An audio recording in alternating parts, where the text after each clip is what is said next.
In the alley of knee-blackened shadows, the disheveled campus beauty has just extended a courtship invitation to you, only to have 7 of her heads severed in a swift motion.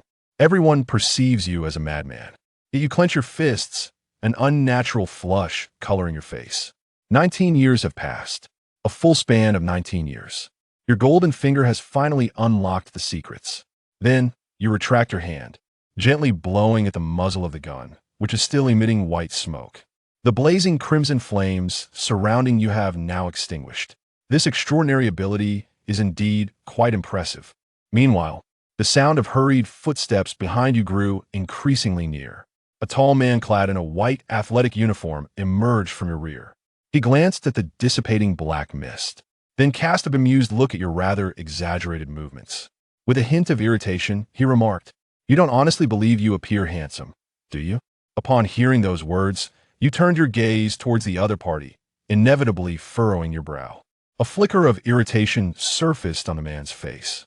For heaven's sake, it took LZ considerable effort to find this charm, and yet you would have LZ shot down. You disregarded the other person's inquiries and instead asked, "What is it that you do?" Upon hearing this, the man took a deep breath, forcibly suppressing his rising anger. "Supervisory Bureau, Group 9, Lichia, are you part of this?" he inquired, uncertain whether this task had already been assigned to someone else. Upon hearing the terms spoken by the other party, your jaw twitched a couple of times, reminiscent of the Supermarket Bureau, that very supermarket. Upon hearing this, Lichia cast a skeptical glance at you. "Not one of the Super Affairs Bureau, just awakened." "No wonder. I was quite puzzled. How could someone from the Super Affairs Bureau possibly resort to such severe measures?" He then scrutinized you, his eyes sparkling with intrigue. "Well, it seems you possess quite the audacity to confront the abyss of demons so soon after your awakening. You certainly have a bold spirit. Would you be interested in joining the Bureau of Extraordinary Affairs?" At this moment, his irritation over having his task usurped has completely vanished. The bonus for recommending new members far exceeds the value of a single task. "What is the Super Affairs Bureau?" You seem somewhat perplexed. The Supernatural Affairs Administration, commonly referred to as the SAA, is an entity subordinate to the Ministry of National Security of the Great Xia Kingdom. Its primary responsibilities encompass the management of supernatural incidents and the confinement and study of malevolent entities. Lichia has succinctly provided you with a brief overview. Interjection. Your eyes gleam with delight. This organization is truly commendable. Your golden touch requires the slaying of demons to illuminate. Only through the compendium can one attain rewards. Should you be fortunate enough to join this department, you shall no longer need to seek out the malevolent creatures yourself. You have remarkably disregarded the latter remark from the other party. Containment. Containment of what, one may wonder. What are the benefits and remuneration like? Likia Flesha Asmila. The compensation for a senior administrative officer is a fixed monthly salary of 20,000, and upon the successful completion of tasks, additional bonuses await. Upon hearing these words, you unhesitatingly grasped the other person's hand. "Please, do ensure that I am admitted." Lichia gazed at you, unable to stifle a smile. "Very well, release my hand for now. I shall first escort you back to the Jiangxing branch. Whether you can pass the assessment depends solely on your own abilities." Upon hearing this, you wish to continue your inquiry, yet were interrupted by Lichia. "I understand your confusion. The Jiangxing branch will provide you with a thorough explanation. I must first attend to the matters at hand." As Lichia spoke, he produced a small, cylindrical device. This contraption is known as a containment jar, designed to absorb the residual demonic energy left by monsters. While manipulating it, Lichia took the opportunity to impart some knowledge. The containment vessel initially emitted a faint glow, followed by a swirling mass of gray smoke materializing from the air, subsequently captured by the vessel. After completing this, Lichia stowed the containment vessel and gestured to you with a nod. "Let us depart," she uttered, before turning on her heel and striding towards the exit. Just as you were about to follow, a sudden thought struck you. You exclaimed, "Wait a moment.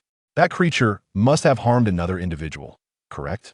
Lichia waved his hand upon hearing this, indicating that such matters were typically handled by the police. At that moment, his phone suddenly rang. 7 incidents of supernatural worship have occurred in the Central District. The team leader has requested your assistance. I have sent you the specific location details. Upon hearing this, Lichie immediately declared, I shall go at once. You, eavesdropping nearby, perked up at the mention of the words Yao Cheng incident, feeling as though you had been struck by a bolt of inspiration. After Lichie hung up the phone, he turned to you and inquired, by the way, what is your social media account? I shall send you a location. Before he could finish, you interrupted him resolutely, stating, let's hasten our departure, time is of the essence. Lichie gazed at you with an odd expression, pondering why this fellow was so unusually enthusiastic. Seeing that Lichie remained silent, you hastily urged, isn't there the incident with the demon worshippers? What are we waiting for? Soon, even the golden flowers will have cooled.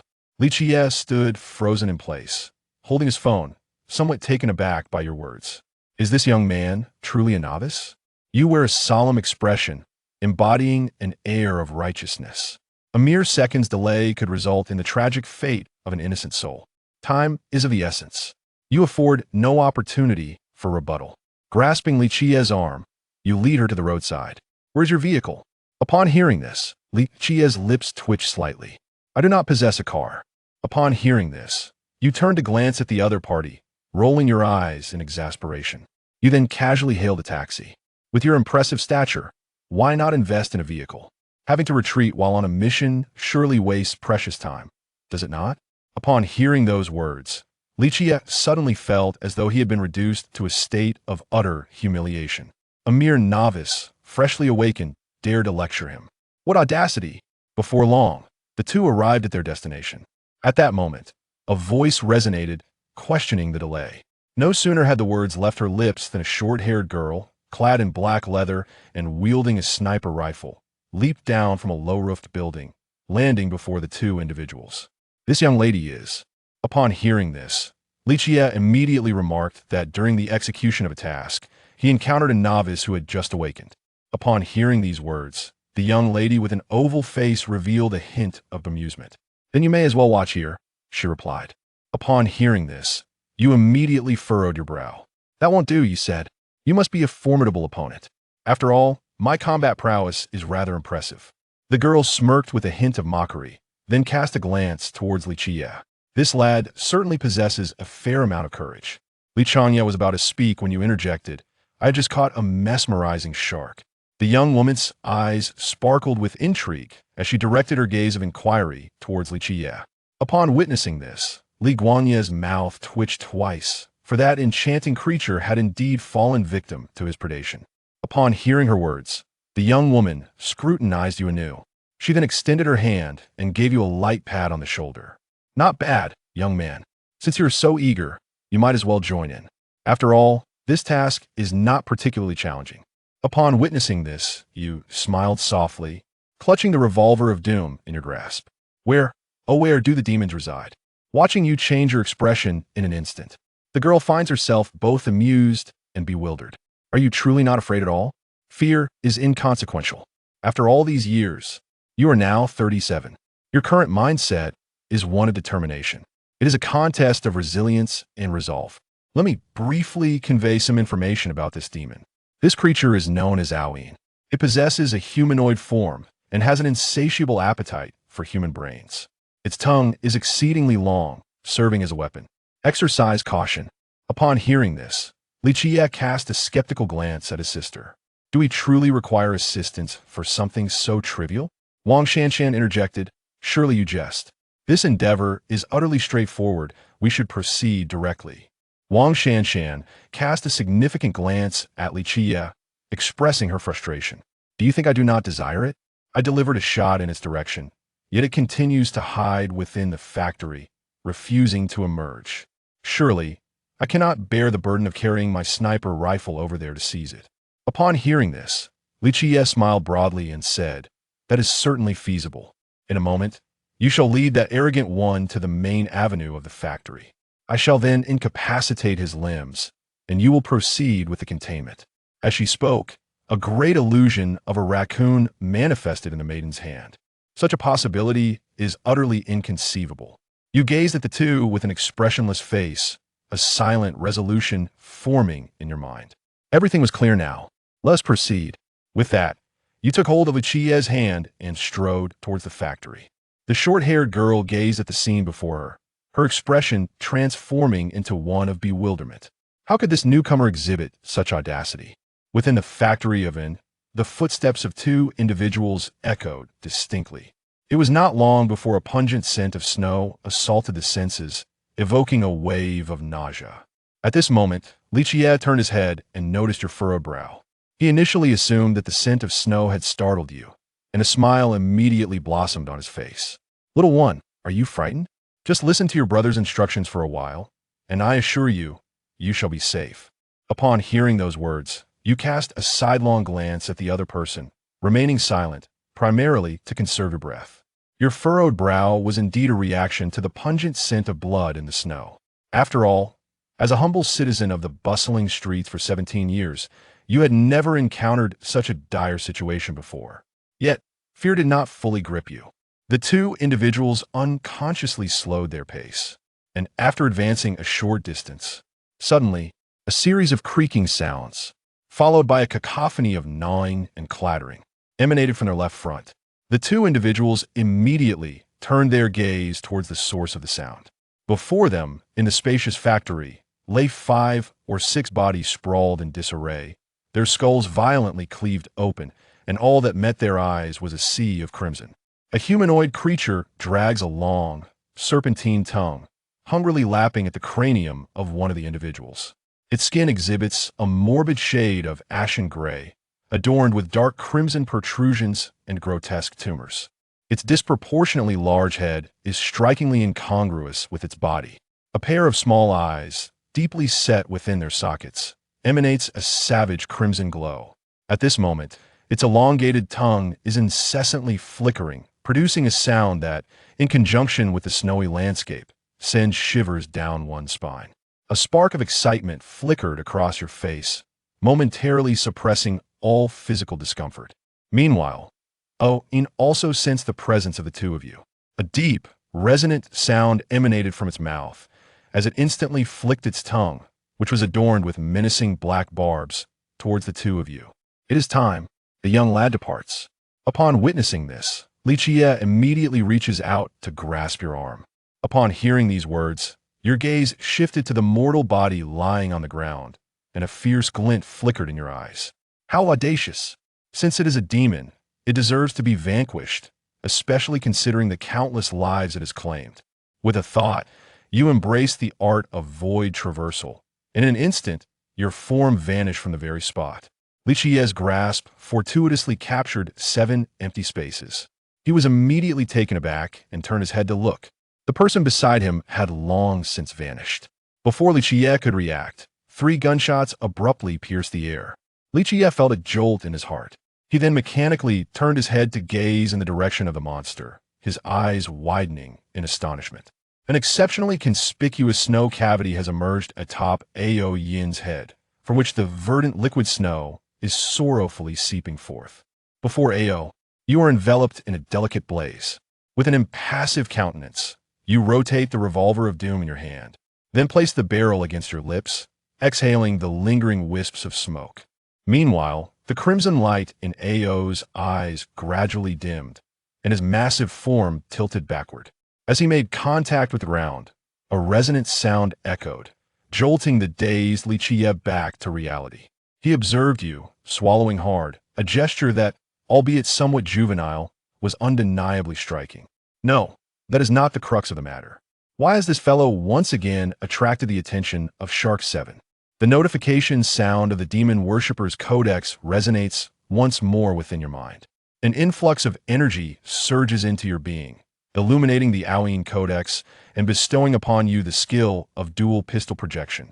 Lichie cast a glance at the imposing figure of Ao Yin, his heart heavy with sorrow.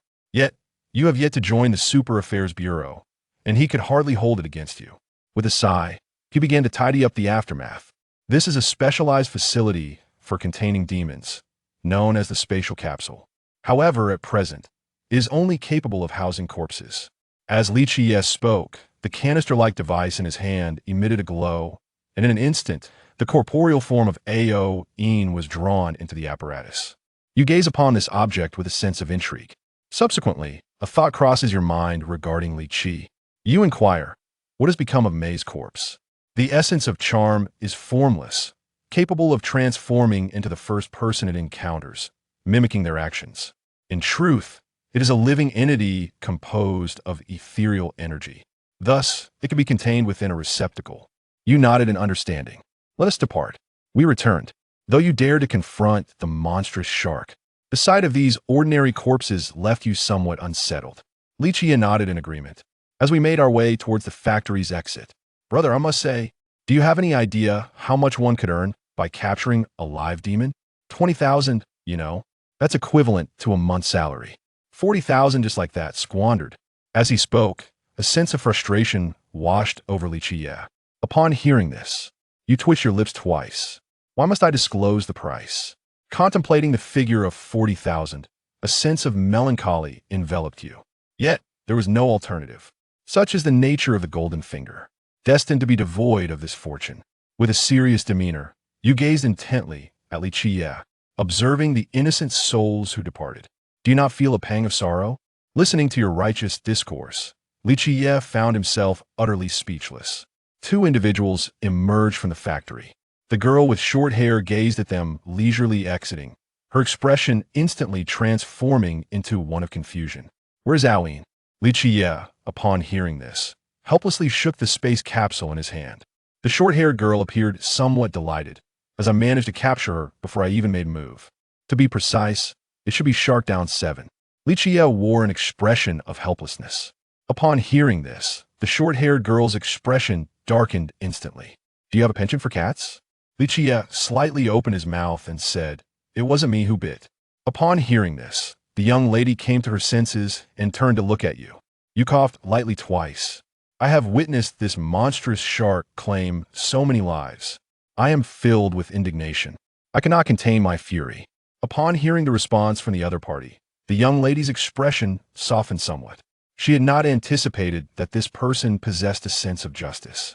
However, these monsters proved to be quite beneficial to us, as they enable us to thwart even more malevolent beings. Please refrain from being so harsh next time. All right, let us return.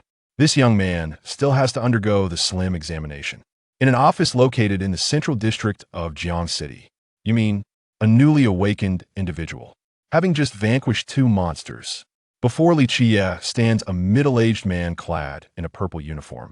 At this moment, he holds a cup of water, his expression one of astonishment.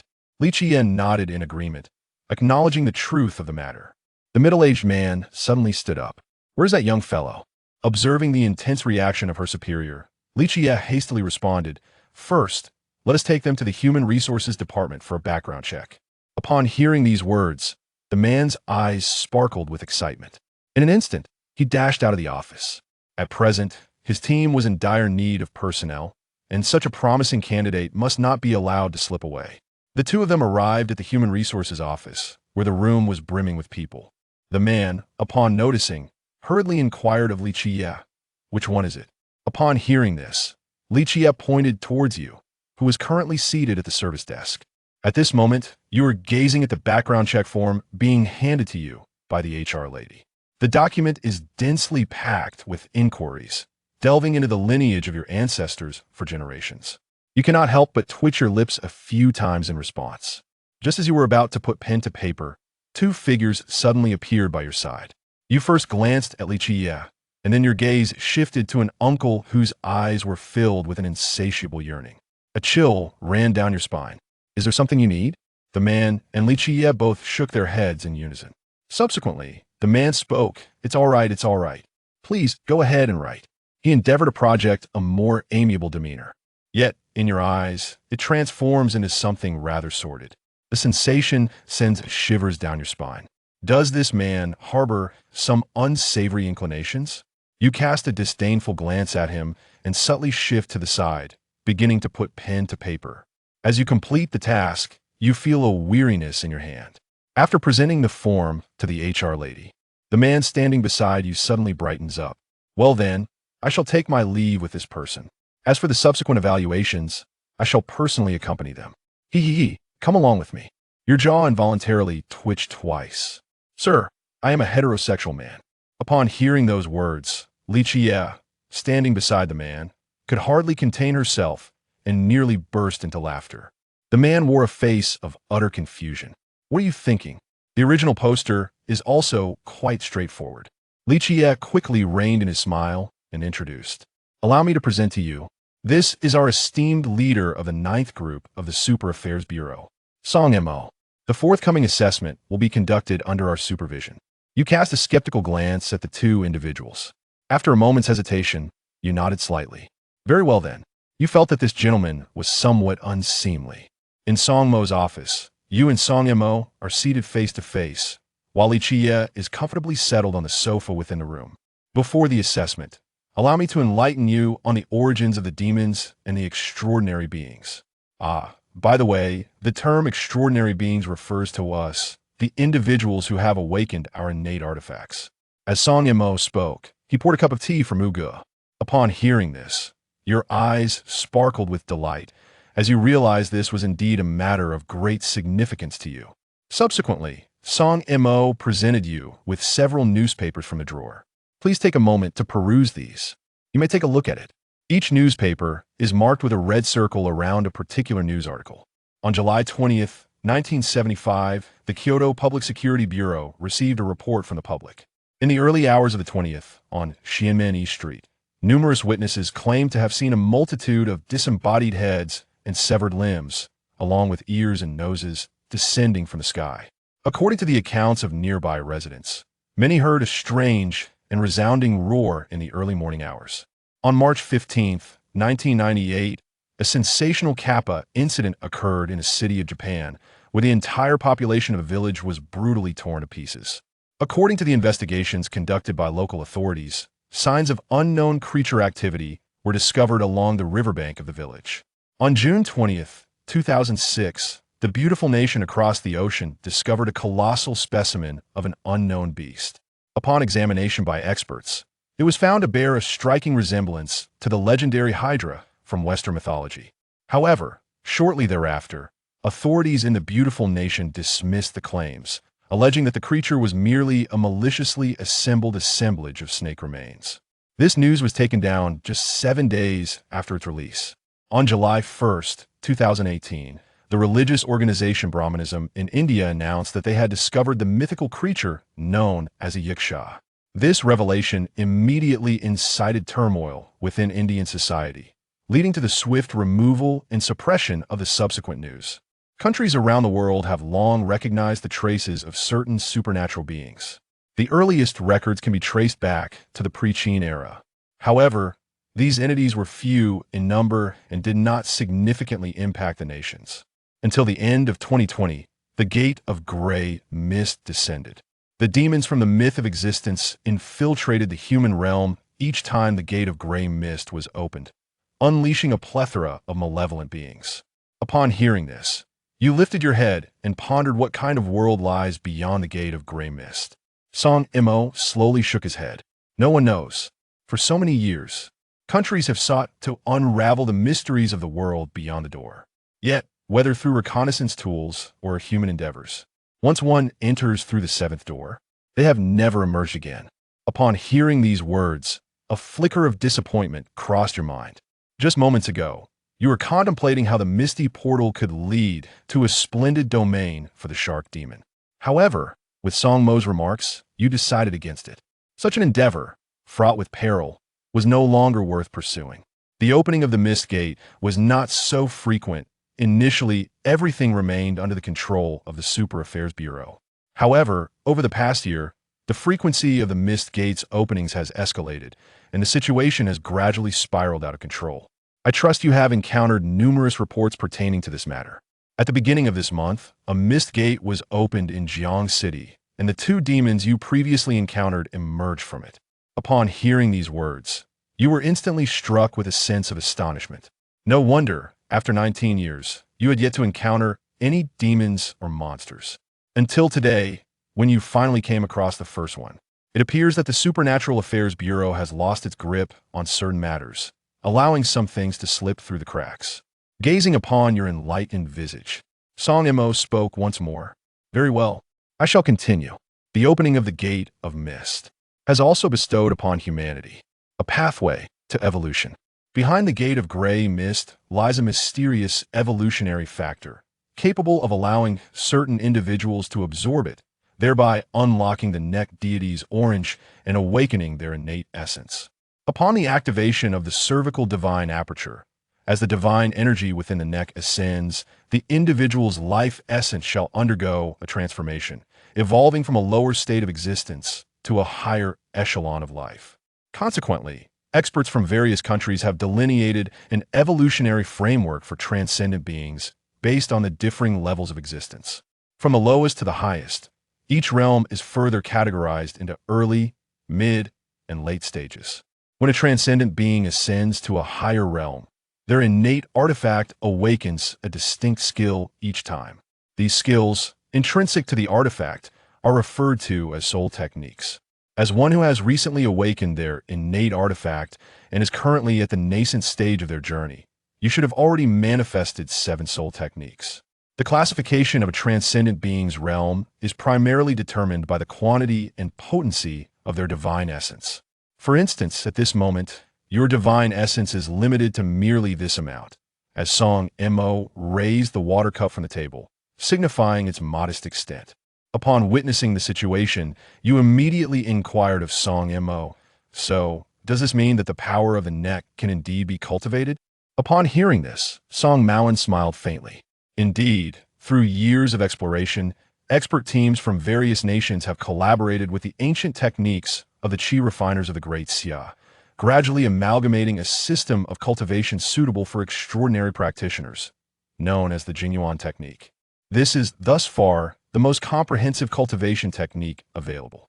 It enables extraordinary individuals to absorb the evolutionary factors concealed within the air. Once you have successfully passed the assessment, you will be able to claim it. At this moment, your enthusiasm has been entirely ignited. You have awakened your extraordinary abilities, and your destined artifact possesses the trait of plunder. It is imperative that you cultivate your skills. So what are we waiting for? Let us hasten to the assessment. Upon hearing this, Song Maoan shook his head with a smile. Why the haste? Before the assessment, there are certain matters that Qing must clarify with you. The mission of the Supernatural Affairs Bureau is to detain, confine, and study the demons and monsters. Prior to your joining the Bureau, the Sharker 7 was merely a Sharker. It was what it was. However, from now on, you must exercise caution and refrain from acting recklessly. These demons hold great significance for us. We can extract evolutionary factors from their bodies, thus creating a diverse array of vital elixirs. These elixirs possess the capacity to assist us in our cultivation, thereby strengthening the ranks of the extraordinary. Therefore, the value generated by the existence of these demons is immeasurably profound. Upon hearing this, your gaze became fleeting, and you subsequently nodded. Very well, I understand. Song Mo smiled faintly. Very well, let us proceed. Come, I shall take you to the first assessment. With that, Song Mo led you out of the office door. On the way to the assessment, you turned your head towards Li Qiye beside you. What does the assessment entail? This initial assessment is exceedingly straightforward for you. It involves presenting you with a mythical beast, and the shorter the time taken, the higher your score will be. Upon hearing this, a glimmer of surprise instantly flickered in your eyes. Is there a possibility for more to come? Listening to your speech, both Song Mo and Li Qiye appeared utterly bewildered. Do you regard the demons as mere trifles? That is not the case. The demons employed for assessments are those that remain after extensive research. In the realm of the Super Affairs Bureau, demons are indeed quite rare. You let out a sigh. You sighed 7 times. Observing the subtle disappointment etched upon your face, Li Qiye, standing beside Song Mo, felt his lips twitch slightly. What could possibly be going on in this lad's mind? Before long, you arrived at a training facility within the courtyard. You furrowed your brows in surprise at the sheer number of people present. Each time the gate of mist opens, a multitude of individuals awaken. Very well, let us proceed to queue.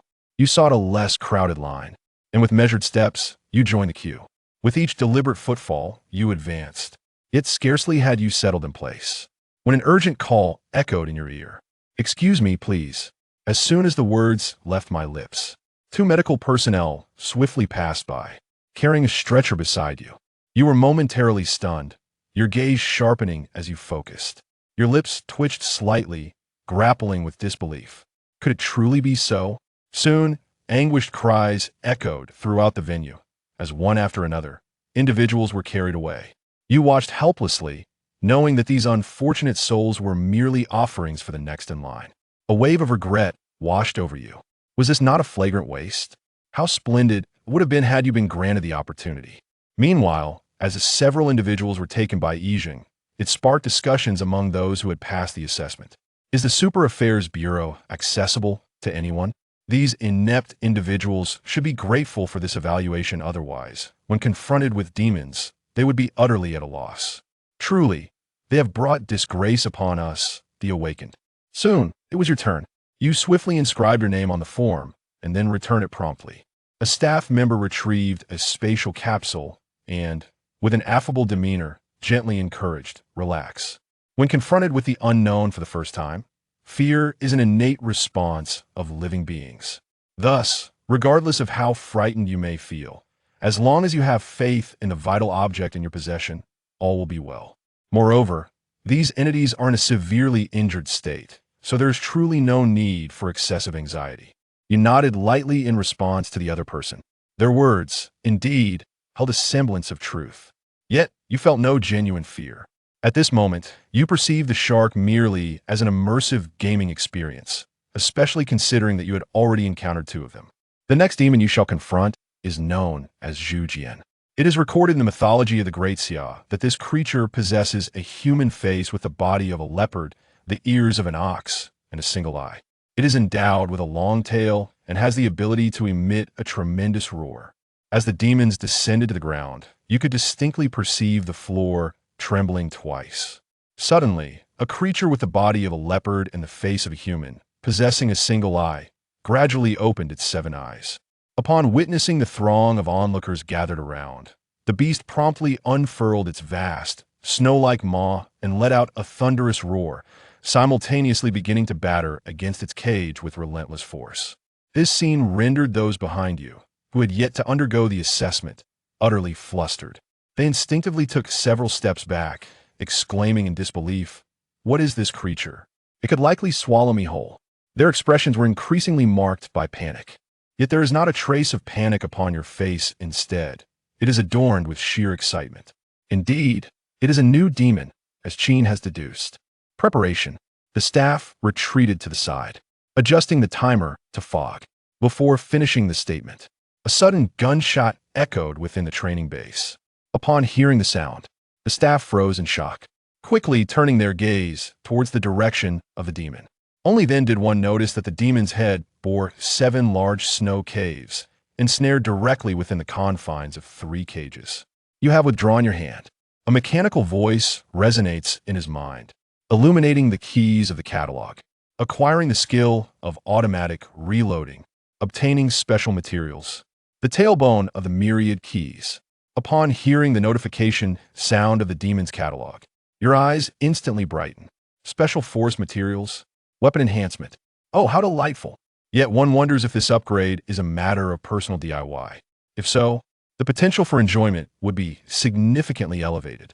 Indeed, these days are increasingly filled with promise. Meanwhile, the staff found themselves utterly bewildered by the scene before them.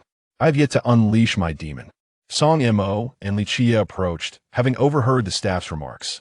They then cast a glance at Lan, who was ensnared within the confines of the cage, adorned with a wry smile. How is it that this fellow deviates from the expected course? Let it be counted as a perfect score for him. The staff nodded in agreement. It must be this way. Don't. How about another round? You exclaimed loudly at that moment. I assure you, this time I will not anticipate in advance. The staff member's jaw twitched twice. No, it cannot go on any longer. Previously, I noticed that several individuals had not utilized their demons. Isn't that a waste?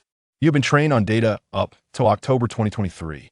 You helplessly shrugged your lips, expressing your discontent. How miserly of you. At this moment, Song Mo listened to your words and couldn't help but cast a few more glances your way. Is this lad exhibiting some tendencies towards violence? It seems I must take greater care in guiding this child in the future. Very well. Let us depart and proceed to the next assessment. A test of neck strength. within the allotted 3 minutes. Utilize your innate object to inflict damage. The greater the damage inflicted, the higher the score attained. A score of 60 is the passing mark. Failing to meet this threshold will result in a failure of the assessment. Upon hearing these words, you suddenly became aware of a pressing concern. Indeed, what shall become of those awakened individuals who have failed to pass the assessment? Those who pass the assessment will be directed to several civil organizations established under the leadership of the Extraordinary Affairs Bureau for Unified Management. After all, they're extraordinary individuals. Without proper management, society would descend into chaos. You'll understand all this once you officially join the Extraordinary Affairs Bureau. For now, please wait in line. You nodded slightly in acknowledgement before making your way toward the long queue formed for the assessment. Just a few steps in, a voice imbued with a hint of surprise reached your ears. A young man, clad in a uniform, with a muscular physique and dark skin, stands not far from you. Upon encountering that individual, you adjusted your brows. With a hint of disdain, you are acquainted with this individual, a fellow villager and neighbor, known by the formal name of Gu Desheng, affectionately referred to as Erguzi. Ever since you embarked on your high school journey as a boarder, your paths have diverged significantly. It is quite unexpected to encounter him here. Meanwhile, Gu Desheng had already approached. Upon hearing your address, he stumbled slightly and said, "Well, you may as well call me by my full name." "All right, Erguzi." You nodded with a cheerful smile. Gu Desheng couldn't help but grind his teeth in frustration. Then, with a cheerful demeanor, he remarked, "You have awakened. Who would have thought that a bookworm like you could come to such realization? From now on, stick with me. Just take a look." He gestured proudly at the badge on his chest. "I've been here for over 1,000 years." At this moment, the corners of Gu Desheng's mouth could not help but lift. From childhood to adulthood, you have always been the exemplary child of others, like a haunting specter lingering on Gu Desheng's shoulders during his formative years, provoking a sense of resentment within him. Now, he finally has the opportunity to express his triumph and vindication. As you observed Gu Desheng, a smug smile adorned his face, yet gradually that smile began to fade. Is it possible that this young man is harboring some grave illness? You have come to participate in the assessment of the 9 consonants. You actually managed to surpass the challenge posed by the shark demon. Impressive. It must have been quite arduous, I presume. Quite the standard, I would say. Newcomers often face such trials. Though, if I recall correctly, I completed it in a mere 3 minutes. Gu Desheng, with a broad smile revealing his gleaming teeth, exuded a sense of pride.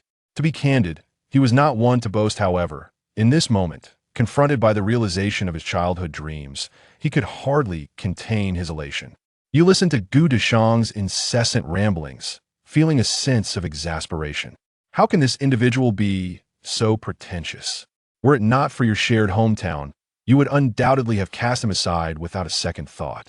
Behold the target ahead, designated as Target 7. This serves as the testing apparatus for assessing damage. Shortly, employ your chosen weapon with fervor and accomplish the task at hand. Utilize your soul skills as many times as necessary, striving to exhaust your divine energy within the allotted 3-minute time frame. I once achieved this feat, garnering a score of 795. You desire a tooth. Some are rather thin, are they not? Once installed, they become decayed, correct? Is it 95? Just observe, as the staff will announce shortly. Your gaze sharpened, igniting a ferocious fury within you. A delicate flame ascended from your body. As you raised both hands, 2 revolvers, entirely obsidian, adorned with intricate golden-purple floral patterns, materialized in your grasp. Aimed at the target before you, you commenced a barrage of shots. 3 minutes later, the numbers upon the grand screen gradually came to a halt. Gu Desheng remained fixated on the figures displayed on the large screen. Upon witnessing the number, he was instantly rooted to the spot, his expression shifting to one of sheer disbelief. This is impossible, he thought. It defies logic. The damage output displayed was unattainable for a newcomer. The incredulity etched across Gu Desheng's face deepened, especially when recalling how he had just been boasting about his score of 95. In an instant, his complexion turned shade of green. Meanwhile, you retract your 7 hands. The corners of your mouth involuntarily twitch twice. You now feel utterly drained. Your mind has ceased to function. Yet, upon witnessing Gu Deshang's dazed expression, you cannot help but break into a smile. Let this young lad continue his charade. Does he still intend to maintain it? Song Mo gazed blankly at the large screen. The corner of his mouth curled in a way more challenging than an AK. Their Group 9 was bound to soar now. Yet, in an effort to maintain his composure, he feigned tranquility. Congratulations, congratulations. The final assessment had been completed. He had, at the very least, one foot firmly planted at the threshold of the Super Affairs Bureau. Upon hearing Song Mo's words, you furrowed your brows. Chapter 9. Psychological Counseling. The Door of Mist in the Subconscious. Likia Nuddagrabeli. Indeed, the Demon Realm. The opening of a door of mist does not always lead to a complete resolution. From some of these doors, high-level and intelligent demons may emerge. These formidable demons are terrifying, capable of wreaking havoc on a city with a mere flick of their wrist. When faced with such creatures, complete annihilation is impossible. One can only temporarily confine the door of mist and all the demons within it to a separate dimension using the power of a certain artifact. This dimension is what is referred to as the Demon Realm. Upon hearing Li Qiye's words, Gui nodded in understanding. What is this artifact? Li Qiye waved his hand dismissively. I do not know either. This is all I understand. Hearing this, Gui could only nod. All right. So, how can we enter the Demon Realm to confront those high-level demons? Li Qiye's eyes sparkled with intensity. There is but one way, and that is to enter the Kunlun Academy. Gui raised an eyebrow upon hearing this. Kunlun Academy? What is it for? Li Qiye took a deep breath and spoke fervently. Kunlun Academy is the highest institution for extraordinary individuals in the world. Those who emerge from there are the elite among the elite. Furthermore, only graduates of Kunlun Academy can join specially numbered teams. These special teams constitute the true core strength of the Supernatural Affairs Bureau. I once heard an experienced team member recount that the legendary super team of the Bureau, the Night God Team, once quelled the Door of Mist with just a small squad, slaughtering thousands of demons overnight and containing countless others. Upon hearing this, Guye's eyes brightened. Wow, how exhilarating. Slaughtering thousands of demons. If it were him, wouldn't he be invincible? Meanwhile, after sharing this information, Li Qiye turned to glance at Guyi, who was lost in thought, and smiled. All right, you've just joined. Don't think too much about it for now. Go ahead and have your psychological counseling. Once you pass the practical training tomorrow, Team Song will naturally inform you about the Kunlun Academy assessment. Guyi initially wanted to ask more, but upon hearing this, he decided to suppress his thoughts for the time being. Indeed, having just joined, there was no urgency to delve into such matters. Before long, Li Qiye brought Guyi to the door of the counseling room. Go on in. I'll wait for you outside, Li Qiye said, turning to Guyi. Guyi nodded and approached the door, knocking gently. Shortly thereafter, a gentle and knowledgeable woman's voice came from within. Please come in. Upon hearing this voice, Guyi's mood inexplicably calmed. He gently pushed the door open and stepped inside. The interior of the counseling room was arranged similarly to a university infirmary. Simple, yet impeccably clean. You must be Guyi? At that moment, a voice reached Guye's ears. He turned to look in the direction of the sound. In the consultation room, a woman clad in a white lab coat and adorned with gold-rimmed glasses sat at her desk, observing him with keen interest. Please, take a seat. There is no need to feel anxious. Song Mo has already briefed me about you. Upon hearing this, Guyi nodded and approached the desk, settling into the chair opposite her. The woman then offered him a warm smile, gently adjusting her golden spectacles. Allow me to introduce myself. My name is Su Lingyun, and I am a resident psychological counselor at the Jiangxing branch of the Supernatural Affairs Bureau. Guyi, in turn, politely nodded, Hello, Dr. Su. Su Lingyun smiled slightly. I understand from Song Mo that you've just awakened and have already vanquished 2 demons. That is quite impressive. Her voice was remarkably soothing, reminiscent of a gently flowing stream, which caused Guyi to feel an unexpected sense of relaxation. It was just a coincidence, he replied modestly. Su Linguin Juke Sopti covered her mouth. Oh, how humble. You seem like a good kid. She then rested her elbows on the table, hands intertwined. Since you just joined us, let me briefly explain the focus of today's psychological consultation. Guyi nodded, awkwardly touching his nose. Her voice seemed to possess an enchanting quality that captivated him. Su Lingyun continued, "Since Song Mo has referred you to the psychological consultation room, he must have discussed the issue of extraordinary loss of control with you. Let me elaborate briefly. Today, I will primarily assess the state of your subconscious. The subconscious of extraordinary individuals differs from that of ordinary people. As your mental strength increases, your subconscious will also be gradually reinforced. The darker aspects residing within your subconscious are the primary source of extraordinary loss of control. Do you understand this?" We nodded in acknowledgement. Song Mo had previously explained that extraordinary loss of control occurs when one is tempted by demonic energy, allowing the darker facets of the subconscious to flourish.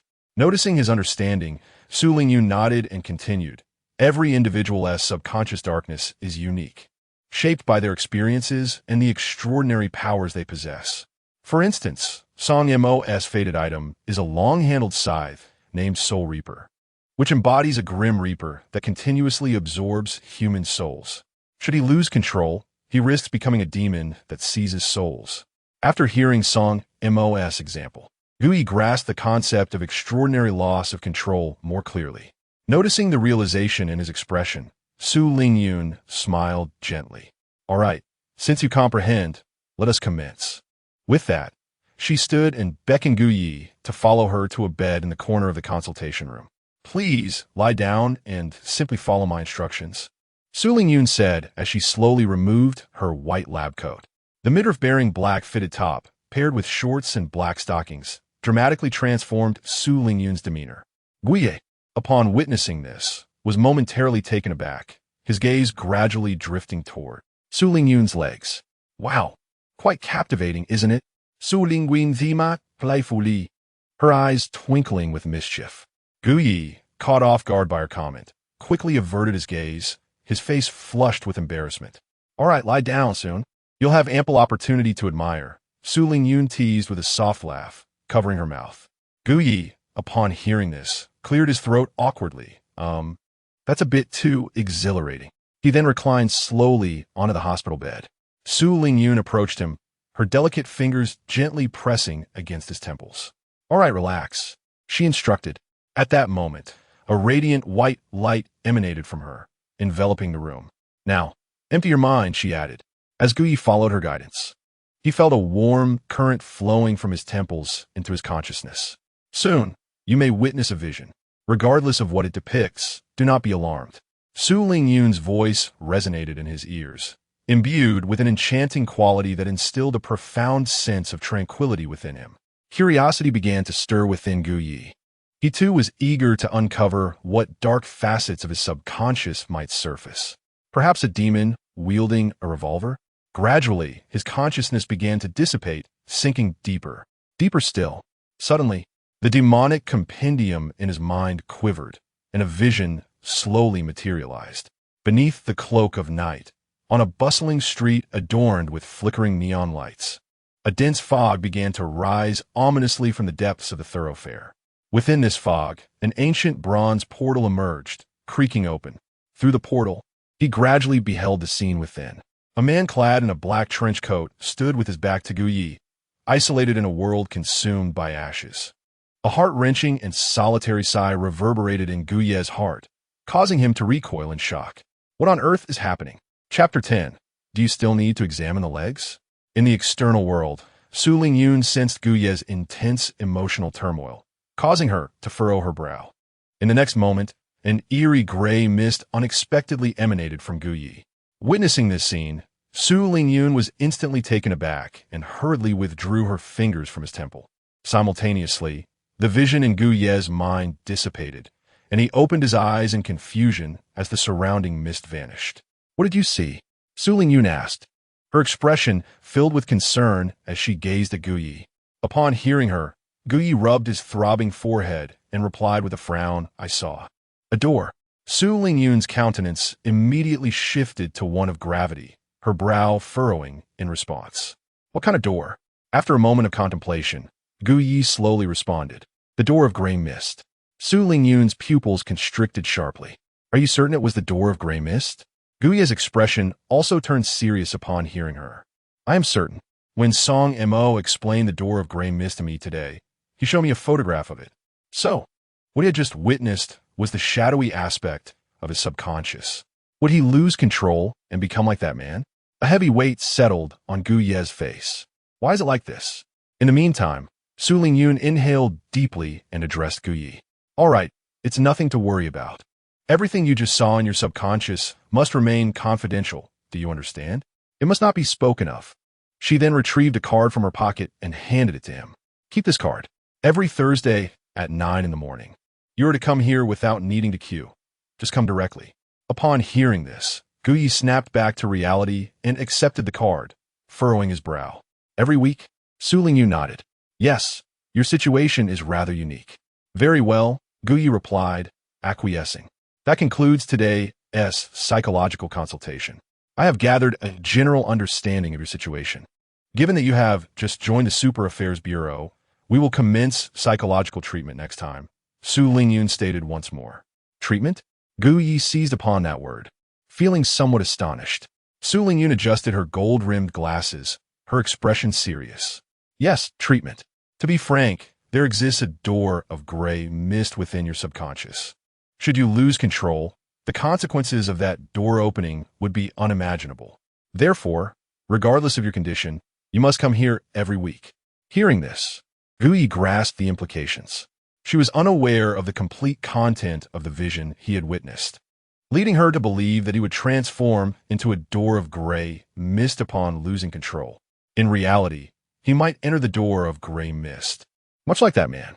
Nevertheless, he could not accept either scenario. With that thought, Gu Ye nodded at her, understood, Dr. Su. Su Lingyun acknowledged his response with a nod. All right, you may leave now. By the way, do you still need to examine the legs? With a hint of mockery flashing across her face, Su Lingyun spoke, prompting Gu Ye to flee in haste. He could hardly endure the situation. Once Gu Ye had departed, Su Lingyun's expression grew grave once more. She returned to her desk and picked up the landline phone, dialing a number. Beep. Hello. Who is this? It's me, Su Lingyun. Oh, what brings you here, Dr. Su? A newly recruited extraordinary individual has a gray fog gate in their subconscious. Having exited the psychological consultation room, Gu Ye found himself still reflecting on the imagery he had encountered in his subconscious. He had distinctly sensed a disturbance emanating from the demon compendium, which undoubtedly contributed to this peculiar situation. With that thought, Gu Ye shook his head in resignation.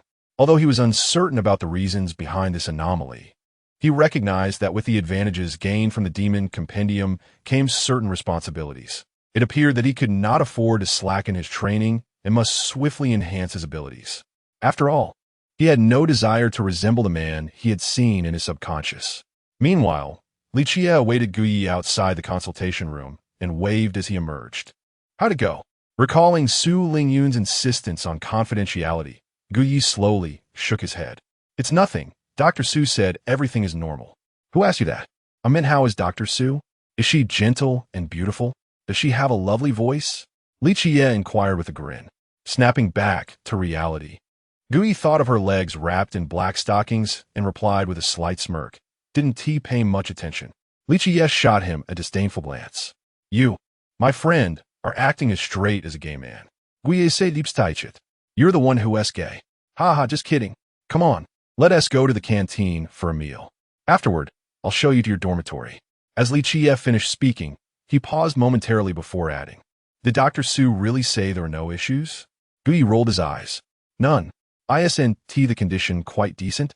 Standing before the door of the dormitory assigned to Gu Ye, Li Jie grinned. Upon peering inside, Gu Ye's eyes brightened.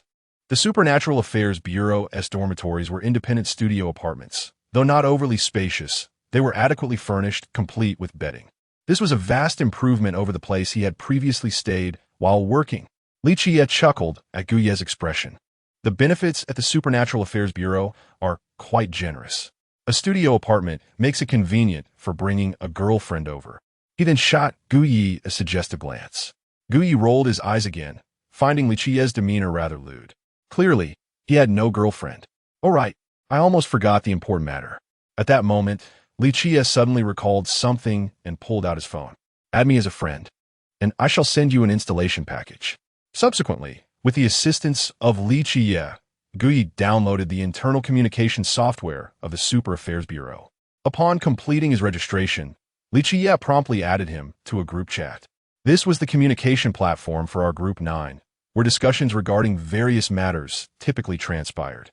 After sharing this information, Li Qiye proceeded to introduce Guyi to the other features of the software.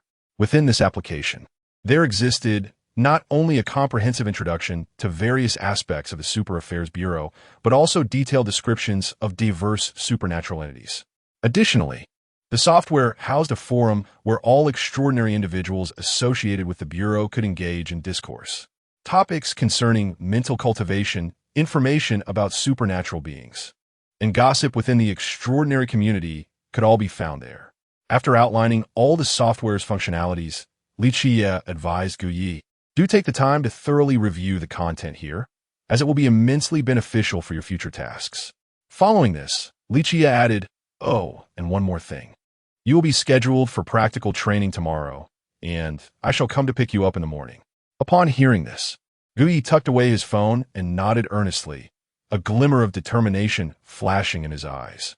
For him, vanquishing demons currently overshadowed all else, especially after confronting the darker aspects of his subconscious. He must continuously improve to prevent losing control. Chapter 11, The Training Ground, Qinglong Mountain. With that, Li Qiye waved goodbye to Guyi and turned to leave. After watching him depart, Guyi closed the door, tidied up briefly, and settled on his bed. He opened the Super Affairs Bureau software and began to voraciously digest the information it contained.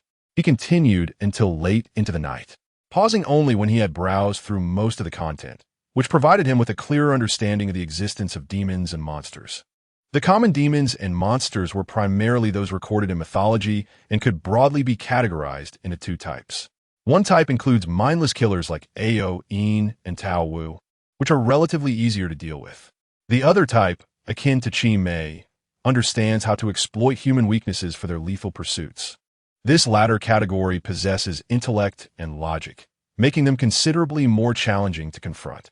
Of course, this classification pertains only to low-tier demons, while the high-level demons mentioned by Li Qiye were not documented here. It seems one must reach the threshold of the demon domain to gain further insights. Simultaneously, he gleaned information about the extraordinary factions within the Great Xia. The Super Affairs Bureau, as one would expect, is the only official organization of extraordinary beings in Great Xia. Apart from a bureau, there are 5 major civilian organizations: Zhou, Sanhui, Lingsigu, Lanjiashan, and Hongmen. These organizations, when traced back to their origins, possess significant histories. For instance, Hongmen was established during the Republic of China era. Within these groups, some practitioners have not awakened their innate abilities, but instead cultivate ancient techniques as qi refiners, among whom are not lacking in talented individuals. Thus, these civilian organizations hold considerable status, albeit not officially recognized. Moreover, Guyi encountered information regarding the demon domain. However, the details provided were rather vague, seemingly intentionally omitted. The description resonated with what Li Qiye had conveyed. Upon concluding his review of this information, the only new revelation he gleaned was that there exists an entrance to the demon domain in the neighboring Qingyang city. Beyond that, little else was of significance. There were also scattered bits of information, but they proved to be of little assistance to Guyi. Checking the time, he noted it was already midnight. Is it so late? Guyi murmured. He had initially intended to practice the essence art, but considering he needed to attend training the following day, he dismissed the thought. Sleep was paramount. He set aside his phone, lay down on the bed, and soon his consciousness began to fade. In a state of semi-consciousness, he seemed to once again see the scene from the psychological counseling room earlier that day. This time, he stood before that bronze door, peering through the mist-laden portal. A man's silhouette flickered within. The next morning, Guyi rose from his bed, feeling refreshed. After completing his morning routine, a knock echoed from outside his door. He opened it to find Li Qiye standing there. Ready to go? I'll take you to the training. Li Qiye beckoned to him. Guyi's eyes brightened instantly. Let's go. To him, the practical training was merely an opportunity to slay monsters. Observing Guyese excitement, liquierolet hereyes, having grown accustomed to it. Nonetheless, she couldn't help but question whether this lad's psychological evaluation had truly yielded no issues. Under Li Chie's guidance, Guyi made his way back to the underground of the Super Affairs Bureau. The supply room, where they had collected resources the previous day, was already bustling with people. Li Chie led Guyi through the crowd, making their way deeper into the base while explaining. The purpose of this training is to immerse you swiftly into the role of an extraordinary individual, so do not overexert yourselves. Safety is paramount.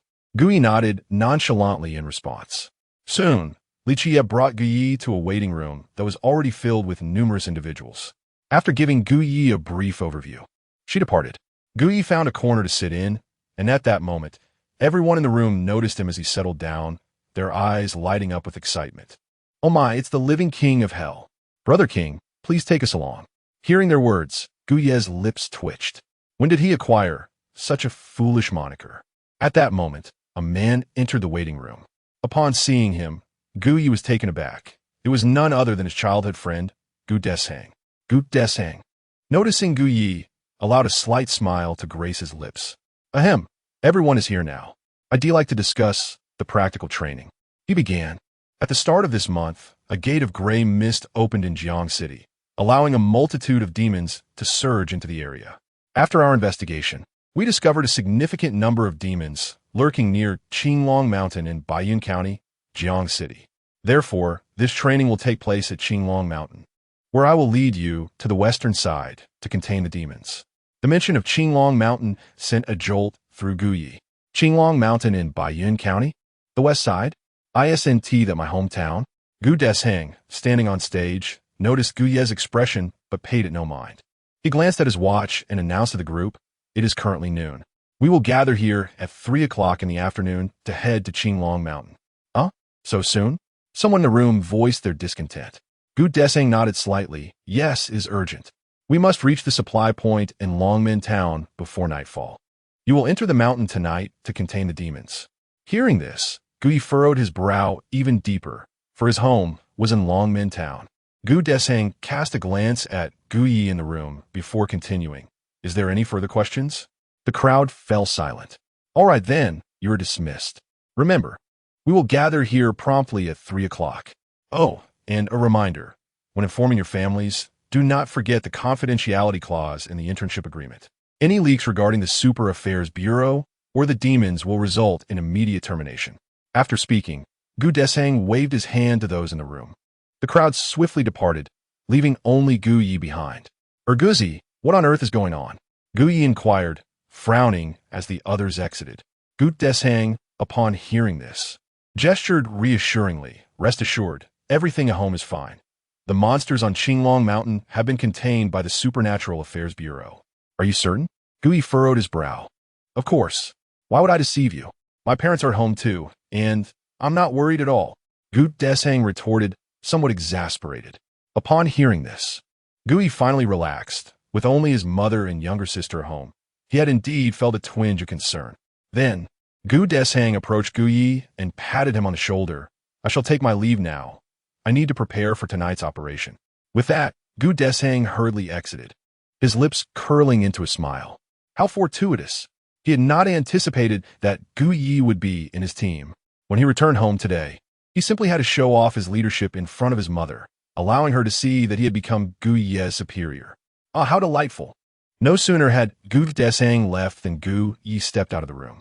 It was noon, and he intended to find a place to eat before delving into the newly acquired essence technique. Having vanquished 3 demons consecutively, he was eager to ascertain how much his mental strength had increased. Just as Guyi was lost in thought, a sudden, melodious voice broke through his reverie. Hello. The voice was crisp and pleasant. Guyi snapped back to attention and turned to the side, where he beheld a girl with a high ponytail, clad in a black jacket, exuding an air of cool composure as she leaned against the wall by the door, quietly observing him. Chapter 12.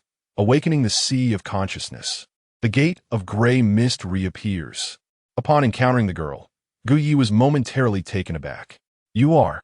The girl approached him, stating, Allow me to introduce myself. My name is Luo Shi. with Luo from Luoyang and Shi meaning dawn.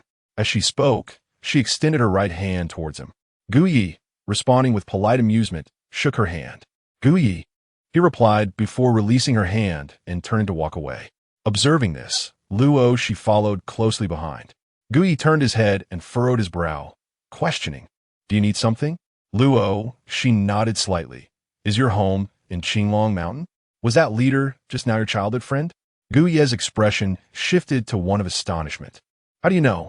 "I arrived late and happened to overhear your conversation with that leader." Luo, she replied nonchalantly. Gu Ye's lips twitched slightly. "What a timely arrival. What is it that you truly desire?" "Speak plainly," he stated with seriousness. "During the practical training, we will work in pairs, which means we in this room must team up. I wish to partner with you." Luo, she expressed candidly, her demeanor remaining impassive. Gu Yi furrowed his brow in surprise, asking why. "Since you are from Qinglong Mountain, you must be quite familiar with the local terrain, and you would be able to contain more demons alongside you. Furthermore, your strength is quite formidable." Upon hearing this, Gu Yi grasped her intentions and pondered for a moment before directly inquiring, "What can you offer me?" "Kumba Po." Luo, she replied succinctly. "You are indeed strong?" "Yes, I achieved perfect scores in the dual gate examination. I believe I am qualified to be your teammate." "I'm afraid I must decline," Gu Yi stated calmly. Understanding her confidence in her abilities, Gu Yi felt even more compelled to refuse. What if she attempted to claim his achievements? Luo, she frowned, gazing at Gu Yi in confusion. "Why? Because you are too strong?" Gu Yi remarked before turning away. "Huh?" Luo, she stared at his retreating figure, her mind momentarily blank. Is that truly a reason? Why is this man so different from ordinary people? After this brief encounter with Luo, Gu Yi exited the courtyard of the National Security Bureau and sought out a nearby noodle shop for a hasty lunch. He then returned to the previous room to delve into the study of essence technique. This text, though only a few pages thin, contained complex and obscure content.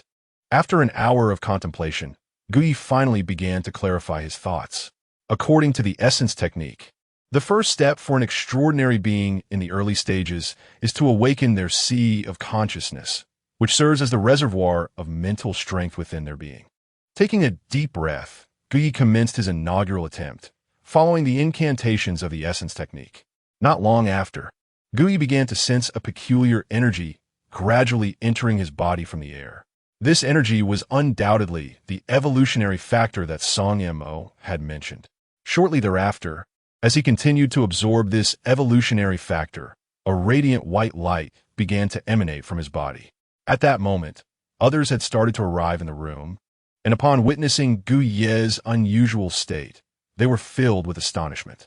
Is the living king attempting the essence technique? I just glanced at it and couldn't comprehend it. Even the living king is practicing it? No wonder he's so impressive. I must give it a try as well. At this moment, Luo, she sat in a corner, listening to the discussions around her, a flicker of intrigue flashing in her eyes. She had also attempted the essence technique earlier and had similarly sensed the evolutionary factor, absorbing it as well. However, the process was immensely taxing on her mental energy. After persevering for over 10 minutes, she had to cease. Given that Gu Yi had previously rejected her, a twinge of competitive spirit arose within Luo Shi. She was eager to see just how long this fellow could endure. As time ticked by, a half hour had elapsed. Luo Shi, unable to contain herself, pouted slightly. Is he really that resilient?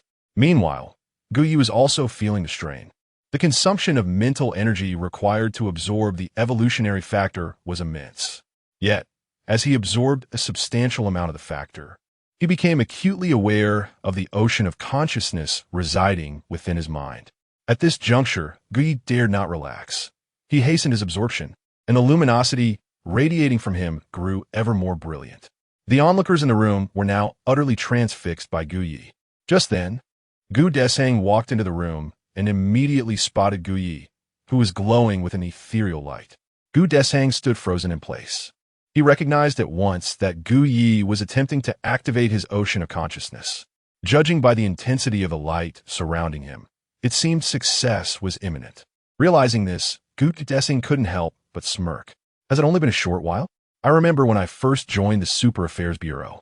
It took me 3 days to successfully activate my ocean of consciousness. This was a blow to my pride. This kid is not only academically gifted, but also excels in cultivation. How does he manage it? Is there any room left for others? Meanwhile, Guye's complexion was gradually turning pale. His mental energy was on the verge of depletion. Observing this, Gu Desang furrowed his brow. He had encountered similar mental energy deficits when he activated his ocean of consciousness. If Guyi continued, he would undoubtedly face backlash. Just as Gu Desang was about to intervene, he noticed the glowing aura surrounding Gu Yi beginning to fade. Gu Deshang's pupils constricted. Simultaneously, a surge of evolutionary factors began to flow vigorously within Gu Ye's body. A crisp sound resonated in his mind, and a hazy expanse began to take shape under the impact of the evolutionary factors. The ocean of consciousness was formed. In an instant, Gu Ye's pallor transformed into a vibrant hue. A vast quantity of evolutionary factors had now transmuted into mental energy, filling his entire ocean of consciousness. Gu Ye's mind experienced an unparalleled clarity, and he could perceive everything around him with startling precision. Moreover, the mental prowess residing within his consciousness was indeed double that of the mere cup of water described by his song Mo at that time. This enhancement could undoubtedly be attributed to his innate item-s passive skill, plunder. Simultaneously, he observed that the demonic compendium within his mind had also made its presence known in his consciousness. However, Gui did not pay it much heed. Yet, in the next moment, a bronze portal shrouded in eerie mist gradually materialized within his consciousness, quietly hovering opposite the demonic compendium. Upon witnessing this scene, Gui felt a sudden chill run down his spine. What in the world was happening? The portal his subconscious had glimpsed before had now astonishingly manifested within his consciousness. In an instant, Gui found himself on high alert, fixated on the portal, his heart racing in his throat. Chapter 13, The Wild Father. After a considerable interval, the door remained utterly still, suspended in silence. Gui, noticing this, turned his gaze towards the demonology tome opposite the portal. He could now ascertain that the appearance of this doorway was inexorably linked to the tome. But why was that the case? Guye's brow furrowed in contemplation. At that moment, a voice pierced through his thoughts. Have you activated your consciousness, see? The voice jolted Guyi back to reality. Upon reopening his eyes, he found Gu Desheng standing before him, astonishment etched across his face. Guyi rubbed his forehead and nodded faintly in acknowledgement. The others in the room gasped in unison. They too had delved into the essence manipulation technique and were aware of what the consciousness sea entailed. A new sense of admiration flickered in their eyes as they regarded Guyi, while they were still grappling with the nuances of the essence manipulation technique. This individual had already taken the pivotal first step. Gu Desheng, gritting his teeth, diverted his gaze from Guyi. 3 hours. Damn, the comparison is infuriating. He then waved his hand dismissively at the others. Let us move. Depart. Upon hearing this, everyone filed out of the room. Guye, reluctantly setting aside his thoughts regarding the consciousness sea, followed suit. Soon after, Gu Desang led the group back to the surface, boarding a military green combat vehicle. Once seated, Gui resumed his examination of the consciousness sea. The bronze portal remained inactive. Gui exhaled in relief. It seemed the portal posed no immediate threat. Furthermore, as it appeared alongside the demonology tome, there shouldn't be any significant issues, right? He sighed in resignation, opting to take each step as it came. Just as he finished his thoughts, a fragrant breeze wafted through. He snapped back to attention and turned to see Luo, she seated beside him. How did you manage to activate your consciousness, see, so quickly? Luo, she asked, her expression one of innocent curiosity. Gui pondered for a moment. The fact that he could activate his consciousness, see, at such an early stage was largely due to the 3 demons he had previously vanquished. Had it not been for the passive skill plunder of his fateful artifact, which utilized the essence of the demons to enhance his mental faculties, he might have faltered long ago. With this thought, Guyi waved his hand dismissively at Luo Shi. I'm not sure. Luo Shi pursed her lips. I could trade you something else. Guyi flashed a grin. I truly don't know. Asking me 1T help. Luo Shi bit her lip and turned her head aside. Indeed, they had only just met. It was rather improbable that he would divulge such crucial information to her. A tinge of frustration welled up within her. She had always strived to be the best, and this was her first experience of being outperformed. Resolute, she pressed her lips together and cast a furtive glance at Gu Yi. No, she had to ensure this individual was on her team. Meanwhile, the vehicle roared to life. As the driver, Gu Deshang addressed the crowd. Allow me to briefly explain. My sole task during this training is to transport you all there. When it comes to actually capturing the monsters, that responsibility rests upon your shoulders. Furthermore, the area we are assigned to is quite extensive, so you will need to form pairs for this mission. You may take this time to discuss how to group yourselves. Once Gu Deshang's words resonated, everyone's gaze shifted toward Gu Yi. There was no denying it. In their hearts, Gu Yi was the strongest among them in the vehicle. Suddenly, the atmosphere in the car became lively. Brother Yama, look at me.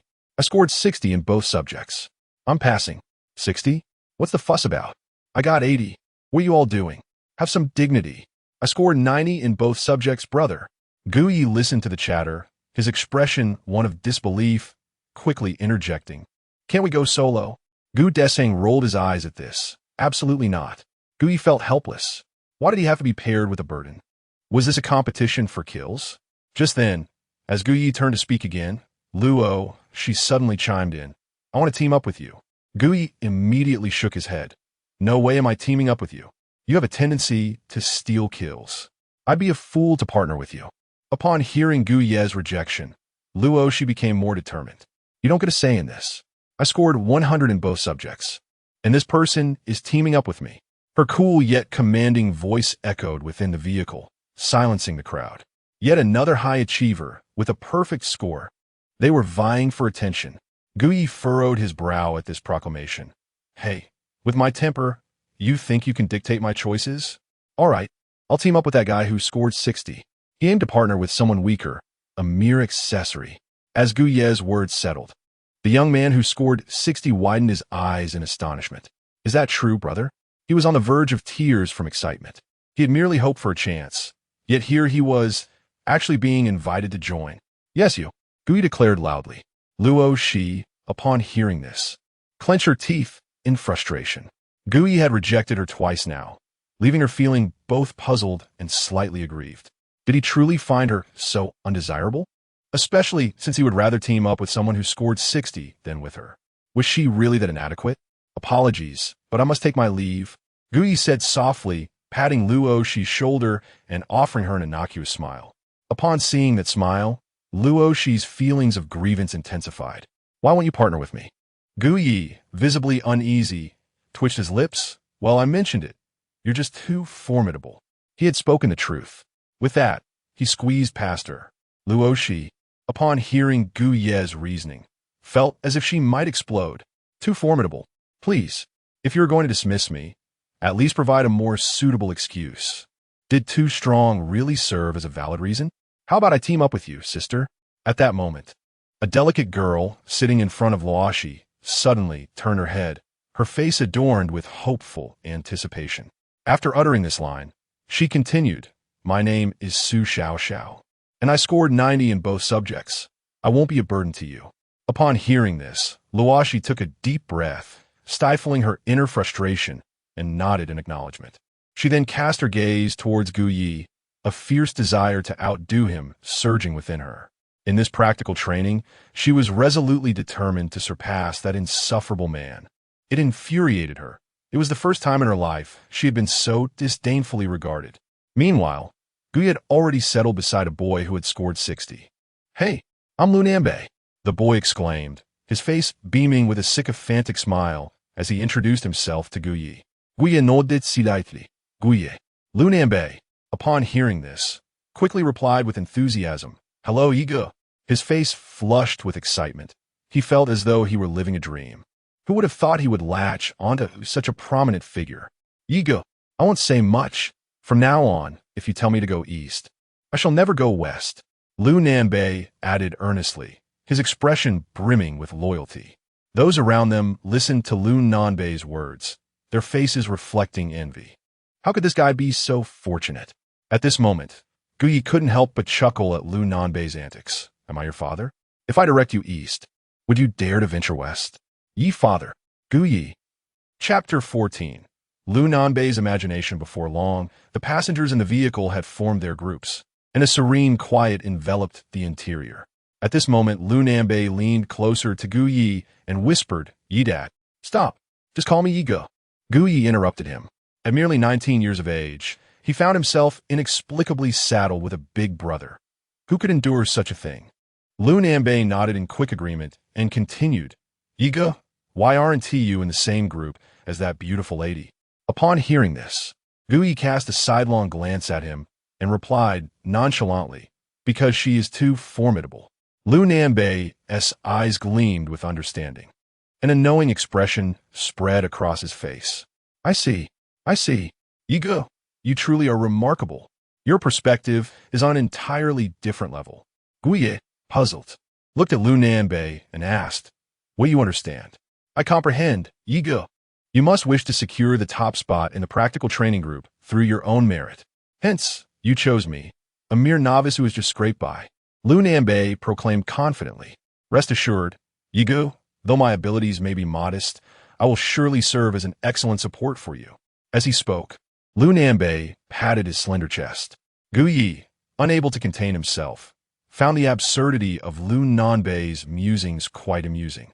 Then Lu Nanbei continued, "Moreover, Yi Ge, this strategy of yours will yield dual benefits, allowing you to captivate that alluring beauty."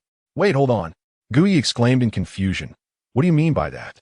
Lu Nanbei chuckled. "Allow me to analyze this for you, Yi Ge. Just now, you publicly rejected that lady in front of so many people. She is undoubtedly thinking about overshadowing you in the practical training.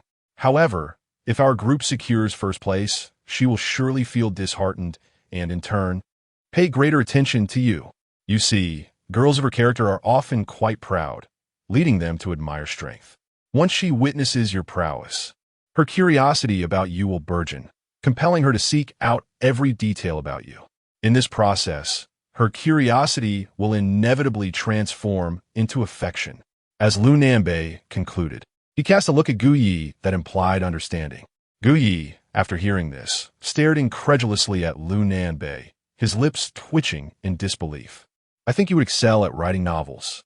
What a talent for nonsense you have." Lu Nanbei's eyes lit up at this remark. "Yi Ge, how did you know?" "I'm actually writing." He then pulled out his phone and opened an app named Tomato Novels. Seeing this, Gu Yi's lips twitched again. This fellow was indeed a character.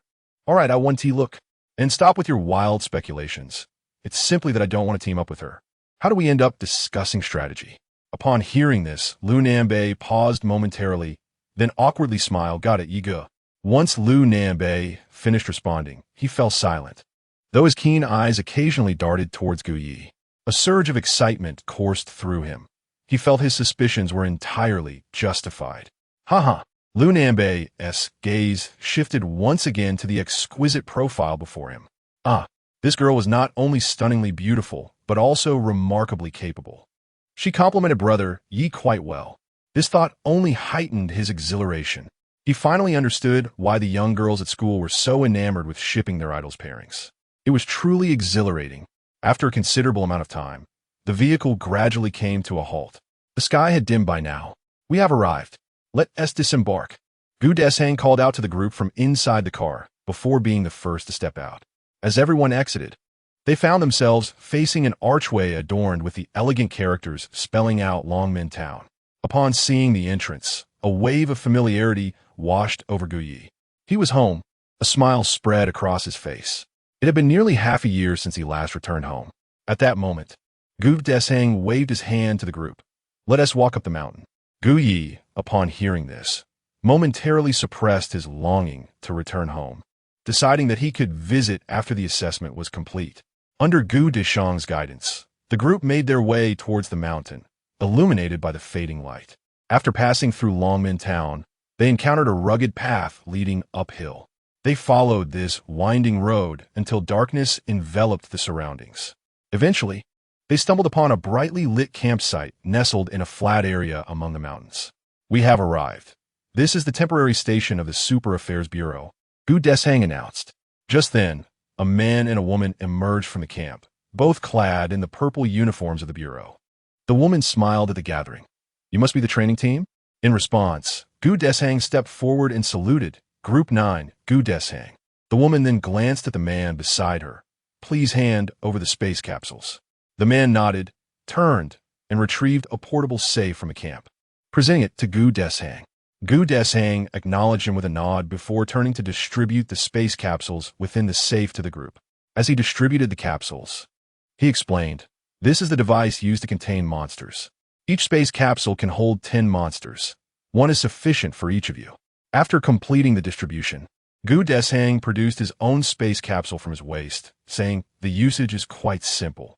There is a button on it. Press and hold this button. Aim at the monster, and you can successfully contain it. However, be aware that it must be a monster that cannot resist. Those capable of resistance cannot be captured. It's similar to a Pokeball, you understand, right? You need to subdue the monster first." Hearing this, the group looked at the space capsules in their hands, nodding in understanding. The mention of Pokeballs resonated with them. They knew they could only capture monsters after weakening them. Gui glanced at the space capsule in his hand and tossed it to Lu Nanbei. Subsequently, Gu Deshang remarked, "All right, now please arrange yourselves in groups." Upon hearing this, the individuals paired off. Gu Deshang then removed a backpack from behind him and distributed a device to each group, which recorded the map. This device clearly delineated the designated areas for each group. "Now, according to the map's guidance, proceed into the mountains. We shall convene here in 3 hours." Upon hearing these words, Guye's eyes lit up. It was finally beginning. Here I come, demons." He then grasped Lu Nanbei's hand, and together they swiftly made their way along the mountain path adjacent to the camp. Luo Shi and Su Xiaoxiao followed closely behind. At this moment, Luo Shi gazed at Gu Ye's retreating figure, biting her silver teeth. "Humph, you arrogant man, we shall see." Chapter 15. What is the most thrilling aspect of shooting? After the crowd dispersed, Gu Deshang followed a man and a woman to the campsite to rest. The woman held a stack of documents in her hands, examining them with great interest. "This batch is remarkable," she remarked. As she continued to peruse the documents, her eyes suddenly lit up, and she spoke up. Gu Deshang and the other man turned their gaze towards her. "There are 2 newcomers who scored full marks in the assessment," she announced, handing the documents to the 2 men. Upon seeing Gu Ye's information, Gu Deshang's lips twitched slightly, and he averted his gaze, adopting the philosophy of out of sight, out of mind. At that moment, the other man suddenly noticed something, his pupils narrowing in shock. "What the hell?" The woman, taken aback, asked him. "What's wrong?" "Look at this kid's mental strength assessment data."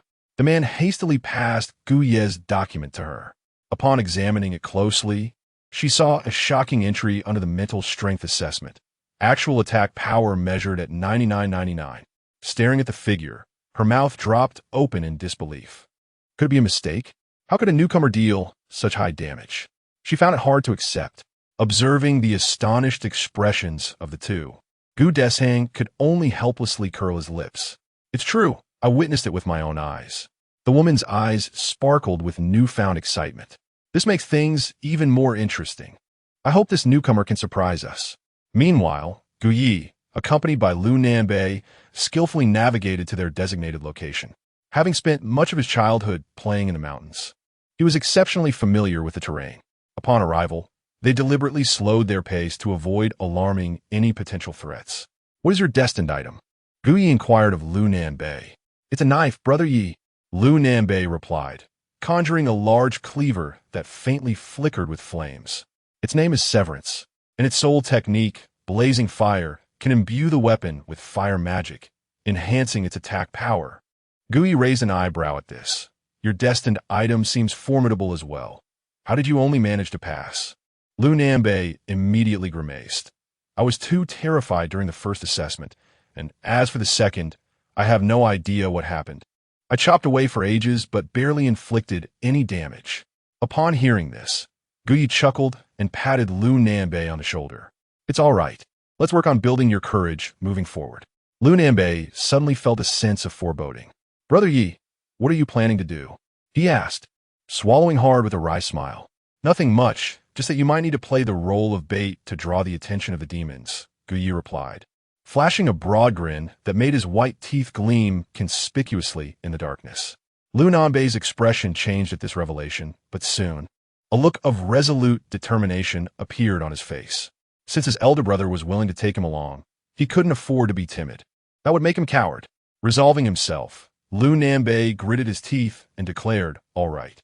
Brother Yi, I'm with you." Hearing this, Guyi patted his shoulder once more, stating that as a member of the Super Affairs Bureau, it was time to cultivate his courage. Lu Nanbei, possessing a keen intellect, immediately grasped the underlying intent of his words. What prowess did Brother Yi possess that required assistance in diverting the attention of the demons? It was evident that he was seeking to use this opportunity to hone Lu's skills. If he performed admirably this time, perhaps after officially joining, his elder brother might take him under his wing. For Lu, this was a golden opportunity to showcase his abilities. After coming to this realization, Lu thumped his chest and declared, "Brother Yi, I understand. I will undoubtedly be a worthy bait." The two continued on their journey for a while. Suddenly, a chilling wind swept through, and from the tranquil woods ahead came the sound of labored breathing, accompanied by a series of strange calls. The atmosphere abruptly shifted to one of eerie tension. Under the moonlight, a thick gray mist began to rise in the forest, revealing a massive shadow lurking within. Upon witnessing this scene, Lu Nanbei's pupils constricted, and he instinctively inched closer to Guyi. Amused by this reaction, Guyi chuckled and urged him forward. "What are you standing there for? Go." At Guyi's prompting, Lu swallowed hard and, gathering his resolve, stomped his foot. "To hell with it. I'm all in." He seized his hefty machete and charged towards the imposing figure.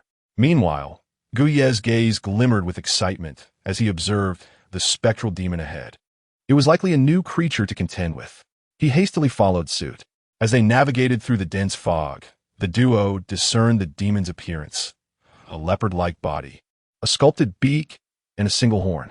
Its eyes, as large as bronze bells, glinted with a bloodthirsty menace. At that moment, the demon also noticed them, opening its massive jaws to emit a shrill cry. The gaping maw seemed capable of swallowing Lu Nanbei whole. Lu's face turned pale at the sight. Oh dear! Yet, noticing Guyi's unwavering gaze, he summoned his courage and swung his fiery machete at the demon. "No turning back now. Let us go." With that declaration, flames enveloped Lu Nanbei's machete as he aimed for the demon's leg. Sparks flew as the blade left a shallow gash on its limb, but it inflicted no significant damage. Recognizing this, Lu hastily struck again. The demon, enraged, let out a furious cry and raised its front paws to strike Lu with formidable force. In that instant, panic surged through Lu, his heart racing. Oh no, Lu Nanbei dodged. Desperate to evade the demon's assault, he attempted to retreat swiftly, but his movements were too slow, and it seemed he was about to be overpowered. Just then, gunshots rang through the air, the flames illuminating the dim scene. To Lu's astonishment, the demon's claws were struck by 2 bullets, causing it to halt abruptly. Green blood splattered across Lu's face. "What are you dawdling for? Come here." Guyi gazed at the dazed Lu Nanbei and called out in exasperation. Upon hearing Guyi's voice, Lu Nanbei immediately snapped back to reality, hurriedly rushing to Guyi's side. Turning around, he beheld the creature as claws utterly obliterated by Guyi's 4 shots. Concurrently, the excruciating pain propelled the beast into a frenzied state, emitting terrifying shrieks. Observing this, Guyi grinned broadly and addressed Lu Nanbei. "Take note, young one. Aim for its vital points. Everyone knows that striking the upper body inflicts greater damage." As he spoke, Guyi reloaded his weapon, the Bell of Death, and in an instant, his figure vanished from sight. Shadow Step, activate. As he swiftly approached the demon, Guyi raised the Bell of Death. Aiming directly at the creature's forehead was the most exhilarating aspect of shooting. Undoubtedly, it is the satisfaction of a headshot. The smile on Guyi's face morphed into a wild grin. Before the demon could react, he pulled the trigger. Bang, bang, bang.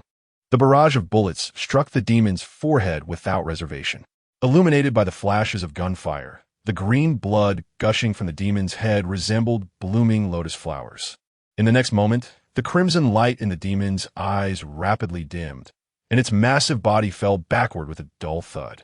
Having witnessed the entire spectacle, Lu Nanbei gasped in astonishment. My goodness, how ferocious, how magnificent. This bloody scene opened a new realm of understanding for Lu Nanbei. He felt that such a method of slaying demons was profoundly satisfying. Thoughts of containment were swiftly cast aside. If Wild Brother was concerned, why should he be?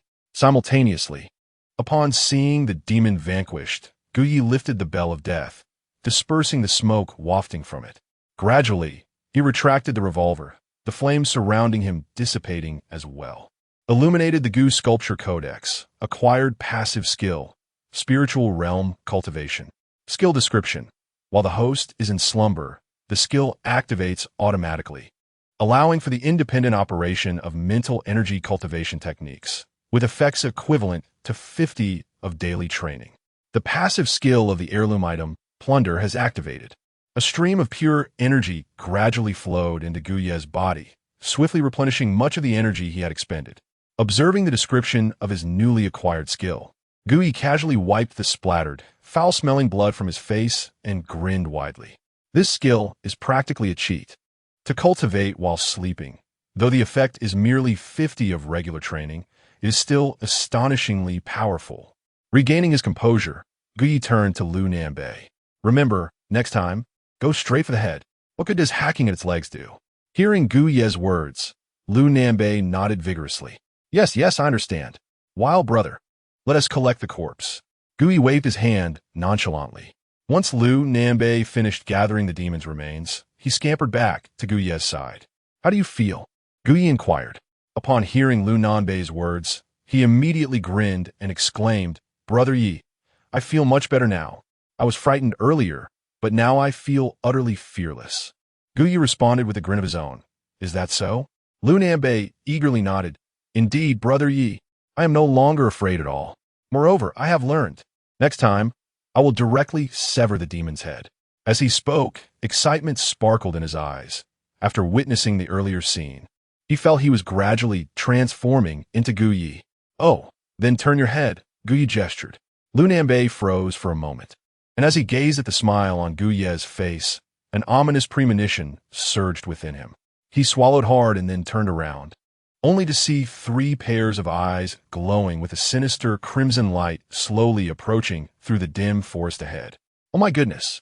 Lu Nanbei exclaimed, swiftly retreating behind Guyi. There are 3 of them, Brother Yi. What should we do? Guyi glanced at Lu Nanbei's pale face and, not in the mood, gave his head a light pat. Weren't you just saying you weren't afraid? Brother Yi, this is just too many. Lu Nanbei's expression turned sour. Shall we retreat? Retreat? Not a chance. Guyi smacked him on the head again. The more the merrier. At that moment, the 3 demons had drawn closer. Guyi and Lu Nanbei quickly discerned their appearances. One was a proud demon with a long, flicking tongue, while another was an unidentified creature resembling a python. The third was notably larger than the other 2, taking the form of a massive bird with 9 heads. Guyi's eyes lit up at the sight. 2 new demons, and that 9-headed creature is evidently stronger than the others. Have we encountered an elite monster? Meanwhile, upon seeing the 3 demons approach, Lu Nanbei gritted his teeth. Darn it, I just boasted in front of Brother Yi. Backing down now would be too unmanly. With that thought, Lu Nanbei stepped out from behind Guyi, his expression resolute and ready to face death. At that moment, adrenaline surged through him, and his hands trembled uncontrollably as he gripped his large blade. Brother Yi, no more words, let's fight. Fiery Blaze. Chapter 16.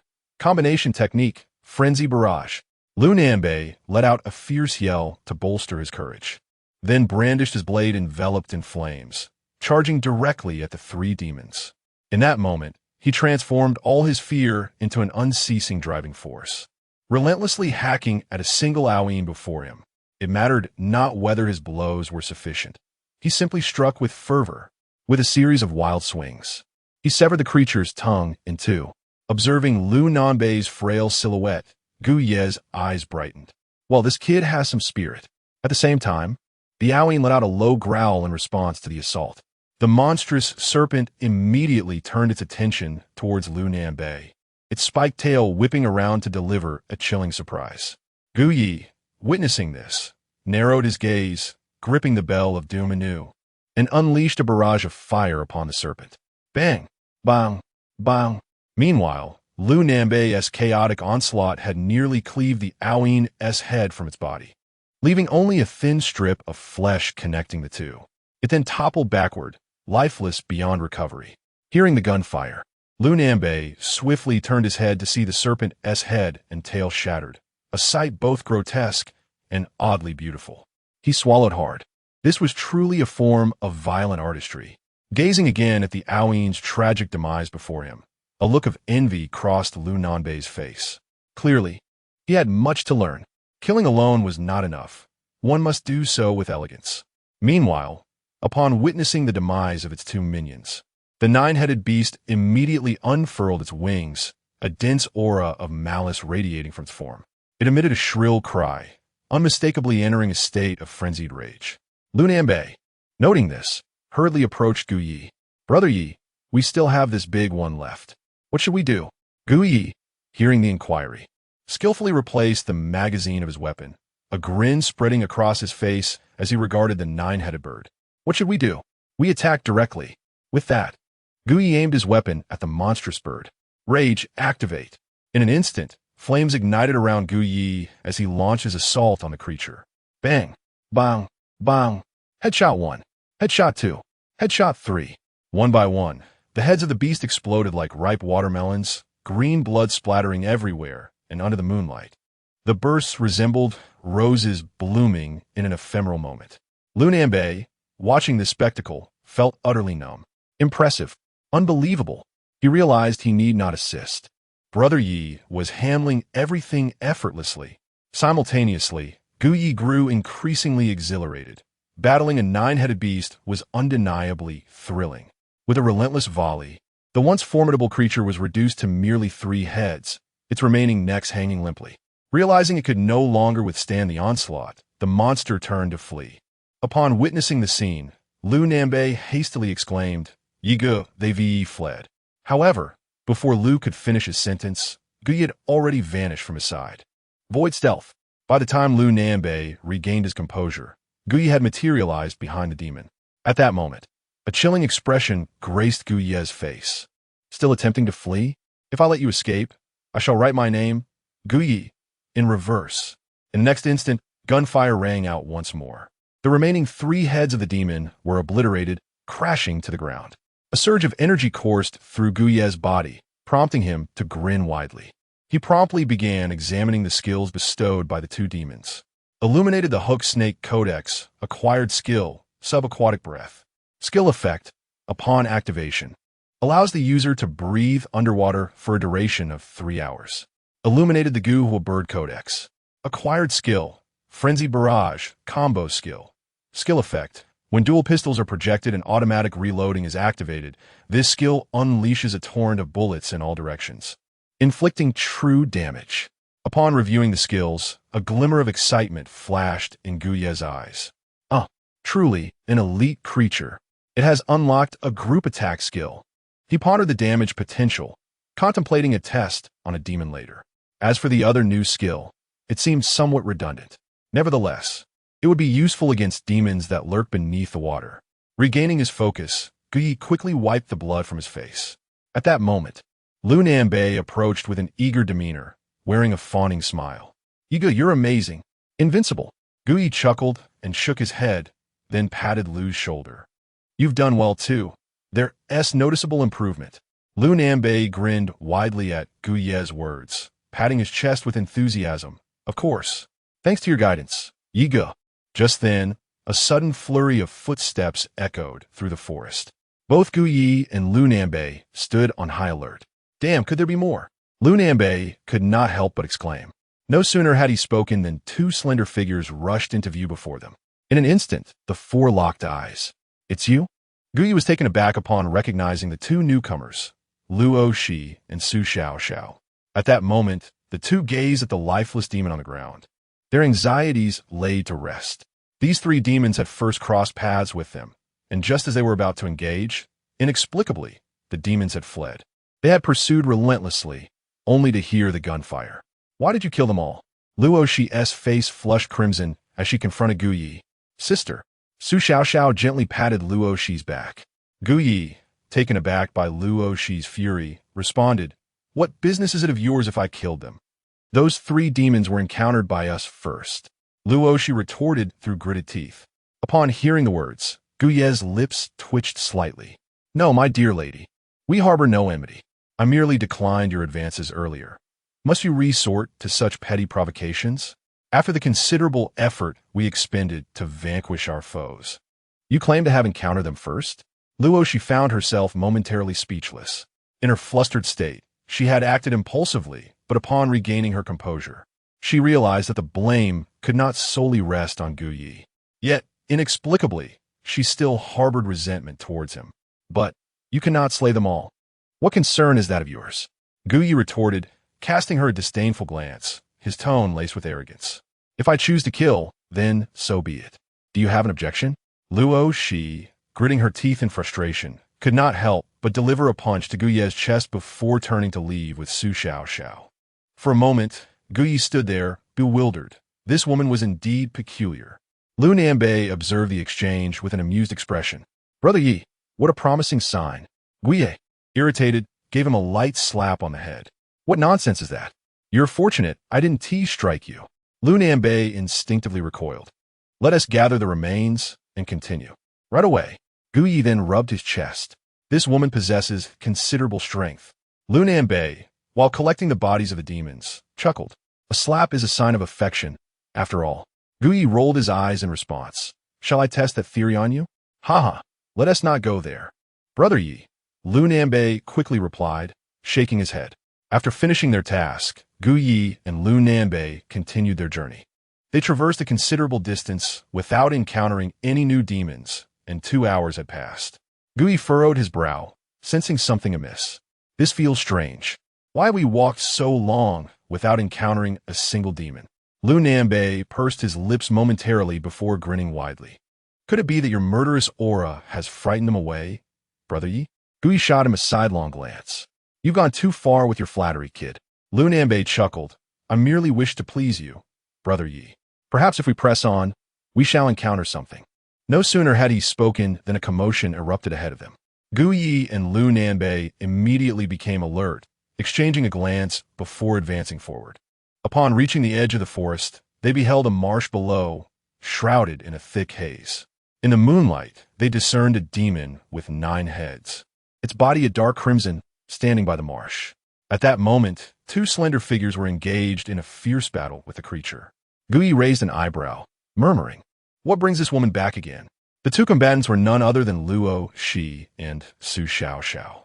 Luo Shi wielded a gleaming silver spear, its tip engulfed in black flames as she fought valiantly against the demon, while Su Xiaoxiao provided support with a crossbow from the sidelines.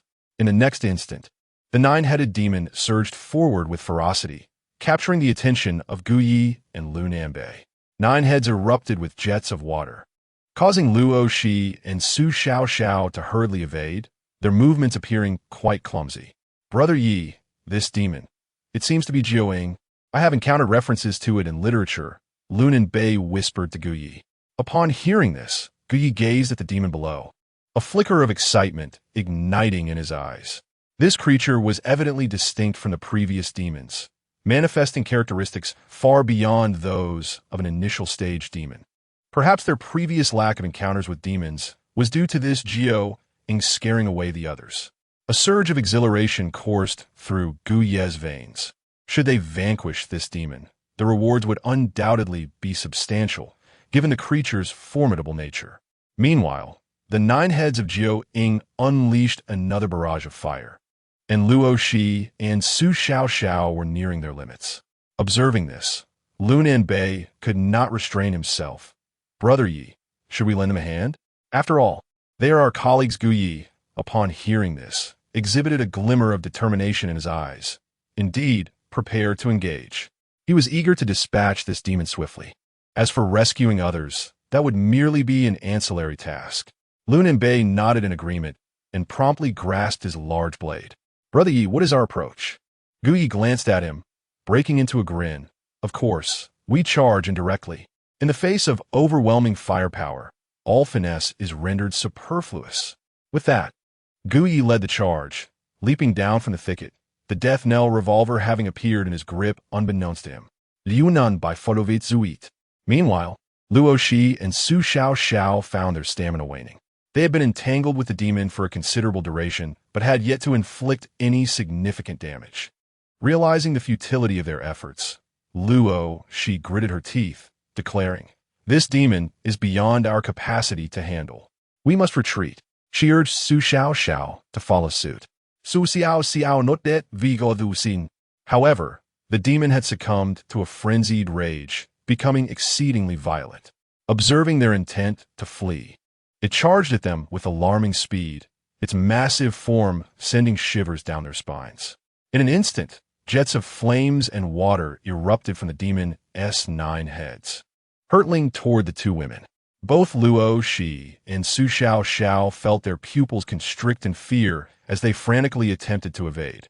Just then, gunfire rang out. Bang! Bang! Bang!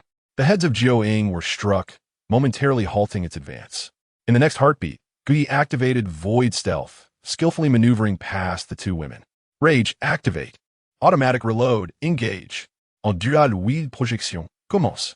In a spectacular display of firepower, Guyi raised his other hand, unleashing twin torrents of flame from both death knell revolvers. Under this relentless assault, the colossal form of Jiao Ying staggered, its forward momentum halted. At that moment, Luo Shi, taken aback by the sudden appearance of this figure ahead, quickly exclaimed, "This is a mid-stage demon with exceptionally high defenses." Upon hearing this, Guyi broke into a grin. "High defense? Apologies, but my damage output surpasses that."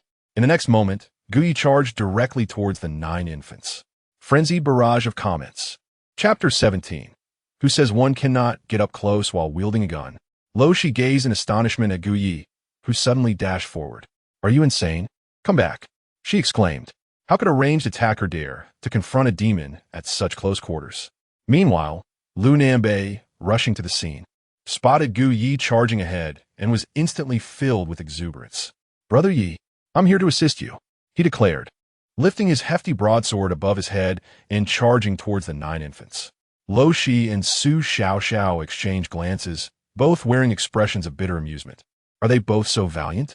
Su Xiao couldn't help but comment. "Enough talk. I'll assist you. You cover from afar," Lo Shi said, raising her spear. However, just as she finished speaking, a series of piercing gunshots echoed in their ears. The next moment, a bright flash illuminated their faces. Turning in disbelief, they saw Lu Nanbei frozen in place, his broadsword held aloft. Before him, Guyi spun like a whirlwind, moving with astonishing speed as a barrage of bullets erupted from his twin revolvers, creating a circular domain around the 9 infants. Bullets detonated against the creature's massive form, causing blood to spray everywhere. The 9 infants emitted a chilling wail.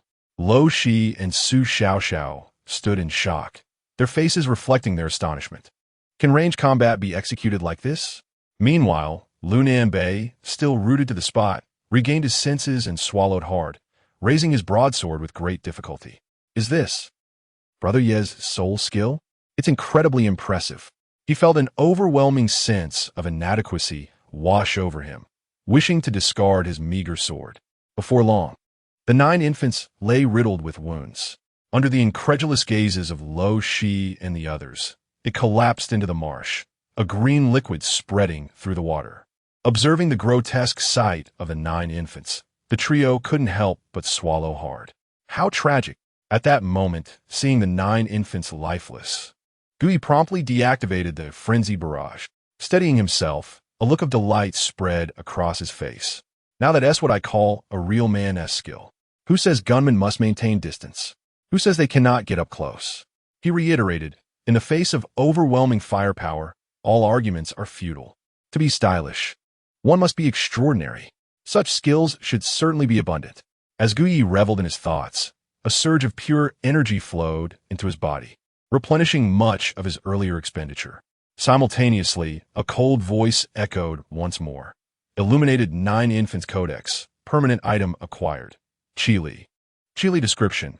Capable of traversing mountains and seas. Speed increases with the host's strength, with no upper limit on wear, and can be automatically repaired upon retraction. The skill plunder of the destined object has activated. Gui gazed at the reward, momentarily taken aback as a red and blue phantom motorcycle gradually materialized above the demonology compendium. This motorcycle bore a resemblance to an old Harley, with flames of red and blue billowing forth. After perusing the introduction to Chile, Gui couldn't help but smile broadly. It required no fuel, no repairs, and could be ridden with ease, capable of traversing mountains and seas, a veritable artifact. Furthermore, Chile had already formed a bond with his consciousness, allowing him to summon it with a mere thought and retract it when not in use. How convenient.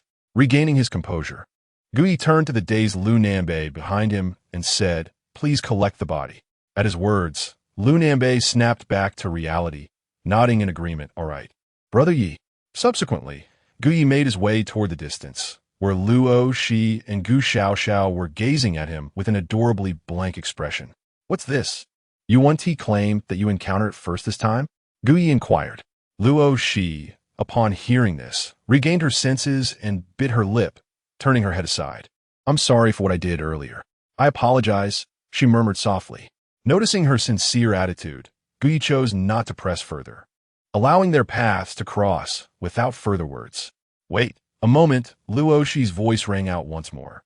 Gui turned to look at her as she stepped forward, approaching him. "This time, thank you," she said, her gaze lowered, her voice barely above a whisper. Gui smiled gently in response. "I accept your gratitude. Just try not to be so forceful in the future." At this, Luo Shi couldn't help but lift her head, looking at Gui with a stubborn expression. "Then why don't you want to team up with me?" she asked. Gui chuckled. "I've mentioned it before. You're simply too strong." Luo Shi pressed her lips together. "Is that truly the only reason? Or is it because you find me unappealing?" As she spoke, the corners of her mouth involuntarily drooped. Gui sighed with a smile. "Why would I find you unappealing? We hardly know each other." Luo Shi, upon hearing this, pouted and tilted her head away. At this moment, Lu Nambe, who had been gathering the demons, returned and stood beside Su Xiaoxiao, watching the two converse. The moonlight cascaded down, casting a cinematic aura over the two as they stood in conversation. A flicker of excitement crossed Lu Nambe's face. "Well, who could it be that the couple I ship is about to become a reality?" "Lu Nambe, we're leaving," Gui called out. Noticing Luo, she had fallen silent. Hey, coming," Lu Nambe replied. As Gui and Lu Nambe departed, Su Xiaoxiao approached Luo Shi and linked her arm with hers. "Sister, that guy's so handsome," she exclaimed, unable to contain herself. Luo, she shot her a disapproving glance. "Why are you being so superficial? Isn't it true? He was just there bang bang bang. Absolutely stunning," Su Xiaoxiao said, striking a pose that instantly lifted Luo Shi's spirits. "Let us go," Luo Shi urged, tugging at Su Xiaoxiao, who was still posing. Once the four had left, the waters returned to a state of tranquility. Before long, two figures cloaked in black emerged from the opposite side of the forest. Observing the remnants of blood by the waterside, one of them could not help but exclaim, "The 9 infants has been slain. It seems an extraordinary newcomer has arrived at the Super Affairs Bureau." With a hint of regret, the other replied, "What a pity for my 9 infants. It had yet to be cultivated." The first one reassured, "No worries, in the coming days, the organization will open a portal in Jiangsheng to select another. It seems this is the only course of action we have." Chapter 18, Friends, Not Girlfriends. At this moment, the individuals who had ventured out for practical training had returned to the camp. Gu Deshang was still within the camp, meticulously recording the scores of each group. The team comprising Song Yuhao and Li Jingyu had captured 2 monsters. Meanwhile, the duo of Luo Shi and Su Xiaoxiao had successfully apprehended 5 monsters. Upon hearing the results from Luo Shi's group, everyone could not help but swallow hard. 5. This was undoubtedly the finest score thus far, wasn't it? Indeed, these 2 young women were remarkable. Not only were they skilled, but they were also quite beautiful. The only group that might rival theirs would likely be the one led by the living King of Hell. However, that seemed rather unlikely. Not that I doubt the King of Hell, but rather due to his teammates. Quite right. A lively discussion ensued among the crowd. The previously mentioned man and woman shared a knowing smile upon hearing this score. Truly, These newcomers who achieved perfect scores in the assessments had performed admirably, the woman remarked. The man nodded in agreement, stating, "Yes, I recall that the highest record for practical training was indeed 5 monsters." At that moment, the woman's gaze shifted towards Gu Yi and Lu Nanbei, who had just arrived. A glimmer of anticipation flickered in her eyes. Would this little fellow, who had demonstrated extraordinary power in the mental assessments, manage to surpass that record? One could only hope for a delightful surprise. Meanwhile, after finishing the data entry, Gu Desang waved his hand towards Luo Shi and Su Xiao. Next group. As his voice echoed, Gu Yi and Lu Nanbei approached Gu Desang. Lu Nanbei hurriedly presented 2 spatial capsules.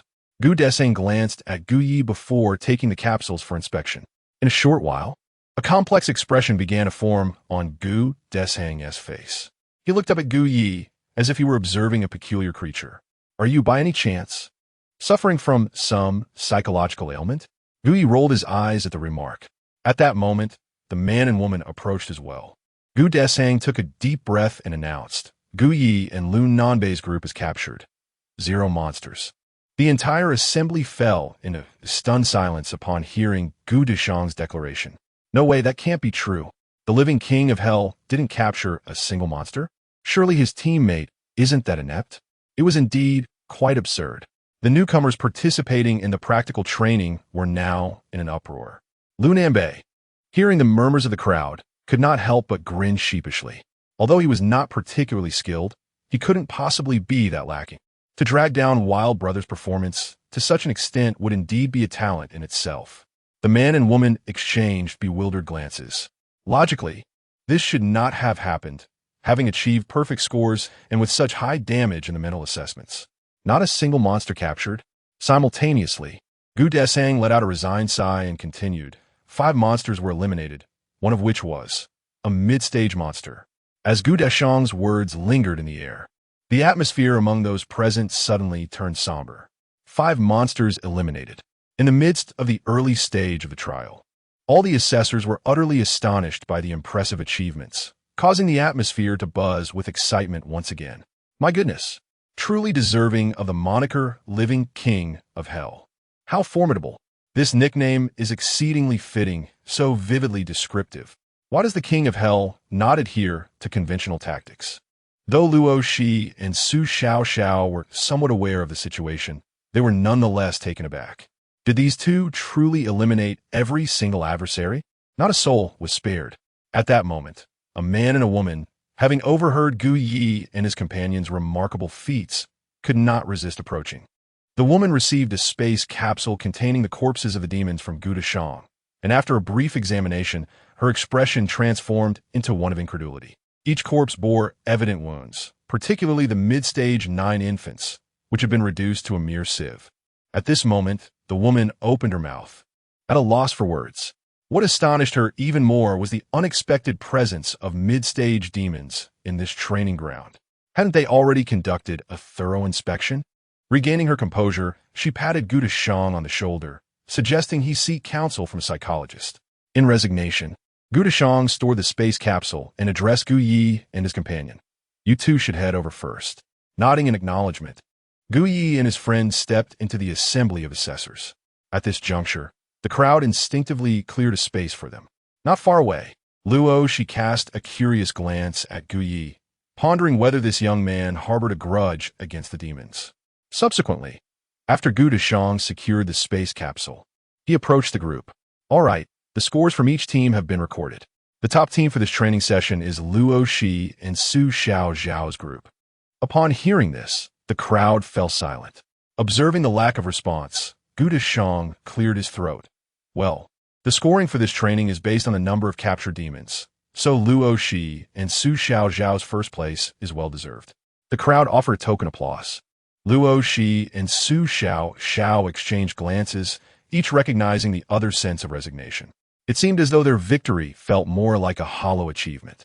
Meanwhile, Gu Yi remained indifferent, feeling that whether they secured first place was inconsequential, as they had already reaped significant rewards. Lu Nanbei was even less concerned, as he had already accepted his position at the bottom. Observing the crowd's reaction, Gu Deshang felt somewhat awkward and could only wave goodbye to everyone. All right, the training has concluded. Let us descend the mountain. Once they arrived at the base of the mountain, it was just 3 in the morning. Gudashang led the group to a hotel in Longmen Town. Let us rest well tonight. We shall depart for home tomorrow afternoon at 3 o'clock. The crowd erupted in cheers, for they were utterly exhausted.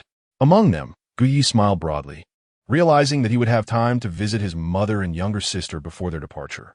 After distributing the rooms, everyone retreated to their quarters to rest. Guyi entered his room and promptly fell asleep. The next day arrived swiftly, and at 11 o'clock in the morning, Guyi finished his morning routine and descended to the hotel lobby. Having expended considerable energy the previous evening, he had intended to rise early, but ultimately failed. Standing at the entrance of the hotel, he gazed at the familiar streets, stretched lazily, and couldn't help but smile. It was at that moment that a familiar voice called out from behind him. "Excuse me, could you recommend a good restaurant nearby?" Guyi turned to see Luo, she standing behind him, her face still bearing the remnants of sleepiness. After contemplating for a moment, Guyi was about to respond when he felt a tap on his shoulder from behind. "Hey, big brother, who is this sister?" Upon hearing the voice, Guyi quickly looked back. A girl in a blue and white school uniform, sporting a ponytail, stood playfully behind him. "Gu Xiaoran?" Guyi exclaimed in surprise upon recognizing the girl. "What brings you here?" Gu Xiaoran, with a curious gaze directed at Luo Shi, replied, "Ah, I just got out of school." After speaking, her gaze shifted upward to the hotel sign, and her mouth fell open in astonishment. "Big brother, you." Seeing the shocked expression on Gu Xiaoran's face, Guyi quickly understood the implication. "What are you thinking?" he said, playfully ruffling Gu Xiaoran's hair. "This is my colleague." At that moment, Luo Shi appeared to awaken from her stupor, her previous confusion replaced by a hint of embarrassment. A man and a woman in front of a hotel certainly sparked some. "What? Colleague? Aren't you in college, big brother?" Gu Xiaoran tilted her head, unable to contain her curiosity. Guyi, opting not to respond to her question, turned to Luo Shi and said, "About 500 meters ahead, there's a noodle shop that's quite good. You should give it a try." After speaking, he turned back to Gu Xiaoran. "Come on, let's head home." "Huh, big brother. Are you silly?" Gu Xiaoran furrowed her brow. "We have it. Sister, why don't you join us for dinner at home? My mother is making dumplings today, and the shepherd's purse filling is delicious." Gu Xiaoran, disregarding Gu Yi's presence, took hold of Luo Shi's arm in a friendly manner. "Luo Shi, let's go." Gu Yi's expression darkened at the sight. "Gu Xiaoran, have you become cheeky after not seeing you for a while?" His voice rose involuntarily, drawing the attention of passers-by on the street. "Hey, isn't that Xiao Yi, back for vacation?" A middle-aged woman approached, carrying a basket, and greeted him with a warm smile. Upon recognizing her, Guyi quickly composed himself and politely said, "Hello, Aunt Ma." As soon as his words left his lips, the woman's gaze shifted to Luo Shi, who was still linked to Gu Xiaoran. "Oh my, Xiao Yi, what a beautiful girl. Who is she?" "This sister is my brother's friend," Gu Xiaoran answered eagerly. Aunt Ma patted Guyi on the shoulder. "Xiao Yi, you're doing well, bringing your girlfriend home." Upon hearing this, Guyi's lips twitched slightly. "Aunt Ma, she is a friend, not a girlfriend." "Oh dear, why should the youth feel so embarrassed?" Aunt Ma chided, casting a reproachful glance at Guyi. At her words, Guyi's expression turned ashen, and he quickly pulled Gu Xiaoran, who was linked arm in arm with Luo Shi, closer. Just then, Gu Deshang unexpectedly emerged from the hotel. "Mom, what are you doing here?" Chapter 19. Where is Uncle? He hasn't returned yet? Upon hearing this, Aunt Ma glanced at Gu Deshang with surprise. "So, what is this?" As she spoke, Aunt Ma cast a quick look at Guyi. "Did you come back with Xiao Yi?" Gu Deshang immediately nodded, unable to suppress a smile. "Yes, Mom, I am now Xiao Yi's superior." Upon finishing, Gu Deshang wore a proud expression, eagerly anticipating his mother's affirmation. The next moment, Aunt Ma rushed forward and seized Gu Deshang's ear. "Look at Xiao Yi, and then look at yourself." Gu Deshang was taken aback. "Huh? No, Mom. I said I am Xiao Yi's superior." "What kind of superior? He is still in school. Don't change the subject. Xiao Yi has already brought his partner home. And look at you," Aunt Ma said sternly to Gu Deshang. With a puzzled expression, Gu Deshang turned to Luo Shi, his face instantly contorting in confusion. "Wait, when did these two become a couple?" At this moment, Luo Shi, witnessing the chaotic scene, chose to slip away, unable to bear it any longer. No, Mom. I really am Xiao Ye's superior. He is interning with us. Gu Deshang continued to explain. Emma swiftly slapped Gu Deshang on the head. Superior, superior. You think you're so impressive? If you have the capability, why don't you bring home a daughter-in-law? With that, Aunt Ma, carrying her basket, strode away. Gu Deshang stood there in a daze. No, this is not what I imagined. Why is it always me who gets hurt? Hey, Mom, wait for me. Meanwhile, Gu Yi watched Gu Deshang and Aunt Ma's departing figures, feeling helpless. Why do people always jump to conclusions? Just because he and Luo, she stood together and talked. How did that lead to them being a couple? Brother, that sister has left, Gu Xiaoran remarked, glancing at Luo, she's lonely silhouette. Gu Yi shot a disgruntled look at her. Let her go. What does it have to do with you? She has gone. Let's head home. On the way back, Gu Xiaoran glanced at Gu Yi and couldn't T help but ask, Brother, why didn't you invite that sister home for dinner? Didn't Mom always teach us to be friendly to others? Gu Yi pursed his lips and, feeling resigned, replied, mainly because we're not that familiar yet. Besides, even if I did invite her, she might not want to come. That would be awkward. Hearing this, Gu Xiaoran scratched her head. All right, that makes sense. Gu Yi observed her expression and added, Of course, Mom is right. Being friendly to others when out is not wrong. But one must also know the limits. Gu Xiaoran nodded in agreement. Then a spark of excitement flashed in her eyes as she eagerly extended her small hand towards Gu Yi. So, did you bring me a gift this time? Gu Yi looked at her expectant expression, smiled slightly, and ruffled her hair. This time was a bit unexpected. Maybe next time. Gu Xiaoran pursed her lips and said, All right then, brother, don't forget. Gu Yi nodded and acknowledged. At that moment, Gu Xiaoran suddenly tugged at Gu Ye's sleeve. Brother, it's that sister. Gu Yi followed her gaze and saw Luo, she standing alone at the street corner, gazing at the now-defunct noodle shop. Surprised by the closure, Gu Yi exclaimed, Huh? Uncle Lin's not running the noodle shop anymore? Gu Xiaoran nodded in affirmation. Yes, it is said that Uncle Lin's son got accepted into Jiang University, so they moved the shop to the urban area of Jiang City. Meanwhile, upon hearing Gu Xiaoran's voice, Luo, she turned her head to look at the two. Gu Yi felt a wave of discomfort wash over him. This place was one he had recommended, and now it had closed. It was indeed rather awkward. As Luo, she glanced at them. She silently averted her gaze and walked past them.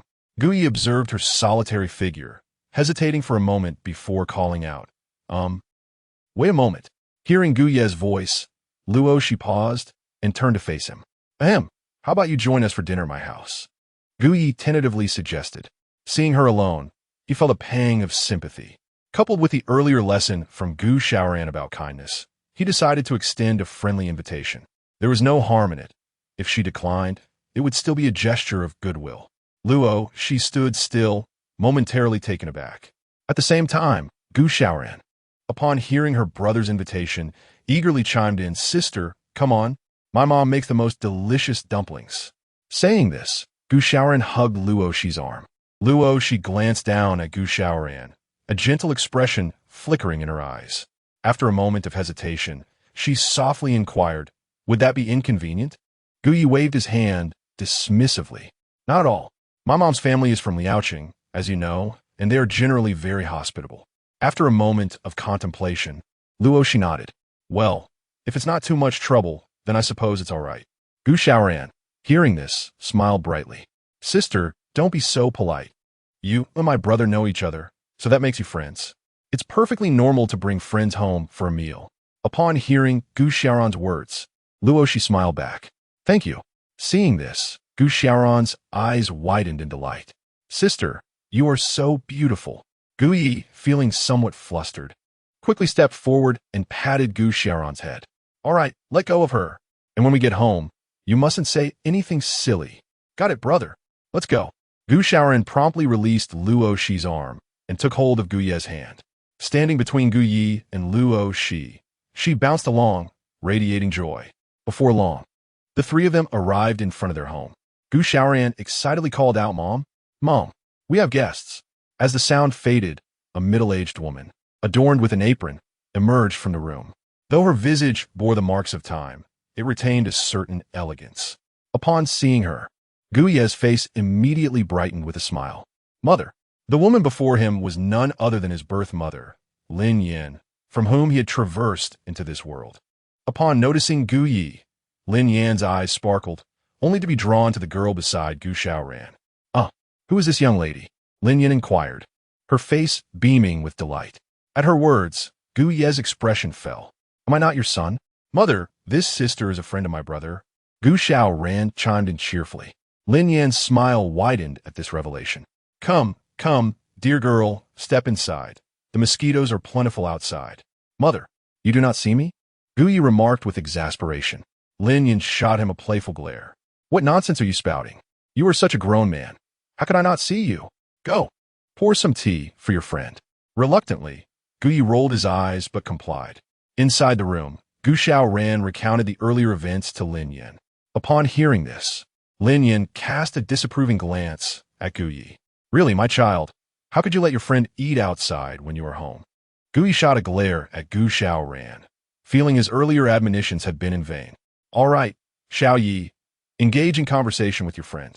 I shall prepare some dumplings. Lin Yan then rose and turned to Luo Shi. Dear girl, feel at home. Treat this place as your own. Luo Shi nodded eagerly in response. Lin Yan then retreated to the kitchen. Hey, mother, allow me to assist. Gu Xiaoran glanced at Gu Yi and Luo Shi, her eyes glinting with mischief, before also heading toward the kitchen. Soon, the room was left with just Gu Yi and Luo Shi, enveloped in an awkward silence. Luo Shi broke the silence. I apologize for intruding. I hadn't intended to come, but seeing your sister reminded me of my own. She spoke softly, attempting to minimize the discomfort. Gu Yi chuckled at her words. You have a sister too? Indeed, Luo Shi replied, her lips curving slightly, her face radiating warmth. Gu Yi paused for a moment, then shook his head gently. No worries, it isn't a disturbance at all. Luo Shi nodded, cradling her cup delicately.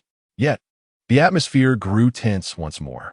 Gu Yi wished to alleviate the awkwardness, but was at a loss for conversation topics, as they were still strangers to one another. After a brief hesitation, Luo Shi ventured, Where is your uncle? Is he not back yet? Unfamiliar with the situation, she resorted to small talk to ease the tension. She took a sip from her cup, seeking solace in the familiar act. Chapter 20. Are you also from Jiang University? Upon hearing this, Gu Yi replied calmly. My father passed away long ago. As the words fell, Luo Shi's hand, which was holding the cup, trembled slightly. I'm sorry. Luo Shi felt a rush of heat to her cheeks, wishing she had remained silent. After posing that question, the atmosphere grew even more awkward. It's all right. I've grown accustomed to it, Gu Yi remarked as he glanced at Luo Shi. She nodded silently. Before long, Gu Xiaoran peeked her head out from the kitchen. Big brother, it's time for dinner. Gu Yi promptly stood up and walked into the kitchen. Luo Shi watched him leave, momentarily at a loss. Should she offer to help? To leave a good impression? Just as this thought crossed her mind, she suddenly froze.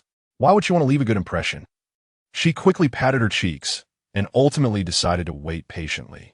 At the dining table, Lin Yan and Gu Xiaoran enthusiastically served dumplings to Luo Shi, leaving her both surprised and flattered. Observing this, Gu Yi could not help but twitch his lips in annoyance. This should have been his privilege. Frustrated, he could only express his dissatisfaction towards the dumplings in front of him. Lin Yan, noticing his behavior, playfully slapped his head. You only know how to eat and not introduce yourself. Gu Yi winced from the light smack and replied, Auntie, my name is Luo Shi. He offered a polite smile to Lin Yan as he introduced himself.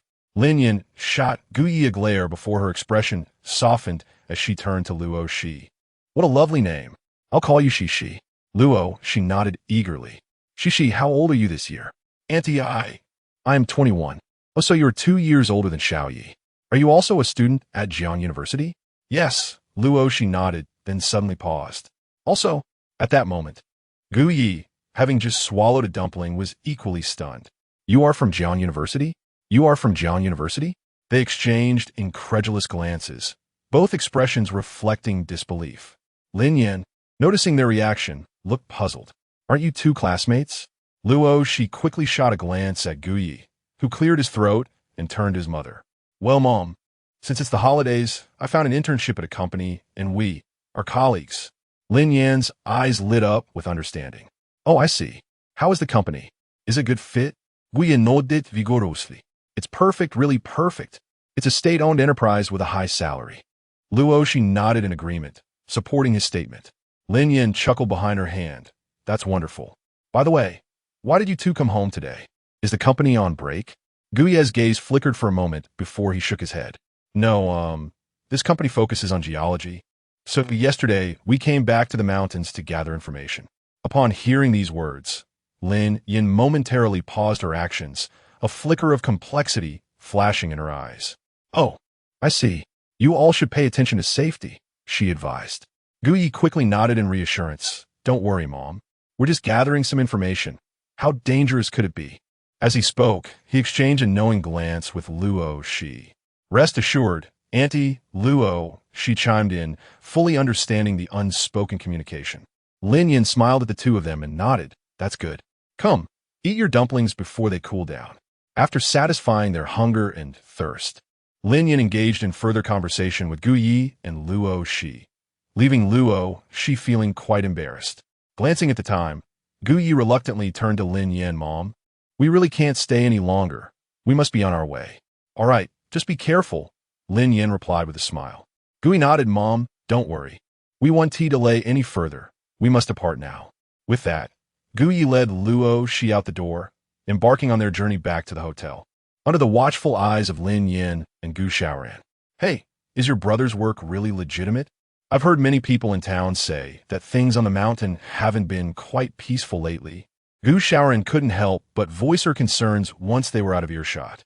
Lin Yan gently patted Gu Xiaoran's head. Don't speak nonsense. Your brother is involved in significant matters. He's involved in significant matters, huh? Gu Xiaoran pouted, mimicking Lin Yan's tone, her voice laced with jealousy. After that, she scampered back inside. This child, Lin Yan chuckled helplessly. Turning her gaze back, she watched the two gradually fade into the distance, a hint of complexity glimmering in her eyes. Ultimately, they have chosen this path. On the road, Gu Ye and Luo Shi unexpectedly encountered Gu Deshang, who was also departing from home. Gu Deshang glanced at the duo with little warmth. Hurry up. With that, he brushed past them. Gu Ye was left bewildered, wondering what was wrong with the guy. Upon returning to the hotel, everyone had already gathered.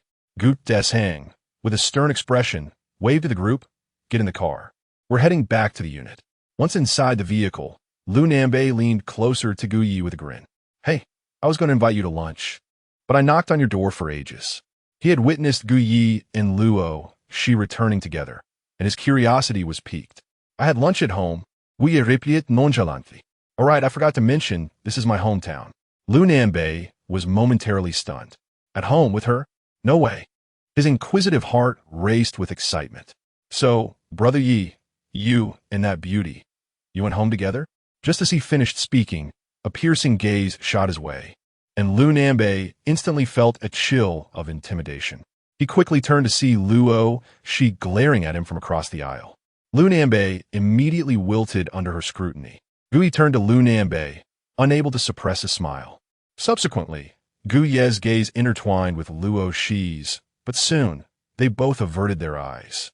At around 6 in the evening, the vehicle arrived at the grand courtyard of the Super Affairs Bureau. As Gu Ye stepped out of the car, he spotted Li Qiye approaching him.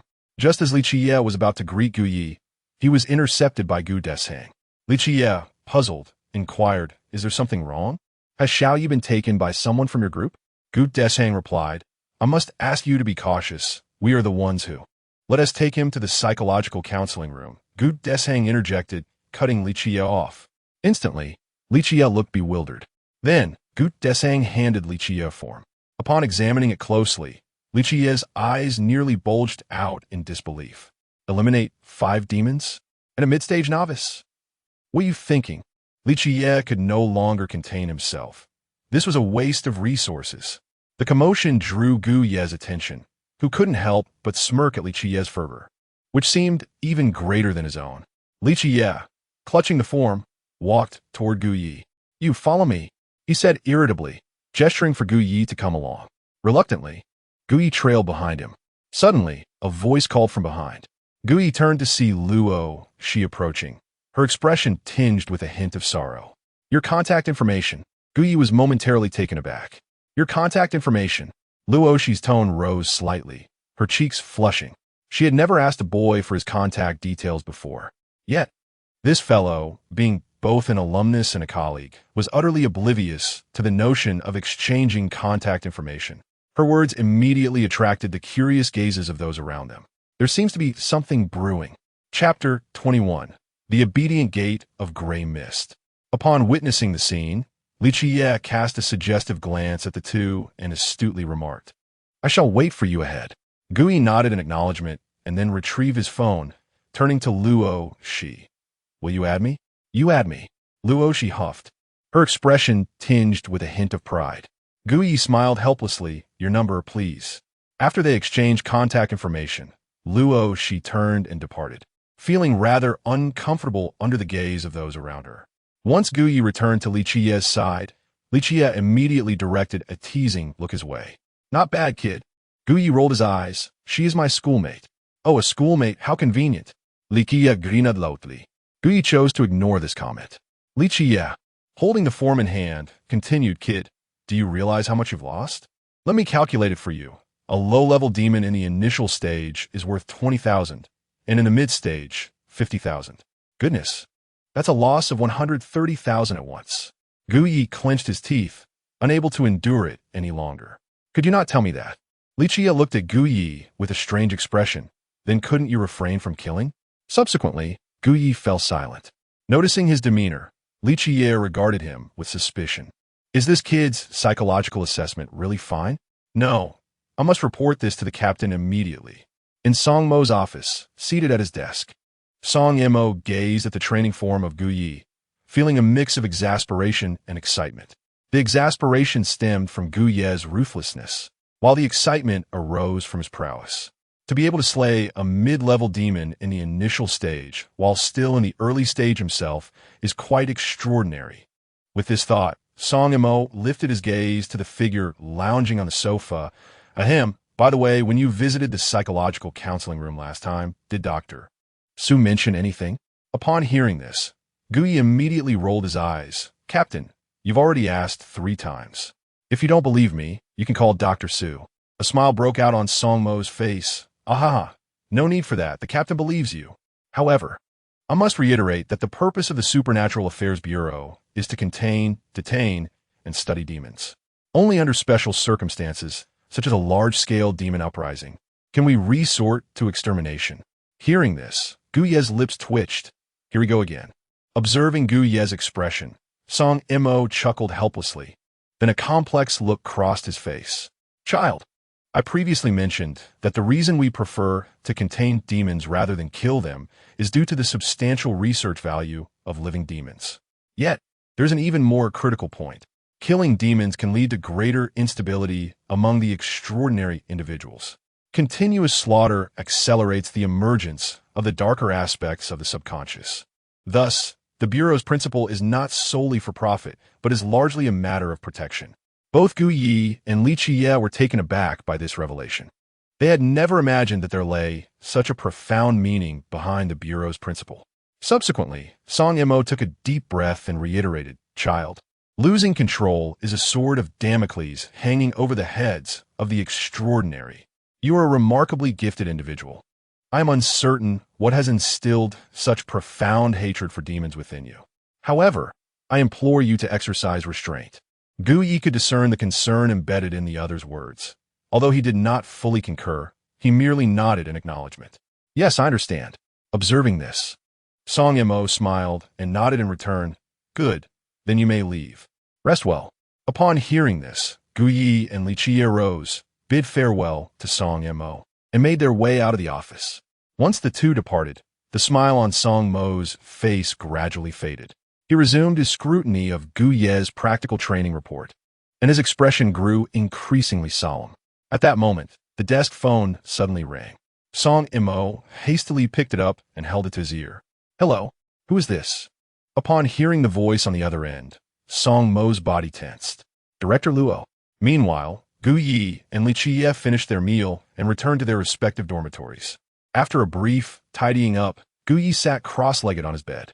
During the training, he had slain 5 demons and acquired a substantial amount of spiritual energy through plunder. Today, he intended to test whether he could break through to the mid-stage of the initial realm in one fell swoop. Thus, Guyi closed his eyes and began to cultivate according to the method recorded in Essence Technique. He had largely grasped the process by now. The spiritual energy obtained through plunder could only partially be attributed to him. The remainder required transformation via Essence Technique. Therefore, he was currently engaged in this transformative step. As time passed, approximately 3 hours later, all the spiritual energy had been successfully transformed by Guyi. With this infusion of spiritual energy, his sea of consciousness began to expand significantly. A resplendent white light emanated from his body once more. Before long, a crisp sound resonated within Guyi's mind. The white light gradually retracted, and a smile involuntarily crept upon his lips. Mid-stage of the initial realm. I did it. His gaze swiftly turned towards the firearm upgrade zone. He was now one step closer to the realm of initiation and eagerly anticipated what was to come. If it truly was DIY, he was determined to transform the mournful bell into something akin to a source power sword. This would enable both close combat and ranged attacks. Simply perfect. Having contemplated these thoughts, he hastily resumed, examining the state of his sea of consciousness. At this moment, his sea of consciousness had expanded to twice its previous size, and the spiritual energy within it had also doubled. Guyi let out a slow, relieved breath, and his attention was drawn to the gray mist door floating within his sea of consciousness. During this period of practical training, he had not paid much attention to this portal. It remained aloof, quietly residing within his sea of consciousness. Guyi felt a sense of helplessness towards this entity. It was akin to a ticking time bomb. He was utterly unable to ascertain whether this portal posed any threat to him.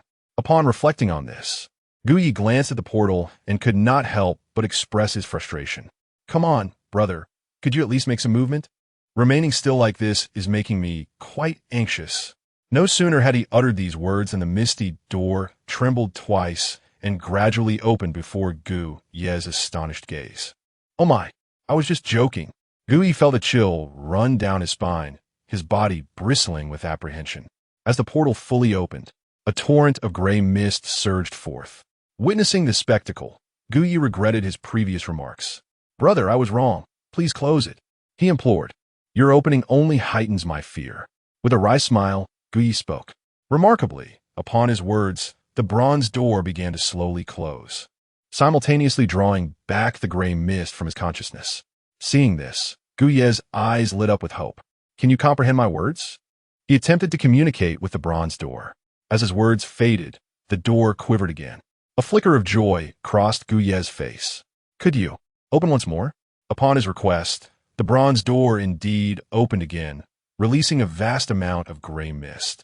This time, Guyi felt no panic. Instead, he began to embrace the sensation. At the moment the gray mist completely filled his consciousness, Guyi suddenly realized that, under its influence, he seemed to have transcended from the initial realm into the awakening realm. Chapter 22. The Supreme Academy of the Extraordinary. Kunlun Academy. Upon sensing this remarkable transformation, Guyi's eyes sparkled with excitement. This was no mere bomb. This was indeed a golden opportunity. It could force him to ascend an entire realm. However, before he could revel in his joy for even 3 seconds, a dense black mist surged forth from within him. Countless negative emotions began to proliferate wildly in Guyi's mind. Brutal, bloody thoughts erupted like mushrooms after rain, incessantly assaulting his nerves. This overwhelming sensation was akin to a bucket of cold water extinguishing Guyi's fervor. Close, close, close. He hastily commanded the door of gray mist. Fortunately, the door obeyed. When Guyi ordered it to close, it promptly complied. The gray mist in his consciousness was entirely retracted, and the negative emotions in Guyi's mind gradually dissipated. Simultaneously, his mental prowess reverted to the mid-stage of the initial realm. Coming back to his senses, Guyi quickly exited the sea of consciousness. After the recent upheaval, he was drenched in cold sweat, and his expression turned grave. The sensation he had just experienced was strikingly similar to Song Mo's previous description of the extraordinary losing control. It seemed that while this gray mist door could significantly enhance his mental power, it also posed a risk of him spiraling into chaos. Hence, it would be prudent to avoid the gray mist door for the time being. He had no desire to become like the man he had glimpsed in his subconscious. At the very least, he must not engage with it unless faced with a life-or-death crisis. With this thought, Guyi calmed his mind and slowly lay back on his bed. Despite the minor incident, he had not emerged empty-handed. At the very least, following the recent trial, he could ascertain that the gray mist door remained under his control and posed no immediate threat. This realization brought him a sense of relief. He no longer had to live in constant trepidation. Having pondered these matters, Guyi exhaled slowly. As for the true nature of the gray mist door and why it had manifested in his mind, he could not comprehend it in the short term. He could only take it one step at a time. Subsequently, Guyi ceased his musings, stretched lazily, and gently closed his eyes. With the practical training completed, he would likely be able to resume his tasks of slaying monsters the following day. He needed to seize the opportunity to rest and recuperate tonight. Before long, Guyi fell into a deep slumber. In the darkness, as his snoring echoed, a faint light emanated from him. Passive skill, spiritual realm training activated.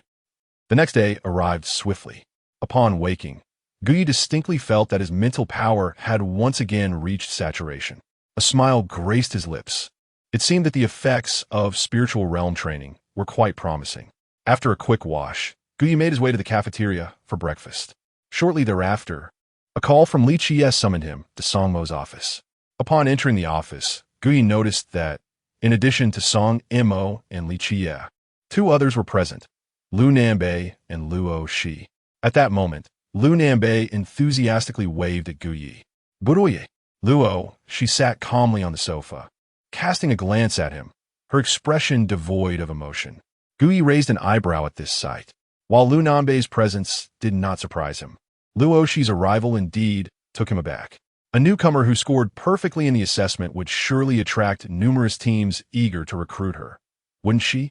Meanwhile, Li Qiye informed Song Mo, the new members of Team Song have all arrived.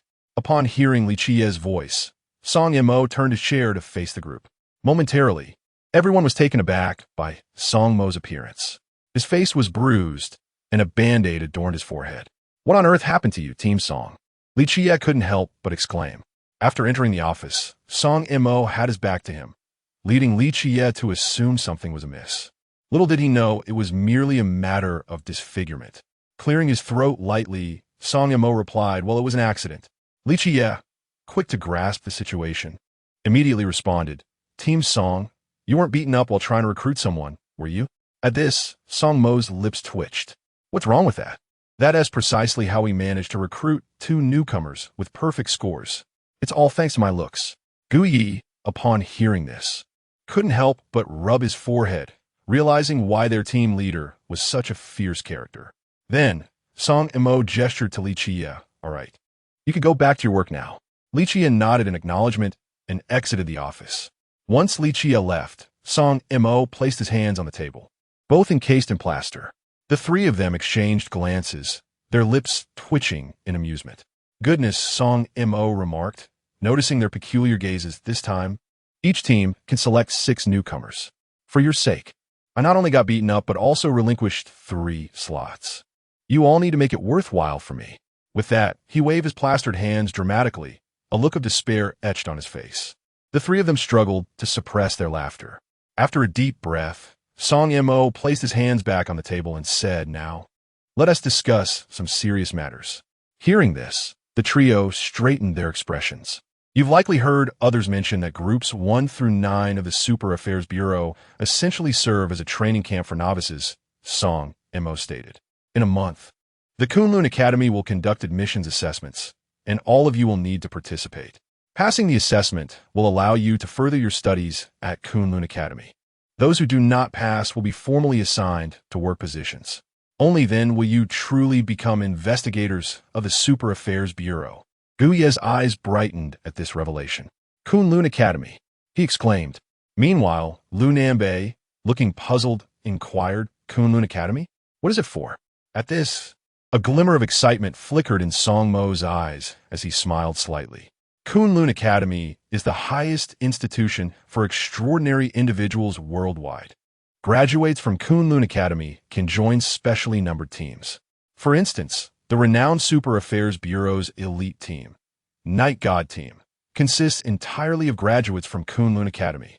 These specialized teams constitute the true core strength of the Extraordinary Affairs Bureau.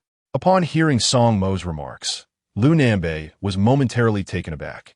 However, Gu Yi and Luo Shi displayed little astonishment. Observing the expressions of the three, Song Mo continued. The admission criteria for the Kunlun Academy have been established. Candidates must be under 24 years of age and have transcended to the initiate realm to participate in the assessment. With only a month remaining, you three must elevate your mental prowess to the initiate realm. While the timeline is indeed tight, I hold great expectations for both of you. All three of you. He was willing to endure any punishment to recruit Gu Yi and Luo Shi into the 9th unit, all in hopes of nurturing one or two new talents who could gain admission to Kunlun Academy. Upon hearing this, the expressions of Luo Shi and Lu Nanbei grew considerably solemn.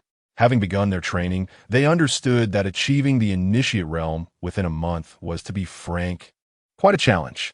In contrast, Guye's demeanor remained largely unchanged, for this did not seem particularly daunting to him. After all, he possessed both the skill of plunder and the game-changing ability of spirit realm training. Surpassing the initiate realm within a month should not pose a significant obstacle. Soon after, the three heard Song Mo declare, "You are now officially on board. The task system has been activated for you. For extraordinary individuals, the quickest path to advancement lies in confronting demons and monsters. Therefore, during this month, you must not slacken your efforts. You must engage in as many tasks as possible." Upon hearing these words, Guye's eyes brightened. Finally, he could accept tasks. After all, he had joined the Extraordinary Affairs Bureau precisely for this purpose. Chapter 23. The First Solo Mission. The Kunlun Academy is recruiting students from around the globe, and you will face not only the extraordinary beings of the Great Xia, but a multitude of otherworldly challengers. Thus, it is imperative that you cultivate a sense of urgency. Do you understand? At this moment, Song Mo felt that the pressure he had provided was insufficient, and he promptly added more. Upon hearing this, Gu Yi and his companions nodded in agreement once again. Very well, this is of utmost importance. Furthermore, the scores from your previous two assessments, combined with your performance during practical training, will be converted into points within the Super Affairs Bureau. These points can be exchanged in the Bureau's Mission Hall, where you will find an array of commendable items. For instance, there are combat techniques derived from ancient martial arts, tailored specifically for extraordinary beings like yourselves. Currently, you are merely at the initial stage, possessing only one sole technique. Mastering several combat techniques will greatly assist you in executing your missions. After conveying this, Song Mo waved his hand toward the trio. That will be all. You may leave now. The three nodded in acknowledgement and exited the office.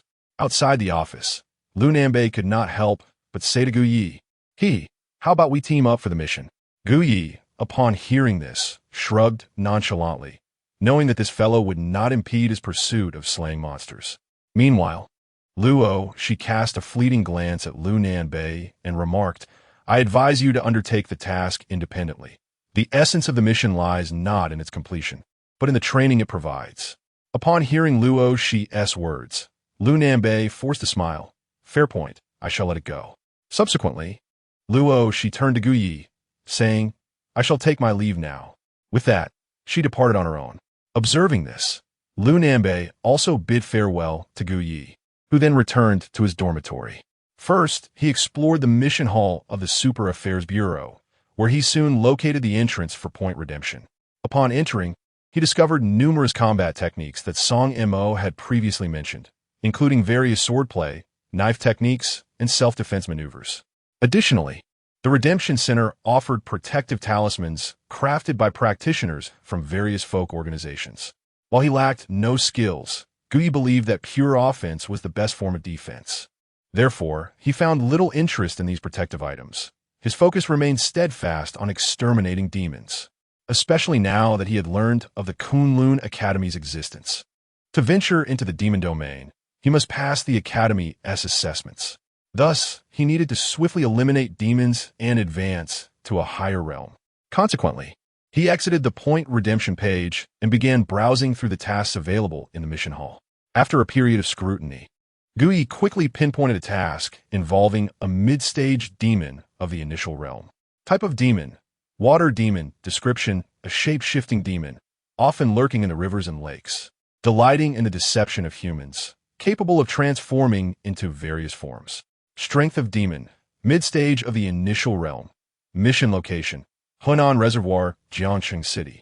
Task introduction: this morning, around a reservoir in Hunan, a dozen fishermen suddenly vanished without a trace. After thorough investigation by the police, it has been confirmed as a supernatural incident. This task may involve underwater operations. Thus, extraordinary individuals with poor swimming abilities are advised against participation. Upon reading the task information, Guye's eyes sparkled with excitement. It was the perfect opportunity to test his new skill, underwater breathing. This was it. After accepting the task, Guyi donned the purple uniform issued by the Supernatural Affairs Bureau and proceeded to the personnel office to collect his identification. Subsequently, Guyi arrived at the entrance of the Supernatural Affairs Bureau, and with a thought, he summoned his vehicle, Chili. Upon witnessing it in person, Guyi was instantly captivated. The car, adorned in a striking red and blue, boasted a vintage design that surpassed its preview image in allure. Eagerly, he climbed aboard, shifted into gear, pressed the brake, and released the clutch. The vehicle began to tremble gently, and, as the engine roared to life, a wide grin spread across Guye's face. Oh, what a delightful sensation! With a swift release of the brake and a twist of the accelerator, the car shot forward. Feeling the wind rush against his cheeks, Guyi reveled in the exhilarating freedom. A true man must embrace speed and passion. Meanwhile, Luoshi had just returned to her dormitory when she received a phone call. Hello, Dad. How are you feeling? Are you adjusting well? A rich male voice resonated from the other end. Luoshi nodded lightly. I'm doing fine. After a brief pause, the voice continued. Is there a young man named Guyi in your group? Startled by her father's mention of Guyi, Luoshi replied, Yes, there is. Why do you ask? Are you familiar with him? The man inquired. Luoshi pondered her recent interactions with Guyi. Well, we get along fine. The voice on the other end paused again. Shishi, I need to ask you a favor. Go ahead, Dad. Please keep an eye on this young man. Huh? Luoshi was slightly taken aback. You see, his father and I have a history. I reviewed his profile, and he carries an excessive amount of anger. I'm concerned he might lose control. Luoshi's mouth fell open in surprise. She had visited Guye's home and was aware of his father's passing. However, she had not anticipated that her father knew Guye's father. Could it be that his deep-seated hatred for supernatural beings was linked to his father's demise? Indeed, if Guye's father was acquainted with her father, he must have been an extraordinary individual as well. It was possible that Guye's father perished at the hands of supernatural beings, which would explain his intense animosity towards them. Yes, that must be the case. Luoshi mused internally. Hello, Cici. Noticing the silence on the line, her father called out a couple of times. Luoshi quickly regained her focus. Ah, Dad. I am listening. So, Shishi, since this young man is in your group, I kindly ask you to guide him. After a moment of contemplation, Luoshi nodded. Understood, Dad. Thank you for your efforts, Shishi. It's no trouble at all. In the city of Jiangcheng, at a reservoir in Hunan, the area has been secured by the police. Half a day has passed, yet the agents from the Supernatural Affairs Bureau have not yet arrived. Cases like this involving reservoirs are notoriously difficult to handle, particularly as they require entry into the water. Nevertheless, it is rumored that the captain knows an extraordinary individual who is en route. At this moment, two police officers are engaged in conversation. Suddenly, a roar akin to a wild beast emanates from the distance, growing ever closer. The two officers immediately turn their attention toward the source of the sound. A vintage Harley approaches at an astonishing speed. Hey, stop! Unauthorized personnel are prohibited from entering. They urgently call out. However, the Harley does not slow down, coming to a screeching halt right in front of them. Guyi swiftly dismounts from the motorcycle. Cut the chatter. Where's the water demon? He grins at the bewildered officers. Their eyes light up at his words. Are you an extraordinary being? Are you the reinforcements the captain called for? Guyi raises an eyebrow. What does that matter? Regardless, I'll handle this water demon. With this declaration, the two officers beam with joy. All right then, this way, please. The demon is in the water. How can we assist? Guyi's eyes gleam as he strides to the edge of the reservoir, shedding his coat and trousers. Just hold on to my clothes. With that, he leaps into the water. The officers, momentarily stunned, hold his discarded clothing. Wow, the captain truly knows how to bring in reliable help. What efficiency! Meanwhile, submerged in the water, Guyi activates his skill, underwater breathing. Instantly, he feels as though he has become one with the water, his body growing light and agile. However, visibility is poor, so he grips the death knell tightly as he swims deeper, scanning his surroundings. The water demon is adept at transformation, thus he remains vigilant, keeping a watchful eye on all aquatic life around him.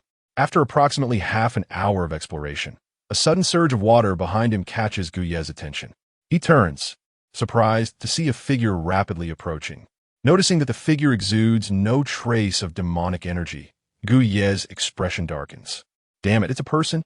In the next moment, the figure unleashes a powerful wave of mental energy, conjuring a short blade that is directed toward Guyi. His brows furrow deeply at the sight. Chapter 24. He was consumed by the water demon. In a swift motion, Guyi distanced himself from his opponent. With the underwater breathing technique at his disposal, his speed surpassed that of the others significantly. Simultaneously, Guyi scrutinized the figure before him, a middle-aged man bearing an unremarkable visage marred by a deep scar. At that moment, the man glared fiercely at Guyi, and after a failed strike, he lunged at Guyi once more, aiming for a lethal blow. Guyi's expression hardened. He hesitated to engage a fellow human, yet the man's relentless aggression left him no choice. Resolving himself, Guyi's form transformed into that of a gliding dragon, swiftly navigating through the water, leaving the middle-aged man astounded by his agility. Before the man could react, Guyi had already positioned himself behind him, decisively pulling the trigger. The sound of two muffled gunshots echoed as the startled man turned, only to have two dark bullets pierce through his arms, sending him into a fit of agony. The excruciating pain caused him to sputter and choke on water, his body beginning to sink. In desperation, he cast a pleading glance at Guyi, who regarded him coldly. Unmoved, this man had attacked him without provocation, clearly intent on taking his life. Now he sought salvation? Apologies, but Guyi was no benevolent savior. At that moment, a massive shadow loomed beneath the man, catching Guyi's attention. As the shadow drew closer, Guyi discerned its true nature, a colossal, unidentified fish radiating a potent malevolence.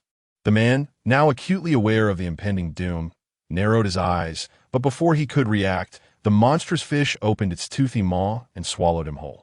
In an instant, blood stained the waters of the reservoir. The next moment, the transformed water demon surged toward Guyi.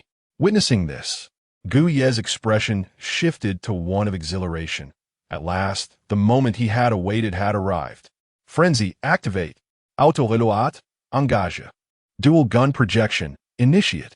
Facing the colossal fish, Guyi unleashed all his skills, prepared to assert his dominance. Flames erupted around him, creating an enchanting spectacle in the water. He swiftly raised both hands, and the barrels of his twin guns erupted in a blaze of fire. Bang, bang, bang, bang, bang, bang. The bullets, influenced by the water's currents, traveled more slowly than anticipated.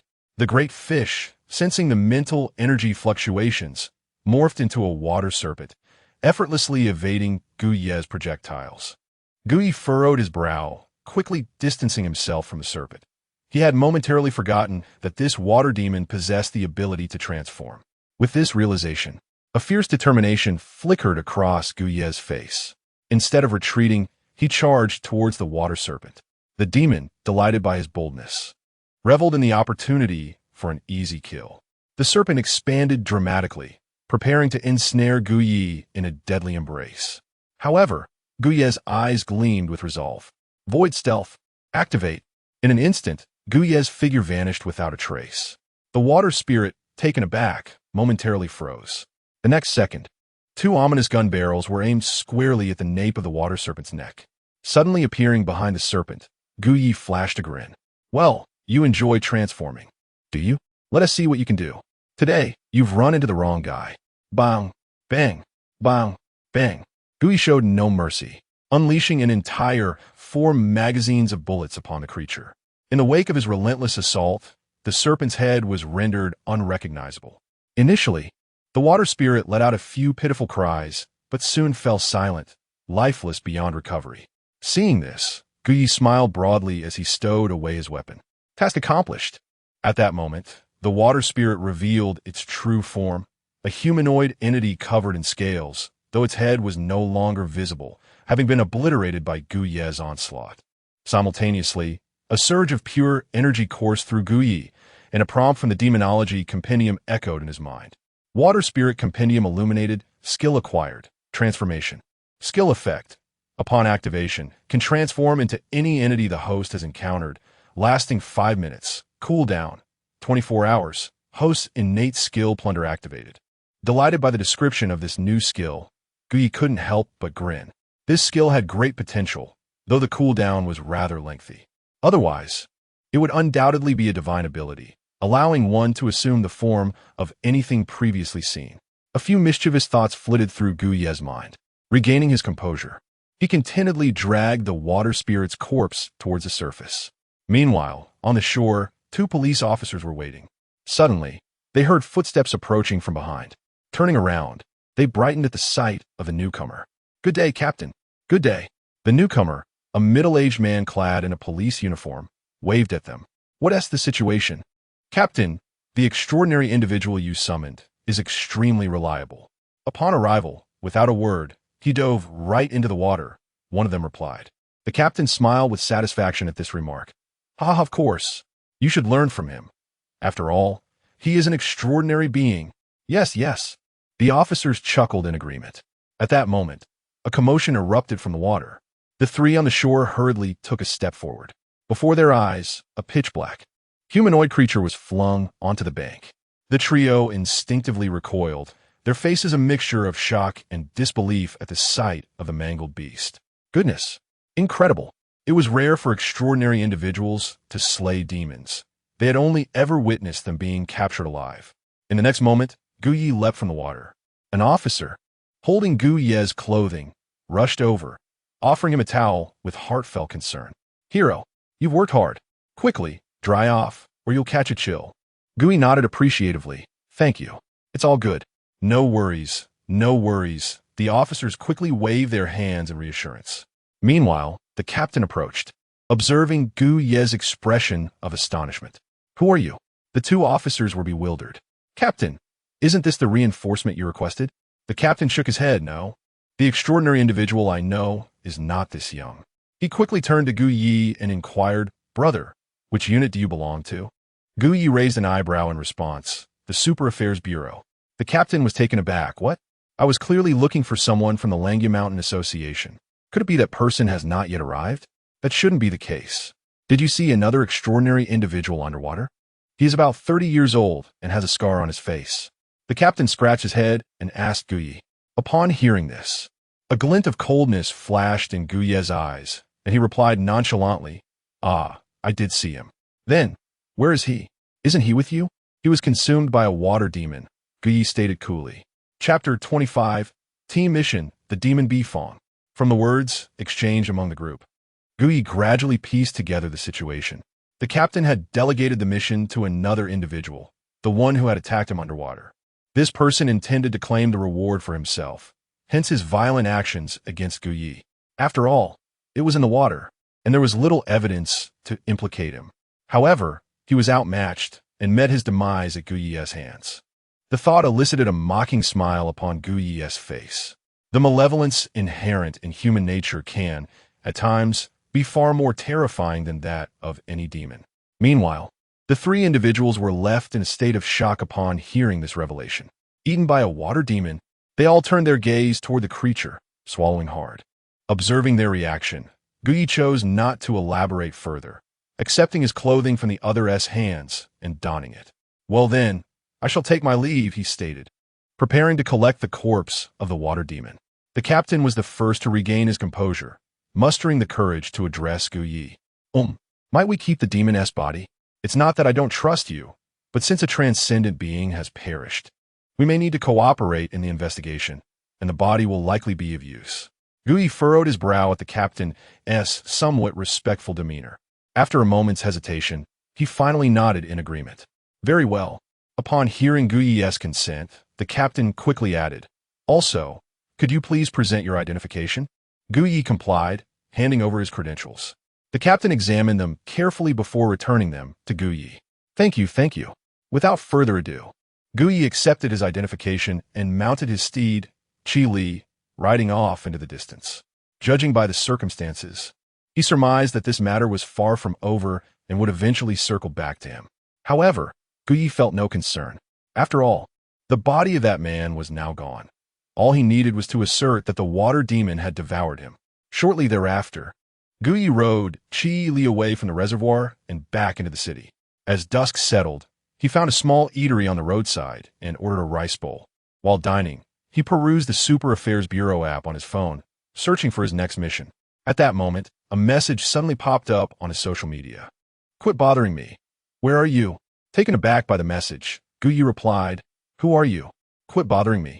Gu Yi. Meanwhile, a certain young lady receiving the message clenched her fists. Quit bothering me, Luo Shi. Upon reading this, Gu Yi's lips twitched. He had forgotten to save her contact. What is up?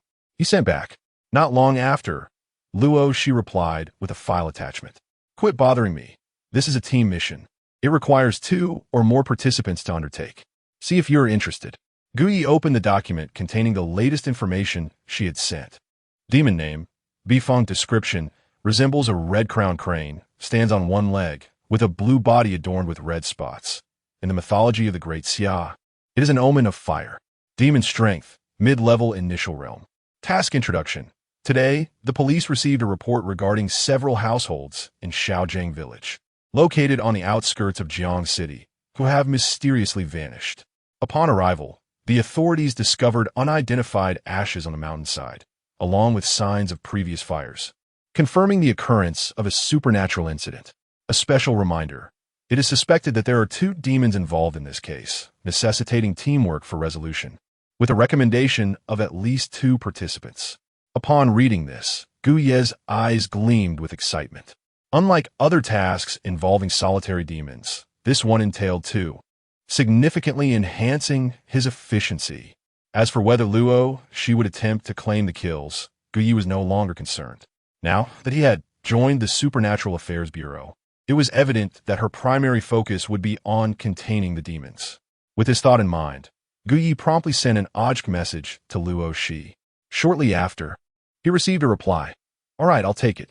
Just agree to the team invitation when you get a chance. Gu Yi swiftly finished his meal and received a notification on his phone. Luo, she has invited you to form a team. Do you accept? He immediately clicked agree and sent a message to Luo Shi. Gu Yi, where are you now? Luo Shi. In the dormitory. Gu Yi. All right, wait for me. I'll come to pick you up. With a swift rush, Gu Yi drove with great speed, arriving at the entrance of the Supernatural Affairs Bureau in no time. He hastily tousled his wind-blown hair and sent a message to Luo Shi. At the entrance, before long, Luo Shi emerged from the bureau, clad in the distinctive purple uniform, her hair styled in a high ponytail, with wisps fluttering in the breeze. Beep! A car horn sounded, and Luo Shi turned to see Gu Yi riding his motorcycle, Qili. At that moment, he leisurely puffed on a cigarette under the streetlight. Noticing this, Luo Shi frowned and approached him. You smoke? Not really, Gu Yi replied, casually tossing the burnout cigarette but into a nearby trash can. Then why are you smoking? Luo Shi questioned, puzzled. Just for show. Get on. We're in a hurry, Gu Yi said nonchalantly. Luo Shi rolled her eyes in exasperation but climbed onto the back of Gu Yi's motorcycle. Let us go. Gu Yi chuckled, revving the engine as they sped away. The distance from Fushui County to the urban area was not excessively far, approximately a 2-hour drive. Upon arriving at Shaojiang village, the duo encountered several police officers blocking the road at the village entrance. Stop! What are you 2 doing? Gu Yi halted Qi Li in front of them, and presented his identification. Supernatural Affairs Bureau. The officers' expressions brightened at this revelation, and they quickly moved aside to allow entry. One officer exclaimed, "Thank heavens you've arrived. Please come in." "Where are the demons?" Guyi asked directly, getting straight to the point. "Right here in the village," the officer replied, nodding in acknowledgement. Guyi revved the engine again and drove along the main road into the village. Upon witnessing the scene, several officers from the precinct breathed a sigh of relief. At last, they were free from anxiety. The village, shrouded in the night's embrace, exuded an unusual tranquility. After driving for a while longer, Guyi reduced the speed of Qi Li. Lo Shi, seated in the back, hesitated momentarily before addressing Guyi. "This time, you must refrain from being so heavy-handed. Our mission is to contain, not to eliminate." Guyi, upon hearing her words, rolled his eyes, treating her admonition as if it had fallen on deaf ears. "All right, I'll assess the situation." His dismissive tone elicited a disapproving pout from Lo Shi. Yet, recalling her father's earlier words, she chose to exercise patience. There was ample time ahead to alter the other's perspective. Haste would not serve them well. After a further stretch of road, a sudden cacophony of manic laughter erupted from a thatched cottage beside the road. "Ahaha, I have arrived. I have arrived. I see it. The southern heavenly gate. All the celestial beings. I see them all. Die, all of you perish. Ha ha ha. The immortals are here to take me away." At the sound of this voice, Guye abruptly halted Chidi. Subsequently, both exited the vehicle. After exchanging a glance, they summoned their essence and approached the thatched cottage. Chapter 26. Two Celestial Beings. "Grant us elixirs." The two individuals endeavored to muffle their footsteps as they approached the thatched cottage. Within the humble abode, a maniacal voice echoed relentlessly. "It's going to rain, and my mother is to be wed. I implore the esteemed immortals to bestow upon me their elixirs." Guye, upon hearing the tumultuous sounds emanating from within, twitched his lips in irritation and forcefully kicked open the door. An overwhelming stench assaulted their senses. The floor was littered with pools of cow dung. A ragged man knelt on the ground, clutching a gleaming piece of gold. As soon as the two entered, the man became alert, hastily concealing the gold within his tattered garments and retreating to a corner of the cottage. Guyi and Luo, she exchanged a glance. In Luo, she cautiously approached the man, murmuring, "Do not be afraid. We mean you no harm." No sooner had she spoken than the man seized a handful of cow dung and hurled it towards them. Luo Shi's expression shifted in alarm. Guyi swiftly pulled her aside, sparing her from the unwanted projectile. Taking a deep breath, Luo Shi expressed her gratitude. "Thank you." Guyi, without a word, fixed his gaze on the man cowering in the corner. After a moment, he inquired in a calm tone, "You seek the elixir?" At this, a flicker of hope ignited in the man's eyes as he nodded eagerly, his expression transforming into one of astonishment. "You are deities, aren't you?" Guye, slightly amused, nodded affirmatively. "Indeed, we are celestial beings." He then rummaged through his pockets, finding nothing but a pack of cigarettes and a lighter. He turned to Luo Shi. "Do you have any candy?" Luo Shi regarded him with suspicion, but eventually nodded, producing a box of chewing gum. Guyi accepted it, extracting 2 pieces and declaring to the deranged man, "Here, your elixir." The man, seeing the gum, scrambled towards them, prostrating himself in fervent reverence. "Oh, esteemed immortals, grant me your elixirs." He then produced the gold from his bosom, offering it with both hands. "I wish to present this as tribute to the divine beings." Guye, perceiving the opportunity, inquired, "From where did you acquire this gold?" He intentionally waved the gum in front of the man's eyes. The man, now entranced by the sight of the gum, salivated. "I found it. I discovered it in the hills behind." Guyi smiled faintly. "Is there more? If so, this entire bottle of elixirs shall be yours." He gestured with the gum box enticingly. The man, momentarily taken aback, quickly nodded fervently. "Yes, the hills they are filled with gold. Let us there, and the elixirs are yours." Guye urgit. The man nodded vigorously. Gold for elixirs. "I know where to find it." As he spoke, the man dashed out in a frenzy. Observing this, Guyi signaled to Luo Shi, and the two of them followed suit. Along the way, Luo Shi could not restrain her curiosity and inquired, "Aren't we supposed to be searching for demons? Why are you asking him about gold?" Upon hearing this, Guye's eyes flickered with a profound meaning, and he replied calmly, "Finding gold may lead us to the demons." Luo Shi, perplexed by his reasoning, questioned, "What do you mean?" She regarded Guyi with suspicion, unable to comprehend his thought process. "Just keep up," Guyi stated indifferently. With a resigned pout, Luo Shi ultimately chose not to voice her confusion. Soon, the eccentric man led Guyi and Luo Shi to a small grove on the western side of the village. As they surveyed the area, they noticed that small mounds of earth were scattered throughout the grove, resembling a graveyard. "Gold! There is gold everywhere!" the man exclaimed, pointing frantically at the mounds. In the next instant, a dense black aura erupted from the man's body, and he lunged at Guyi and Luo Shi. Seeing this, Luo Shi's pupils constricted as she immediately positioned her spear defensively in front of them. Guyi, having anticipated the man's actions, raised the bell in his hand. Bang! Bang! As the shots rang out, just as the man was about to close in on them, his head exploded and his body was flung backward. Luo Shi was taken aback by this sudden turn of events. "You knew all along?" she stammered. No sooner had she spoken than a thick gray mist surged forth from the grove.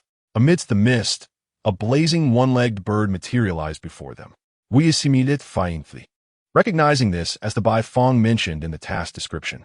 At the same time, the man's flesh on the ground tore open, and a large, pitch-black bird emerged, exuding a powerful demonic aura. The two demons now fixed their predatory gazes upon Guyi and Luo Shi, emitting eerie shrieks. The abrupt scene jolted Luo Shi into action. She quickly suppressed her questions and declared to Guyi, "One for each of us." With that, she charged directly at the dark bird with her spear. Guyi, seeing this, turned his attention to the Bai Fong not far away. "Rage activate." A thin layer of flames ignited around Guyi. Meanwhile, the Bai Fong unleashed several fireballs towards him. In a flash, Guyi's eyes glinted and he vanished from sight. Utilizing void stealth, he bypassed the fireballs and reappeared directly in front of the Bai Fong's left flank. At that moment, the cooldowns for automatic reload and dual gun projection had reset. Without hesitation, Guyi activated them. He needed to conclude this swiftly, lest he miss the opportunity for a kill. Then, raising both hands, he aimed at the Bai Fong's forehead and unleashed a barrage of gunfire. The sound of gunshots echoed as Guyi couldn't help but grin. "Die for me." With 2 rounds fired, the Bai Fong's head was obliterated by Guyi. Pure energy surged into Guyi's body. As the Bifong Codex was illuminated, a passive skill, Flame Enchantment, was acquired. The ability of the destined artifact, Plunder, was activated. With no time to examine the skill details, Guyi swiftly redirected his gun towards the black monstrous bird that Luo Shi was currently battling. Bang! Bang! Bang! The gunfire echoed as Guyi advanced, shooting while moving into position directly behind Luo Shi. With Guyi's assistance, Luo Shi found herself considerably relieved and quickly remarked, "This demon is not at the mid-stage of the initial realm. It might be at the late stage." Guyi, unfazed by her words, thought to himself, "No matter the realm, even if the King of Heaven appeared, he would still eat a barrage from me." At that moment, the black monstrous bird, under the combined assault of the two, immediately fell into a state of rage. With a piercing cry, a blood-red eye abruptly opened on its forehead. Upon witnessing this, Guyi and Luo Shi's pupils constricted. The next second, a dense black mist emanated from the creature, rapidly enveloping both Guyi and Luo Shi. Under the influence of the black mist, Luo Shi's delicate face involuntarily flushed and her grip on the spear faltered. Guyi, gritting his teeth, recalled the third eye. He had seen it in the materials from the Super Affairs Bureau. This monstrous bird was known as the Corpse Mist Bird, similar to the malevolent spirits. It could parasitize and was adept at exploiting human greed. Additionally, its third eye had the power to awaken one's desires. His mind was flooded with images from Japanese action films, unfiltered and raw. Most importantly, the two protagonists were none other than himself and Luo Shi. At that moment, Guyi could only rely on the willpower forged through years of solitude to resist. But suddenly, with a loud clatter, the spear slipped from Luo Shi's grasp, and she inadvertently leaned against Guyi. Feeling the softness of her arm against him, Guyi nearly broke composure. Damn it, what a clumsy teammate. Chapter 27. Is his mouth soft? At this moment, Luo, she was on the verge of losing herself, intoxicated by the masculine aura emanating from Guyi, her mind inundated with an inexplicable surge of desire. So hot, I'm so hot, she murmured, clutching the hem of Guyi's clothing, unable to suppress her moans. Upon hearing her, Guyi gritted his teeth, desperately clinging to his remaining rationality as he scanned the surroundings, yet there was no sign of the ominous bird. With no alternative left, Guyi decided to play along with the circumstances. Hold on, Guyi! In the next instant, Guyi tilted her chin and pressed his lips against her rosy mouth. In that fleeting moment, the last remnants of Luo Shi's self-control crumbled, her small hands eagerly climbing up Guyi's neck, demanding fervently. Meanwhile, within the encroaching black mist, the outline of a large bird gradually emerged. Upon catching sight of that silhouette, Guyi's desire to slay the demon swiftly eclipsed his yearning for Luo Shi, as rationality reclaimed its dominance. Just as the dark creature prepared to attack them, Guyi abruptly pushed Luo Shi aside and raised his hands. Bang! Bang! Bang! With only 10 seconds remaining of the automatic reload and dual pistol projection, Guyi unleashed a relentless barrage. In an instant, the piercing cries of the bird melded with the gunfire of the death knell revolver. Soon after, the black mist began to dissipate. Thud! The dark creature fell to the ground, lifeless. Guyi turned to glance at Luo Shi, who sat stunned on the ground, and let out a long sigh of relief. Thank goodness. This time, it was truly thanks to his fervor for slaying demons. Otherwise, he would have been unable to contain himself. Simultaneously, a surge of pure energy flooded into his body. In that moment, Guyi felt an exhilarating rush. Illuminated the Corpse Mist Bird's database, gained passive skill, charm immunity. Acquired special material, Beak of the Corpse Mist Bird, can be used for weapon upgrades. Signature item skill plunder activated. Hearing the notification from the demon database, Guyi's eyes lit up. Another special material. Previously, he had obtained one during the testing phase, but after slaying several more, he had not encountered another. A smile crept onto his face. Now that he had reached the mid-stage of the initial realm, with half the distance to the next stage still ahead, he was eager to unlock the weapon upgrade section. What effect would such modifications entail? After contemplating these thoughts, Guyi began to review the skills obtained from slaying the two demons.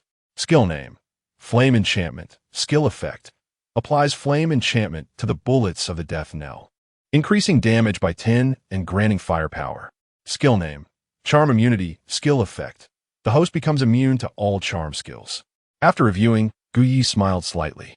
Both skills were quite impressive, especially the latter. Situations like today could be avoided in the future. Subsequently, Guyi refocused his attention on Luo Shi beside him. At this moment, the other party regained consciousness and, upon sensing Guyi's gaze, Luo Shi felt an overwhelming sense of embarrassment. How utterly awkward. Observing her discomfort, Guyi grinned and asked, "So how soft is my buddy's mouth?" Luo Shi's face instantly flushed at his words. "You." Luo Shi felt dizzy, bewildered by his audacity. Why did he have to say that out loud? Noticing the change in her expression, Guyi smiled slightly before turning away to collect the bodies of the two demons.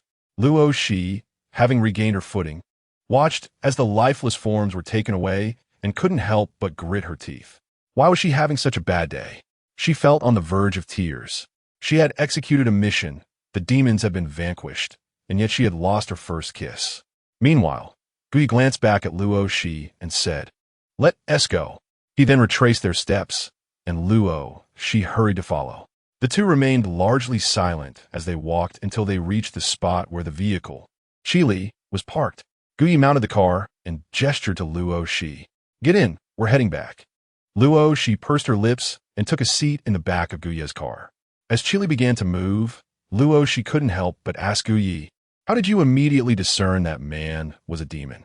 Guyi replied nonchalantly, "Firstly, in the wake of the demon incident, the villagers of Shaojing should have evacuated, leaving only that one individual behind, which was already highly suspicious. Secondly, it was quite irrational for a madman to possess such a large chunk of gold." Hearing this, Luo Shi furrowed her brow. That piece of gold was worth at least 30 to 40,000. Do you really think a madman could hold on to it? Normally, it would have been stolen by now. Guyi continued, and Luo Shi connected the dots with his subsequent actions. "So, You deduced that this man was using the gold to lure and slaughter the villagers of Xiaojiang? Gui nodded in affirmation. Indeed, a madman holding such a substantial amount of gold certainly raises red flags. Therefore, my inquiry about the gold was merely to confirm my suspicions. It appears I was correct. This demon exploited the greed inherent in human nature, leading them to the mountains to commit murder. After hearing this explanation, Luoshi pieced everything together and felt a newfound admiration for Guyi. His thoughts were remarkably astute. In truth, Guyi's reasoning stemmed from the day's earlier events. If a task reward of several thousand could ignite murderous intent in a scarred-faced man, then upon seeing the gold in the madman's possession, Guyi had quickly sensed something amiss. The two lapsed into silence once more.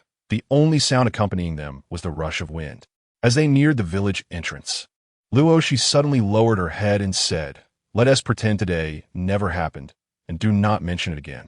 Guyi couldn't help but grin at her words. Wasn't it just a kiss? Is it really that significant? We're all adults here. Could it be that this was your first kiss? At this, Luoshi delivered a sharp punch to Guyi's back. Of course it was. Do I appear to be a rather casual individual? Surely not, right? Guyi replied nonchalantly, "Indeed, I am." Luoshi was momentarily taken aback by this admission, then clenched her teeth in frustration. What was this fellow pretending to be? As if they were frequently sharing kisses. She felt utterly cheated. Scoundrel. Subsequently, the two arrived once more at the village entrance, where several police officers hurriedly approached them. Is the matter resolved? Guyi nodded slightly. Yes, it has been addressed. Thank you for your hard work. The officers chorused in unison. Guyi waved his hand dismissively and added, "By the way, there's a man's corpse at the back mountain. Please remember to collect it." Upon hearing this, the two officers nodded in agreement. Understood. With that, Guyi drove off with Luoshi. As they traversed the rural road, Guyi's phone suddenly rang. Slowing down, he turned to Luoshi and said, "Could you take a look for me?" Luoshi nodded and retrieved the phone from his pocket. "Whose call is it?" she inquired. "No contact name, but it seems to be from a Supernatural Affairs Bureau." "Answer it," Guyi instructed. Luoshi nodded again, then answered the call, putting it on speaker. "Hello, this is the Supernatural Affairs Bureau's Inspection Department. Following our investigation, a certain extraordinary individual's death is related to you. Please proceed to the Inspection Department for an inquiry at your earliest convenience." Upon hearing the voice on the line, Luoshi immediately furrowed her brow. "What have you done?" Chapter 28. First entranced to the palace meanwhile, Guyi furrowed his brow upon hearing the voice on the phone. Although he had anticipated that the matter concerning the scar-faced man would eventually reach him, he did not expect it to happen so swiftly. "Mr. Guyi, did you hear that?" came the inquiry from the other end of the line. Luoshi responded briskly, "I heard it. I'm on my way." After hanging up, she turned to Guyi and questioned, "Did you kill someone?" In response to Luoshi's accusation, Guyi replied nonchalantly, "Do you understand what related means? Being related does not imply that I am the one who committed the act." Frowning at his words, Luoshi urged, "I advise you to tell me the truth. That way, I can assist you. If it reaches the inspection department, it will be too late." "I did not kill anyone. What more can I say?" Guyi retorted, pausing momentarily before adding, "That person was devoured by a monster. It has nothing to do with me." "When did this happen?" "This afternoon, during the execution of my mission." Luoshi fell silent for a moment before responding, "I will trust you this once. You had better not be deceiving me." With that, she placed Guyi's phone back into his pocket and took out her own, dialing a number. "Pillow, Dad? What is the matter?" she. Hearing her father's voice, Luoshi took a deep breath and said, "The inspection department called Guyi, stating that a certain extraordinary individual's death is related to him." There was a brief silence on the other end of the line. "All right, understand. Are you two together now?" "Yes," Luoshi nodded. "Come to the inspection department first." "Okay." Luoshi nodded again and ended the call.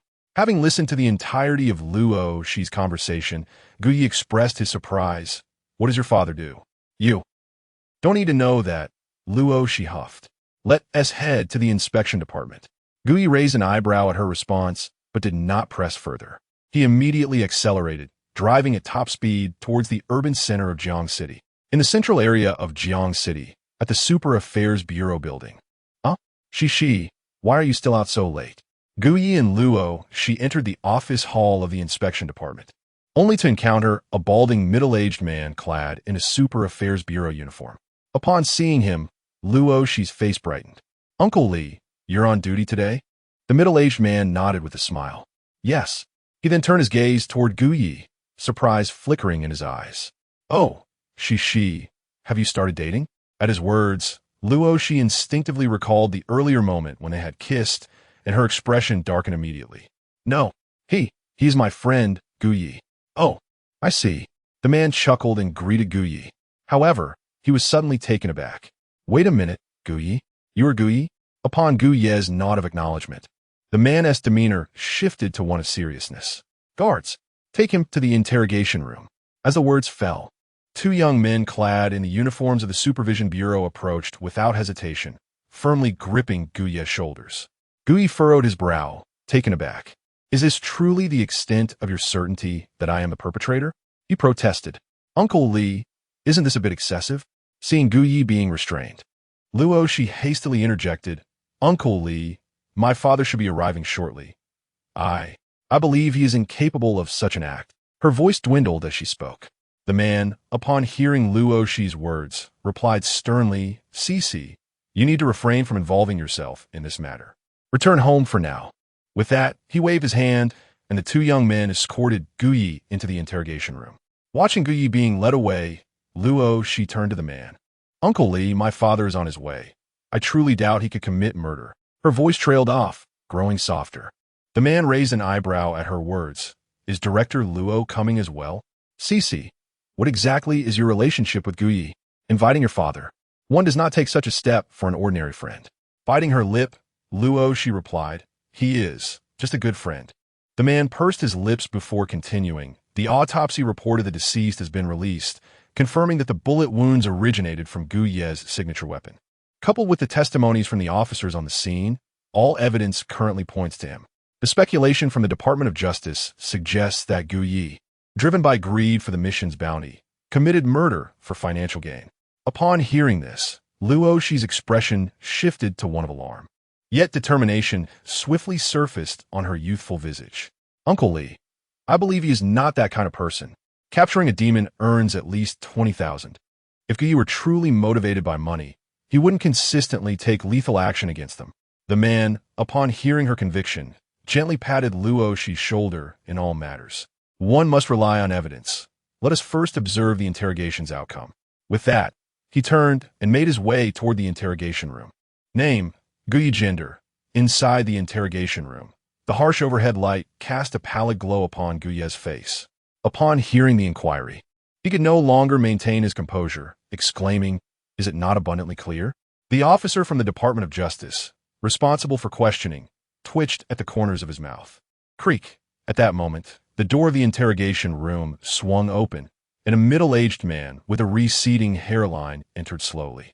Casting a glance at Guyi, he gestured to the questioning officer. "You may step aside. I will take over." With that, the two exchanged places. The man settled into his seat, scrutinizing Guyi for a moment before coolly introducing himself. "I am Li Kai, the head of the Department of Justice." Upon hearing this, Guyi straightened slightly. "Director Lee, one must base their claims on evidence," he asserted, unjustly accusing someone. He began, but was abruptly interrupted as Li Kai slammed two documents onto the table. "Here is the evidence you requested. One is the autopsy report of the deceased, and the other is the testimony from the officers on the scene. Would you like me to read them aloud?" At this, Guyi raised an eyebrow. "The autopsy report? Wasn't the body consumed? Where did it come from?" As Guyi was lost in thought, Li Kai let out a cold snort. "I understand what occupies your mind. You ponder why. If that person was consumed by the water demon, there remains a corpse. You are still too young. The water demon is a peculiar creature that typically does not digest its prey completely. The body was extracted from the demon's stomach. Do you believe that once he was devoured, there would be no trace leading back to you?" Upon hearing these words, Guyi's lips twitched involuntarily. He was astounded. Is there something wrong with this water demon? It consumes without digestion, unconcerned about gastrointestinal distress. I advise you to confess honestly, based on the information we currently possess. Both of you undertook the water demon task simultaneously. Thus, we have grounds to suspect that you may have taken action against the victim to monopolize the reward. leading to his demise at the hands of the water demon. Li Kai reiterated, his expression growing even more frigid.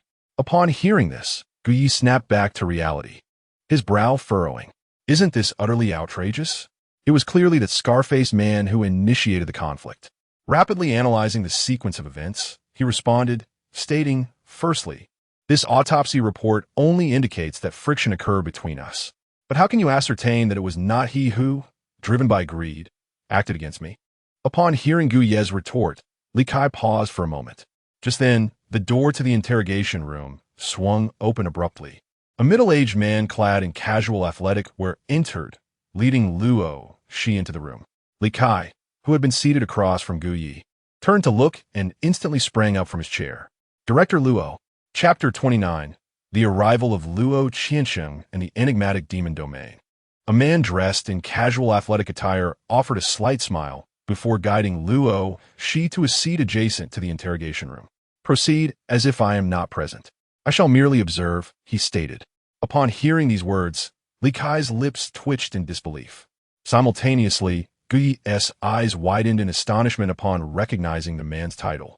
Director Luo, could it be that Luo Shi's father is the head of the Super Affairs Bureau? With this realization, Gu Yi promptly exclaimed, I am innocent. I demand legal representation. The Super Affairs Bureau's inspection department has wrongfully accused me. Li Kai, upon hearing Gu Yi's outburst, felt a twitch in his left eyelid. This is outrageous. The scrutiny and interrogation are fundamental responsibilities of the inspection department, who in fact has wronged you. Meanwhile, the man beside Luo, she could not help but clear his throat. Ahem, old Li, the inspection department must adhere to the principles of substantiated evidence during investigations. Hastily, Li Kai forced a smile. Yes, Director Luo, rest assured. He then turned to Gu Yi with an expression of resignation. Now, please recount the sequence of events. Gu Yi, in response, began in a measured tone at that moment. After I submerged in the water, he succinctly recounted the entire episode that unfolded during the execution of the water demon mission. Upon concluding his narration, Li Kai furrowed his brow. Are you implying that he struck first and you were merely acting in self-defense? Gu Yi nodded affirmatively. Where is your evidence? Li Kai pressed. I cannot simply take your word for it, he added. Then what grounds do you have to accuse me of attempting to harm him for financial gain? Gu Yi retorted. Just because he bears a gunshot wound from my weapon, does that imply I am unharmed? This is illogical. Li Kai paused momentarily, realizing the validity of Gu Yi's point. Indeed, they could neither disprove Gu Yi's account nor validate their own suspicions. The atmosphere grew tense, caught in a stalemate. I believe I have grasped the situation, interjected the man beside Luo Shi. In underwater operations, there are numerous circumstances that remain uninvestigated. Allow me to enlist the assistance of the president of the Jiuhua Association. He possesses the ability to discern the truth in others' words. Li Kai chuckled awkwardly. Isn't that a bit excessive for such a minor issue? The president of the Jiuhua Association, being the largest civil organization, must be exceedingly busy. This matter concerns a child's innocence. How could it possibly be considered trivial? The man furrowed his brow at that moment. Li Kai, startled, quickly waved his hands. That is not what I meant. I simply meant that the president of the Jiuhua Association is likely preoccupied before he could finish. The man gestured dismissively. Let me handle this. You take your team and step outside. Upon hearing this, Li Kai nodded appreciatively and, understanding the unspoken cue, exited the interrogation room with the members of the inspection department. Once they departed, the man dialed a phone number in front of Gu Yi. After a brief exchange, he ended the call. Subsequently, the man rose and took the seat where Li Kai had originally been, with Luo Shi trailing closely behind. My child, bear with it for a while. Once the president of the Jiuhua Tower arrives and uncovers the truth, you shall be released, he said. Gu Yi, gazing at the amiable man before him, could not help but direct his attention towards Luo Shi. My father, Luo Qiansheng, is also the director of the Jiangsheng Super Affairs Bureau, Luo Shi introduced. Upon hearing this, Gu Yi quickly flashed a smile at the man. Director Luo, it is a pleasure to meet you. Luo Qiansheng responded with a slight smile. No need for such formality. You and Shishi are now teammates, so just call me Uncle Luo. Gu Yi was momentarily taken aback by the warmth of the greeting. clearly not expecting such friendliness from Director Luo. "Certainly, Uncle Luo," he replied, adopting a cheerful demeanor. Luo Qianxing nodded in satisfaction, then hesitated for a moment before inquiring, "How is your mother doing these days?" At this question, Guye's left eyelid twitched involuntarily. Having never met him before, yet receiving such amiable treatment. The second question was about his mother. Could he possibly be an old acquaintance of hers? Guyi swallowed nervously and tentatively asked, "Do you know my mother?" Luo Qianchang nodded with a smile. "We were university classmates." The moment Guyi heard this, his expression transformed into one of incredulity. "No way. Really?" In his recollections, his mother hardly ventured beyond Qinglong Mountain, yet she attended university and even knew the director of the Super Affairs Bureau. After being her son for so many years, this was the first time he had learned such things. Noticing Guyi's daze, Luo Qianxing looked at him curiously. "Child?" Guyi snapped back to reality at the sound of Luo Qianchang's voice, awkwardly responding, "My mother is doing quite well." Hearing this, Luo Qianxing seemed to breathe a sigh of relief. "That's good to hear." Observing the complex expression on the man's face, Guyi felt increasingly certain about his thoughts. "I must call my mother once I get out of here." The atmosphere fell silent once more. "By the way, Song Mo should have mentioned the Kunlun Academy to you, right?" After a brief moment, Luo Qianxing inquired of the two. Guyi and Luo she exchanged glances and nodded in unison. Seeing their reaction, Luo Qianxing continued, "Then, while we have this opportunity, let me tell you about the Kunlun Academy." Guyi and Luo Shi's eyes lit up at this. Previously, Song Mo had only briefly mentioned it, without delving into details. Now that Luo Qianxing brought it up, both were intrigued. When discussing the Kunlun Academy, one cannot overlook the demon domain. Luo Qianxing began to elaborate. "You should have learned about it on the Super Affairs Bureau app. The so-called demon domain is, in fact, an alternate space opened up by the Great Xia artifact. This artifact, known as the Great Xia 9 tripods, symbolizes our Great Xia's national treasure. Therefore, it contains an immensely powerful energy." As he spoke, Luo Qianxing's expression grew more solemn. The 9 cauldrons are situated across the globe, their powers interconnected, forming a realm that exists independently from the world. Whenever formidable demons emerge from the Misty Gate, the strength of these 9 cauldrons is harnessed to confine these demons, along with the gate itself, within this realm.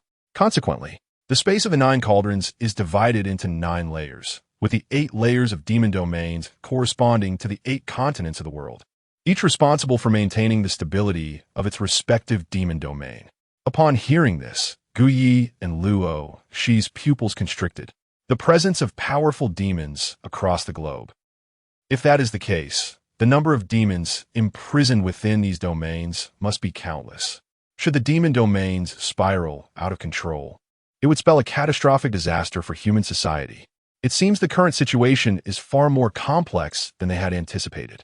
After a moment of contemplation, Guyi inquired, following Luo Qianxing's lead, "What about the additional layer?"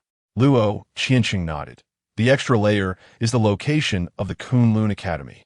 Entering the Kunlun Academy signifies a constant engagement in battles against the demons of the demon domains. Thus, every extraordinary individual emerging from the Kunlun Academy is a battle-hardened elite. This is precisely why the Kunlun Academy is revered as the highest institution for extraordinary beings worldwide." Upon hearing this, Guye's eyes suddenly sparkled with interest. Indeed, the Kunlun Academy and the demon domains occupy the same space. If that is the case, his curiosity about the Kunlun Academy has only intensified. Regularly confronting demons within the domains is, without a doubt, the pursuit of his dreams. Subsequently, Luo Qianxing observed the expressions of the two and smiled gently, stating, "That is enough for now.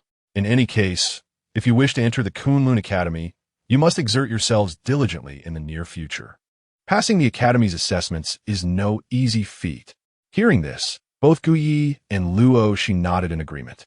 Just then, the door to the interrogation room swung open unexpectedly. A weary man stepped inside. "Luo Qianxing, it's the child of team leader Gu." Chapter 30, Is This the End? Before the man could finish his sentence, Luo Qianxing quickly turned his head and discreetly gestured to him. The man, catching on, swallowed the words he was about to say and instead asked, what do you need from me? Upon hearing this, Luo Qiansheng let out a sigh of relief. Fortunately, this old fellow was quick to react. He almost revealed too much.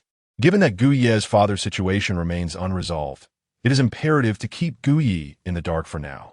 Meanwhile, Luo Shi stood up and sweetly addressed the man. Hello, Uncle Zhao. Ah, hello, Shi. The man responded, nodding at Luo Shi before shifting his gaze to Gu Ye, who sat in the interrogation seat. Upon recognizing Gu Ye's appearance, a glimmer of excitement flickered across the man's face as he hurriedly inquired, Is this young man? Luo Qiansheng, observing the man's expression, cleared his throat twice and signaled him with his eyes. The man quickly realized and restrained his enthusiasm. Subsequently, Luo Qiansheng turned to Gu Ye and offered a slight smile. Let me introduce you. This is the president of the Zhulu Association, Zhao Tianjiao. With him here, your matters are likely to be resolved. Gu Ye, understanding the implication, promptly expressed his gratitude. Thank you, President Zhao. Ah, it's nothing. Zhao Tianjiao waved his hand dismissively. This young man is a newcomer from the Super Affairs Bureau. Gu Ye, Luo Qiansheng casually introduced. Zhao Tianjiao's eyes lit up at the name. Gu Ye. What a wonderful name. It suggests an extraordinary future. Hearing Zhao Tianjiao's words, Gu Ye felt a twitch at the corner of his mouth. Was the president flattering him? How awkward. Ah, President Zhao, your name certainly indicates a person of great distinction, Gu Ye replied, feeling rather uncomfortable. Luo Shi, observing the interaction between the two, was tempted to laugh but managed to hold it in. Her gaze towards Gu Ye grew increasingly curious. Based on her father's and Uncle Zhao's reactions, it seemed that Gu Ye's father held a significant identity. Yet, she wondered why both her father and Uncle Zhao were deliberately concealing this, as if they were reluctant for Gu Ye to know. Just as Luo Shi pondered this, Luo Qiansheng spoke up. Let us discuss serious matters. Today, this child participated in an underwater mission. He recounted the events to Zhao Tianjiao. Upon finishing, Zhao Tianjiao raised an eyebrow and exclaimed, as a director, You could simply cough, in a loud voice. Luo Qiansheng hastily coughed twice again. Zhao Tianjiao gritted his teeth, swallowing his words once more. Gu Ye, observing the peculiar exchange between the two, found himself somewhat baffled. Then, Luo Qiansheng shot a glance at Zhao Tianjiao and said, Don't you have the ability to verify whether someone is speaking the truth? Test this child. Zhao Tianjiao, taken aback, replied, I do. You do. Luo Qiansheng shot him a glare. Zhao Tianjiao's mouth twitched. Duh. He now comprehends the situation. It turns out this fellow summoned him for a performance. Come now, show us. Luo Qiansheng, without further ado, gestured for him to proceed. Zhao Tianjiao, with a hint of reluctance, curled his lip and subsequently retrieved a pocket watch from his pocket. Ahem, dear child, relax, focus on this pocket watch, and recount the incident once more. Upon witnessing this, Gu Ye also adopted a serious demeanor. It is as follows. Once Gu Ye finished his account, Zhao Tianjiao swiftly tucked away the pocket watch and declared with unwavering conviction, Indeed, it is the truth. Gu Ye's expression instantly morphed into one of bewilderment. Is that it? Quite hasty, isn't it? At this moment, Luo Qiansheng noticed Gu Ye's expression and hastily suppressed the corners of his mouth that were about to rise in amusement, clearing his throat. All right, child, you are innocent.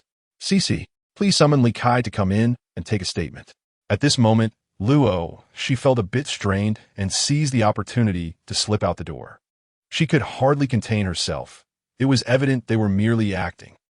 Subsequently, Gu Ye followed Luo Qiansheng, and Zhao Tianjiao out of the door of the Super Affairs Bureau's inspection department. Once outside, Gu Ye felt somewhat dazed. Is that all there is to it? He began to seriously doubt if that so-called ability was merely an excuse. His curiosity intensified. He needed to call his mother for clarification. Meanwhile, Luo Qiansheng glanced at Zhao Tianjiao. That's enough. You are no longer needed here. You may leave. Upon hearing this, Zhao Tianjiao twitched his lips. You're kidding. Leave quickly. Luo Qiansheng, not waiting for him to finish, shot him a warning glance. This old rascal is loose-lipped. Staying even a second longer could expose everything. Zhao Tianjiao, though resigned, waved goodbye to the group, casting a lingering glance at Gu Yi before departing. After Zhao Tianjiao left, Luo Qiansheng turned to Gu Yi and Luo Shi, a smile gracing his features. It's quite late. How about this, children? Youth and Cici shall return home with me tonight. Upon hearing this, Luo Shi immediately protested. No, that won't do. Allowing Gu Yi to stay at their home? Absolutely not. Gu Yi, feeling somewhat awkward, managed a sheepish smile. I think I'll return to the dormitory. Observing this, Luo Qianqing frowned at Luo Shi. Cici, you and Xiao Gu are comrades. How can you act this way? You still need to fight alongside each other in the upcoming assessment at Kunlun Academy. Xiao Gu, come, let us head home with your uncle. He then took each of their hands, leading them toward the car parked nearby. At this point, Gu Yi felt he had no words to refuse and could only offer Luo Shi an apologetic smile. Luo Shi gritted her teeth, shot Gu Yi a glare, yet ultimately remained silent. On the way, as Luo Qiansheng drove, he gradually addressed the two of them. The Zhao Tianjiao you just met from a Jiu Association is the leader of 5 grassroots organizations, and there will be many future interactions between you and him. While these words appeared directed at both, they were primarily intended for Gu Yi, as Luo Shi was already well-versed in such matters. After listening to Luo Qiansheng's words, Gu Yi nodded silently. Little Gu, at this moment, Luo Qiansheng called out to him. Yes, Uncle Luo, Gu Yi promptly responded. I have already learned about your psychological test results, and I must remind you of a couple of things, Luo Qiansheng said earnestly. Though the mission of the Supernatural Affairs Bureau is to contain demons, in the event of a large-scale demon uprising, killing is permissible. However, for you, it is best to avoid taking lives if you can. The elements residing in your subconscious are quite unique, and slaying demons would bring no benefit to you or society, only harm. Upon hearing this, Gu Yi momentarily grimaced. Subsequently, Luo Qiansheng took a deep breath, his expression complex as he addressed the two of them. Do not underestimate the loss of control among the extraordinary. This world operates on principles of fairness. With the acquisition of power, one must inevitably sacrifice something.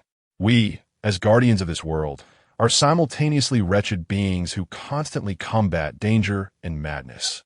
Within the quiet confines of the car, Luo Qiansheng's words struck the two like a heavy hammer upon their hearts.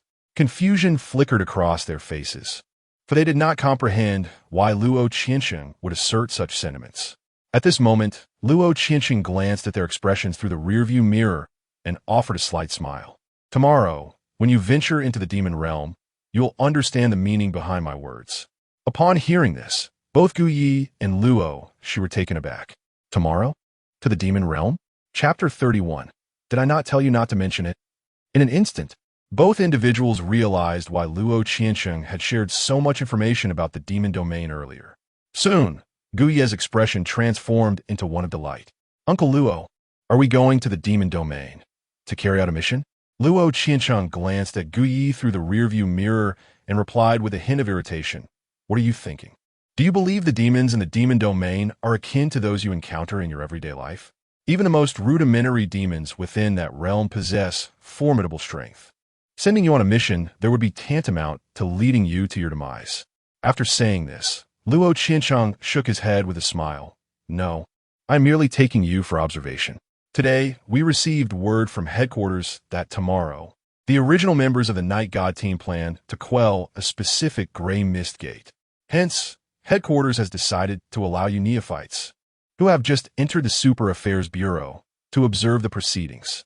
Upon hearing this, a flicker of disappointment crossed Gu Yi's eyes. So it was merely an observation. That seemed rather mundane. He had hoped to lend a hand, or perhaps seize a fortunate opportunity. Just observing. He feared he might develop envy. However, there was little he could do. After all, his strength was insufficient. Luo Qiansheng noted the tinge of disappointment on Gu Yi's face through the mirror and couldn't help but raise an eyebrow. This lad, he seemed somewhat different from the average person. Subsequently, the three fell into silence as Luo Qiansheng drove directly to a residential estate. Get out. We have arrived home. Your mother has been worried sick about you. She will surely be overjoyed to see you back, he said, stepping out of the car while gesturing to Gu Yi and speaking to Luo Shi. Both exited the vehicle. Upon hearing Luo Qinqing's words, Luo Shi's expression softened immediately. However, after casting a sidelong glance at Gu Yi, she huffed in annoyance and ascended the steps with quick strides. This fellow had not been honest with her before. He clearly did not regard her as a friend. She would ignore him. Gu Yi, noticing her reaction, twitched the corners of his mouth but did not dwell on it. Perhaps she was reluctant to come to her own home. Nevertheless, with Luo Qinqing's warm demeanor, he felt it inappropriate to decline. Luo Qinqing shook his head with a smile and softly remarked to Gu Yi, Cici has a rather peculiar temperament, having few friends throughout her life. She may be somewhat headstrong. Please do not take offense.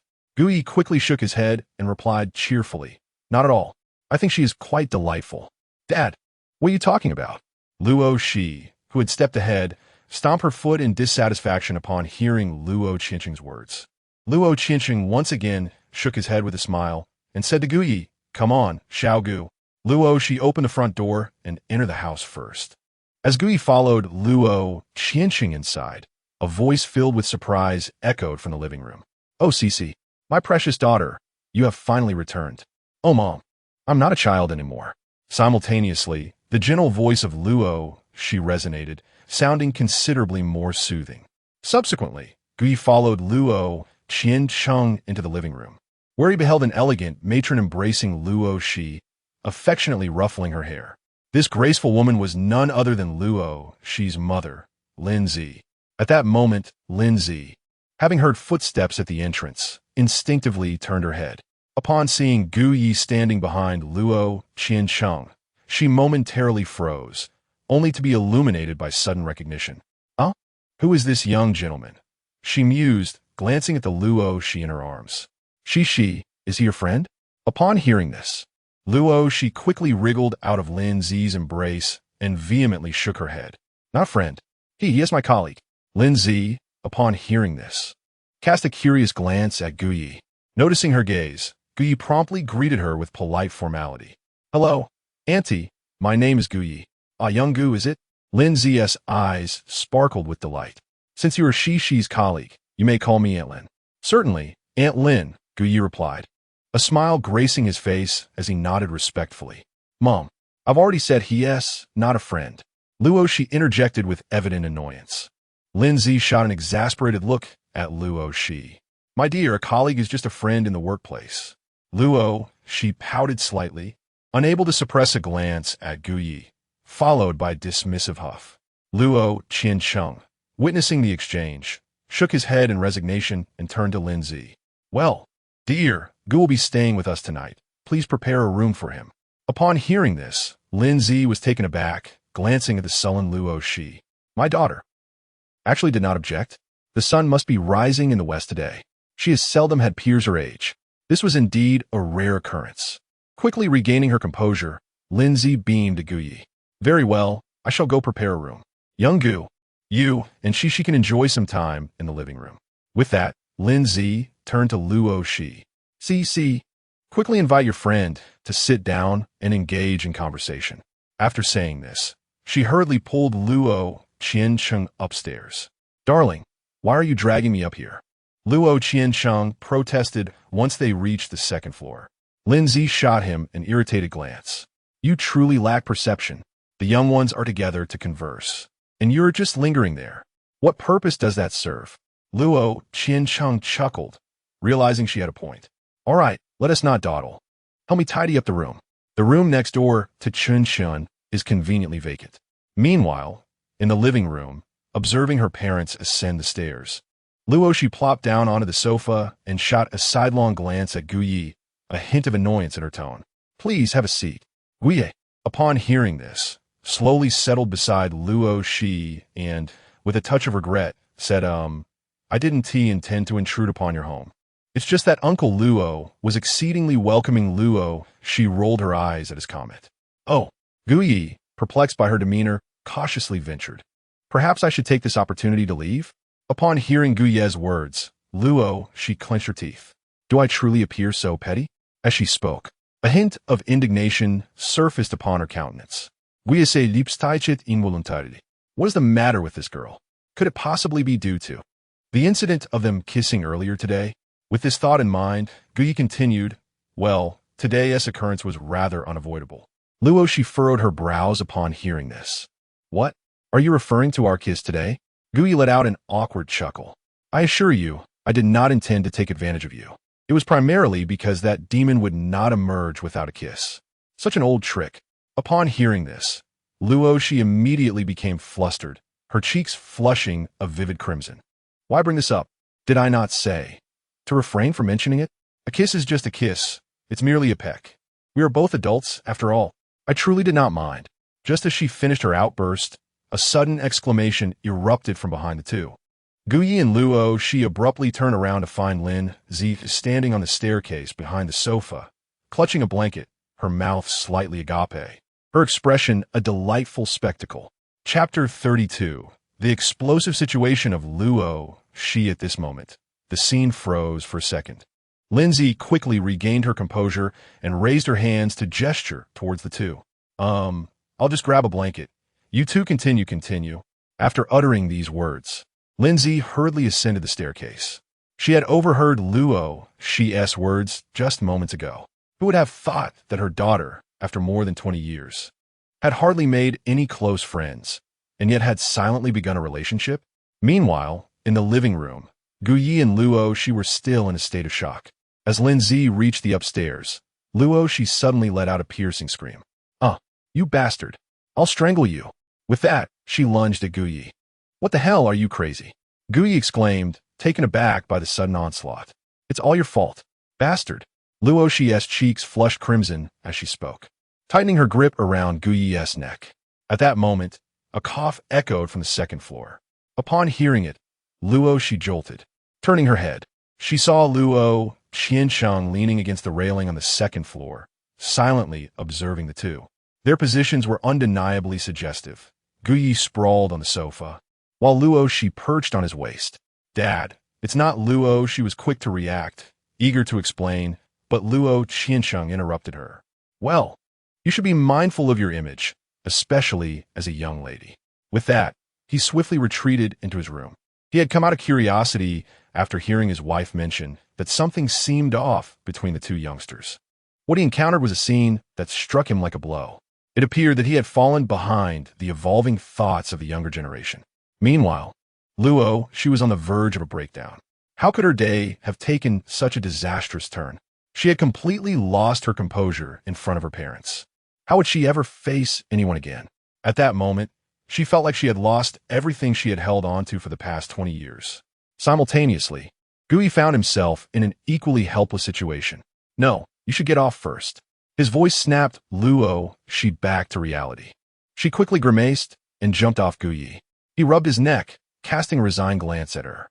Upon seeing her distressed expression, he couldn't help but chuckle. There was simply something amusing about Luo, she's current state, resembling a prickly hedgehog. What are you laughing at? Luo, she, hearing Guyi's laughter, gritted her teeth and glared at him fiercely. Guyi quickly suppressed his laughter, waving his hands dismissively. It's nothing.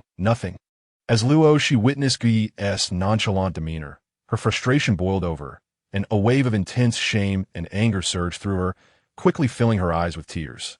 Seeing this, Guyi felt a pang of dread. Isn't a bit too much, sister? Upon hearing this, Luo, she's chest rose and fell rapidly for a moment before she quickly turned her head away, rubbing her eyes.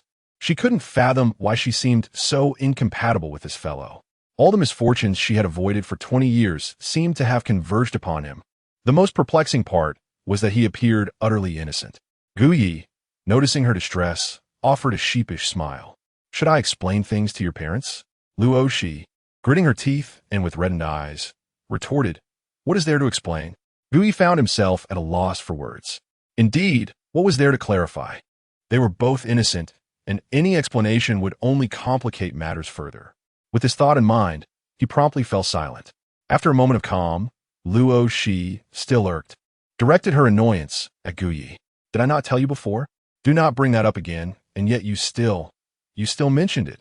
Guyi's lips twitched slightly. I was merely trying to clarify things. You seem to be angry with me? Luo, she huffed in response. My anger isn't solely because of that. Then what is it? Guyi asked, puzzled. Luo, she shot him an exasperated glance. It's because you didn't tell me the truth. Upon hearing this, Guyi instantly understood and couldn't help but smile and shake his head. That matter. All right. I admit I was in the wrong. The reason I didn't speak the truth was that I had already resolved to claim that the person had been swallowed by the water demon. Who would have thought that the demon would be unable to digest it? Executing the task underwater left no evidence, and I thought it wise to avoid complications. Yet here we are, entangled in this mess. However, this does highlight a lesson. In the future, one must ensure to erase all traces. As Guyi acknowledged his mistake, Luoshi's expression softened slightly, though remnants of resentment lingered in her heart. She promptly ignored him and strode back into her room. Guyi was left standing awkwardly in the living room. Not long after, Luo Qiansheng emerged from the room, leading Guyi to the guest room on the second floor. Ahem, young Gu just now. Upon reaching the door, Luo Qiansheng cleared his throat. Guyi quickly responded, Uncle, we were just playing around. Luo Qiansheng felt a twinge of embarrassment. After all, it had seemed as though his daughter was in control of the situation. Well then, rest early, he said before turning to leave. Guyi sighed in relief and entered the room. Sitting on the bed, he glanced at his phone and noticed it was already midnight. He had intended to call his mother, but the late hour forced him to abandon that thought. Instead, he lay back down, closed his eyes, and prepared for sleep. According to Uncle Luo, they would be heading to the demon realm tomorrow. It was prudent to rest early. Meanwhile, in another room, Luo Qiansheng stood by the window, a lit cigarette dangling from his lips, engaged in a phone conversation. I just glanced at the child's profile. There's an alarming tendency towards violence, he remarked, his expression impassive as a spark ignited between his fingers. After lighting the cigarette, he inhaled deeply, then exhaled slowly, speaking softly into the phone. This child subconsciously harbors a gateway of gray mist. Upon hearing this, the voice on the other end fell into a stunned silence for 3 seconds. The emergence of a gray mist gateway in one's subconscious. This was indeed unprecedented among the extraordinary individuals of our time. After a moment of silence, the voice inquired, is it possible that this child condition is linked to the incident involving Team Leader Gu years ago? It was said that after Team Leader Gu emerged unscathed from the gray mist gateway, he seemed to have transformed completely. Not long after, when he re-entered the gray mist gateway, he never returned, taking with him whatever he had brought back from that realm. Listening to this exchange, Luo Qiansheng gazed out at the dimly lit path beyond the window, falling into a contemplative silence. Chapter 33, a recently released news not long after. Luo Qiansheng took another puff and exhaled the smoke, speaking softly, I have pondered the same. However, given the current circumstances, with Team Leader Gu missing, there is no way to ascertain the situation. A moment of silence enveloped the conversation. Could my sister-in-law have any insights? Upon hearing this, Luo Qiansheng flicked the ash from his cigarette and replied gently, in that case, Zhao Tianjiao, you should make a trip. Also, pay a visit to my sister-in-law. Tomorrow, the Super Affairs Bureau will be organizing a group of newcomers to the demon domain, and I must be present. Upon hearing this, the other party promptly agreed, all right, I will go. After a brief pause, they added, that child is in your hands. You must guide him well. Given his temperament, it is only a matter of time before he loses control. Luo Qiansheng replied, if anything were to happen to Team Leader Gu's child, we will not let you off easily. After delivering this stern warning, the other party abruptly ended the call. Luo Qiansheng looked at the call termination notification on his phone and smiled helplessly. Meanwhile, as the cigarette burned out in his hand, he casually discarded the butt into the ashtray on the windowsill. He then lifted his gaze, staring blankly out of the window. Team Leader Gu, are you still alive? As night deepened, Guyi radiated a shimmering light within the room, as the spirit realm training operated autonomously. A night of silence passed. Before long, the dawn of the next day arrived. Guyi woke early, and after a brief wash, he brought his phone to the window. Beep, beep, beep. Hello, Xiaoye? Hearing his mother's surprised voice from the other end, Guyi's spirits lifted considerably. Morning, Mom. You wouldn't be calling just to say good morning, would you? Are you short on money? Should I send you some? Upon hearing this, warmth flooded Guyi's heart. He quickly replied, oh, Mom, no need. I just found a job, and the salary is quite decent. On the other end, Lin Yin chuckled lightly. Well, you haven't received your salary yet, Have you? All right. I'll transfer a bit to you shortly. You are working now and dating, so there are many expenses. Don't deprive yourself while you're out there. Hearing this, Gui's lips twitched slightly. Mom, I'm not dating. This child of mine, that girl seems quite nice. Oh, Mom, let us not discuss this. Gui hurriedly interjected. By the way, do you know someone named Luo Qianchen?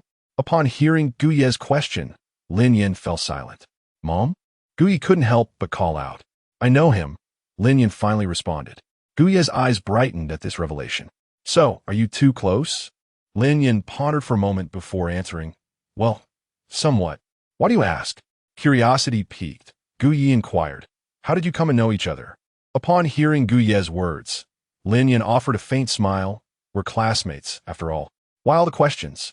What is the matter? Have you encountered something? Gui responded promptly. Well, yes, he is indeed Luo Shi's father. At this revelation, Lin Yan's voice transformed into one of delight. I see. No wonder Mom liked him at first sight. Good job, keep it up. Gui's lips twitched slightly, and he quickly inquired, Mom, do you know what profession Uncle Luo is engaged in? Lin Yin fell silent momentarily before replying. He should be a public servant. Gui nodded silently, realizing that his mother seemed unaware of Uncle Luo's true identity. Just then, a knock echoed through Gui's door. Dinner's ready, came Luo Shi's languid voice. Gui hastily spoke into his phone. Mom, I have something to attend to. I'll hang up now. All right, Lin Yin replied, and Gui ended the call. Turning to head outside. Upon stepping out, he found Luo Shi waiting at the door. Upon seeing him, Luo Shi turned away with an expressionless face and headed downstairs. Gui rolled his eyes in response. This girl certainly had a fiery temper. He followed Luo Shi into the dining area. Hey, where are Uncle Luo and Aunt Lin? Gui asked, noticing the empty dining room. Luo Shi glanced at him with indifference. They've gone out. Just eat. Without further ado, Gui plopped down next to Luo Shi and began to eat. While dining, he pulled out his phone and scrolled through messages. He noticed a notification from Song Mo in the chat group of the Super Affairs Bureau S9th team. Attention, all newcomers. Gather at the Super Affairs Bureau compound at 12 noon sharp. Gui raised an eyebrow, glancing over at Luo Shi. Does this mean Team Song is taking us to the demon realm? Luo Shi swallowed half a boiled egg and replied mumbled, I suppose so. Gui couldn't help but smile at Luo Shi's appearance. She was quite adorable. Luo Shi noticed his gaze, and her cheeks flushed slightly as she puffed out her cheeks and glared at him. Suddenly, she seemed to recall something. After hastily sipping her soy milk, she retrieved her phone, performed a few taps, and handed it to Gui. Take a look at this. Gui, puzzled at first, accepted the phone and began to read. Before him was a news article published that very morning titled, Stolen Life. Small-town man impersonated to attend university. His eyes dropped down the page to see the name of Shaojing Village in Fushui County. In an instant, understanding dawned upon Gui, and he turned to Luo Shi. She pursed her lips and said softly, the man mentioned in the news is the lunatic we encountered last night. Had it not been for the occurrence of the malevolent incident in Shaojing Village, this miscarriage of justice might have remained obscured. Upon hearing these words, Gui's expression fell into silence. Soon after, Luo Shi spoke again. I just reviewed the detailed information regarding the corpse fogbird. This malevolent creature thrives on consuming human hatred, thereby allowing it to parasitize. Thus, the reason that man was possessed likely correlates with his identity being usurped. After a brief pause, Luo Shi continued, it is utterly unexpected that such events could transpire even in a society with a seemingly robust legal framework. Gui, having swallowed a small dumpling, remarked nonchalantly, what is so surprising? Human nature is inherently complex. Luo Shi nodded silently. Then, observing Gui's calm demeanor, could not help but inquire, why are you so composed? I was shocked for quite some time upon learning of this. Gui took a sip of soy milk and replied, perhaps it is because your life has been too sheltered. Luo Shi pouted in response. Are you implying that I am naive? Gui grinned, you said it yourself. Luo Shi huffed, though she offered no rebuttal. At that moment, Gui's phone suddenly rang. Grandfather, your grandson is calling again. Upon hearing the ringtone, Luo Shi rolled her eyes dramatically. Gui chuckled awkwardly and hastily answered the call. Hello, who is this? Yi brother Yi, help me. Upon hearing the voice on the other end, Guyi was taken aback before responding, Lu Nanbei?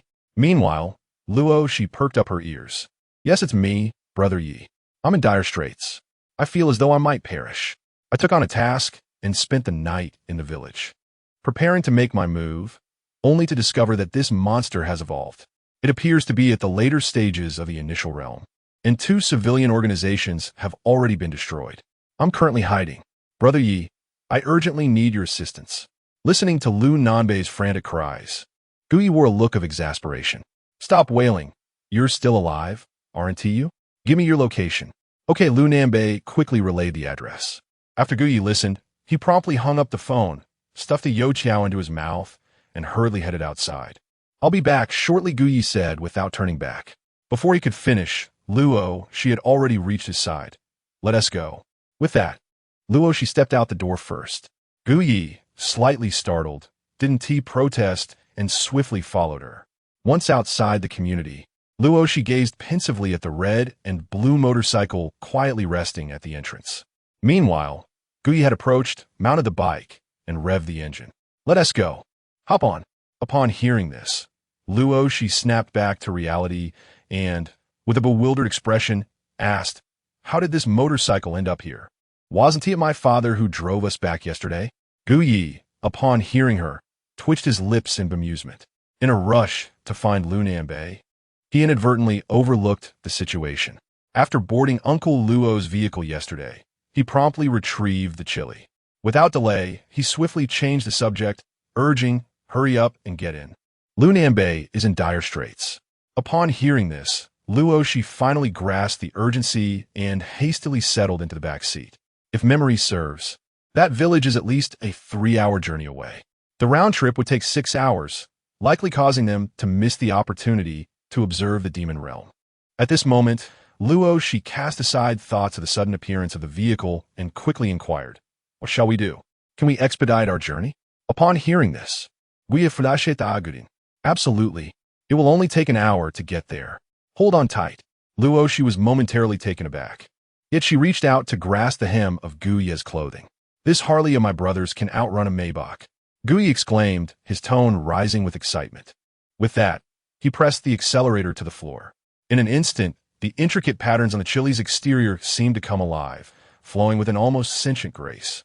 The internal combustion engine transformed into a formidable beast, emitting a fierce roar. Woohoo, we're taking off. In the next moment, the chili surged forward, becoming a streak of light as it raced along the road in front of the community. The moment the speed increased, Luo, she felt her heart momentarily skip a beat, and she instinctively clutched Guyi's waist in fright. Hey, is it really necessary to go this fast? Are we trying to kill ourselves? Chapter 34. Is it good? Thank you. In the quaint village of Fengyang, located in Qingcheng, Jiang City, a group of young individuals clad in vintage azure-long robes stood before a stone inscribed with the name of the village. One among them, with an unlit launchy cigarette dangling from his lips, casually inquired of his companions, Do you think that fellow from the Super Affairs Bureau is still alive? Upon hearing this, the others shook their heads in unison. How could he be? Even Li, who was in the mid-stage of the initial realm, was taken down. That lad must have perished long ago. The young man with the cigarette took a deep drag before removing it from his mouth, flicking off the ash with a smirk of derision. A rookie in the early stage of the initial realm daring to take on a task meant for the mid-stage?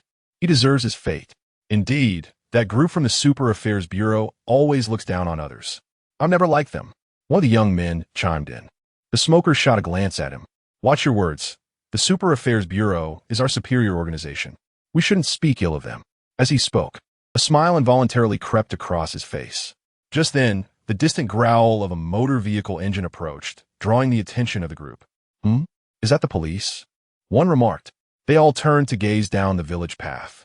A vintage red and blue Harley motorcycle sped towards them. The group stood momentarily stunned, as the motorcycle continued to close in at an unrelenting speed. The young man, still clutching his cigarette, swiftly discarded it, exclaiming, Watch out. The group hurriedly stepped aside. As the Harley neared the village entrance, he shouted towards it, Stop. In front. Before he could finish, the motorcycle screeched to a halt right before the village. You idiot, do you want to die? A sharp voice rang out. Luo Shi, seated on the back, immediately jumped off the bike, staggering to the stone marked with Fengyang Village, clutching it while gasping for breath. This was her first experience of motion sickness, courtesy of Guyi. The journey had felt like her spirit was trailing behind. Upon hearing Luo Shi's words and observing her state, Guyi couldn't help but smile. Weren't you the one who wanted to hurry? Is this fast enough for you? Luo Shi gritted her teeth in response, but said nothing, as saving lives took precedence. Turning his gaze towards the peculiar young men at the village entrance, Guyi raised an eyebrow. Meanwhile, the group quickly regained their composure, their expressions shifting to one of curiosity as they noticed the Super Affairs Bureau uniforms worn by the two newcomers. From the Super Affairs Bureau? The smoker asked, to which Guyi nodded nonchalantly. What business do you have here? Upon hearing Guyi's words, the young man replied, the Langya Mountain Society. Guyi similit burodli. Realizing it was merely a grassroots organization. Where's the demon? He promptly inquired, steering straight to the point. As they were fellow practitioners, he deemed it unnecessary to engage in further pleasantries. The young man, observing the youthful Guyi and Luo Shi, couldn't help but exclaim, are newcomers from the Super Affairs Bureau? Guyi and Luo Shi exchanged a glance, nodding lightly without much thought. At this, a hint of derision appeared on the faces of the Langya Mountain Society members. The young man who had spoken earlier pulled out a cigarette and placed it between his lips, chuckling as he fished for a lighter. You Super Affairs Bureau folks are really thick-headed. One rookie after another coming here to court death. What's the matter? Has the recruitment at the Bureau surged this year? His words incited uproarious laughter among his peers. Luo Shi furrowed her brows at the display. Just as she was about to respond, a sharp gunshot rang out. Bang! Instinctively, Luo Shi turned to Guyi, who was holding a death knell, smoke still wafting from the barrel aimed at the group. If you can't speak, then shut your mouth. I have a short temper, Guyi said coolly as the death knell dissipated like smoke in his hand. Luo Shi's expression changed dramatically, and she quickly glanced back at the group. To her surprise, the young men stood frozen, unharmed. However, the one who intended to light his cigarette found it already ablaze, despite not having retrieved his lighter. Relieved, Luo Shi felt her tension ease. This guy is reckless, she had thought. Just then, Guyi called out to her. Get in the car, girl. Luo Shi's face darkened at the address. Who are you calling, girl? Nevertheless, she obediently climbed onto the back seat. Guyi approached the group, stating nonchalantly, I'll ask once more, where is the demon? The gunshot from earlier had left them dumbfounded, and one of them promptly pointed behind him. It's in the village to the east. Guyi nodded slightly, then turned his gaze toward the young man, still holding the cigarette, a dazed expression on his face. Is it good? He inquired. The young man swallowed hard, responding, Why yeah, it's good. Say thank you, Guyi replied. Thank you. The young man stammered. Satisfied, Guyi nodded and drove past the group. Meanwhile, the young man with the cigarette suddenly came to his senses, his expression turning ghastly. Damn it, the Super Affairs Bureau is filled with lunatics. A bunch of crazies. In his exasperation, he trembled, recalling how Guyi's bullet had whizzed past him, barely missing. He dared not imagine the consequences had it veered even slightly. At that moment, the sound of gunfire resonated once more. Dust was instantly stirred up on the ground before the young man who had been speaking. The young members of the Langya Mountain Society stood tense, their faces paling with anxiety. Upon focusing their gaze, they were startled to find 3 bullet holes lying starkly before them. Not far away, a voice laden with cold menace rang out. I'm not deaf. Speak another word, and you shall find out where the bullet lands. Upon hearing this, the group swallowed hard, fully aware of the danger they were in. Who could this formidable figure from the Super Affairs Bureau be? Why are you being so fierce? On the road towards the east of the village, Luo Shi clutched Guyi's shirt, whispering her question. Hearing her words, Guyi rolled his eyes. Did you not hear that brat cursing at us? It's a miracle I didn't shoot him. Upon hearing this, Luo Shi pursed her lips, hesitated for a moment, and then nodded. Despite the somewhat arrogant feeling it gave her, he truly was quite dashing. In an instant, a radiant glow flickered across Luo Shi's delicate face. She suddenly felt a surge of security just by following him. Meanwhile, Guyi had already cast aside the earlier events, focusing instead on driving while searching for the traces of the demon. At this juncture, Vanquishing the demon and rescuing Lu Nanbei were of paramount importance. After driving for a while longer without sight of the demon, Guye's patience began to wear thin. "Call Lu Nanbei, where is he?" Upon hearing this, Luoshi quickly nodded and took out her phone. Just then, a deep, thunderous roar erupted ahead of them. Guye's eyes lit up upon hearing the sound. "No need to call. I found it." With that, he accelerated forward. Soon, before a cluster of low houses, a creature resembling a bull, covered in white and possessing a single leg, came into view. At the sight of this new demon, Guye couldn't help but grin widely. A new demon. He then pressed the accelerator to the floor, turning to Luoshi. "Hold on tight." Luoshi, feeling the sudden acceleration and hearing his words, turned pale. "Wait, what are you going to do?" Chapter 35, A Valiant Slay of Demons. The sudden appearance of the man in black. Upon hearing Luoshi's exclamation, Guye's eyes sparkled with fervent excitement. What was he about to do? He intended to crash into the demon with full force. In an instant, the steed beneath him, Qi Li, erupted with a thunderous roar and charged headlong at the malevolent creature. Luoshi, witnessing this, felt utterly helpless. Aware that she could not persuade Guye, she decided to shut her eyes tightly and clung to his waist with all her might. In the next moment, a deafening crash shattered the tranquility of the village. Qi Li, hurtling forward at a speed of 120 miles per hour, collided directly with the demon. The creature had yet to register the threat when it was sent flying several meters away, emitting a chilling howl. In contrast, Qi Li and the occupants of the vehicle, Guye and Luoshi, remained entirely unscathed. Qi Li was not merely a means of transport bestowed by the monster compendium. It provided protection to those aboard. The tremendous force of the impact was wholly absorbed by Qi Li. Simultaneously, Guye beamed as he watched the demon slide across the ground. Without hesitation, he leapt from the vehicle and approached the beleaguered demon. With a flick of his mind, he grasped the death knell in his hand, while a thin veil of flames ignited around him. Rage activate. Autoloading. Engage. Dual gun projection. Commence. According to Lu Nanbei's account, this demon seemed to be in the late stages of its initial realm. Thus, Guye would not afford a moment's reprieve and launched a ferocious assault against it.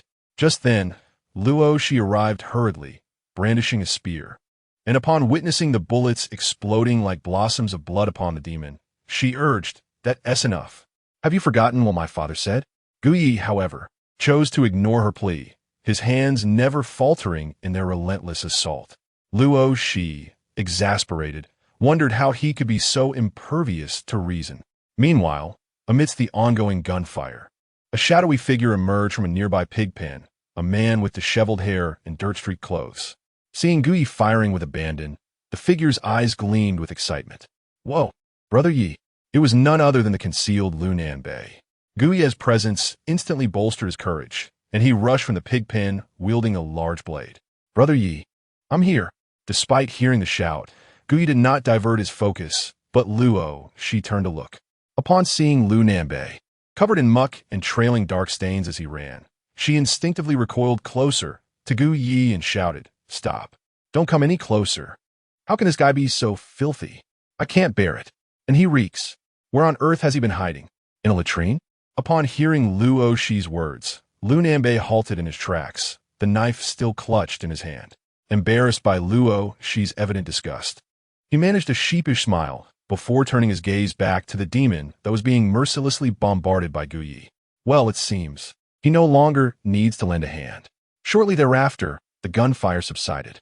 Upon hearing the notification sound from the demonic bestiary in his mind, Guye ceased his assault. At that moment, the demon lay battered, devoid of any unscathed flesh.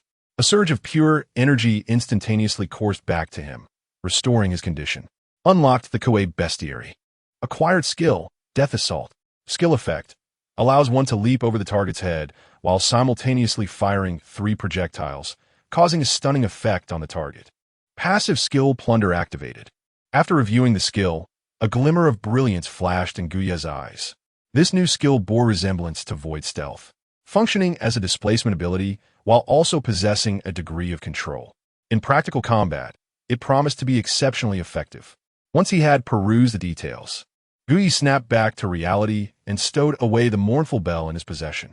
"Brother Yi, You look so cool, Lu Nanbei exclaimed, waving enthusiastically. Guyi turned at the sound of his voice, only to find himself uncontrollably twitching at the sight of Lu Nanbei's current appearance. What on earth happened to you? Did you fall into a cesspit? Lu Nanbei chuckled sheepishly. Oh, no. I was hiding in a pigsty earlier. At this, both Guyi and Luo she exchanged bewildered glances. You're quite clever, knowing to use the pigsty to mask your scent, Luo she remarked. Inching away from Lu Nanbei. This odor is simply overwhelming. Feeling awkward, Lu Nanbei scratched his head. He hadn't considered the implications at the time. It was an emergency, and he had to take refuge wherever he could. Subsequently, Guyi glanced at the demon not far away and inquired of Lu Nanbei, by the way. You mentioned earlier that this demon evolved? What do you mean by that? Lu Nanbei's expression turned serious. Well, Brother Yi, the task description clearly stated it was a mid-stage demon. When I first encountered it, it was indeed a mid-stage demon. But when I finally found the right moment to strike, it suddenly went berserk, its power surging. Realizing I couldn't defeat it, I quickly hid. Guye, puzzled, pondered aloud. Could it actually evolve? Humans can cultivate, so demons can certainly do the same, Luo she interjected. Demons are also classified by bloodline rank. Those of higher bloodlines can cultivate. This demon likely belongs to a high bloodline type and fortuitously broke through to the mid-stage. As she spoke, Luo she cast a sidelong glance at Lu Nanbei. And by sheer coincidence, it encountered this fellow. Upon hearing Luo she's words, Guyi raised an eyebrow. Is that so? Well, I suppose that's the only explanation.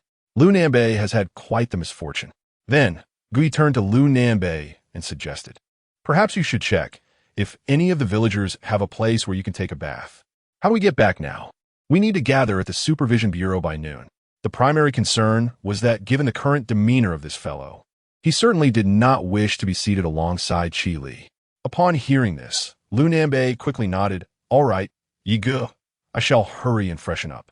To be honest, he felt a bit repulsed by himself. After spending an entire night in the pig pen, he felt as though he had absorbed the stench. Subsequently, Lu Nanbei hurriedly dashed away from the location. Once Lu Nanbei departed, Luo she let out a sigh of relief. The air was finally fresh. Hearing this, Guyi burst into hearty laughter.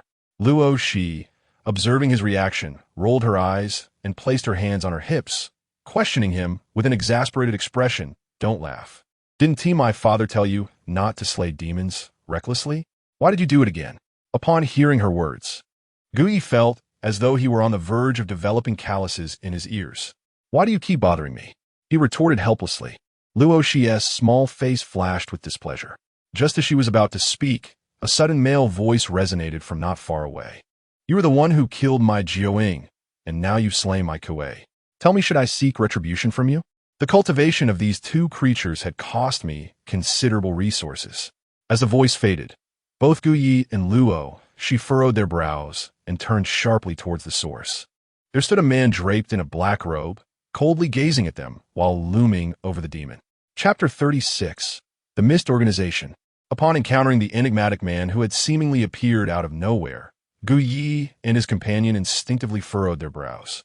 The man's words deepened Guyi's frown even further.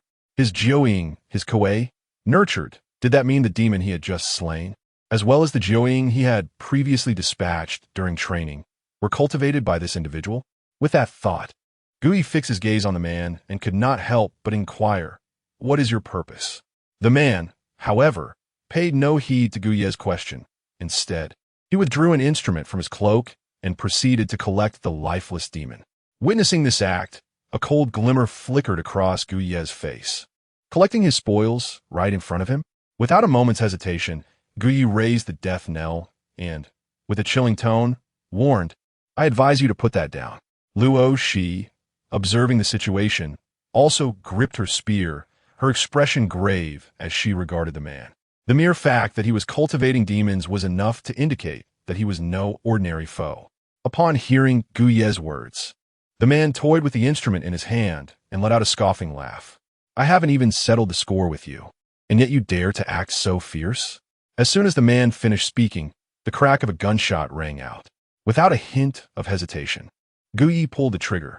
The man, caught off guard, felt the bullet pierce through his hand, shattering the instrument and revealing the demon's corpse once more before him. The intense pain contorted the man's face, and a glint of murderous intent flashed in his eyes as he surveyed his injury.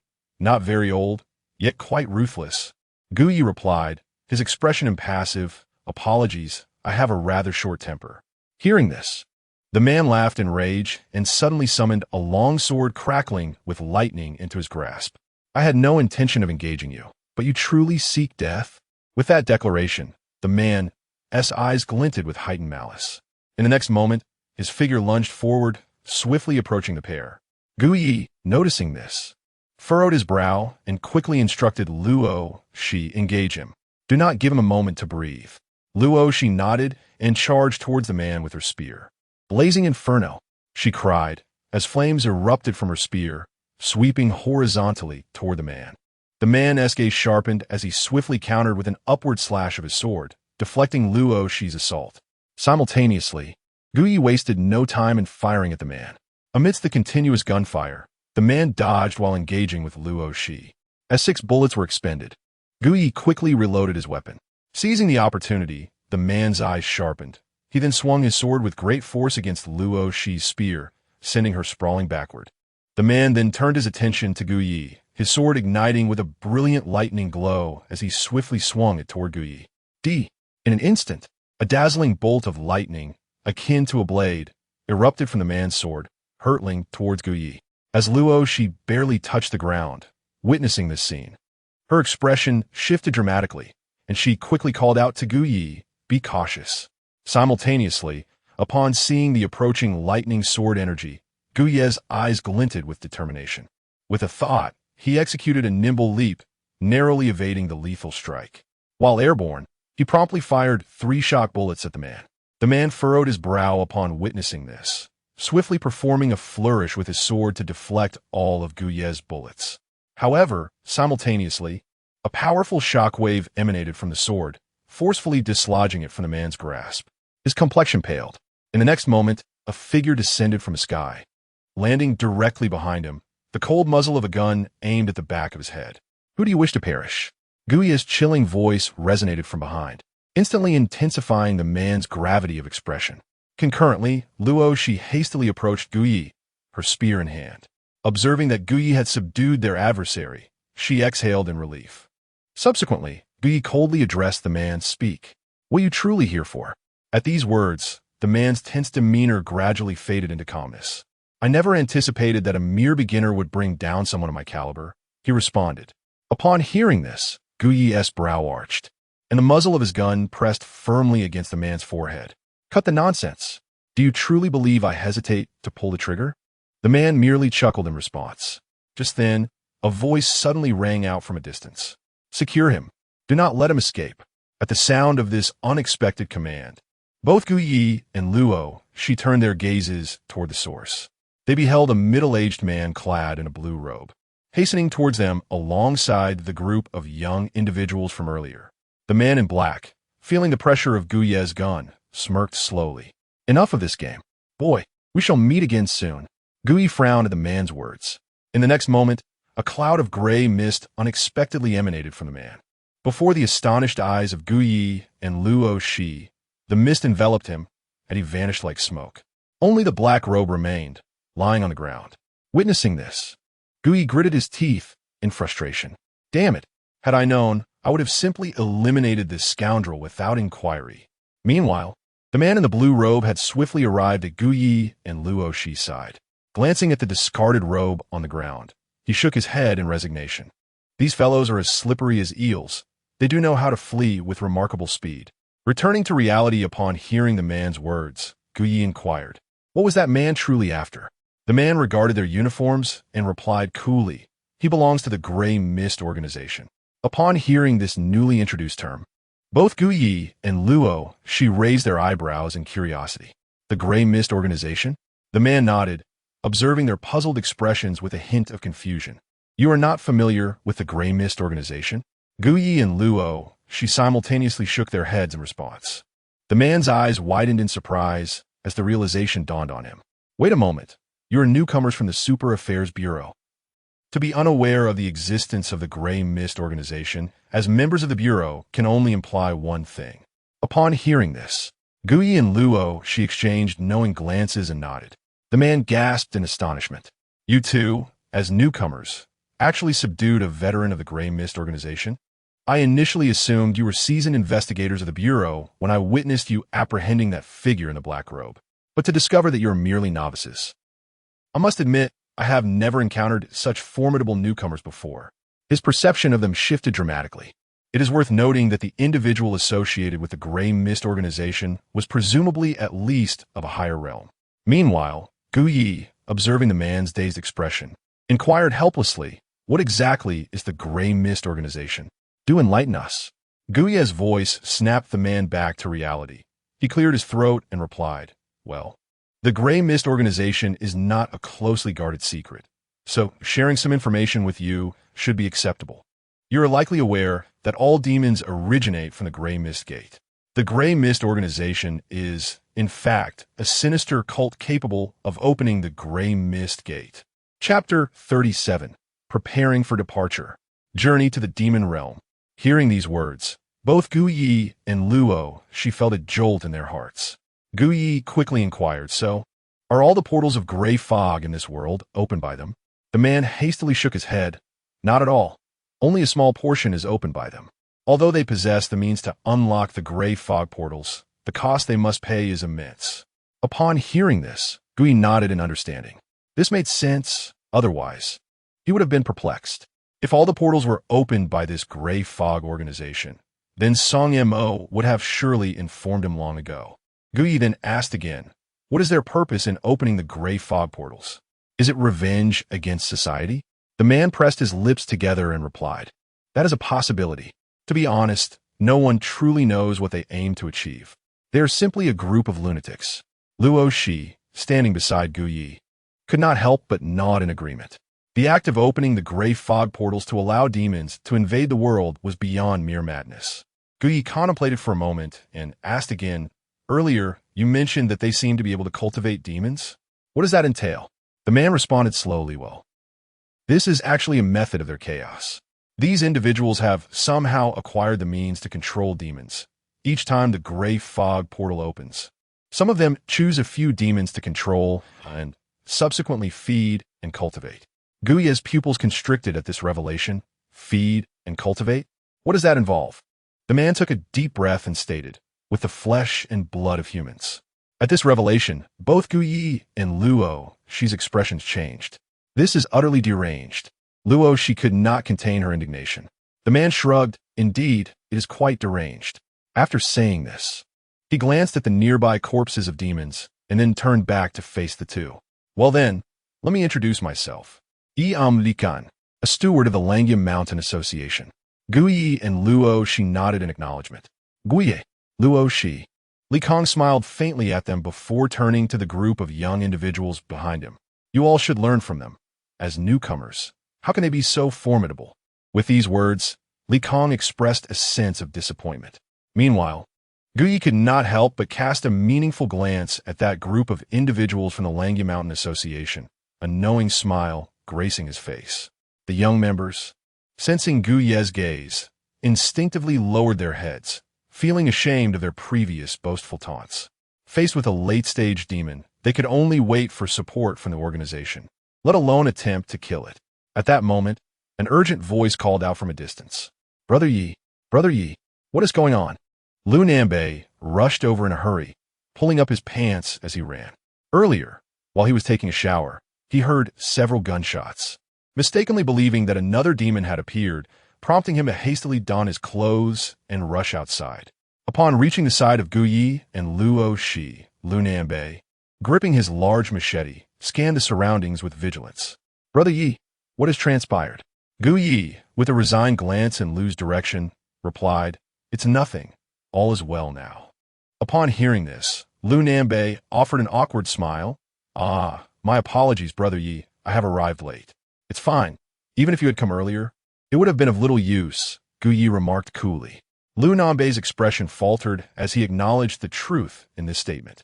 He promptly sheathed his machete and cast a glance at Li Kong and his companions before him. Noticing their attire, Lu Nanbei suddenly recalled something and quickly inquired, Are you members of a civilian organization?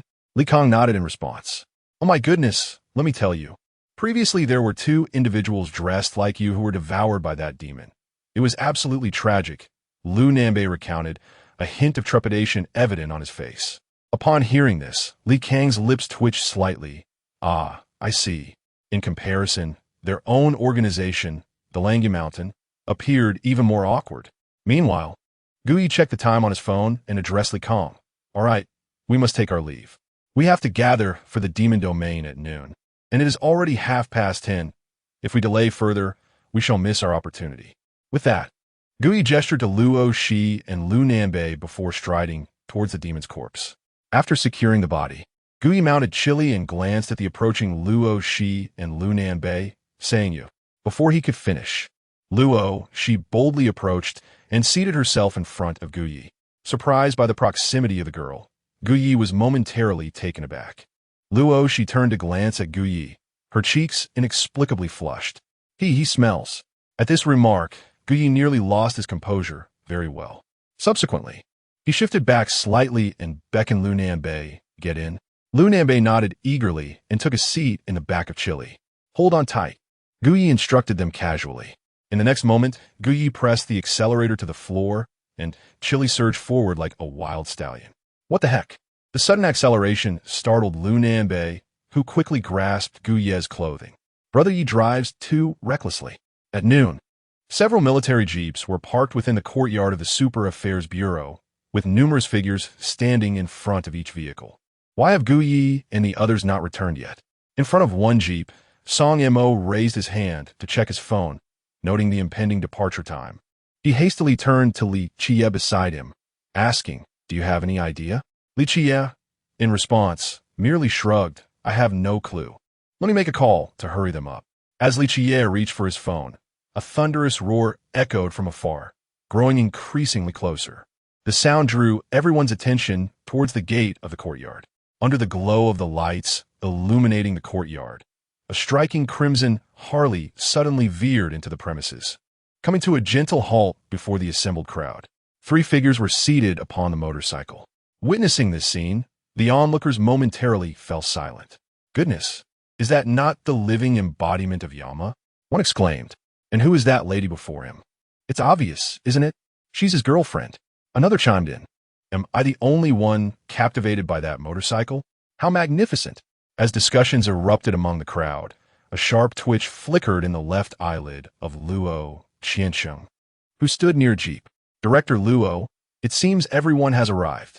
We're merely waiting on the 3 newcomers from Team 9, a companion quickly reported to the man.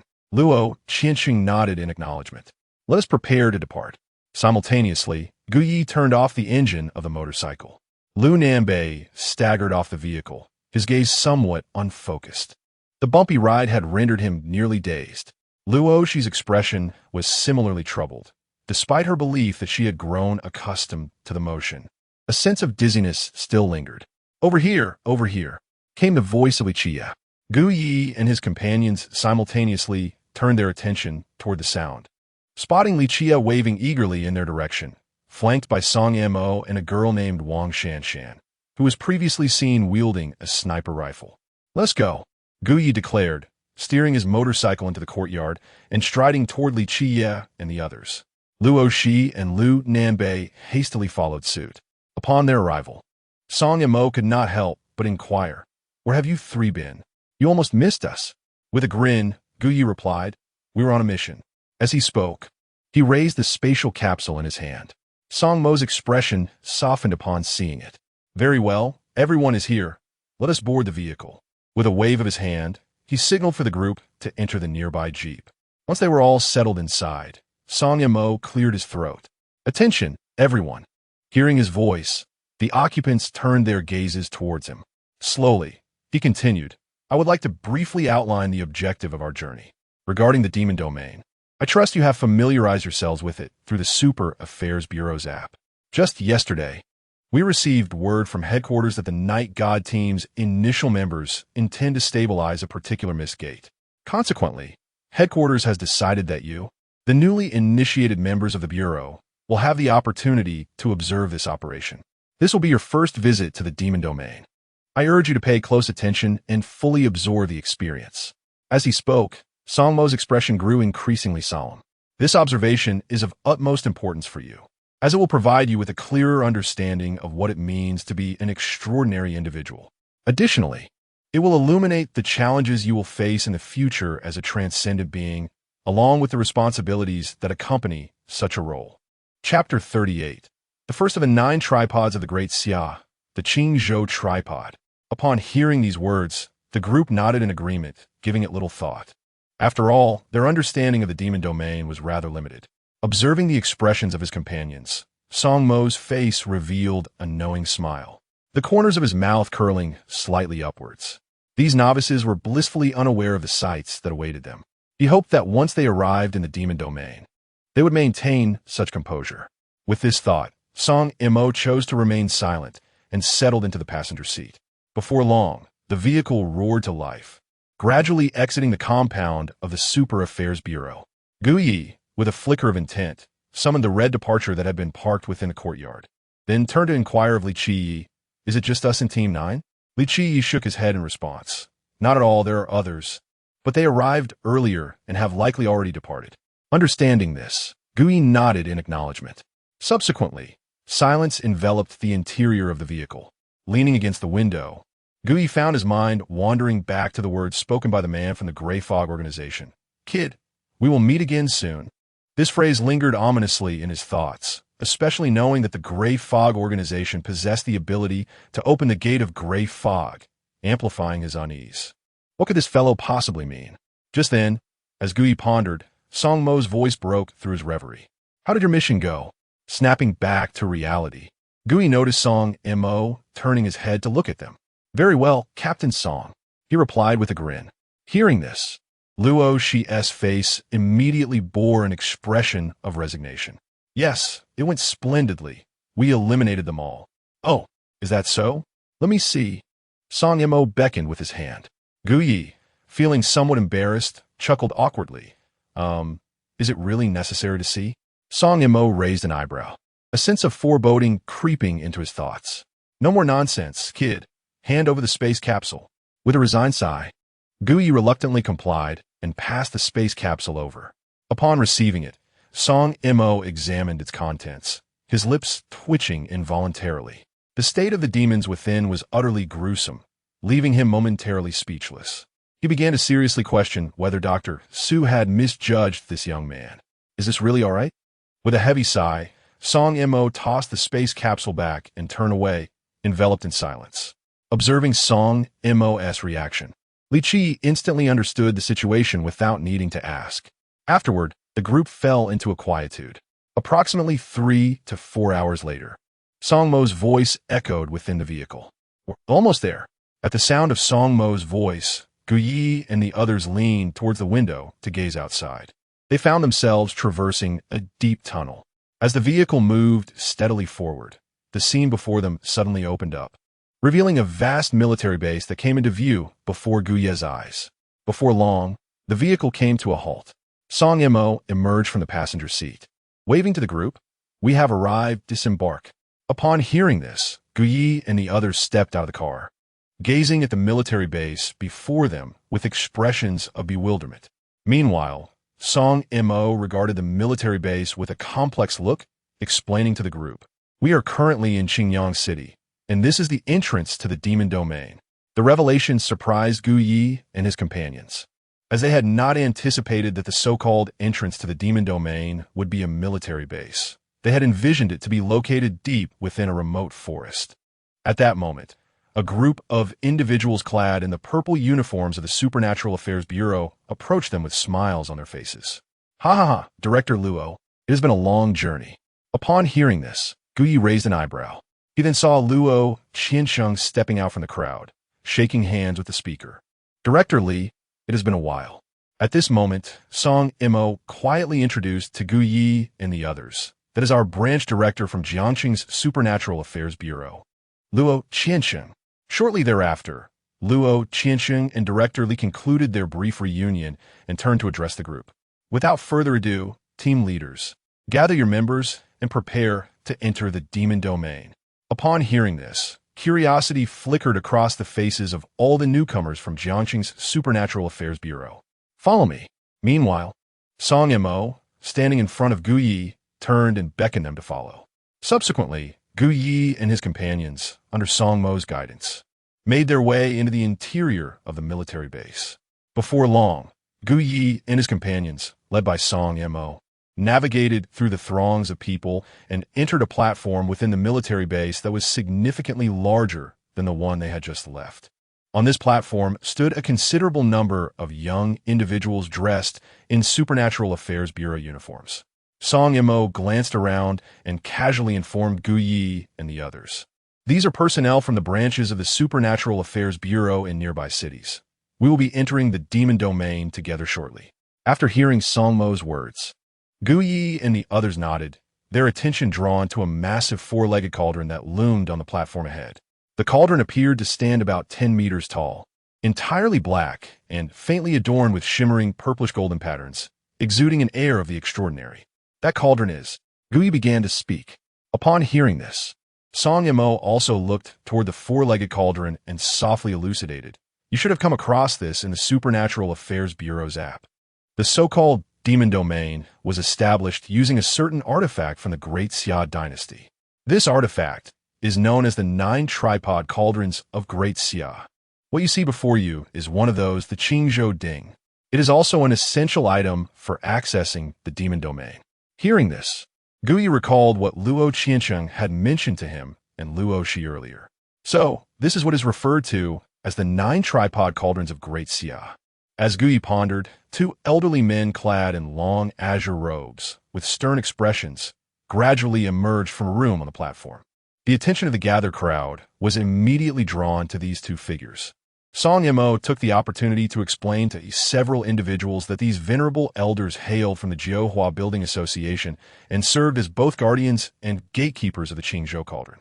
Subsequently, the 2 elders approached the front of the Qingzhou Cauldron, and one of them addressed the audience in a resonant voice, announcing the imminent opening of the portal to the demon realm. At this proclamation, the newcomers from the Supernatural Affairs Bureau were momentarily captivated. Was the journey about to commence? They were cautioned to maintain their composure once they passed through the portal, for the atmosphere within the demon realm was densely infused with malevolent energy. Any adverse reactions should be reported without delay. After imparting this vital information, the elder exchanged a knowing glance with his companion. The 2 then positioned themselves, one on each side of the Qingzhou Cauldron, and gently placed their hands upon it. As they did so, a radiant white light emanated from their forms, causing the Qingzhou Cauldron to tremble violently, the force of which reverberated throughout the entire military base. In the midst of the astonished gazes of the onlookers, a tall and ancient portal gradually unfurled before the Qingzhou Cauldron. At the very moment the portal opened, a fierce gust of wind surged forth, carrying with it an overwhelmingly sinister aura that momentarily blinded the crowd. Simultaneously, one of the elders beside the Qingzhou Cauldron promptly urged, "You may enter now, swiftly." As the words resonated, Song Mo hastily gestured for Gu Yi and the others to follow. Let's go. Chapter 39. For us, safeguard this world. Gu Yi and the others hurriedly followed in the footsteps of Song Mo. Before long, they found themselves swept into a portal by the throng. A shadowy tunnel unfolded before their eyes. In an instant, an overwhelming surge of demonic energy assailed them, malevolent, frigid, and dark. The sensation rendered them physically uneasy, and their spirits began to fray. Everyone steeled their minds, determined not to succumb to the allure of the demonic aura. At that moment, Song Mo called out to Gu Yi and the others behind him. Upon hearing this, Gu Yi furrowed his brow, a subtle tremor coursing through him. He could sense that the portal within his consciousness had begun to quiver, akin to the sweet relief of rain after a long drought, conveying a thrill of excitement to him. Beside him, Luo Shi noticed Gu Ye's peculiar demeanor and unconsciously drew nearer. "Are you all right?" she whispered. Gu Yi turned to glance at her and slowly shook his head. "I'm fine." Hearing this, Luo Shi pressed her lips together and chose not to speak further. Thus, the group continued through the crowd for approximately 10 minutes, until the scene before them suddenly opened up.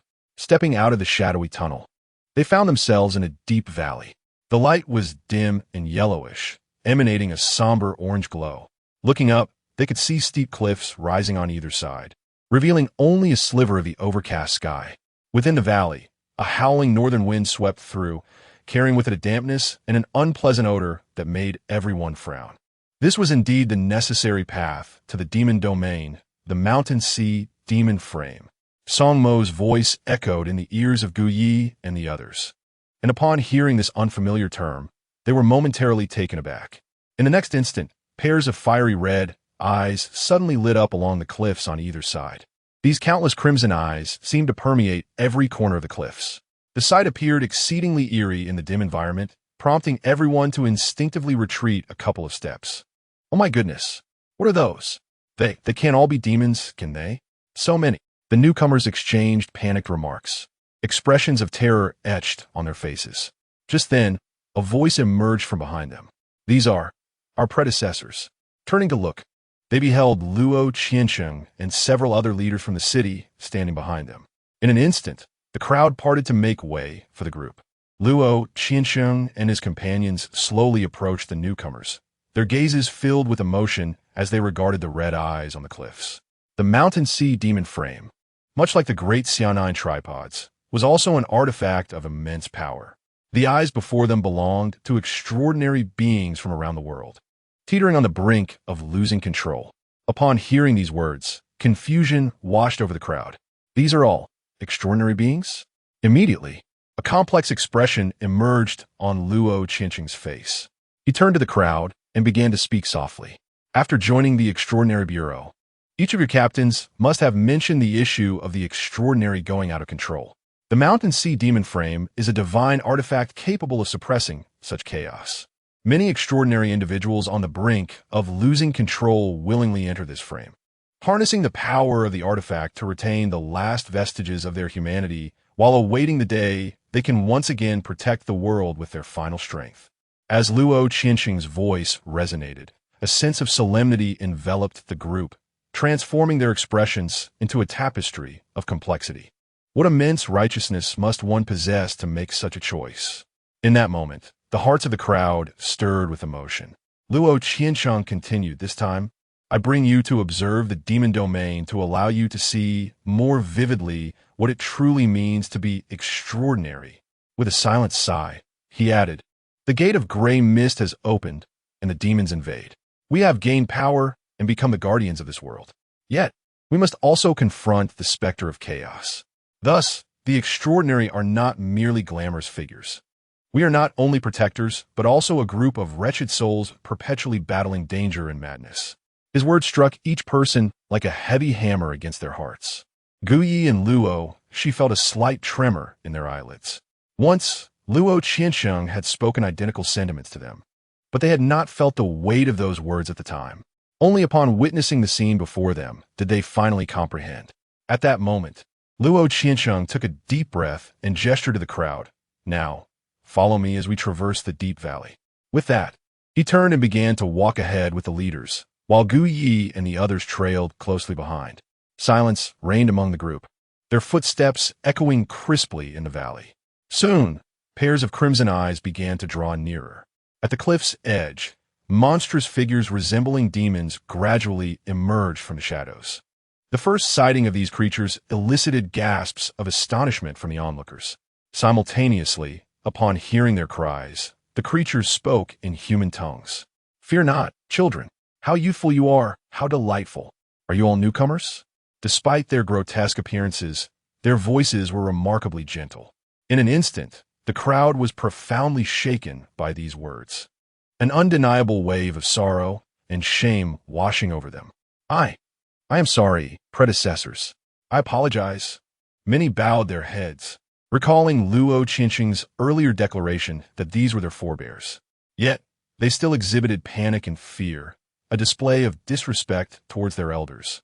Meanwhile, upon hearing their words, the transformed extraordinary being's eyes glimmered with a soft light, their expressions softening. There is no need for apologies, children. Do not carry such burdens. Protect this world on our behalf. Upon hearing these words, tears welled in the eyes of the crowd, unable to be contained. It seems as though a multitude of words reside within one's heart, yet the ability to articulate them eludes us. The crowd can only nod repeatedly, responding to the expectations of these esteemed predecessors. Upon emerging from the mountain sea demon frame, the collective emotions of the group remain unsettled. Luo Qiansheng and other leaders paused, turning their gazes toward the assembly. Esteemed ones, please turn around. Upon hearing these words, all the newcomers pivoted to face the deep valley. In that moment, countless pairs of crimson eyes continued to watch over them. Gazing into those eyes, the sense of trepidation dissipated, replaced by a profound, heartfelt respect. Let us bow to these venerable predecessors. Luo Qiansheng's voice resonated once more, and the faces of the crowd grew solemn and grave. Without any further instruction, they uniformly bent at the waist. Luo Qiansheng and his companions were no exceptions. After the bow, Luo Qiansheng inhaled deeply and quietly addressed the assembly. Today, we must quell a certain mist gate, and some of the elders from the Mountain Sea Demon Frame will take action. I urge you all to remember their contributions to this world. As his words lingered in the air, the eyes of the gathered once again glistened with unshed tears, for they understood that this forthcoming action would. Chapter 40, A Single Eye. Observing the expressions on the faces of the crowd, a glimmer of satisfaction flickered in the eyes of Luo Qiansheng and the other leaders.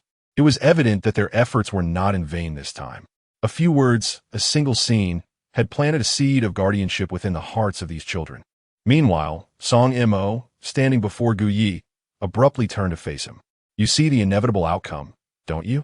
If the demons can be spared, they shall be spared. Upon hearing Song Mo's words, Gu Yi, who had been burdened with heavy thoughts, couldn't help but grin. He then couldn't resist the urge to retort. Is it truly wise to use these predecessors as examples? His remark left Song Mo momentarily speechless. At that moment, a cacophony of car horns erupted from behind the crowd. Everyone turned to look, and before them, on the dark plain, clouds of dust began to rise.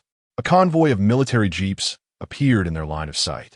Before long, the vehicles halted, and a group of individuals clad in the uniforms of the Super Affairs Bureau disembarked.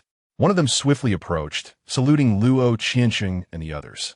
Esteemed leaders, thank you for your hard work. Luo Qiansheng and the others waved their hands in acknowledgement. No need for pleasantries. Let us depart at once. Understood. They then climbed aboard the jeeps under the guidance of these officers. Inside the vehicle, once everyone was settled, Song Mo addressed the group.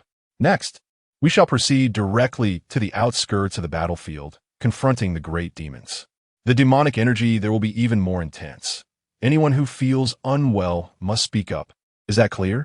Gu Yi and the others nodded in response. Seeing this, Song Mo turned and took his seat. Moments later, the vehicle slowly started, heading deeper into the dark plain. Along the way, Gu Yi hastily closed his eyes to examine the state of his consciousness. Ever since entering the demon domain, the portal within his consciousness had been trembling incessantly, a disconcerting sensation akin to something dancing wildly in his mind. As Gu Yi's consciousness delved into the sea, he noticed that the portal was slightly ajar, tendrils of dark mist seeping from within. Witnessing this, he couldn't help but furrow his brow. He quickly commanded the portal. Close it, seal it tightly. However, the portal remained unresponsive, still ajar and quaking. Gu Yi s'est thrown deep in it. He had witnessed the consequences of an open portal before, and the current state of this half-closed door filled him with unease. Unable to resist, he leaned closer to the portal, peering through the crack. Inside, there was nothing but swirling black mist. Gu Yi found himself pondering the situation. The intense reaction of this entity upon entering the demon domain.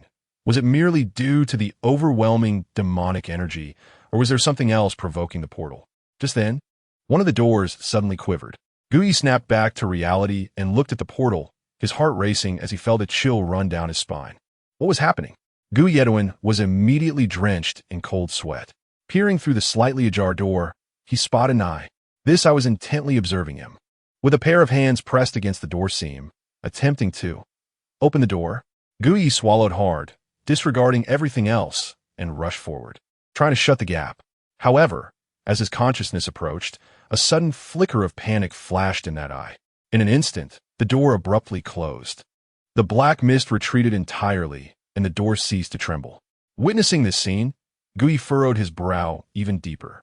Whose eye was that? Was it the man he had seen in his subconscious? Why was he inside the door? It seemed he was eager to emerge. A multitude of questions flooded Gui's mind, yet no matter how he pondered, he could not connect the dots. Simultaneously, he felt a delicate touch on his forehead. What is wrong? A voice filled with concern echoed in his ears, prompting him to withdraw from the sea of consciousness and open his eyes. Turning his head, he saw Luo Xie's small hand resting on his forehead, gazing at him with worry. Gui promptly shook his head. Is it really fine to sweat this much? Luo Xi clearly did not believe him and could not help but speak up, offering him a tissue. Wipe your face. Upon receiving the tissue, Gui finally realized that sweat had drenched his entire back. He hastily wiped the perspiration from his cheeks and sighed silently. He had initially thought that the misty door was merely a negative influence, akin to a golden finger. However, he had not anticipated that it was far more complex than he had imagined. The combination of the eye behind the misty door and the images from his subconscious cast a shadow over his heart.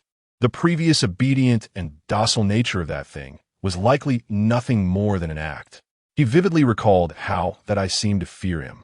With this thought, Gui arrived at a superficial conclusion. The owner of that eye yearned to escape from within the door. Yet it feared him, thus feigning compliance, hoping that one day he would personally open the portal. With this realization, Gui pressed his lips together. Clearly, the misty door was not to be trifled with again. No matter how challenging the circumstances, it must not be easily opened. After contemplating all this, Gui slowly regained his composure.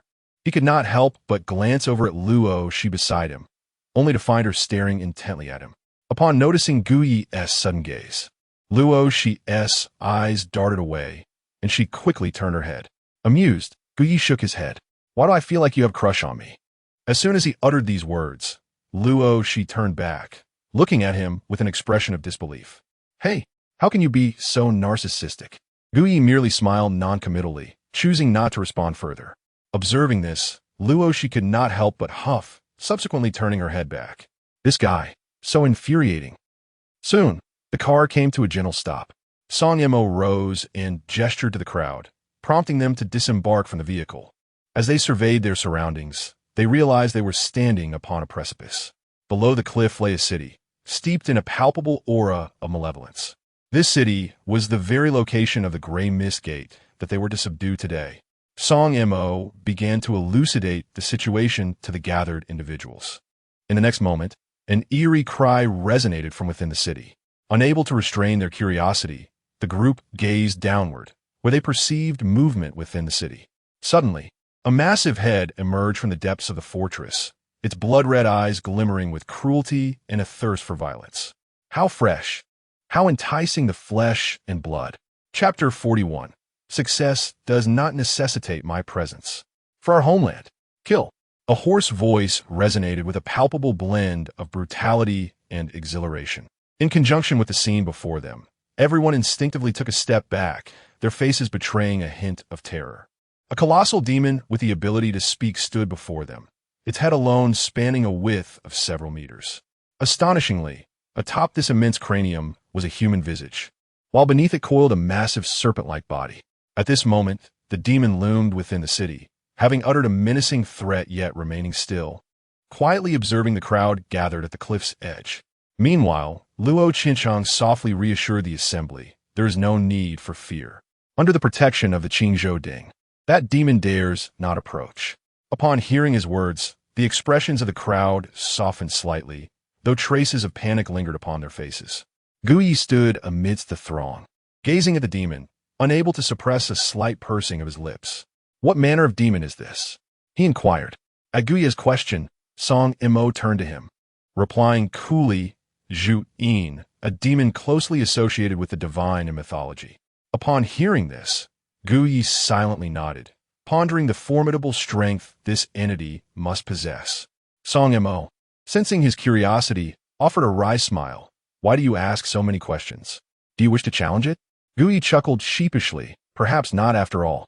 At that moment, a sudden roar of automobile engines erupted from behind the crowd. They turned to see a convoy approaching. Song Mo's eyes sparkled with anticipation. The Night God Squad has arrived. At this revelation, Guyi and the others brightened at the prospect of finally witnessing the famed Night God Squad in person. The vehicles gradually came to a halt, and individuals clad in distinctive black uniforms emerged. They appeared quite youthful, likely between the ages of 25 and 30. Upon disembarking, these individuals did not approach the crowd, but instead stood still, seemingly awaiting something. Luo Qiansheng and his companions offered no further comment, merely turning to observe the black-clad figures in silence. Before long, another engine's roar drew near, and a large military passenger bus came into view. The vehicle came to a gentle stop, prompting Luo Qiansheng and his companions to hasten towards it. Guyi and the other newcomers watched in confusion as the scene unfolded. Subsequently, they witnessed a series of stretchers being carefully lowered from the bus by a group of personnel from the Supernatural Affairs Bureau. Each stretcher bore a middle-aged man enshrouded in a misty haze.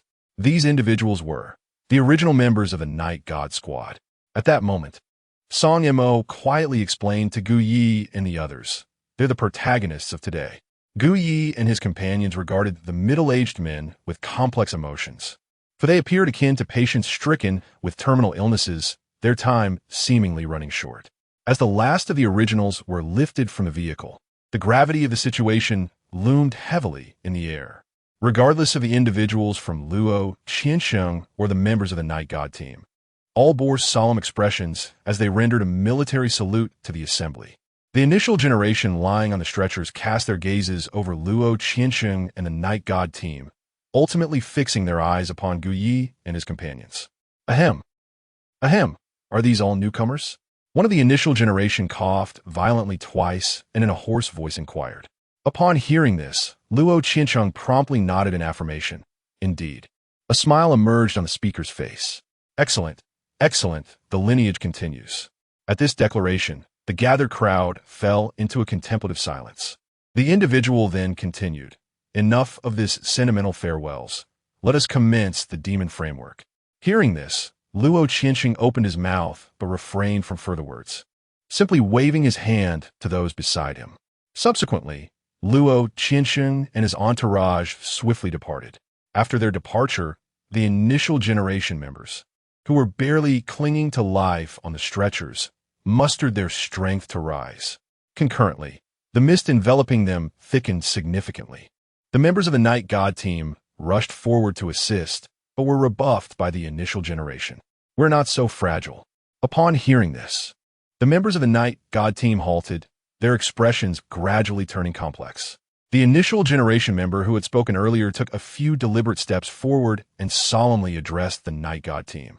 What was the original intent behind the establishment of the Night God team? Upon hearing this inquiry, all members of the Night God team immediately stood at attention, chests out, eyes resolute, and collectively proclaimed, "The eternal night has arrived. I shall stand before multitudes. Beginning with night, death shall have no end." The voices of the crowd coalesced into a resounding sea, swirling in the air, unyielding and persistent.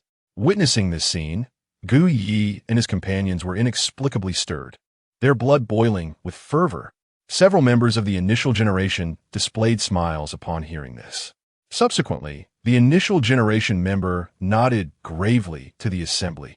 Remember well, the future world rests in your hands. As he spoke, the initial generation member cast a glance at Guyi and his companions, a smile gracing his features. The members of the Night God team, upon hearing this, responded with solemnity. Rest assured, Senior. Just after uttering this phrase, a commotion suddenly arose from the distant mountain sea demon framework, causing the very earth to tremble. Everyone felt the disturbance and swiftly turned to look. They then witnessed the cliffs on either side of the gorge suddenly parting, the passageway becoming exceedingly broad. Under the watchful eyes of the crowd, figures shrouded in swirling black mist surged forth from the passage, dense and numerous. Observing the spectacle, the initial generation member who had spoken earlier narrowed his eyes. Everyone, it is time for us to take action. Instantly, the gazes of these initial generation members sharpened. A palpable aura of ferocity erupted from them, rivaling, if not surpassing, the malevolent energy emanating from the great demon within the city. Simultaneously, the once seemingly dormant first-generation beings, as their gazes shifted, appeared to awaken a profound vitality within them. The first among them, who had previously spoken, stretched languidly while observing the city below, shrouded in a thick aura of malevolence. It has indeed been far too long since we last engaged in activity. The others joined in hearty laughter. Let us unite for one final battle. I have long harbored disdain for that candle shadow. Today, we shall vanquish him. With those words, the first-generation beings soared into the sky, leaping off the cliff and descending towards the city below. Simultaneously, the extraordinary beings that had surged forth from the Mountain Sea demon framework followed suit, aligning their movements with those of the first generation. In that moment, all eyes converge upon them. Meanwhile, the voices of the elder first generation resonated powerfully across the plains below the cliff. Esteemed ones, our achievements need not hinge on my presence. For the sake of our homeland, let us slay. Chapter 42, The Primordial Strikes. The transformation of Zhu Yin. At that moment, Zhu Yin abruptly lifted its head, casting a glance at the approaching crowd. A mocking expression flickered across the human visage adorning its head. A gathering of the frail and the ailing. They are hardly worthy of my attention. As the words fell, Zhu Yin soared into the air, its complete form manifesting in an instant. The colossal figure blotted out the sun, sending shivers through the newcomers perched upon the cliff. Of course, Gu Yi was an exception. He merely felt a surge of curiosity. What kind of combat prowess will be necessary to vanquish a creature of Zhu Yin's stature? After all, his understanding of the formidable powers of the extraordinary was quite limited. Simultaneously, the gates of the city on the plain below swung wide open. Zhu Yin let out a thunderous roar, and immediately, a multitude of demons surged forth from within the city walls. In the blink of an eye, the two sides clashed. The number of demons was evidently greater than that of the extraordinary beings, causing an air of tension to envelop the onlookers. Outnumbered, could they truly prevail? Why had the others from the Supernatural Affairs Bureau not come to assist? Damn it, I can't just stand by and watch. We must join the fray. At that moment, someone shouted, igniting the fervor among the crowd. Yes, we must join the battle. A wave of impassioned voices surged forth. Upon hearing this, Gu Ye's eyes sparkled with excitement, and he too began to shout, yes, we shall slay the demons. Beside him, Luo, she instantly wore a look of exasperation. She quickly tugged at his arm. Are you out of your mind? My father has made it clear. The demons here are formidable. What do you think you're doing? At this juncture, Song Yimou could no longer restrain himself. He turned to glare at Gu Yi, then addressed the crowd. Join what battle? Quiet down. What business do you have here? You're not even at the initial realm yet. Are you seeking death? With Song Mo's booming voice, the fervent youth in the crowd finally quieted. Members of the Night God Squad could not help but chuckle at the scene. Fresh-faced and fearless. Perhaps foolish, but at least they had spirit. Meanwhile, Luo Qiansheng and his companions returned. They had observed the earlier display and now addressed the crowd. I am here to answer your questions. Hearing this, the crowd turned their attention to Luo Qiansheng, who took a deep breath, his expression grave. Why aren't the others from the Supernatural Affairs Bureau participating? Because slaying demons inflicts irreversible damage upon the extraordinary, significantly increasing the risk of losing control. Thus, all the elders share a common belief. The more they eliminate, the fewer will fall among you. Therefore, these predecessors, in their struggle against the encroaching chaos of the Mist Gate, are protecting us. They strive to do as much as they can with their own bodies. With that, Luo Qiansheng inhaled deeply once more. The relatively stable existence we enjoy today is a testament to their burdensome sacrifices.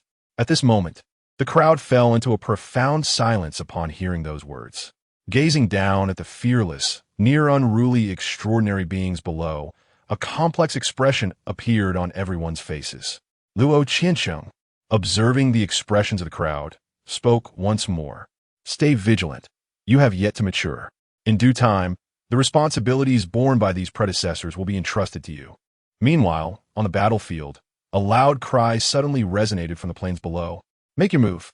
Upon hearing the command, the members of the Night God team, positioned behind Gu Yi, swiftly approached the edge of the cliff. Captain, one of them called out to a man beside him.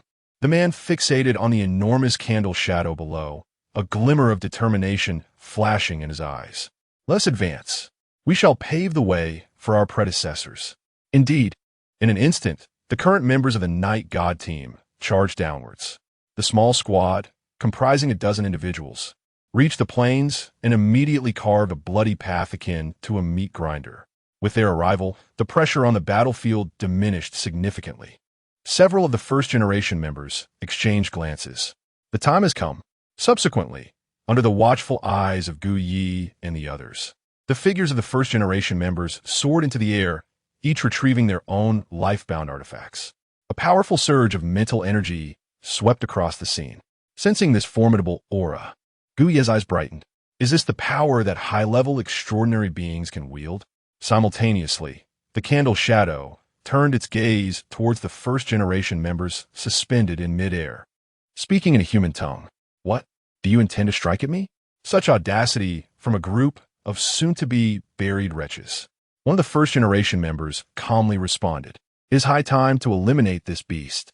In response, the candle shadow snorted coldly, "You overestimate yourselves." Immediately, a malevolent energy surged around the candle shadow, which let out a deafening roar, causing a rift to tear open in the heavens above, from which immense fireballs descended. Witnessing this, one first-generation member raised a shield. This was his life-bound artifact, Xuanwu Guardian.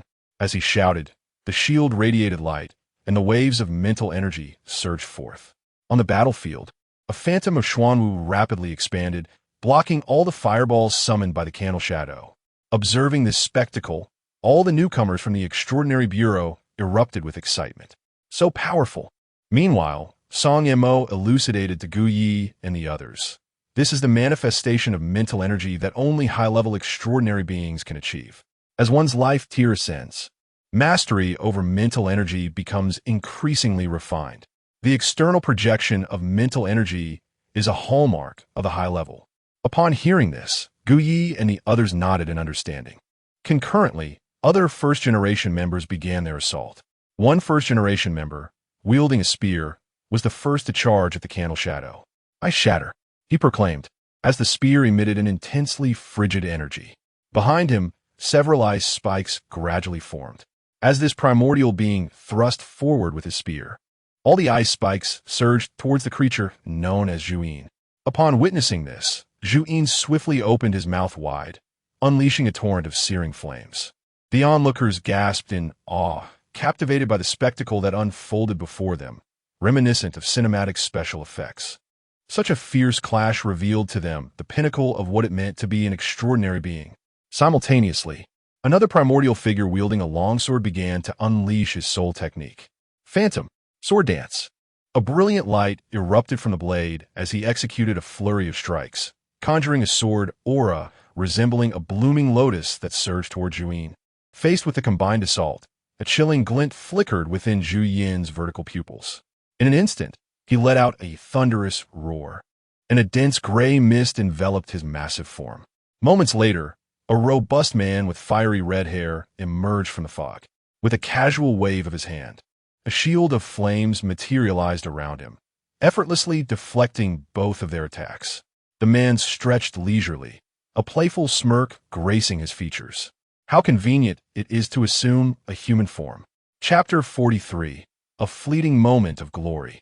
Upon witnessing this scene, the onlookers atop the cliff felt their pupils constrict in unison. Could a high-tier demon truly assume a corporeal form? Almost immediately, they beheld the red-haired man, a manifestation of the candle shadow, slowly raising his hand. In that instant, the atmosphere shifted dramatically. The demonic energy enveloping the city coalesced behind him, taking the shape of the candle shadow's true form. Gazing at the assembly of the primordials before him, the red-haired man displayed a sinister smile.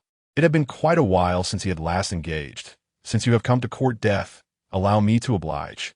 As his words echoed, he clenched his outstretched hand. The candle shadow of demonic energy surged forth, charging towards the primordials. Swift resolution was imperative.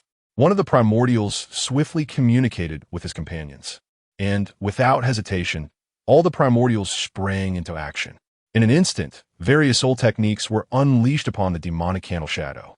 Intense waves of psychic energy rippled across the plain, and the spectators on the cliff held their breath, not daring to exhale. The next moment, the soul techniques of several primordials collided with the demonic candle shadow, unleashing a powerful shockwave. Even those on the cliff were caught in its wake.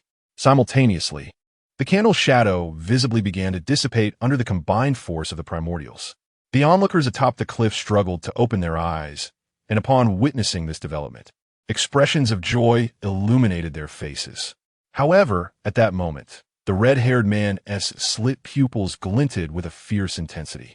He raised his hand once more, and crimson threads emanated from his being, darting towards the multitude of demons below.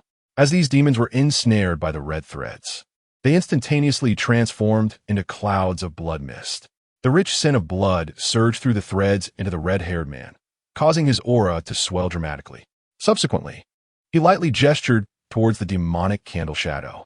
Instantly, the dissipating shadow halted its retreat, recoalescing and even growing in size by more than double.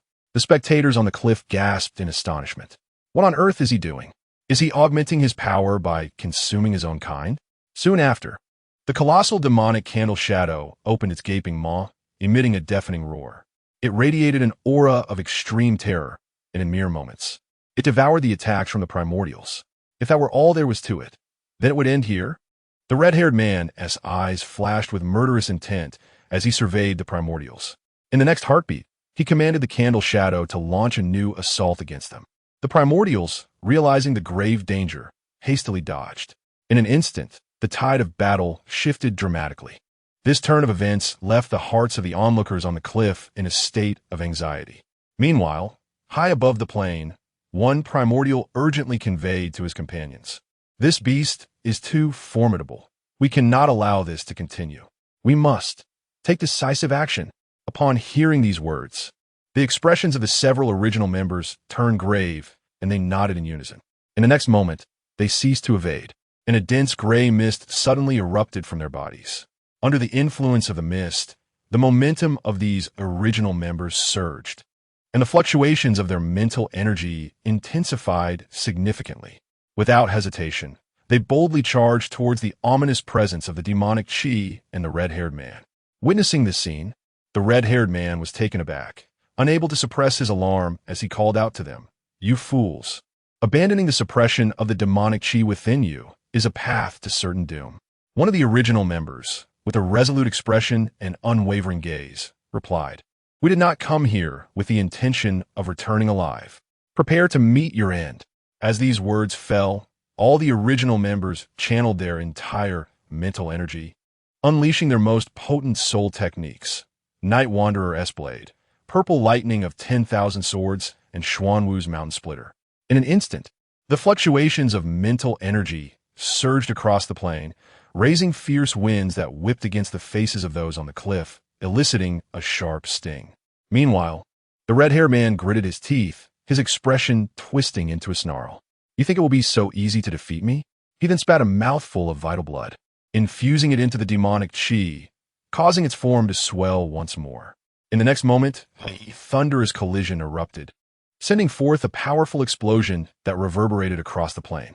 The intense shockwaves swiftly spread outward, leaving the onlookers on the cliff pale and overwhelmed by a profound sense of pressure. Noticing the turmoil, Luo Qiansheng quickly changed his expression and urged those around him, "Protect the children." Upon hearing this, the leaders of the Super Affairs Bureau nodded in agreement, their bodies emanating a strong wave of mental energy to shield those behind them. The newcomers were all at the initial realm. If they were to be caught in this turbulence, they would not escape unscathed. With Luo Qiansheng and his companions' protection, Gu Yi and the others felt considerably safer. They hurriedly turned their gaze to the battlefield above. At that moment, the original members were drenched in blood, their conditions dire. Dense demonic chi continuously seeped from their bodies, rendering their complexions even paler. The state of the demonic chi was not much better, yet it appeared significantly stronger than the original members. "Ha! You've forsaken the suppression of your demonic chi. Your bodies cannot withstand it." The red-haired man observed the original members, now exhausted and on the brink of collapse, a glint of murder flashing across his face. "If that is the case, then perish." As his words fell, a thick wave of demonic chi surged around him, charging towards the original members. The spectators on the cliff were instantly filled with dread. It was evident that their predecessors were unable to hold on any longer. In that moment, all eyes turned toward Luo Qiansheng and his group. At this moment, Luo Qiansheng and his companions exhibited no signs of impending action. Suddenly, a thunderous roar resonated from above. "Get out of the way, you lunatics!" The crowd was momentarily taken aback by the utterance, quickly turning their gazes upward. There, the initial generation fearlessly surrounded the crimson-haired man, some even having been pierced through the chest by him. Yet, each of them bore expressions filled with unwavering resolve. In the next instant, under the watchful eyes of all, the bodies of the initial generation erupted, transforming into crimson mist. A potent wave of psychic energy rapidly spread outward, as the red-haired man was swiftly obliterated amidst the overwhelming force, reduced to mere ashes. The vivid red mist hung in the air like fleeting fireworks, gradually dissipating in the breeze. Witnessing this scene, the onlookers stood frozen in place, their minds engulfed in a void of bewilderment. Chapter 44. Departure from the Demon Realm. Sudden developments. This scene unfolded unexpectedly, leaving them momentarily stunned. Did these venerable figures truly depart in such a manner? The atmosphere was imbued with a sense of both tragic grandeur and sorrow. Silence enveloped the gathering for an extended period. Then, Luo Qiansheng's voice resonated in the ears of all present. "Let us all pay our respects to our esteemed predecessors." Upon hearing these words, the expressions of the crowd turned solemn. Under Luo Qiansheng's guidance, everyone bowed deeply towards the sky. Afterward, Luo Qiansheng straightened his posture and softly addressed the assembly. "Remember this moment. I hope that one day, you too will possess such courage." The crowd listened in silence, their hearts heavy with unspoken thoughts. Truth be told, if they were in a similar situation, would they possess the resolve to choose mutual destruction with the demons? The answer was a resounding no. They could not bring themselves to do so. Observing the solemn countenances of the crowd, Luo Qiansheng pressed his lips together and continued. "In this world, there exist certain ideals that transcend all, even life itself. I believe that one day, you will discover what this is." The listeners wore expressions of confusion, grappling with the meaning of his words. Seeing their bewilderment, Luo Qiansheng offered a faint smile and chose not to elaborate further. Instead, he waved his hand, saying, "All right, captains, please lead your teams to the vehicles." Subsequently, under the leadership of their respective captains, the crowd made their way towards the convoy behind them. Luo Qiansheng and the others remained in place, watching the departing figures, their faces reflecting a complex array of emotions. Was it cruel to impose such burdens on these young souls? One among them could not help but voice his thoughts. "They are still just children." In response, Luo Qiansheng slowly shook his head, his expression gradually calming. Once one steps into the realm of the extraordinary, they will inevitably confront such challenges. What difference does it make whether it is sooner or later? He paused, then gazed down towards the city at the base of the cliff. The frequency of the gray mist gate's activation is increasing. The Bureau of Extraordinary Affairs no longer requires flowers nurtured in a greenhouse. What we need are individuals imbued with faith and responsibility. After all, this world still needs guardians. Meanwhile, on another front, Guyi was making his way through the throng towards the convoy. Just then, a flash of red light streaked across the sky. In an instant, a small red orb silently entered Guyi's body. He was jolted, feeling an unfamiliar surge of mental energy flooding into his mind. Simultaneously, a mechanical voice echoed in his consciousness. Acquired Candle Shadow Codex Fragment X3, 2 fragments remaining to illuminate the Candle Shadow Codex. Acquired special material, Candle Shadow Scales, can be used for upgrading the Bell of Doom revolver. Upon previewing the rewards for the Candle Shadow Codex, Guyi was momentarily taken aback. What on earth is happening? Were these fragments of the Candle Shadow Codex and these special materials? Where did they come from? He certainly did not slay the Candle Shadow himself. Did he? Could it be obtained through spectating? At that thought, a smile slowly crept across Guyi's face. Was today not a tremendous prophet? Just as Guyi was reveling in his surprise, he was jostled by someone. "What are you doing, you rascal? Get in the car."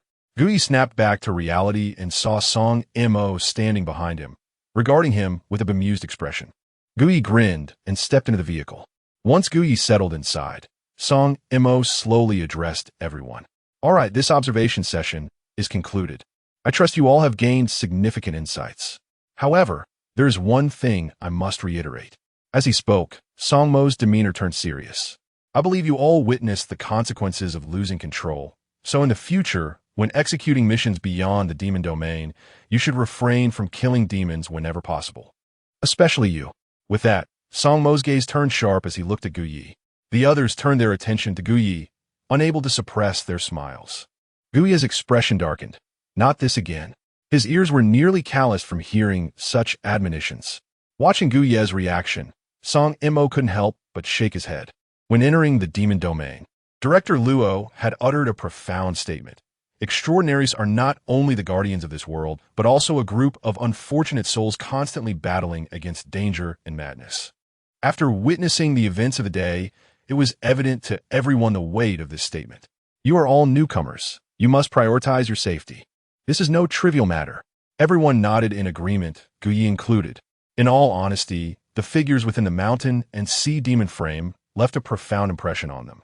Extraordinaries must not only defend against demons, but remain vigilant against losing control. Once that control is lost, one could transform into such monsters, living a fate worse than death. To call them unfortunate souls is hardly an exaggeration.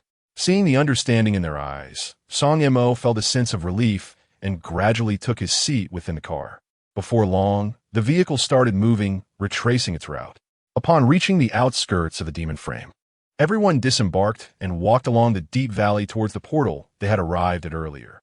As they turned back to gaze at the mountain and sea demon frame, they noticed the figures above were watching them. Those gazes were filled with emotions of nostalgia, warmth, curiosity, and yearning. The intensity of those stares was overwhelming, prompting everyone to turn away. Subsequently, under the guidance of several captains, they stepped through the gateway leading to the realm of reality. Afterward, the group returned from the demon domain, once again arriving at the platform that housed the Qingzhou cauldron. Free from the influence of demonic energy, everyone felt a considerable sense of relaxation. Gu Yi and his companions were no exceptions, engaging in casual conversation largely centered around the demon domain. At that moment, a sudden, urgent voice pierced through from the outside. A plea for assistance had been received. A gray mist portal had opened in Jiang City, and all personnel were to heed my command.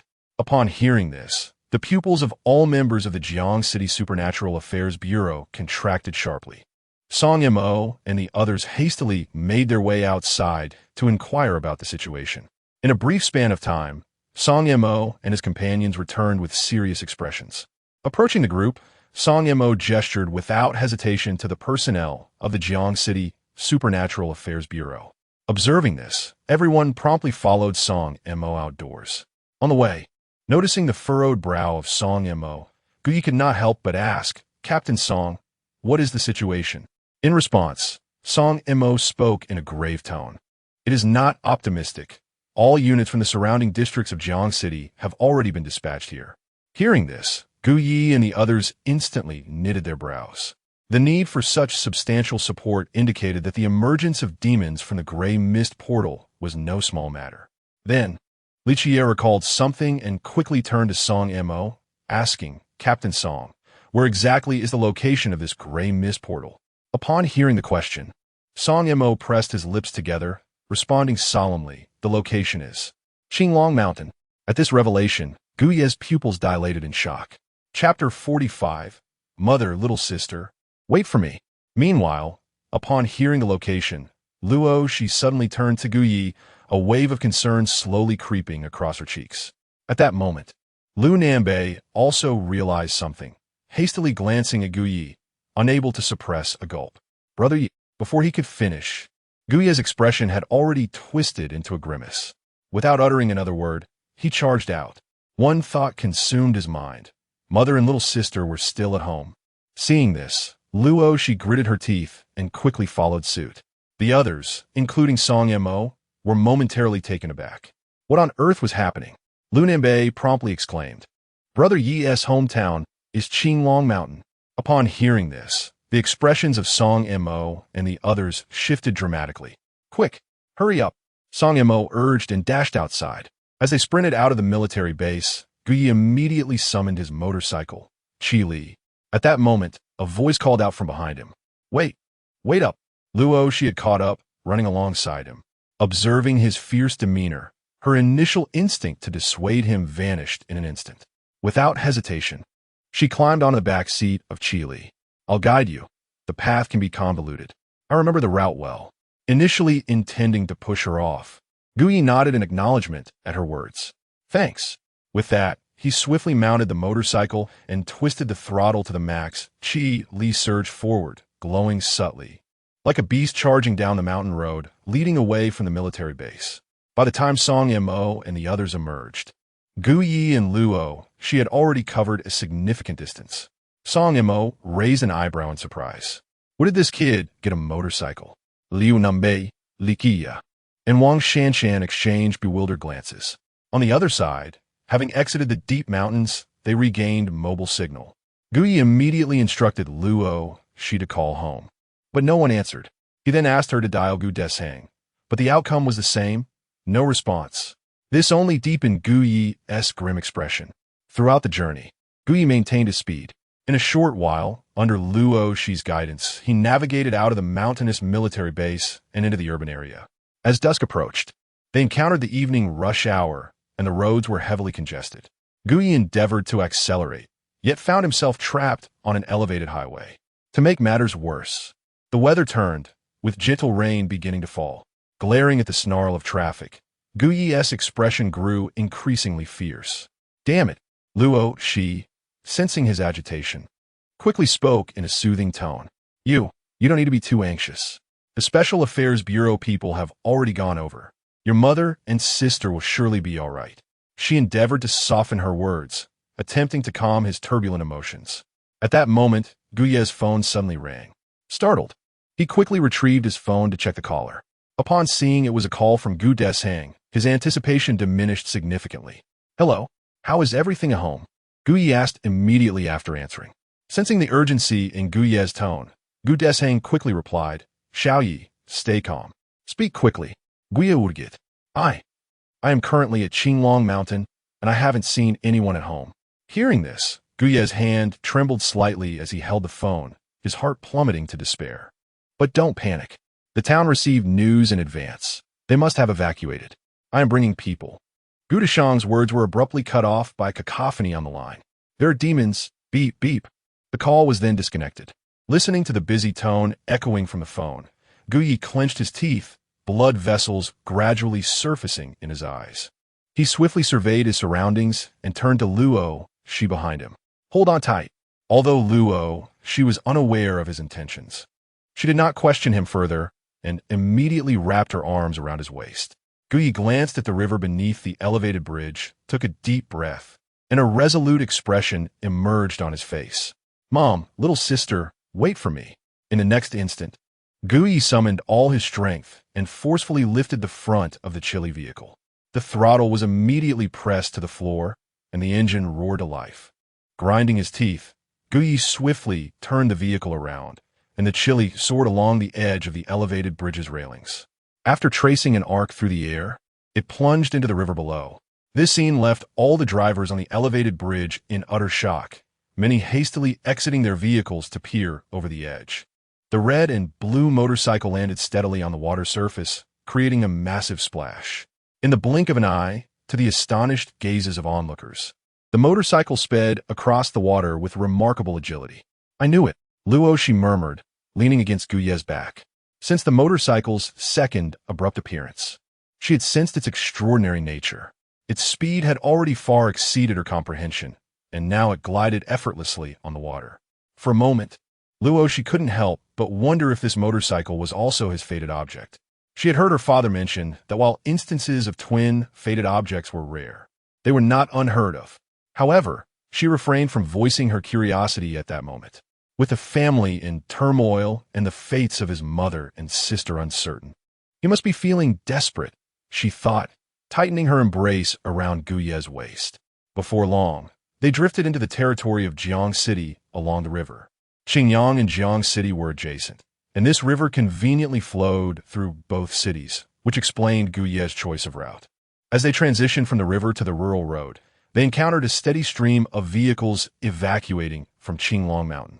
At this moment, Guyi was taut with anxiety, unwilling to slow down even a fraction. After a swift journey, the two finally approached Qinglong Mountain. At the foot of the mountain, a multitude of vehicles from the Super Affairs Bureau were gathered. Upon spotting the car that Guyi and his companion occupied, several officers hurriedly advanced to intercept them. Before they could complete their warning, Guyi abruptly halted the vehicle before them and, without hesitation, presented his credentials. The officers, upon seeing this, quickly cleared the way for the two. Subsequently, Guyi resumed his journey, directing the vehicle towards Longmen Town. Before long, Guyi and Luo Shi encountered personnel from the Super Affairs Bureau along the road, with the leader being Gu Desheng. Guyi suddenly stopped his vehicle in front of the group. Gu Desheng, recognizing the newcomers, was momentarily taken aback. "Aren't you from the neighboring city?" Ignoring this remark, Guyi directly inquired, "What is the situation?" Gu Desheng's expression darkened as he replied, "We haven't found them yet." Hearing this, Guyi's countenance immediately soured. Simultaneously, Gu Desheng turned to the pair and asked, "Did you encounter any demons on your way?" Guyi, feeling vexed, shook his head in response. Just then, Gu Desheng glanced behind them, and his expression suddenly shifted. "Be careful." Chapter 46. The Reappearance of the Man in Black. Upon hearing Gu Desheng's voice, Gu Yeluoshi swiftly dismounted and glanced back. Meanwhile, Gu Desheng had already drawn his life-bound object and leaped in front of Guyi and Luo Shi. In the next moment, a sharp sound akin to a blade slicing through skin echoed. To the astonishment of Guyi and Luo Shi, a man clad in black stood before Gu Desheng, a smile gracing his face. The instant they beheld this figure, Guyi and Luo Shi's pupils constricted in shock. "Surprise!" the man exclaimed, casually pushing Gu Desheng aside. Guyi, horrified, quickly turned his gaze to Gu Desheng, only to find a glaring wound at his neck, blood gushing forth. The vivid crimson caused Guyi's expression to contort in an instant. Brother Gu! Brother Gu!" Simultaneously, the members of the Super Affairs Bureau behind Guyi and Luo Shi rushed forward. Observing the now silent Gu Desheng, sorrow washed over their faces. Guyi suddenly glared at the man, bloodshot veins creeping into his eyes. "Damn you!" Without hesitation, he raised his hand, and a grim bell materialized, launching a fierce assault against the adversary. Bullets pierced the man's forehead, yet he retained that unsettling smile. "Kid, I told you we would meet again." The man's voice echoed from another direction. The figure before Guyi eerily transformed into gray mist and vanished. Witnessing this, Guyi's countenance darkened further, and he hurriedly glanced toward the source of the voice. There stood the man, inexplicably on a small hill not far from the group. Guyi adjusted the aim of his gun and fired 2 shots once more. He hit his target, yet the man appeared unscathed. "Still so volatile, I see," he remarked, amusement glimmering in his eyes as he clapped his hands. "I have prepared a splendid gift for you." As his words fell, a furious roar erupted from the nearby woods. In the next heartbeat, a colossal beast materialized before their eyes, a 4-legged creature with a green visage and sharp fangs. The man continued, "This fellow is formidable, known as A Ching, a dragon-eating creature from the myths of Great Xia. Enjoy." With that, the man's figure vanished once more in an uncanny manner. Watching him disappear, Guyi's expression turned exceedingly grim. Damn it! Damn it! I should have shot that bastard dead at the outset. If only Gu Desheng wound Ti have. At that moment, as Guyi pondered, the H-ing charged towards the group. With no time for further contemplation, they commenced their assault on the beast. Guyi, regaining his senses, unleashed a barrage at the H-ing, but inflicted no harm. Concurrently, a member of the Super Affairs Bureau cast a glance at Guyi and Luo Shi. "You two go. This demon is not easy to deal with. It's at least of the late-stage awakening realm. You and Gu Gu are fellow townsmen. Take his body with you. Your families have not yet been found. Do not squander time here." Upon hearing these words, Guyi clenched his teeth. Simultaneously, Luo Shi hurriedly urged, "Let us go. Finding the others is of utmost importance." After a moment's contemplation, Guyi nodded to a few people. He then picked up the lifeless form of Gu Desheng and, accompanied by Luo Shi, hurried into the depths of Qinglong Mountain. Meanwhile, within a cave deep in the mountains, dozens of figures huddled together, trembling in fear. Outside the cave, unknown roars echoed intermittently. "Mom, I am scared." Gu Xiaoran, curled up in Lin Yan's embrace, could not help but utter. Upon hearing this, Lin Yan gently stroked her little head. Do not fear, do not fear. Rest assured, someone will come to rescue us." Just as she finished speaking, a voice emerged beside them. "Is it really true, Xiaoran's mother?" Lin Yan turned to the two beside her and nodded vigorously. Indeed, a glimmer of hope sparkled in Lin Yan's eyes. Soon after, Gu Yi and Luo Shi appeared in the forest not far from the cave. The two were traveling in silence, the weight of Gu Dashang's demise heavily burdening their hearts. Especially for Gu Yi, cradling his childhood friend's corpse. His spirits plummeted to an all-time low. Gu Dashang's death had come too suddenly, and it was in sacrifice for them. This was a truth that Gu Yi found exceedingly difficult to grapple with. Luo Shi, glancing at Gu Ye's grim expression, could not help but bite her lip, a complex emotion crossing her face. He must be feeling immense sorrow. At that moment, an abrupt voice echoed in their ears. This is not quite what I envisioned." Upon hearing the voice, Gu Yi and Luo Shi immediately halted their steps. They then noticed the earlier man had appeared seemingly from nowhere to their right, leaning against a tree and gazing at them quietly. "I had expected you to be devoured by that pack of beasts," he said, a sinister smile creeping onto his face. "It appears you are searching for someone. I might know where they are. Would you care to listen?" Upon hearing this, Gu Ye's gaze turned cold as ice. The man, noticing his reaction, smiled even more broadly. "Hurry now, do you want to hear? If you take too long, those people may very well be dead." At this, Gu Ye's pupils constricted. "What have you done?" The man waved his hand dismissively. "Oh, nothing much, just lured the beasts over." No sooner had the man finished speaking than a roar erupted into the air. The man's expression faltered before he helplessly shook his head. "Alas, I initially intended to deceive you." In the next moment, as he completed his sentence, his figure vanished without a trace. Gu Yi and Luo Shi, hearing the ongoing roars, exchanged glances, their expressions shifting slightly. Without further ado, they hurried toward the source of the cries. Meanwhile, within the cavern, as the roar grew ever closer, the faces of the gathered individuals turned ashen.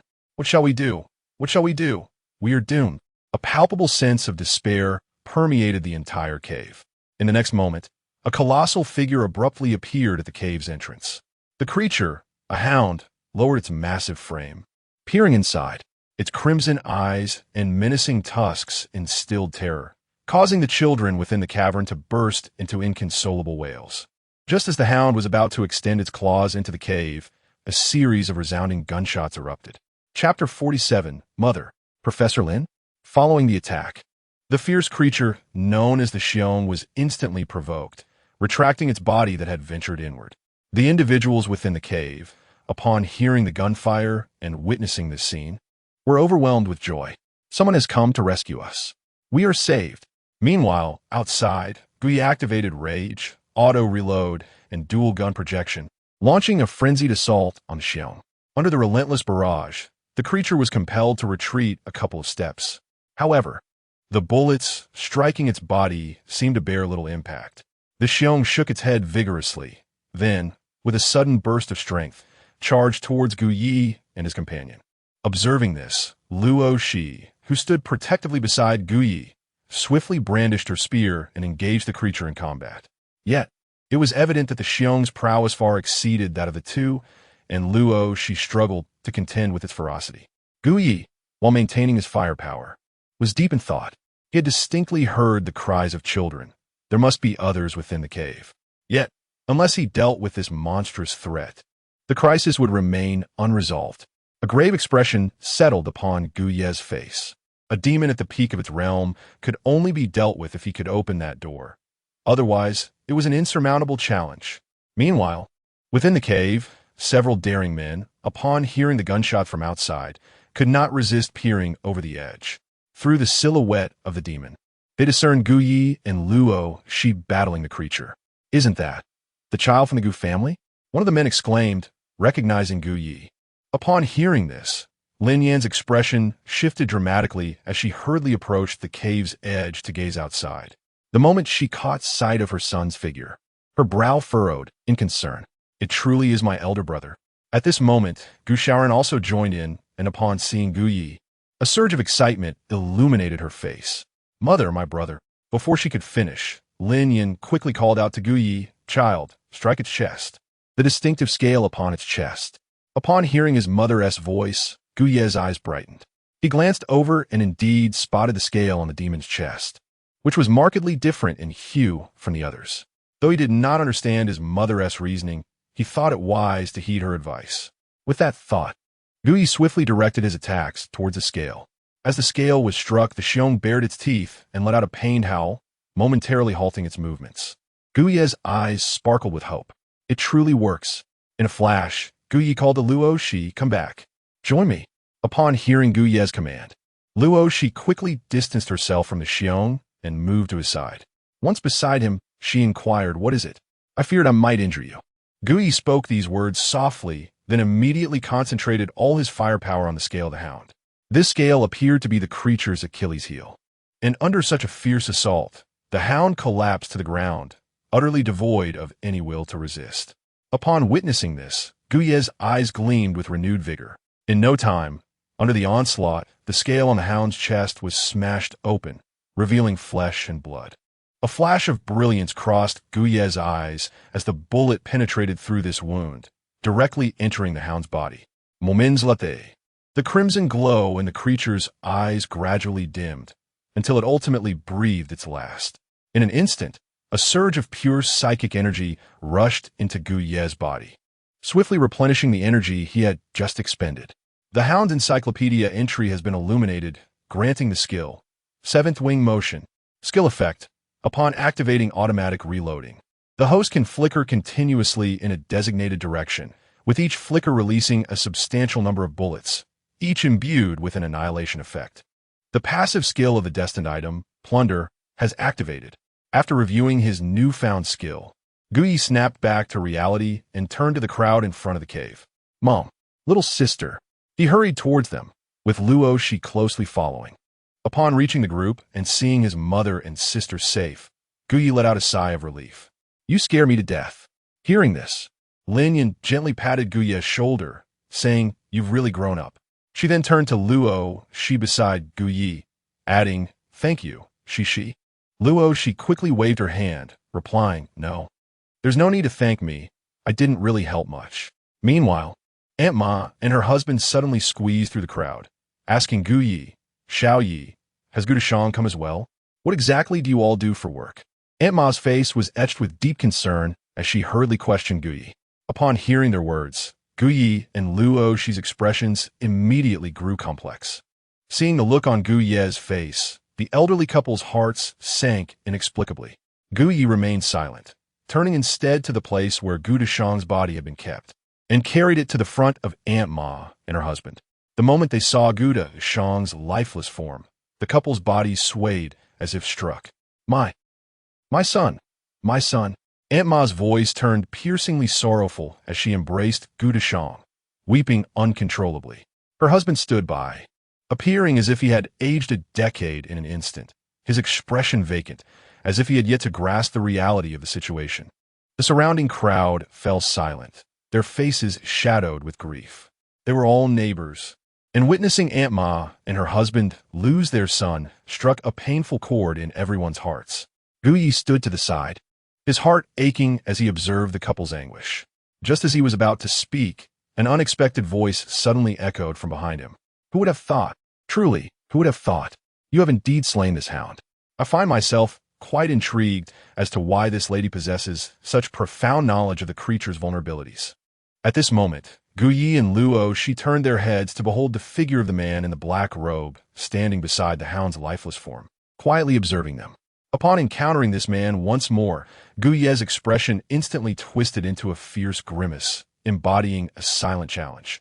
This time, do not escape. Upon hearing Gu Ye's proclamation, the man offered a slight smile. Very well, I had no intention of fleeing this time. As he spoke, the mirth upon his visage gradually diminished, and his gaze shifted toward Lin Yin, who stood behind Gu Yi. If my assumptions hold true, madam, you're none other than Professor Lin from the Supernatural Affairs Bureau, are you not? Your extensive knowledge of these fiends leaves little room for alternative explanations. As the man's words faded, Guye's brow furrowed deeply. Chapter 48. No one can take my mother away from him. Not a soul. Meanwhile, as Lin Yin heard the man's words, her expression gradually settled into calmness. The Gray Mist organization truly is relentless. In that moment, Lin Yan's aura shifted dramatically, exuding an overwhelming presence. Those familiar with Lin Yin felt an unfamiliarity emanating from her.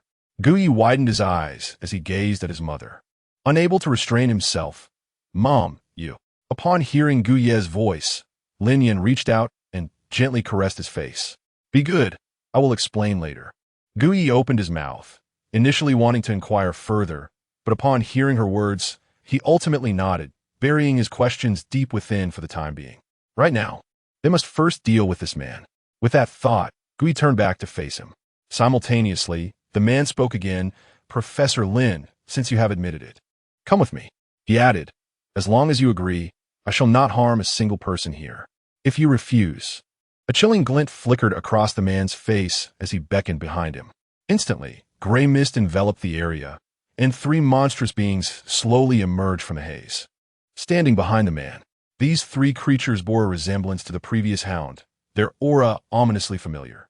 Guyi and Luo Shi's brows furrowed immediately. The sight of these demons sent a wave of panic through the townsfolk. "This is a monster. Who exactly is this man?" Some children in the crowd immediately burst into tears. Hearing the frightened voices, the man smiled slightly.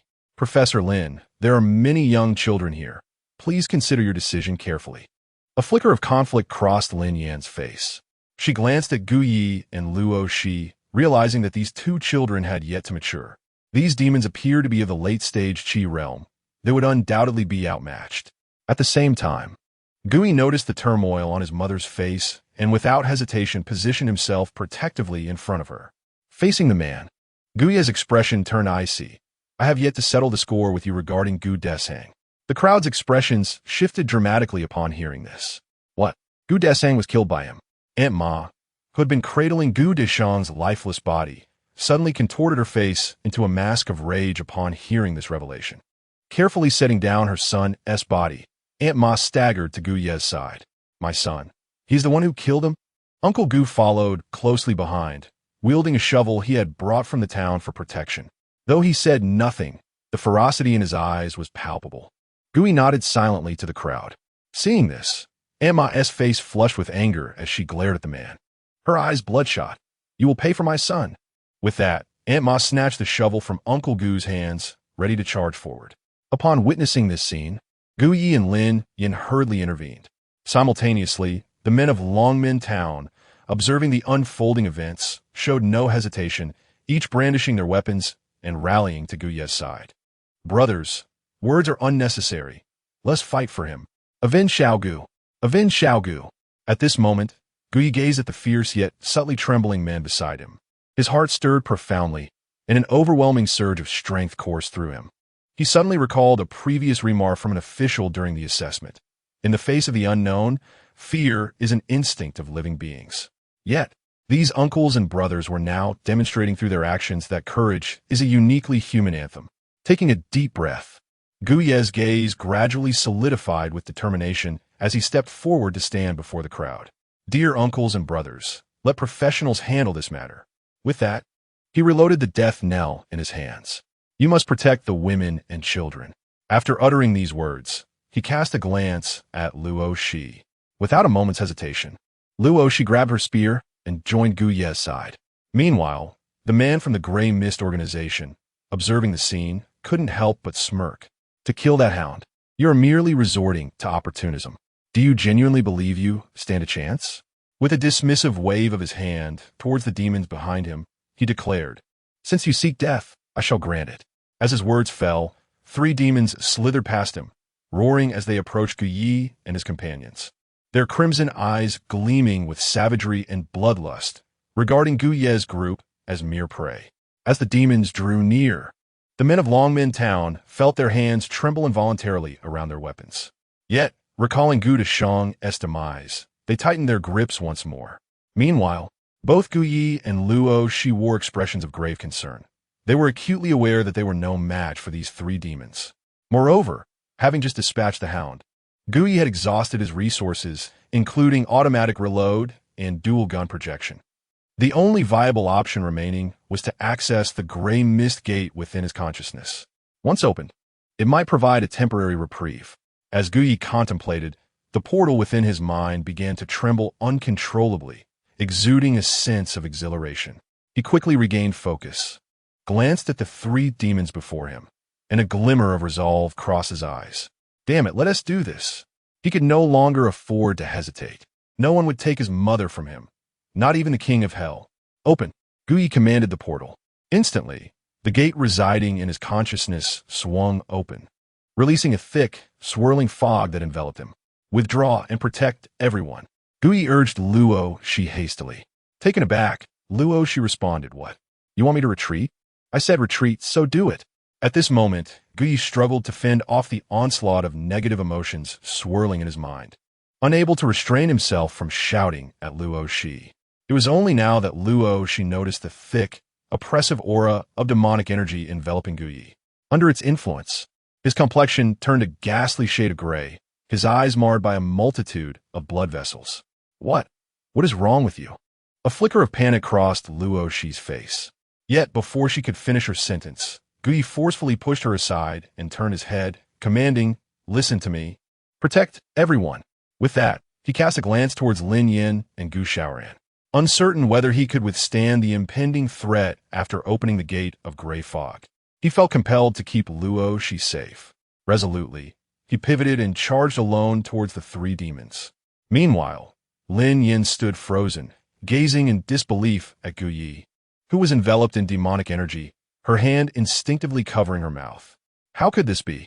Chapitre 49, renforcement arrive. However, after a brief moment of shock, Lin Yin quickly regained her composure and shouted loudly towards Gu Yi, Wait, Xiao Yi. No. At this moment, Gu Yi was already like an arrow released from its bow, unable to hold back. After forcefully suppressing the negative emotions swirling in his mind, he suddenly realized that all of his skills had reset to zero. Without time to ponder, he fixed his gaze upon the three demons before him, a fierce determination flashing across his face. I will fight. Brutality, activate. Automatic reload, activate. Double gun projection, activate. Seventh wing movement, activate. In an instant, a peculiar wave of energy coursed through Gu Ye's entire being. In the next moment, under the watchful eyes of the crowd, his figure transformed into a fleeting shadow, rapidly darting between the three demons. With each flicker, Gu Yi appeared in different positions, accompanied by the resounding crack of gunfire and bursts of flames. The bullets, infused with strands of dark energy, relentlessly struck the three demons. Infuriated by the assault, the demons let out anguished howls, yet Gu Ye's speed rendered them completely unable to discern his location. The annihilation effect of the bullets took hold, causing the flesh around the gunshot wounds on these demons to decay almost instantaneously. However, after a series of rapid flickers, Gu Ye's expression had grown increasingly grotesque. A voice echoed incessantly in his mind. You are too weak. Surrender your body to me. I can grant you power. Surrender, quickly surrender. The dense black energy threatened to engulf him entirely. Hearing these chaotic voices, Gu Yi abruptly halted, clutching his head and roaring, Damn it! Shut up! Shut up! Shut up! Witnessing this scene, panic etched itself onto the faces of the onlookers. Xiaoye, what is wrong with you? What is happening? Lin Yin and Luo Shi rushed forward. Don't come any closer. Stay back. Gu Yi suddenly turned his head and yelled at them. At that moment, Lin Yin and the others finally discerned Gu Ye's face, which had contorted into a horrific visage, his features blurred beyond recognition. Shock waves coursed through them, leaving them frozen in place. Meanwhile, not far away, the man observed the unfolding chaos and swiftly commanded the demons to attack Gu Yi. Obeying the order, the three demons, dragging their battered bodies, lunged towards Gu Yi, each raising a claw to strike him down. Xiao Yi, be careful. Be careful. The others reacted instantly. Luo Shi, moving with remarkable speed, leaped in front of Gu Yi, positioning her spear defensively to block the demon's lethal claws. However, the tremendous strength of the demons quickly began to overwhelm her. Just then, a gunshot rang out sharply in her ears. Before she could comprehend the situation, a bloodied hand grasped the spear, and with that newfound assistance, the demon's claws were sent flying away. In a moment of panic, she turned her head and saw Gu Yi had already arrived beside her, his expression having returned to normal. "Thank you," Gu Yi rasped, addressing she before redirecting his attention to the three demons. She stared blankly at Gu Ye's retreating figure for a second, only to abruptly notice the blood dripping from his wounded arm. A jolt of shock coursed through her heart. So, the gunshot she had heard earlier. Meanwhile, Gu Yi, feeling the searing pain radiating from his arm, regained a measure of clarity. The crisis was far from resolved. He could not afford to close the mist gate. Equally, he must not succumb to the temptations of that voice. The only course of action was to find a way to awaken his senses. With that resolve, Gu Yi turned his gaze toward the three demons before him, a glint of cold determination flickering in his eyes. Frenzy barrage. Activate. In an instant, Gu Yi transformed into a whirling dervish, encompassing the three demons within a circular domain. The fierce gunfire echoed through the forest, a dazzling spectacle. Shortly thereafter, upon hearing the notification sound from the demonic bestiary, Gu Yi abruptly ceased the frenzy barrage, his figure vanishing in an eerie fashion. The man from the Mist organization, taken aback by Gu Yi's sudden disappearance, was momentarily stunned. However, the next second, he felt a hard object pressed against the back of his head. Gu Yi's voice rang coldly, akin to the death knell, causing the man's pupils to constrict. The following moment, the sound of gunfire erupted. Bang! Bang! Bang! The man's head burst apart, a gruesome sight, before he collapsed to the ground with a dull thud. After completing this grim task, Gu Yi swiftly commanded the mist gate to close. In an instant, all the mist surrounding him was absorbed into his body. A wave of weakness washed over him, causing his legs to buckle. Just as he was about to fall, a soft presence caught him. Turning his head, he found Shi's anxious face. "Xiaoye, are you all right, brother?" Lin Yan and Gu Xiaoran rushed over, their eyes widening at the sight of Gu Yi, stained with blood and bearing a conspicuous wound on his arm. Their eyes instantly reddened with concern. How'd you get hurt so badly?" Gu Yi struggled to muster a smile. "It's fine, as long as I'm okay." Lin Yin hastily tore a strip of cloth from her attire, wrapping it around Gu Ye's wound. She watched him with a flicker of pain in her eyes. "Why? Would you hurt yourself?" Upon hearing this, Gu Yi forced a grin. The matter of the mist gate was not something he could easily divulge, and he was at a loss for words. Instead, he half-jokingly replied, "What if I said it was an accidental discharge?" She rolled her eyes in response. "I would believe that only if I were a fool." Their banter caught Lin Yan's attention, causing her to glance at them with a slight smile. However, the memory of Gu Ye's previous state, engulfed in mist, quickly replaced her smile with worry. Gu Ye's condition echoed that of his father long ago, and Lin Yan's heart sank with a heavy weight. Upon returning, a comprehensive examination must be conducted for the child. The tragedy that befell Gu Ye's father must not be repeated. At that moment, a sudden voice pierced the air. What a waste, unable to handle even a mere child. Upon hearing this, a trace of solemnity flashed across Gu Ye's pale face. Soon, a man emerged slowly from the forest below the cave. His attire was identical to that of the man from the Gray Mist organization previously encountered. Instantly, Gu Ye's expression darkened, and he struggled to rise to his feet. As the man approached the gathering, he cast a glance at the frail Gu Yi, his eyes glinting with intrigue. A novice at the initial stage, yet capable of unleashing such formidable power. How fascinating. It seems you harbor many secrets. Upon hearing this, Lin Yan's expression changed dramatically as she stepped in front of Gu Yi. "You from the Gray Mist organization seek me. Let them go. I will go with you." "Mom, no." Gu Yi hurriedly grasped the hem of Lin Yan's clothing. The man, observing this, smiled slightly. "In that case, you too shall accompany me." Upon hearing these words, the men from Longmen Town did not hesitate and stepped forward, positioning themselves in front of Gu Yi and his mother. "If you intend to take our people from Longmen Town, you must first pass through us."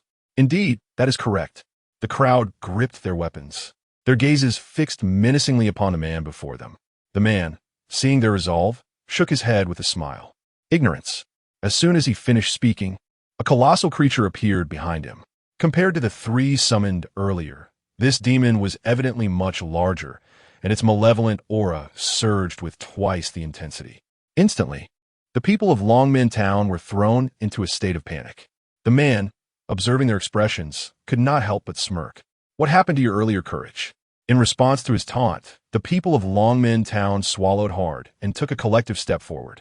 You said you would take our people from Longmen Town, the leader of the men stammered, and the others echoed. You must first pass through us. Witnessing this scene, Guyi felt a surge of emotion and could not help but grit his teeth. Simultaneously, he sensed the gray mist gate within his mind quivering once more. Just as Guyi prepared to open the gray mist gate again, the sound of helicopter blades suddenly resonated overhead. The searchlight's beam quickly illuminated the gathered crowd. We found them. We found them. Lower, lower. Brother Yi, we're coming. As voices rang out, several figures swiftly descended from the sky. Chapter 50. The Kunlun ruins are prepared to open. Song Yamo, Lun Anbei, Li Qie, and Wang Shanshan have all arrived. Accompanying them is Luo Qianxing. Upon swiftly landing, they immediately turned their gaze toward the man from the Gray Mist organization. The moment the man laid eyes on Luo Qianxing, his expression instantly grew grave. Without uttering a word, he hastily stowed away the demonic creature and transformed into a wisp of gray mist, vanishing from sight. He truly fled with remarkable speed, Song Mo remarked, unable to contain himself. Consequently, the group did not pursue him but hurriedly turned back to join Gu Yi and the others. Upon seeing Lin Yan, Luo Qianxing quickly flashed a smile. Sister-in-law, it has been a long time. Lin Yan glanced at Luo Qianxing and nodded lightly. Your people arrived rather swiftly. It was unclear whether her words were laced with sarcasm or genuine praise. Luo Qianxing offered an awkward smile. As soon as we received the news, we rushed over without delay. Hearing their exchange, Song Mo and the others were momentarily taken aback. Why does it feel as if Director Luo is being so humble? Who is this woman? The next moment, Guyi blurted out, Wait, Mom, how much are you hiding from me?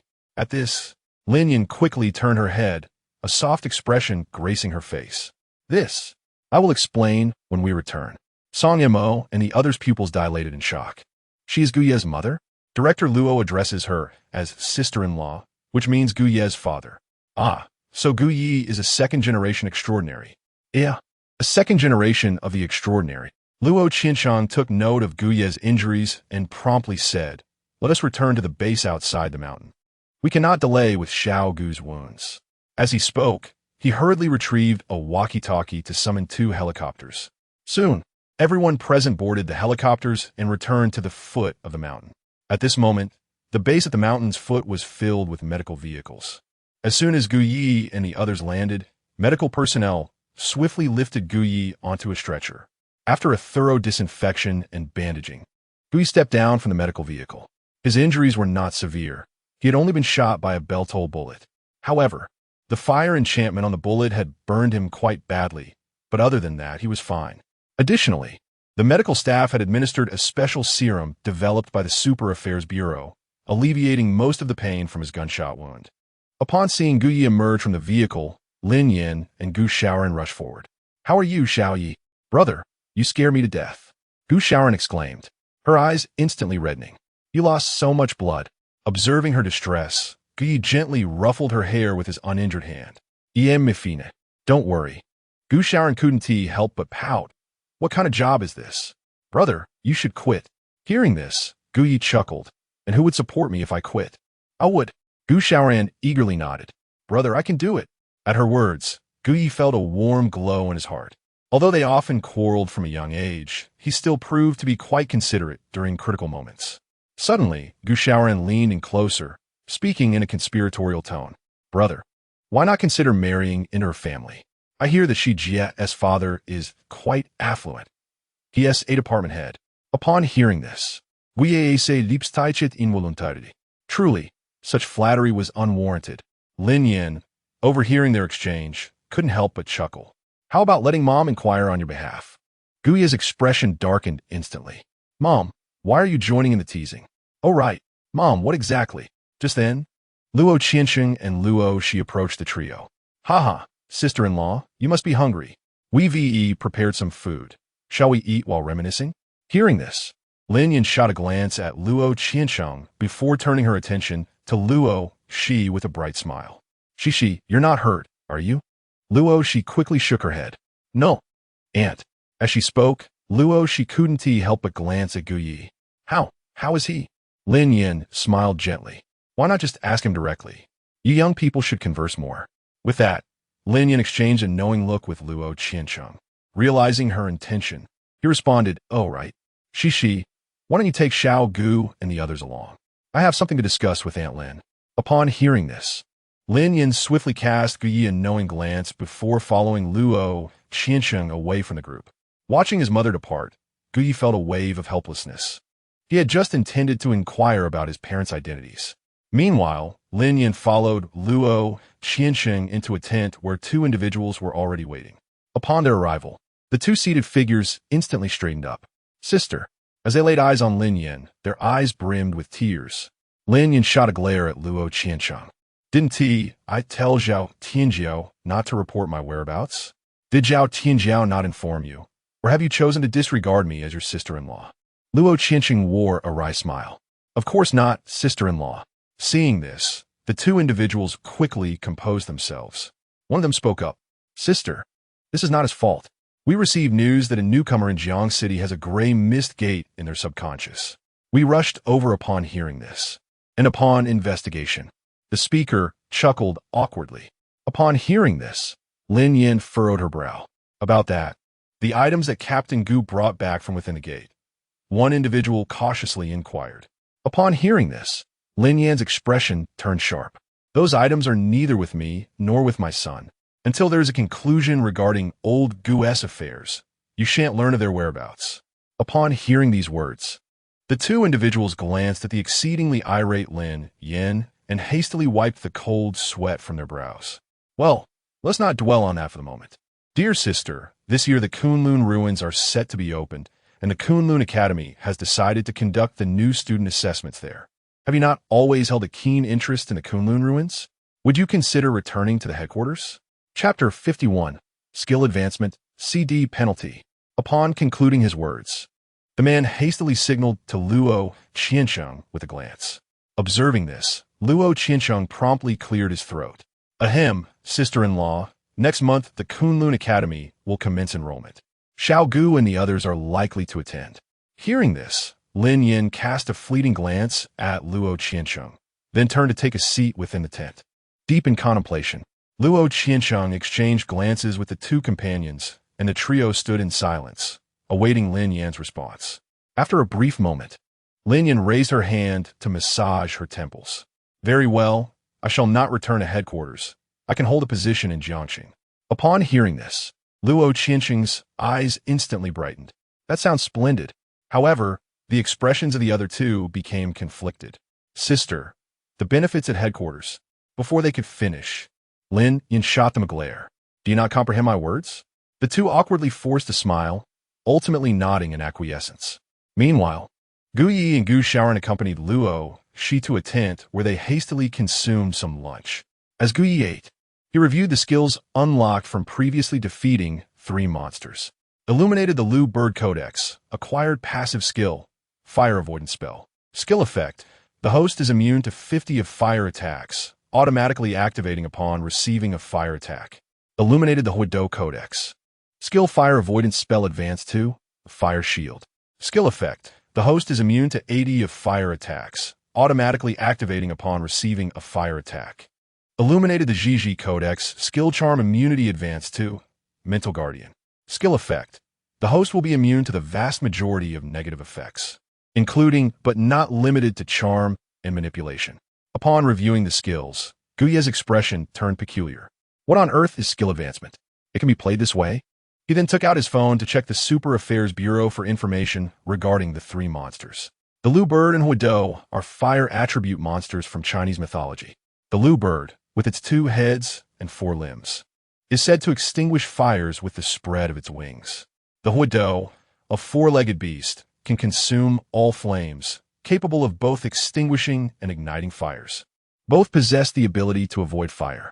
He knew that the corpse mist bird could enchant people, while the Zhiji was rumored to emit a sound akin to a baby's cry, capable of bewitching the mind. With this understanding, Guyi grasped the general concept. It seems the Monster Codex does not grant a new skill simply by illuminating one entry. Instead, defeating monsters of similar characteristics would advance the skills already acquired. Having comprehended this, Guyi silently tucked his phone away, redirecting his focus to the two skills. The first skill, Fire Shield, did not pique his interest. However, he was quite intrigued by the second one. Reflecting on the eye he had seen after passing through the Mist Gate in the monster realm, Guyi was now certain of one thing. There was undoubtedly an unknown entity concealed behind that portal, yearning to emerge and seize control of his body.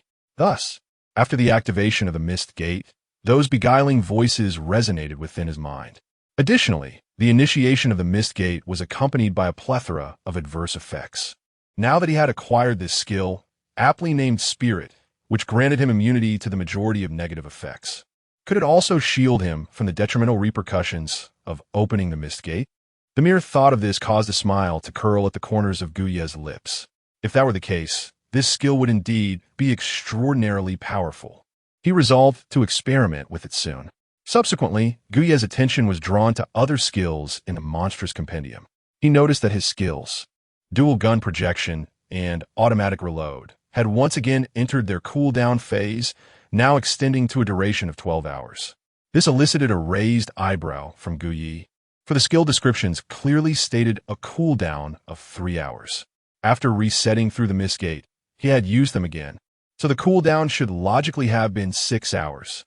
The additional 6 hours, could it possibly be a cooldown penalty? Guyi recalled the gaming terminology, and, after a moment of contemplation, he could only conclude that this was indeed a plausible explanation. Nevertheless, he did not dwell on it too much. He recalled the words of Luo Qiansheng from before. With the acquisition of power, one must inevitably sacrifice something. He had successfully navigated the crisis by resetting his skills through the Mist Gate. Thus, enduring a cooldown penalty was not entirely unacceptable. Having pondered these thoughts, Guyi returned to the present and noticed that it was about time to finish his meal. He lifted his gaze to the two individuals beside him. At that moment, Luo, she was tilting her head, intently observing him. Upon meeting Guyi's eyes, she hastily diverted her gaze, burying her face in her lunchbox of rice, the act brimming with stealth. Seeing this, Guyi could not help but smile broadly and teasingly asked, "What are you looking at?"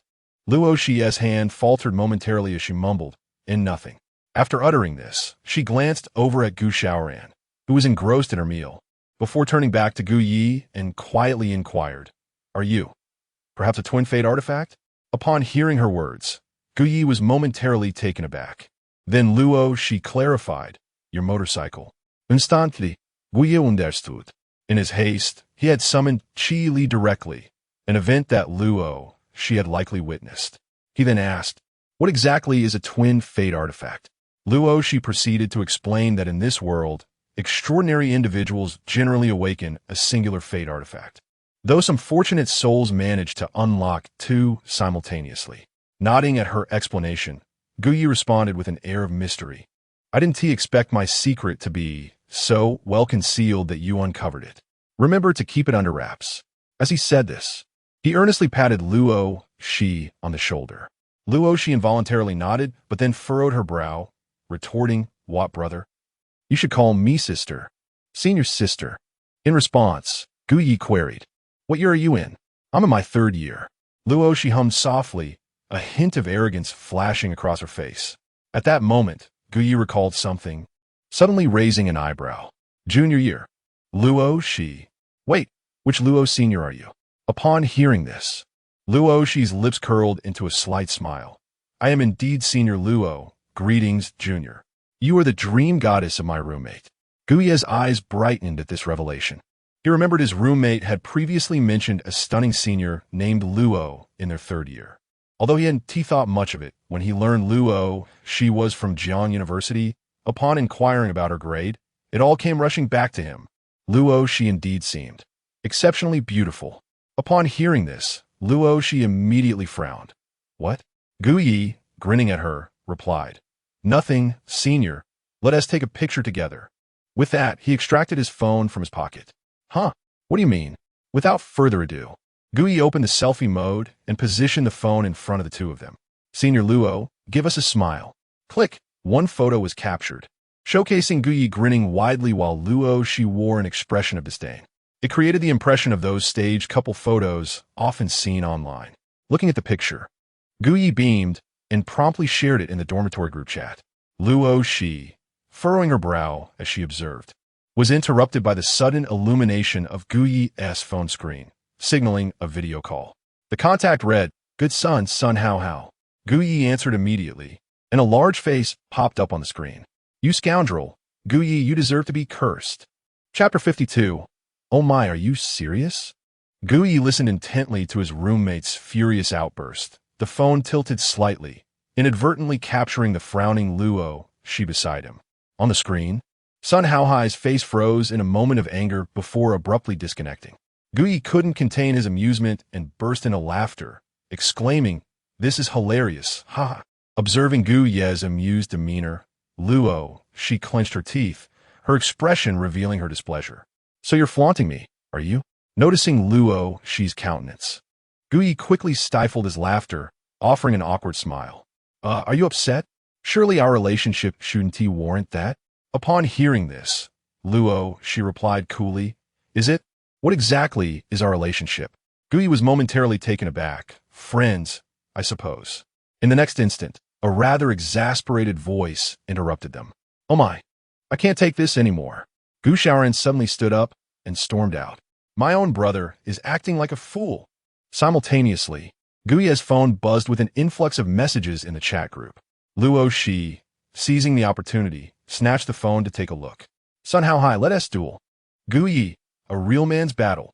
Sun Haohai, Li Jin, what the heck Guyi is. Striking first?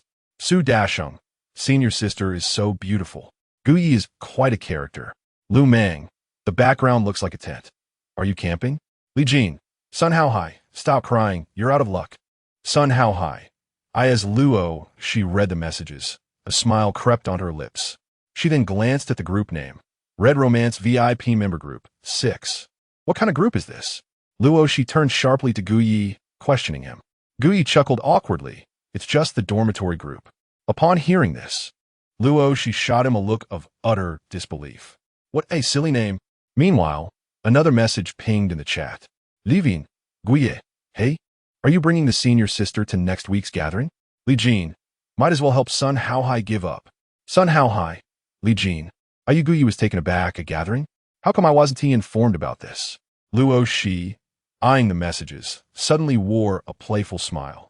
In the next moment, under Guyi's watchful gaze, she pressed the voice message button. All right, if he begs me, I'll go. After completing this, Luo Shi handed the phone back to Guyi and swiftly turned to leave. Guyi's lips twitched in reaction. Meanwhile, his phone continued to receive a barrage of messages. Su Dasheng, oh my, are you serious? Lu Mang, it's over. Sun Haohai is going to explode. Sun Haohai, I'm going to buy a pack of cigarettes. Brothers, farewell. Guyi felt the corners of his mouth twitch again before he put the phone away. He then stood up and exited the tent, where Song Mo and the others were waiting outside. Upon seeing Guyi emerge, they quickly approached him. So, what's the verdict, kid? Are you alright, Yi? Hearing the concerned tones of those around him, Guyi broke into a grin, responding, I'm fine, just a minor injury.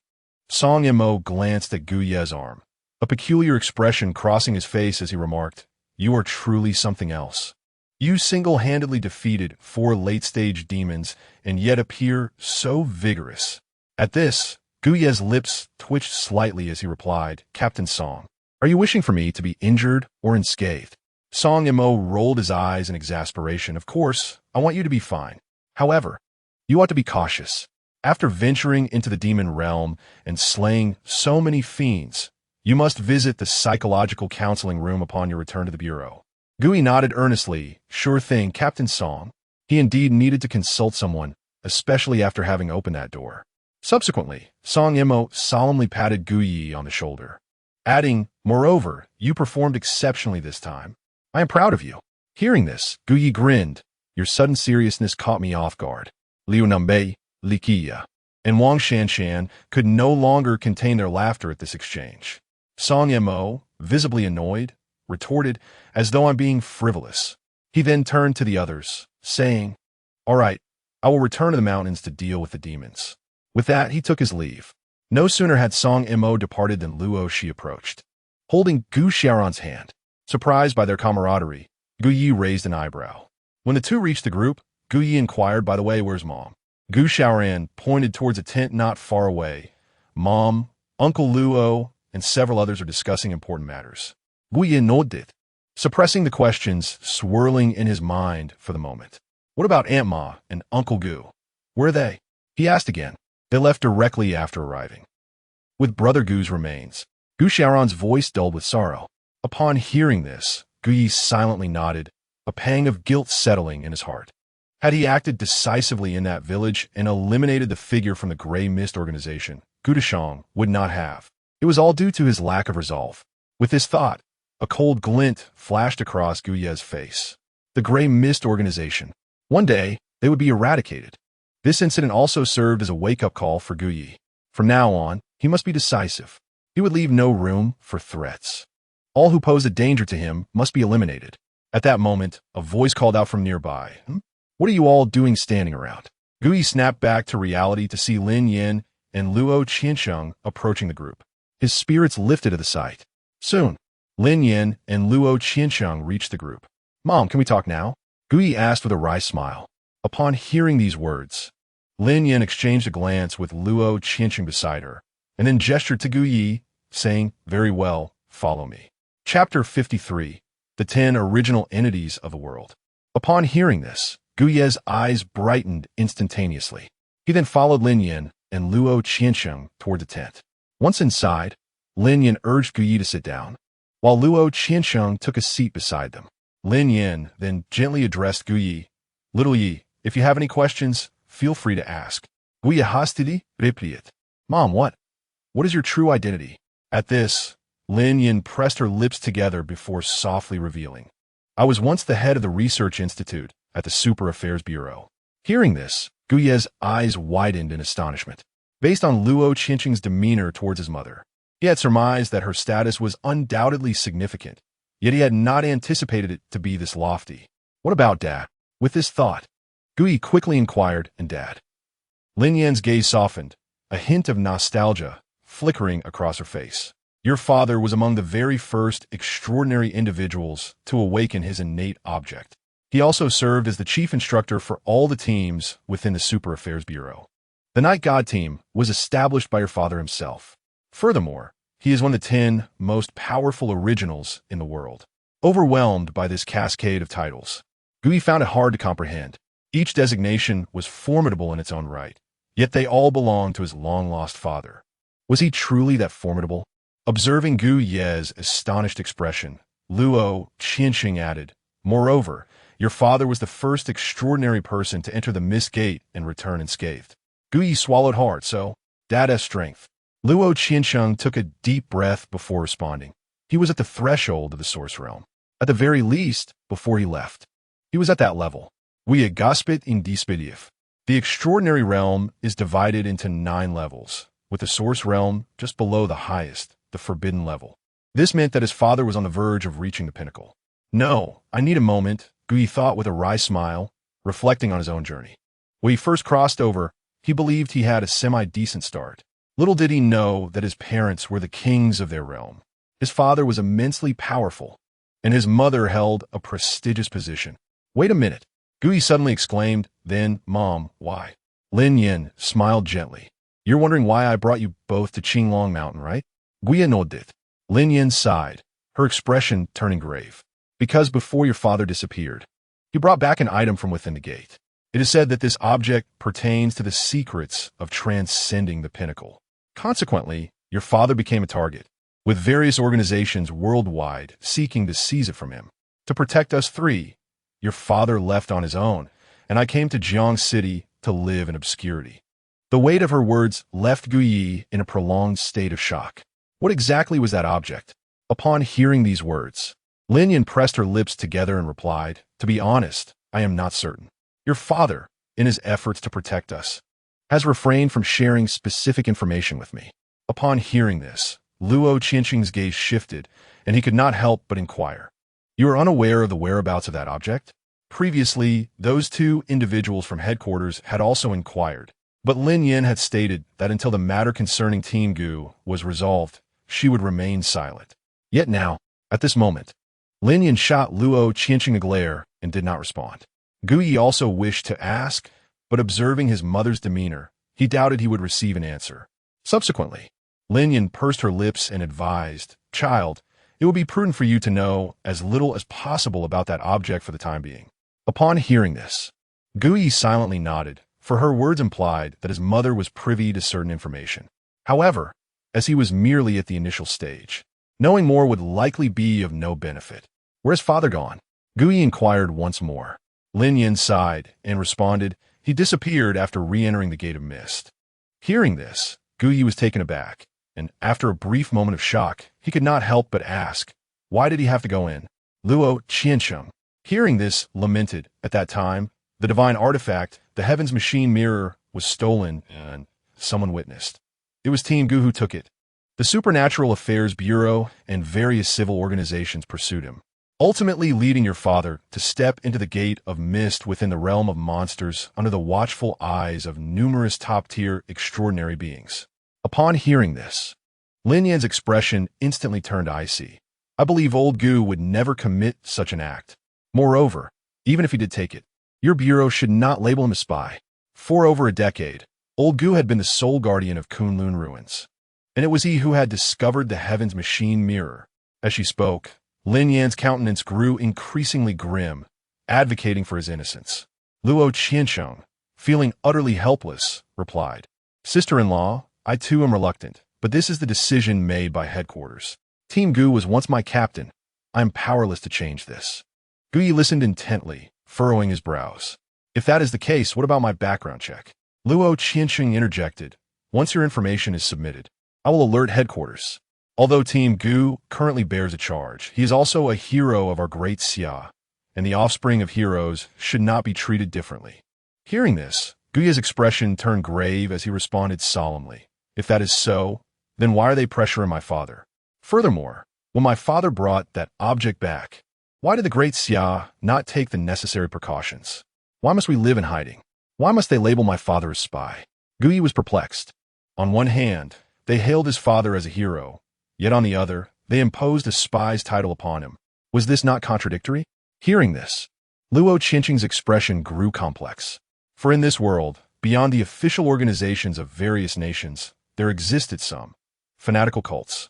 Among the 10 most formidable entities, 4 affiliated with cults, which is why your father and mother made such decisions. As for the allegations, I truly cannot ascertain. Gu Yi clenched his teeth, ultimately choosing silence, though his expression clearly conveyed his discontent. He possessed some understanding of cult organizations, such as the Grey Mist Society. Nevertheless, a sense of discomfort lingered within him. Could a grand nation like Daxia truly be unable to safeguard against the threats posed by cults? Notijin guye ese trouble demianor. Lin Yin hastily reassured him. "My child, do not worry about your father's situation. I will investigate further. You must not harbor excessive resentment towards the Supernatural Affairs Bureau." Upon hearing this, Gu Yi opened his mouth as if to speak, yet ultimately refrained, simply nodding quietly in acknowledgement. "All right, let us cease this topic for now," Lin Yin suggested, swiftly changing the subject. "Next, the Kunlun Academy will commence its admissions process. Xiao Yi, you must put forth your utmost effort. Of the world's top 10 original entities, 2 are from Huaxia. 1 is your father, and the other is the head of Kunlun Academy. Before your father departed, the 2 met, and when I inquired about it later, he remained tight-lipped. Perhaps you could attempt to extract some information about your father from him." Gu Yi nodded in response. "Rest assured, Mom, I will certainly strive to do my best." With the demonology compendium in his possession, he was determined to gain admission to Kunlun Academy. Observing this, Lin Yin smiled gently and ruffled Gu Ye's hair. Furthermore, the location for this round of admissions assessments has been set at Kunlun Ruins. That was the place where your father spent the most time, and it was from there that he first entered the Grey Mist Gate. Upon hearing this, Gu Ye's eyes brightened. Kunlun Ruins? Chapter 54. The Emergence of High-Level Demonic Beasts. Lin Yin nodded. Indeed, in the mythology of Huaxia, the status of Kunlun ruins is quite significant, and its origins are shrouded in mystery. Within it lie traces left by numerous ancient practitioners. When the gray mist gate opened wide, revealing the Kunlun ruins, the early extraordinary figures of the Great Xia, led by your father, reaped considerable benefits from it. This presents a remarkable opportunity for you. At this moment, Luo Qianqing added, moreover, many divine artifacts of the Great Xia originated from Kunlun ruins. Upon hearing this, Guye's eyes sparkled with excitement. Although he had encountered few divine artifacts, possessing only the Great Xia 9 tripods, he realized that such an artifact capable of creating such vast space was certainly extraordinary. It seems that the Kunlun ruins harbor numerous benefits. And I, your mother, shall return to serve in the Supernatural Affairs Bureau, Lin Yin continued. Now that the Gray Mist organization has sought me out, there is no need to remain incognito. Upon hearing this, Guyi furrowed his brow and inquired, will there be any danger? Luo Qiansheng quickly reassured him, rest easy, there will be none. I still hold sway in Jiangqing. Lin Yin, disregarding Luo Qiansheng's words, stated calmly, since our cover is blown, we must face any danger that arises. I have no concerns for myself, but you and Xiao Ren must proceed with utmost caution. The Supernatural Affairs Bureau is likely already keeping an eye on you. Gui nodded in response, I understand, Mom. He then asked, so, are you returning to headquarters? Lin Yin shook her head and replied gently, I will be stationed in Jiangcheng, just holding a position. How could a mother bear to leave you all? Gui couldn't help but smile at this. In that case, it's even better. With you watching over me, I can slay demons at will. Shaiwuye.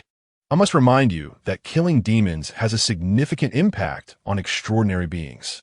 Moreover, with the Gray Mist Gate existing in your subconscious, you must exercise restraint in the future. I will keep a watchful eye on you. Lin Yin fixed her gaze on Guyi. Hearing this, Guyi grinned sheepishly. All right. Here we go again. Well then, Mom, I'll take my leave. He flashed a smile and swiftly exited the tent. Lin Yin sighed as she observed this. Just like your father. Luo Qiansheng chuckled awkwardly. Captain Gu was once known as the god of death, slaying wherever he went. Even worms would receive 2 strikes. Young Gu is much improved. Lin Yin shot him a disapproving look, and then Luo Qiansheng hesitated before asking, sister-in-law, since it's just the 2 of us here, could you share with me the details about Xiao Gu's subconscious situation and the things that Captain Gu brought back? Lin Yin cast a cold glance at Luo Qiansheng and took a deep breath. It's all right. What Captain Gu brought back was a book. Luo Qiansheng's eyes brightened at this revelation. What kind of book? I'm willing to tell you if you are not afraid of death. Upon hearing this, Luo Qiansheng instantly felt dispirited. Perhaps it is better not to inquire further.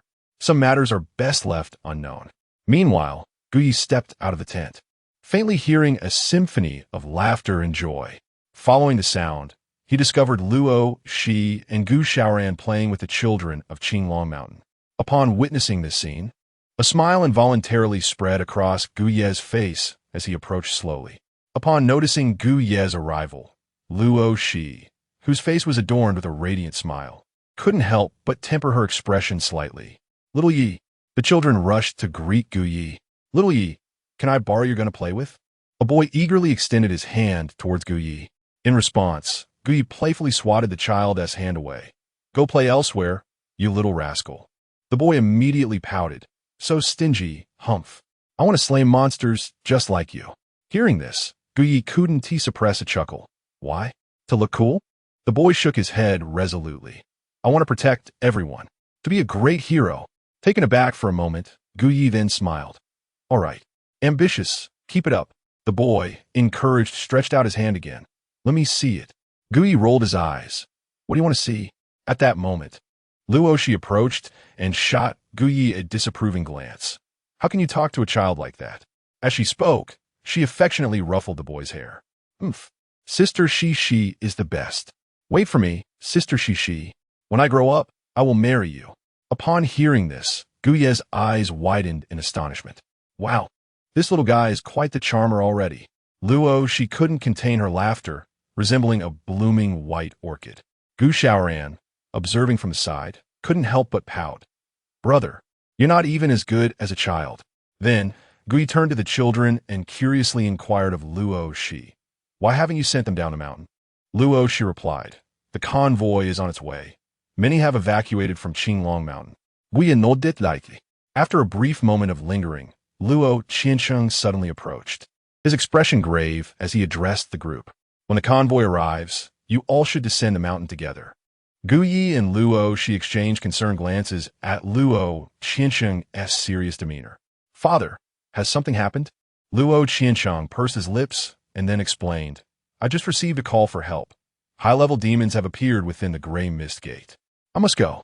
At this revelation, both Luo Shi and Gu Ye's expressions shifted. Be careful, Dad, Luo Shi urged again. Luo Qiansheng nodded. Don't worry. He concluded, all right, I must be on my way. With that, he turned and departed. Gu Yi watched his retreating figure, letting out a sigh. What a pity. If only I could witness the battle. Perhaps I could gain some insights. However, I suspect Mother would never allow me to go. Upon hearing Gu Ye's lament, Luo Shi shot him a glance. What are you regretting? Gu Yi hurriedly shook his head, breaking into a smile. It's nothing. Luo Shi pouted in response. Subsequently, Gu Yi gazed at her and could not help but inquire, by the way, are you truly coming to the gathering? Upon hearing this, Luo Shi turned to him, a playful glint flickering across her face. Did I not say that if you beg me, I shall attend? Gu Yi nodded. Oh, so that means you won't be coming then. Luo Shi. She was defeated. Chapter 55. The Emergence of the Vermilion Bird Demon Lord. How can this person be so insufferable? Luo Shi clenched her silver teeth, unable to suppress her thoughts. Immediately, she cast a fierce glare at Gu Yi. Do you think I care about you? With that, she turned on her heel and stormed out in a fit of rage. Beside her, Gu Shaoran watched this scene, fists clenched in frustration. How could her brother be so oblivious? At the same time, upon witnessing her departure, Gu Yi hurriedly followed, speaking as he walked. Oh, come on. It was just a joke. Don't be upset. Luo Shi, with a dark expression, completely ignored his words. Gu Yi flashed a grin, then softened his tone, saying, Well, I beg you, please stay. Hearing this, the corners of Luo Shi's mouth involuntarily lifted slightly, before she turned her head to glare at Gu Yi once more. It depends on my mood. Gu Yi, observing her reaction, shook his head with a smile. Ah, quite the proud one, aren't we? Just then, a voice called out, Guye, what are you two up to? At the sound, both Gu Yi and Luo Shi turned their heads simultaneously. Likia, Bang Shanshan, and Lu Nanbei were seated in front of a tent, waving at them. Noticing this, Luo Shi glanced at Gu Yi beside her and then walked over to the trio. Gu Yi followed closely behind. Upon reaching them, Lu Nanbei eagerly raised his phone. Gu Yi, you've gone viral. Upon hearing this, Gu Yi raised an eyebrow. What nonsense is this? Lu Nanbei then stood up and rushed to Gu Yi, presenting his phone before him. Look, it's a post on the Extraordinary Forum. Gu Yi peered at the phone screen. The post was titled, A Frenzied Slaughter. A newcomer from the Extraordinary Bureau slays 4 late-stage monsters. The content featured a shot of Gu Ye's back, seemingly taken before the cave, and the view count had already soared to 20,000. Gu Ye's face darkened immediately. Who the hell posted this? Lu Nanbei, taken aback by the comment, awkwardly swallowed. Gu Yi glared at him, teeth gritted. You posted it. Lu Nanbei scratched his head. I was just trying to boost your popularity, Gu Yi. Gu Yi was at a loss for words. Is this kid seriously out of his mind? Lu Nanbei, noticing Gu Ye's expression, offered an awkward smile. Meanwhile, Li Qie chimed in cheerfully, check out the comments section. Upon hearing this, Gu Yi snatched the phone from Lu Nanbei and opened the post. The comments were filled with enthusiasm. Wow, amazing. 666. The living Yama is incredible. Among them was a highly upvoted comment. I know this person. He is a lunatic. During a previous mission, we had a verbal clash, and this guy almost took down my colleague. The comments below became even more outrageous. This guy is quite the temper. He is not someone to provoke. Gu Yi's mouth twitched slightly. That comment was likely from those fellows from Langu Mountain. Kid, you're quite the celebrity in the Extraordinary Bureau now. Li Qie laughed heartily. The name Living Yen Wang is quite fitting. Gu Yi's expression darkened further as he thrust his phone into Lu Nanbei's hands, exclaiming, What an utter waste of time.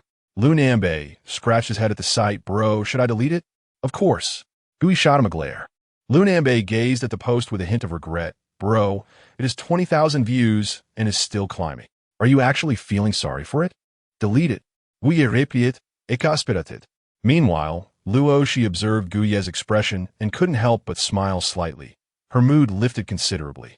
Meanwhile, deep within Qinglong Mountain, in a forest shrouded in gray mist, an ancient portal flickered in and out of visibility.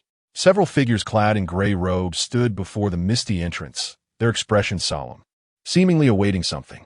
Suddenly, a flash of fire erupted from within the gray mist. A searing heat emanated forth, causing the gray-robed figures to instinctively take 2 steps back.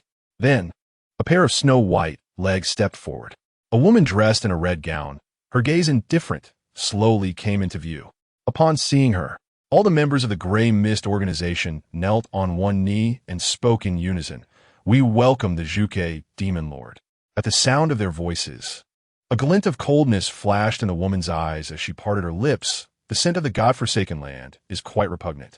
Hearing this, the black-robed figures dared not utter a word. The woman then stated blandly, "You summoned me. Has the book been found?" One of the black-robed figures hurriedly replied, reporting to the Demon Lord, "Not yet, but we have obtained some clues." The woman furrowed her brow. The man's relatives have been located. They are currently within this mountain. The man quickly added, "Through them, we might uncover the whereabouts of the book, and even if we cannot, we can force the man to reveal himself." At this, a spark ignited in the woman's eyes.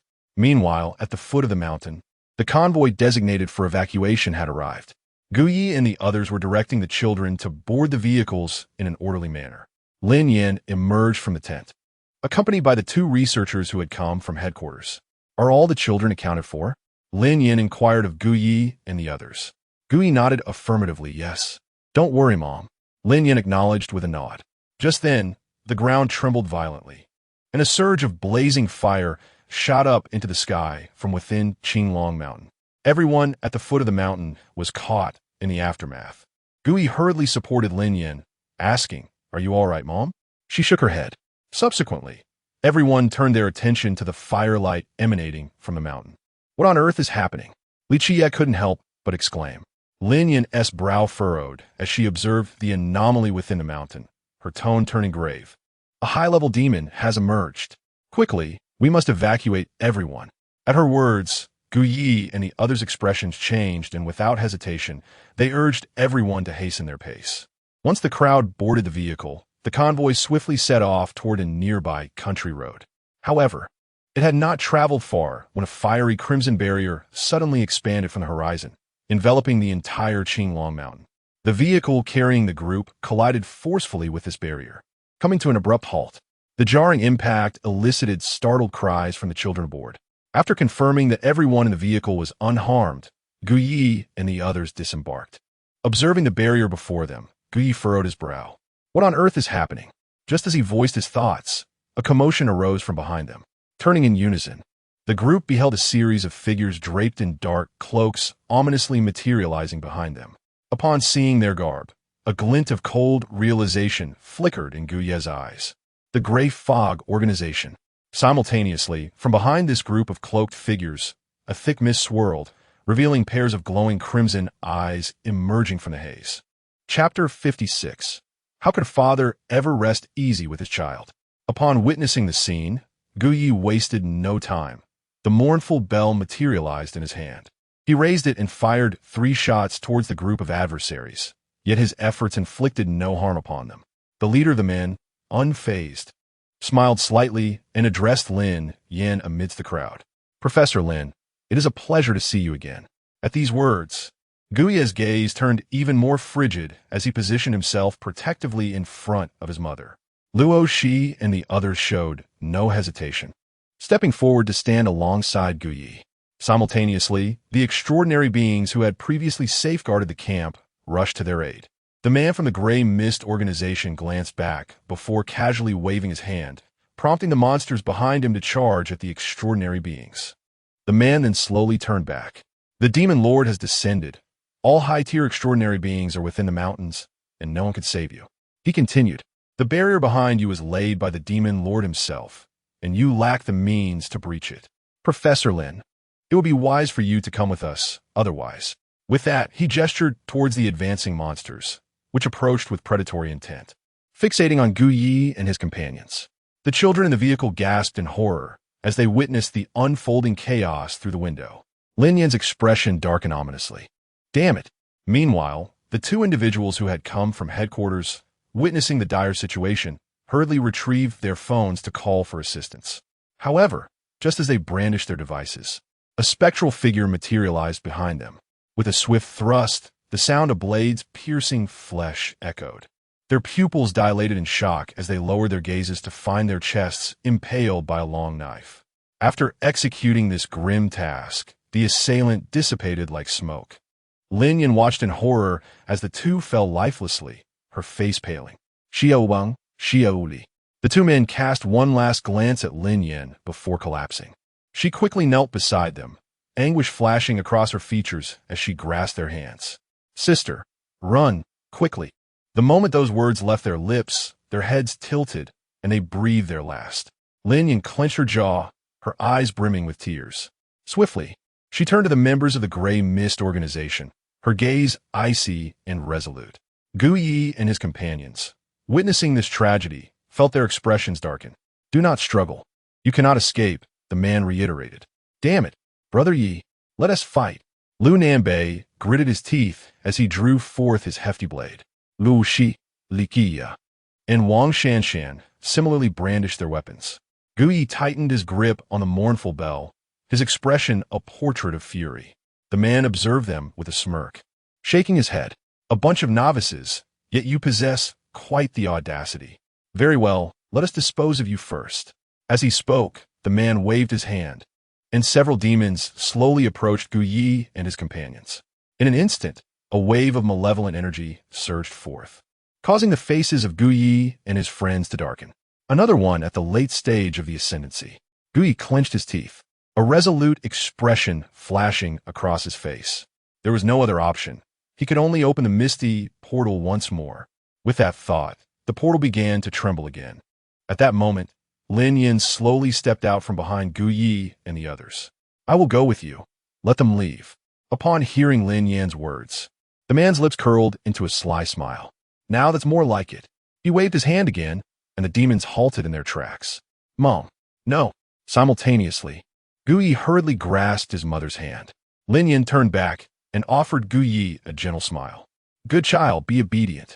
Mom, trust me, Gu Yi insisted. I can deal with them. Upon hearing this, a flicker of concern crossed Lin Yan's face.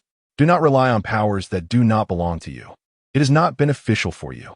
Gu Yi's heart trembled at her words. When the next moment, Lin Yan suddenly grasped Gu Yi's hand, pressing a jade pendant into his palm while winking at him.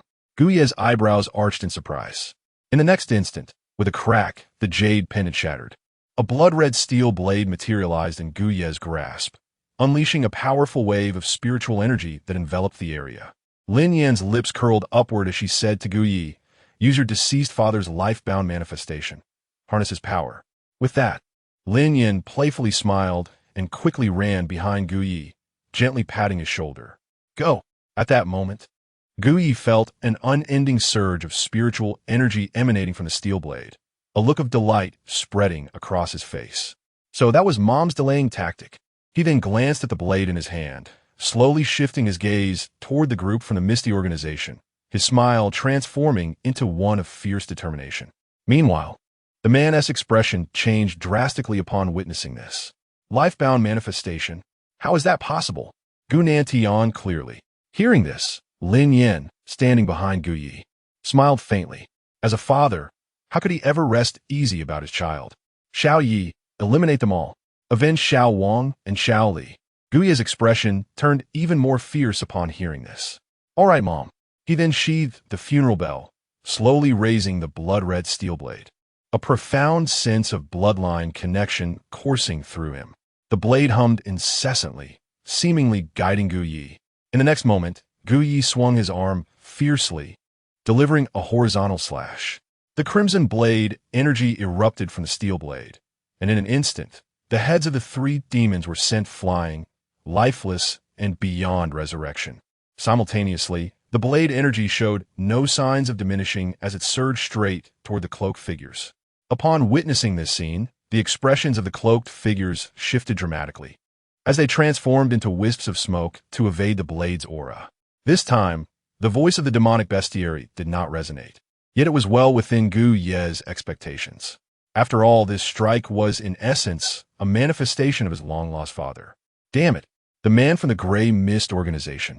Upon observing this, contorted his face into a grotesque grimace. The manifestation of one's true essence must reach the source realm to be accomplished. Gunantion had only been half a step into the source realm before his departure. Gunantion has returned.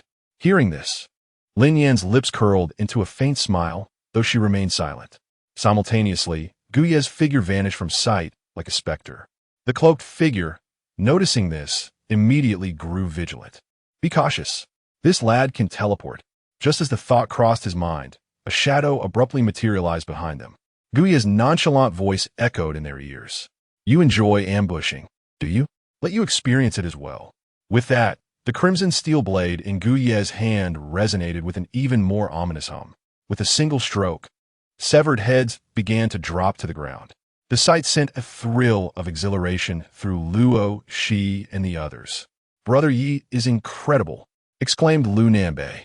However, Gu Ye had no time to revel in the moment. Not far away, several demons were entangled with a group of transcendent beings.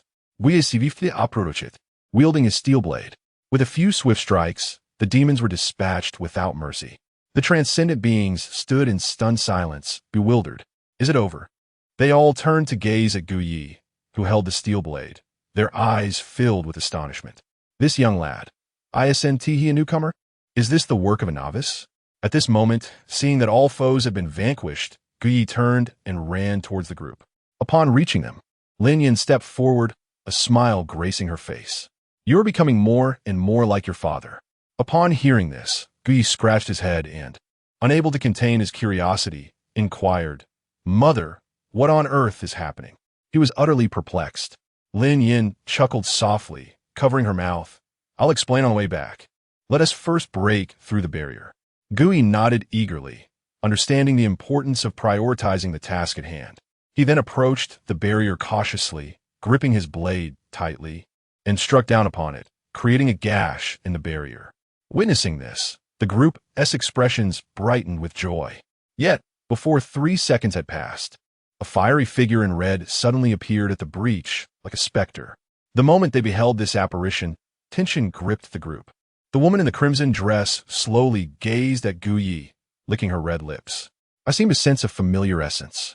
Chapter 57 Indeed, I am unwell. Without you, I would perish. Gu Ye gazed at the suddenly appeared woman, his expression instantly turning grave. He sensed an overwhelming aura of danger emanating from her. Xiaoye, return. At that moment, Lin Yin spoke quickly, her brows furrowing into a deep frown as she regarded the woman in red with utmost seriousness.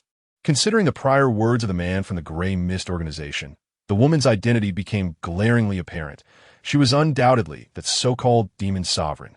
Simultaneously, upon hearing his mother's words, Gu Ye gripped his steel blade tightly, preparing to retreat. However, the woman waved her hand, conjuring a crimson energy barrier that ensnared him in place. The woman slowly advanced, gazing at the steel blade in Gu Ye's hand, a wicked smile gracing her lips. What is your relationship with that man? Upon hearing this, Gu Ye immediately recognized who the man in her words was. Who else could it be but his father? In an instant, Gu Ye's expression shifted. Knowing his father meant that this woman possessed formidable power. Moreover, her intentions were far from benevolent. What do you wish to know? Lin Yin stepped forward, speaking in a grave tone. The woman in the red dress turned her gaze upon Lin Yin. Where is the book of records? Upon hearing this, Lin Yin glanced at Gu Ye, who remained immobilized, and replied, Release him, and I shall tell you. The red-dressed woman, in response, smiled wickedly once more. Why should I trust you? As she spoke, her expression suddenly hardened, and within the crimson energy barrier, a wave of scarlet flames surged forth. I lack patience, speak. Otherwise, I shall burn him alive before your very eyes. At that moment, the scarlet flames rapidly enveloped Gu Ye within the energy barrier. Lin Yin and the others witnessed this scene, their faces paling instantly. Lin Yin, gritting her teeth, found herself in a fierce internal struggle. Not speaking? The woman in red, seeing Lin Yan's hesitation, showed no mercy. The flames within the energy barrier blazed fiercely, surrounding Gu Yi completely.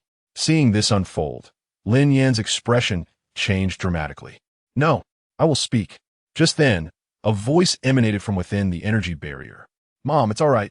I can endure." At that moment, he stood unharmed amidst the sea of flames, radiating a bright light, subtly forming a protective shield around him. Inside the shield, Gu Yi felt no discomfort. It was akin to being in a sauna. It appeared that the fire avoidance shield he had recently acquired was indeed quite effective. The woman in red, witnessing this, furrowed her brow in disbelief. "How is this possible? This boy can actually withstand my vermilion bird's sacred fire." Just then, a sound of air being split pierced the atmosphere. A figure clad in white descended from the heavens, landing gracefully before the gathered crowd. The man cast a glance at Gu Yi, trapped within the energy barrier, and exhaled in relief. "Fortunately, I arrived in time." With that, the man suddenly produced a luminous sword and swiftly slashed at the energy barrier. The energy shield surrounding Gu Yi shattered in an instant, and the flames within dissipated just as swiftly. Remarkably, Gu Yi emerged unscathed, his clothing not even slightly marred. "You, step aside," commanded the man, waving his hand at Gu Yi. Puzzled by the sudden appearance of this stranger, Gu Yi refrained from pondering too deeply and promptly rushed to Lin Yan's side. "Xiao Yi, are you all right?" Lin Yan inquired, her expression filled with concern.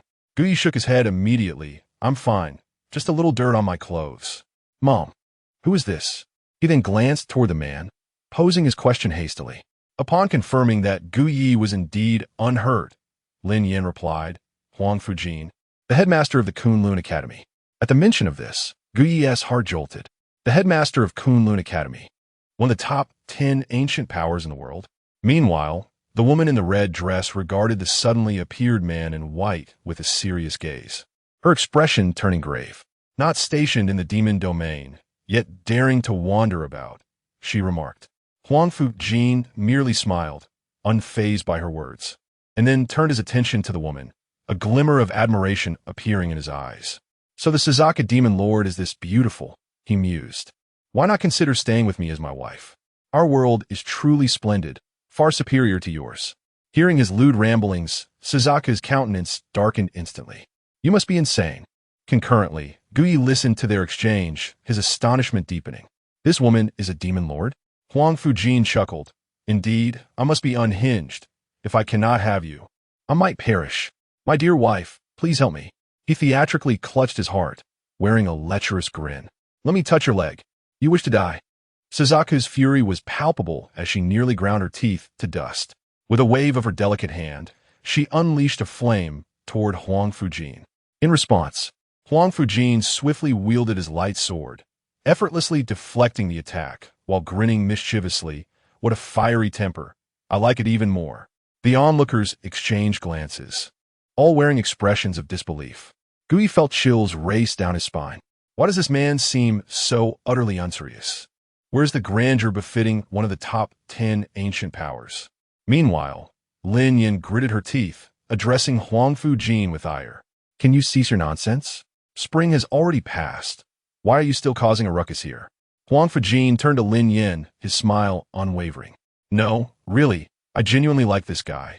Lin Yan could only respond with silence. Huang Fujin then shifted his focus back to her, his grin slightly fading. "Although I truly admire you, you cannot stay today. Shall we reschedule for another day? You should leave for now."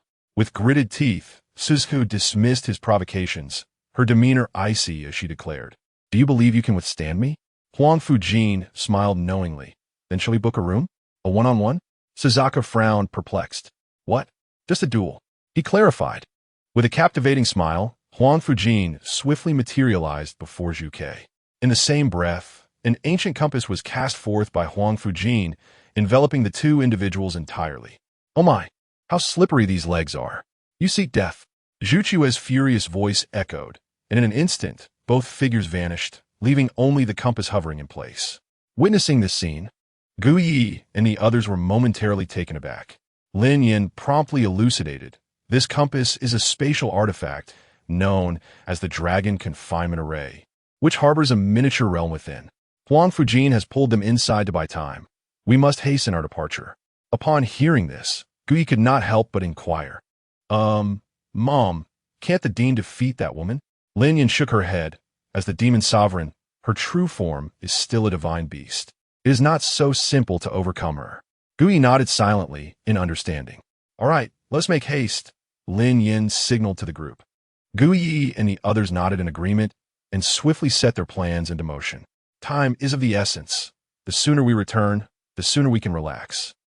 Not long after, as the vehicle exited the confines of Qinglong Mountain, a sense of relief washed over everyone. Guyi turned to Lin Yin beside him and asked, Mom, what is the essence of Dad's lifebound object? And what about the tome that the demon sovereign mentioned? Chapter 58. Next time, remember to wear a shorter skirt. Upon hearing those words, Lin Yin pursed her lips and replied, I cannot divulge the matter concerning the book record at this moment. There are far too many eyes on it. As for that fateful artifact, it was delivered by someone your father sent. At this revelation, Guyi furrowed his brow. He chose to set aside the issue of the book record for now. Was it indeed sent by my father? But hasn't he gone missing after entering that misty portal? Observing the confusion etched on Guyi's face, Lin Yin sighed. To be honest, I am also unaware of your father's whereabouts. Not long ago, a man in black approached me and handed me that jade pendant, claiming it was sent by your father. After delivering it, he departed without uttering another word. Upon hearing his mother's words, Guyi bit his lip, his frown deepening. This implied that although his father had entered that door, he was still able to communicate with the outside world. What could his father be doing inside? Hiding? Given his father's prowess, that seemed unlikely. Enough about your elusive father, Lin Yin remarked, unable to restrain herself as she observed Guyi's knitted brows. He hardly embodies the role of a father. Guyi snapped back to attention at her words, nodding in acknowledgement as he temporarily set aside thoughts of his father. Currently, his strength was insufficient, and many matters remained beyond his grasp. He could not fathom the reasons behind everything. Before long, the vehicle carrying them came to a gentle halt within the confines of the Super Affairs Bureau compound. As they disembarked and beheld the familiar surroundings, a collective sigh of relief escaped their lips. Returning to the Super Affairs Bureau signified their genuine safety. The staff of the Bureau approached them, arranging temporary accommodations for the people of Longmen Town. It was clear that they could not return to Qinglong Mountain, as that area had been completely sealed off. However, the authorities in Jiangsheng were taking the aftermath seriously, promising to ensure the well-being of everyone from Longmen Town. Guided by Li Qiye, Guyi and his companions temporarily retreated to Song Mo's office to rest. As they settled in, a knock echoed from the door. Lunan Bei, positioned closest to the entrance, opened it to reveal a staff member who respectfully inquired, May I ask, who among you is Lin Yin, Professor Lin? Upon hearing this, Lin Yin rose and approached the staff member. I am. The staff member's eyes brightened instantly. Greetings, Professor Lin. I am Secretary Xiao Chun from the Luo Bureau. You may call me that. The Bureau has briefed me that you are a distinguished talent of the Great Xia. I am here to arrange accommodations for you in accordance with the highest level talent introduction policies of Jiangxing. As he spoke, the staff member hastily presented a folder filled with documents to Lin Yin. Within the folder was a property deed for a distinguished villa community, as well as a black card for elite talents. Activating the black card would prompt a representative to contact her for personalized services. Upon hearing this, Lin Yin nodded lightly. Thank you for your efforts. Xiao Chun hastily waved his hand, assuring, It's not a bother at all, it's my duty. Please, take a moment to rest. After speaking, he glanced at the others in the room and discreetly closed the door behind him. Once Xiao Chun departed, Gu Xiaoran, who was beside Luo Shi, immediately leaped up, exclaiming, Wow, Mom, we can stay in a villa now. Lin Yin turned to look at her daughter, whose face radiated delight, and couldn't help but smile. Silly child. At that moment, Guyi also couldn't suppress a grin. The abrupt turn of events after a prolonged period of tension felt almost surreal. Meanwhile, in the Qinglong Mountain region, within the confines of the Dragon Trap Array, Huang Fujin swiftly gestured to his opponent to cease hostilities, then retreated from the small space. Zhu Ke, observing the man's departure, nearly ground her teeth in frustration. She was pulled into this confined space, and it was evident that anyone associated with that man outside had long since fled. Moreover, she had been inappropriately touched by him. A surge of rage enveloped her. Damn it. Humanity is truly shameless. As Huang Fujin exited the small space, he grasped a compass in his hand, a smile creeping onto his lips. Without further ado, he made his way deep into Qinglong Mountain. Upon reaching the entrance of the Gray Mist Gate, he unceremoniously tossed Zhuke back into the gate. Zhuke, Demon Lord, until we meet again. Next time, do remember to wear a shorter skirt. As he finished, Zhu Chue's furious voice echoed from within the Gray Mist Gate. Shameless. I will surely kill you next time. Huang Fujin's smile deepened. I'll be waiting. With that, a key emanating a faint aura of darkness materialized in his palm. As the key shone brilliantly, the Gray Mist Gate before him closed. Having completed his task, Huang Fujin exhaled, a satisfied grin adorning his face. All done. He promptly turned and departed from the depths of Qinglong Mountain. After his exit, a figure draped in a black cloak appeared mysteriously, holding a small portal in his hand. With a gentle wave, the portal radiated light, soon revealing a gray mist gate before him. Come forth, the man rasped. In a moment, Zhuke, who had been imprisoned within the gray mist gate, returned. Upon seeing the man, her expression twisted into a snarl. It's you. Glad to see you again. The man rasped. Zhuke, her face tense, couldn't help but ask, what do you want? Before she could finish, the man, revealing stubble beneath his hood, smirked slightly. I wish to propose a deal. What? Zhuke was taken aback. Once the deal is settled, I can inform you of the whereabouts of Shulu, the man added. Zhuke furrowed her brow, intrigued. Go on, I'm listening. At the foot of the mountain, the inquiry arose, what news? Are there any survivors within the mountain? If there are no other options, we must summon the power of the 9 tripods of the Great Xia to confine the demons within the mountains to the realm of monsters, Luo Qianqing remarked, furrowing his brow as he spoke into the intercom. Shortly thereafter, a series of voices echoed in response. No survivors were discovered in the eastern region. No survivors were found in the western region. None in the southern region either, and none in the northern region. Upon hearing this, Luo Qianqing inquired, what about the core area? He asked this question somewhat symbolically. The core area is teeming with high-level demons. It would be surprising to find any survivors there. Just as Luo Qianqing finished this thought, a voice crackled through the intercom. Luo, Director Luo, we have discovered a survivor in the core area. Luo Qianqing raised an eyebrow at this revelation. The core area is filled with high-level demons. How could there possibly be? Before long, the rescue helicopter began its gradual descent. Several medical personnel swiftly emerged, carrying a stretcher. Upon it lay a young girl, her eyes tightly shut, her body marred with injuries.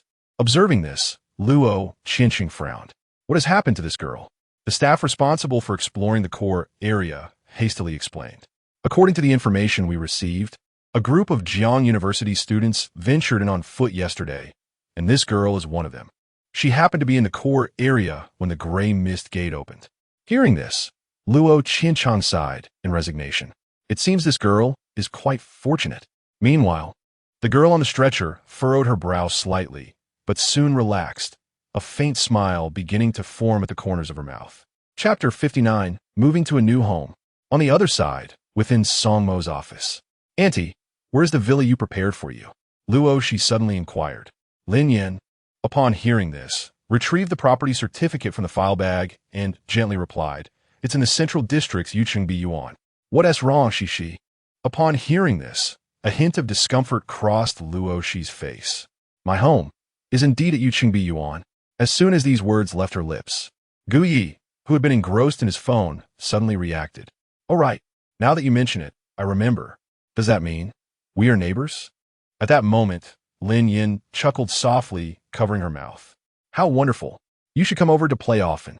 Luo Shi pursed her lips, glanced at Gu Yi, and then smiled brightly at Lin Yin. All right, Andy. Gu Yi, feeling somewhat awkward, absent-mindedly touched his nose. Fine then. After a brief rest, everyone began to disperse. Guye, Luo Shi, Gu Xiao ran, and Lin Yin exited the Super Affairs Bureau together. With a shared destination, they all boarded the same vehicle heading towards Yuqingbi Yuan. On the way, Lin Yin engaged Luo Shi in conversation. Shi, you, and Xiao Yi go to the same university. Didn't you know each other before? Luo Shi shook her head. I am in my junior year, and he just started his freshman year, so Lin Yin nodded in understanding. That makes sense. No worries. It's nice that you've met now. Your father had a good relationship with Xiao Ye's father. Now that you two are teammates. It's truly fate. Hearing these words, Luo, she felt her cheeks warm. She could certainly discern Lin Yan's implications. Meanwhile, Gu Yi, seated in the passenger seat, noticed Luo Shi's awkward expression and quickly changed the subject. Hey, Mom, when are you starting your job? Upon hearing Gu Ye's question, Lin Yan pursed her lips. Tomorrow, as I need to take you for a comprehensive checkup. Gu Yi was immediately taken aback. Checkup? For what? You definitely need to be thoroughly examined this time. Don't you understand? Once things spiral out of control, there's no turning back. Lin Yan said, pausing momentarily, considering the presence of the driver, her brows furrowing involuntarily. She couldn't help but recall the time when Gu Yi had been enveloped in a thick haze. Gunan Tian was like this. I must ensure Gu Yi does not follow in his footsteps. At that moment, Gu Xiaoran, who had been engrossed in her phone, leaned forward and quietly asked, Mom, what does loss of control mean? Upon hearing this, Lin Yin reached out to ruffle Gu Xiaoran's hair. Adults are speaking. Children should not interrupt. Oh, Gu Xiaoran replied sulkily. Why was she considered a child? Earlier, when she saw that group of monsters, all those little kids were crying, and she was the only one unaffected. Mom is so biased. Meanwhile, Luo, she couldn't help but recall the scene of Gu Ye's back that day, an arm bleeding profusely, surrounded by shrouded darkness. Though not particularly spacious, it enveloped her in a profound sense of security. As she pondered, she couldn't help but cast a glance at Gu Ye's profile seated ahead. What secrets does this fellow harbor? The enigmatic black mist surrounding him, the dual fated objects, and those peculiar skills. He increasingly perplexed her. Just as Luo, she was lost in her chaotic thoughts, the vehicle gradually came to a halt. They had arrived at the Yuqing villa. Gu Yi greeted the group as they exited the vehicle, a gesture from the driver. Hearing his words, everyone disembarked. With a serene smile gracing her face, Luo, she turned to Lin Yan. Aunt, which unit is your house in? I can lead you there. Lin Yan replied with a smile. Unit 3, room 102. She had memorized it while reviewing the property deed. Upon hearing this, Luo Shi's expression froze momentarily. Room 102 in Unit 3? Lin Yan nodded. Yes, what's the matter? See. Luo, she quickly regained her composure and shook her head. It's nothing. Let me show you the way. With that, she walked ahead, followed by Gu Yi and the others. Before long, they reached their destination, and Gu Yi felt an increasing sense of familiarity. Wasn't this Luo Shi's home? Simultaneously, Luo, she paused in front of a detached villa adjacent to her own and said to Lin Yan, Aunt, we've arrived. Her gaze inadvertently met Gu Ye's astonished eyes, but she swiftly averted her glance. Gu Yi, witnessing this, felt a twitch at the corners of his mouth. They truly were neighbors. He had merely exaggerated earlier, never expecting it to be a reality. Meanwhile, Gu Xiaoran gazed at the villa before her, her eyes sparkling with excitement. Oh my, is this really ours? Lin Yin chuckled and patted Gu Xiaoran on the head, then turned to Luo Shi. Well then, let us go in and have a seat, she. Hesitating for a moment, Luo, she shook her head. No, it's all right, Aunt. My home is right next door. Lin Yan's eyes brightened at this revelation. Right next door? Is it that one? She asked, pointing to a nearby building. Luo, she nodded. My home is Unit 3, room 101. Lin Yan's smile grew even brighter. Wonderful. You must come over to play sometime. It's south so close. Luo, she eagerly nodded and waved to everyone. Well then, I'll head home first, Aunt. After Luo, she departed. Lin Yan approached Gu Yi and patted him on the shoulder. What a great opportunity, son. Seize it. Gu Ye's expression darkened. All right, Mom, I'm exhausted. Fina, let us go home and rest. Upon entering, they discovered the room key within the document folder. The three of them surveyed the interior arrangements and felt thoroughly satisfied. It was essentially ready for immediate occupancy, with everything brand new and well prepared. Gu Xiaoran frolicked exuberantly around the room, her small face lighting up with uncontainable excitement at the sight of everything new. Oh, we're moving into a new home. Lin Yan couldn't help but smile at Gu Xiaoran's delight and then softly addressed Gu Yi beside her. You have both endured so much over the years. Upon hearing this, Gu Yi quickly shook his head, saying, Mom, why say such things? Xiaoran and I have not felt any hardship at all. Your care has been more than sufficient." With that, Guyi broke into a grin. Lin Yan, upon hearing his words, felt her eyes inexplicably moisten. "You little rascal, your words are quite sweet. If you charm your mother like this, I might be able to hold a grandchild in a few years." Guyi's face instantly darkened at this remark. "Mom, we just met. Then you better hurry," Lin Yan replied with a teasing tone.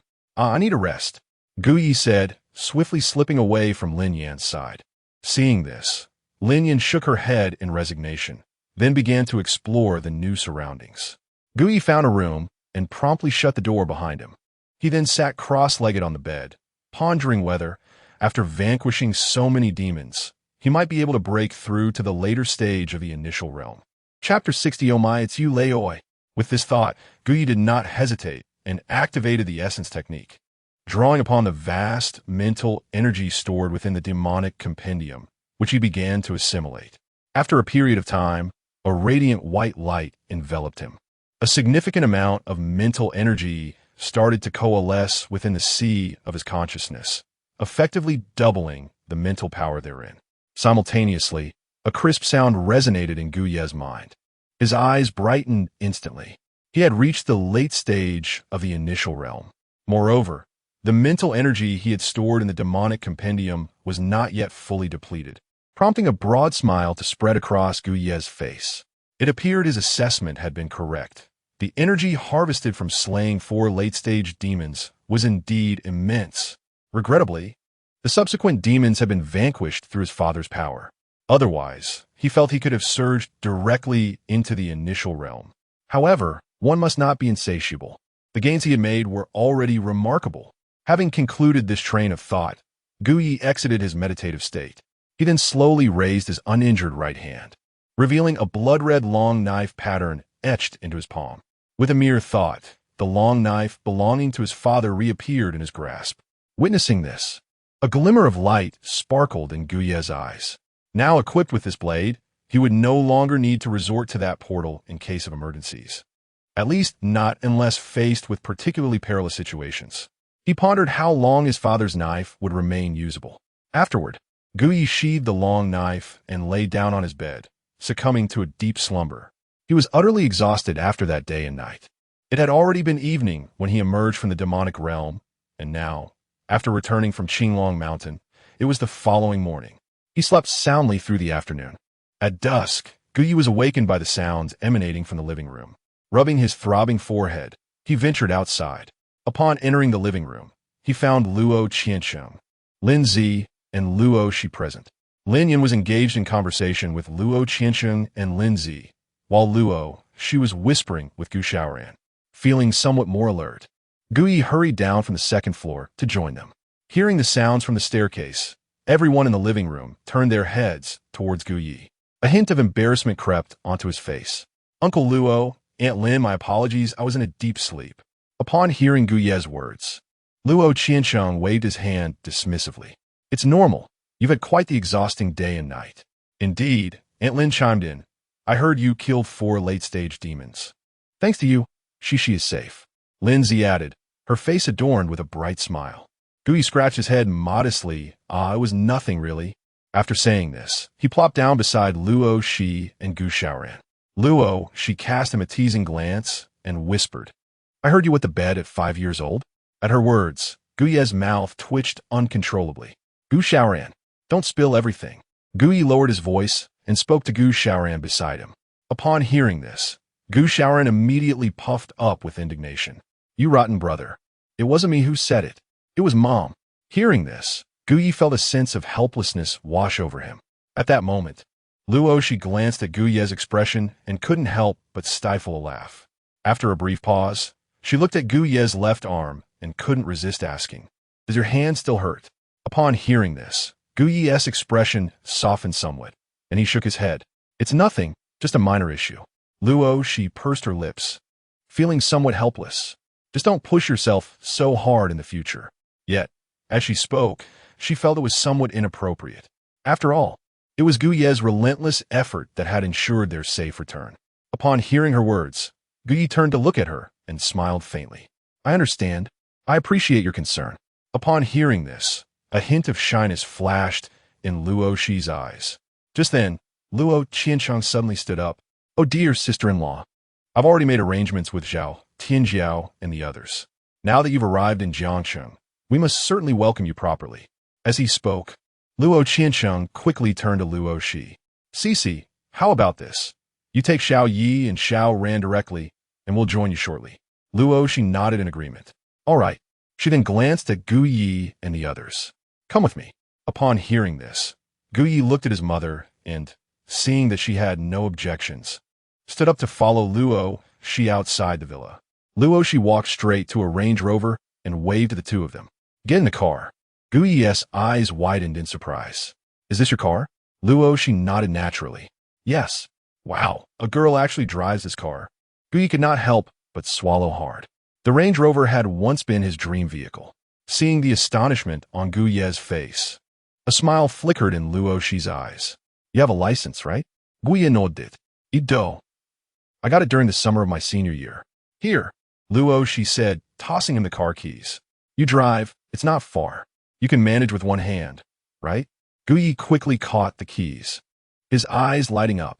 "Of course I can." He grinned, feeling quite pleased. Before long, a roaring sound erupted as the Range Rover bolted forward like a wild stallion, accompanied by the startled exclamations of Luo Shi and Gu Xiaoran as the car sped out of the Yuqing villa.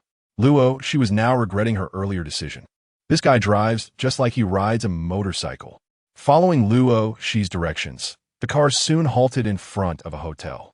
After the three of them exited the vehicle, Luo Shi, quite irritated, gave Gu Yi a light slap on the right arm. "And there are children present. Why did you drive so fast?"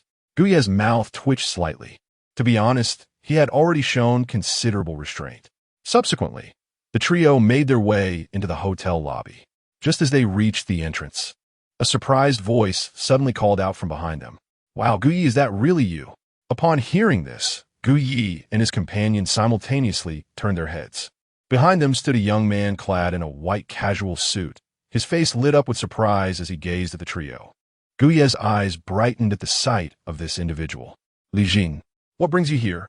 Upon hearing Gu Yi utter this name, Luo Shi immediately recalled that he must be Gu Yi's roommate. Meanwhile, Li Jin, playfully draping his arm over Gu Yi's shoulder, cheerfully replied, "I came out to accompany my father for some social engagements. And you, what brings you all here?" As he spoke, Li Jin couldn't help but glance sideways at Luo Shi, who stood beside Gu Yi.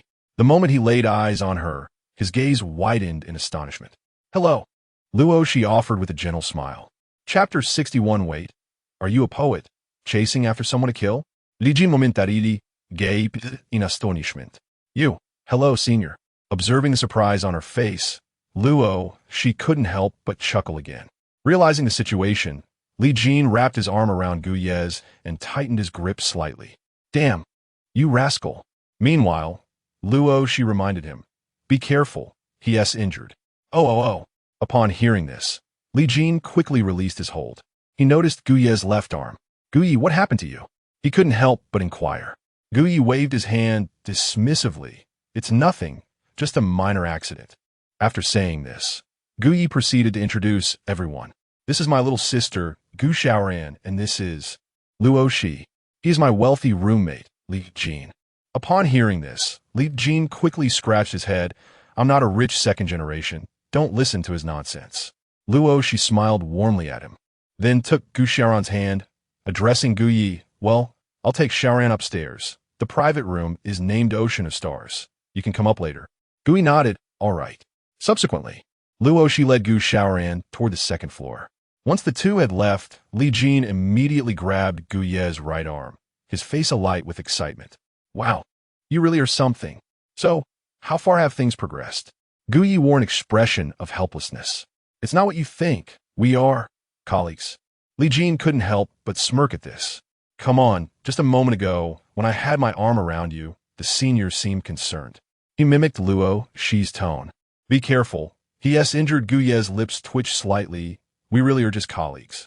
Li Jin scrutinized Gu Yi for a moment, and seeing that Gu Yi was not dismissing him, he continued, "Where are you working that you can be colleagues with a senior? You should make the most of this opportunity." He then added, "By the way, is the senior really coming to the gathering next week? Ha! I can't wait to see the look on Sun Haohua's face. Listening to Li Jin's incessant chatter, Gu Yi couldn't help but smile and shake his head. Just then, a commotion erupted at the door. Gu Yi turned to see Luo Shi's parents, his own mother, Zhao Tianjiao, whom he had met briefly at the Supervision Bureau, and another unfamiliar man. Lin Yin spotted Gu Yi and waved, "Son, where's Shi and Xiaoran?" Gu Yi indicated upstairs with his finger. They went up first. "I'm with my classmate." Before he could finish, a voice emerged from beside Lin Yin. "Sister-in-law, is this your son with Captain Gu?" Lin Yin nodded toward the man. "Yes. This child is Gu Yi." She then turned to Gu Yi. "Xiao Yi, this is a friend of your father's, the current spokesperson of Langi Mountain, Li Tong. Quickly greet Uncle Li." Gu Yi promptly nodded at the man. "Hello, Uncle Li. Good, good, good." A man smiled faintly, and then turned his gaze toward Li Jin, who was standing beside Gu Yi. "Son, do you know each other?" Upon hearing this, Gu Yi's eyes widened in surprise as he looked at Li Jin. "Son? What the hell?" At this moment, Li Jin was equally bewildered. "Yes, Dad, this is my roommate." Suddenly, Li Tong burst into hearty laughter. "Ah, so that is how it is. What a coincidence. Come now, Jin, quickly greet Aunt Lin. This is the important guest I told you about. Aunt Lin, Li Jin astilia drasa elayena yan." Lin Yin smiled gently. "I didn't expect you and Xiao Yi to be classmates. It seems your relationship is quite good." Li Jin scratched his head and glanced at Gu Yi. Both of their faces were etched with confusion. What a remarkable coincidence. Then, Luo Qianchan smiled at everyone and said, "All right, let us move to the private room and talk." The group nodded in agreement and made their way to the second floor. Along the way, Gu Yi quickly asked Li Jin, "You wouldn't be an extraordinary being too, would you? Your father is the spokesperson for Langi Mountain. This kid must know about the extraordinary." As Gu Yi anticipated, upon hearing the term extraordinary, Li Jin's eyes widened in shock. "What? Gu Yi, you're not referring to the internship, are you?" Gu Yi helplessly nodded. "I'm with the Extraordinary Affairs Bureau. Li Jin au quarli smilad, no bunde." "So that injury of yours?" Gu Yi promptly replied, "I got hurt yesterday at Qinglong Mountain." Hearing this, Li Jin suddenly recalled the photos Gu Yi had taken the previous day, clearly taken inside a tent. With this revelation, everything made sense. Then Li Jin continued, Technically speaking, I am not an extraordinary being. I am a chi refiner. An intern chi refiner. Just starting out." Gu Yi raised an eyebrow, his mind racing with thoughts. He had previously learned from the documents at the Extraordinary Affairs Bureau that not only extraordinary beings existed within civilian organizations, but also practitioners of ancient methods. It seems Li Jin belonged to the latter. No wonder you were always fiddling with ancient texts in the dormitory. Upon hearing this, Li Jin chuckled. "Wait, that's not right. You don't know Luo Shi, do you? She is the daughter of the director of the Extraordinary Affairs Bureau." Gu Yi couldn't help but interject. Li Jin scratched his head in response. "I don't know her. This is my dad's first time bringing me out for socializing." Gu Yi silently nodded.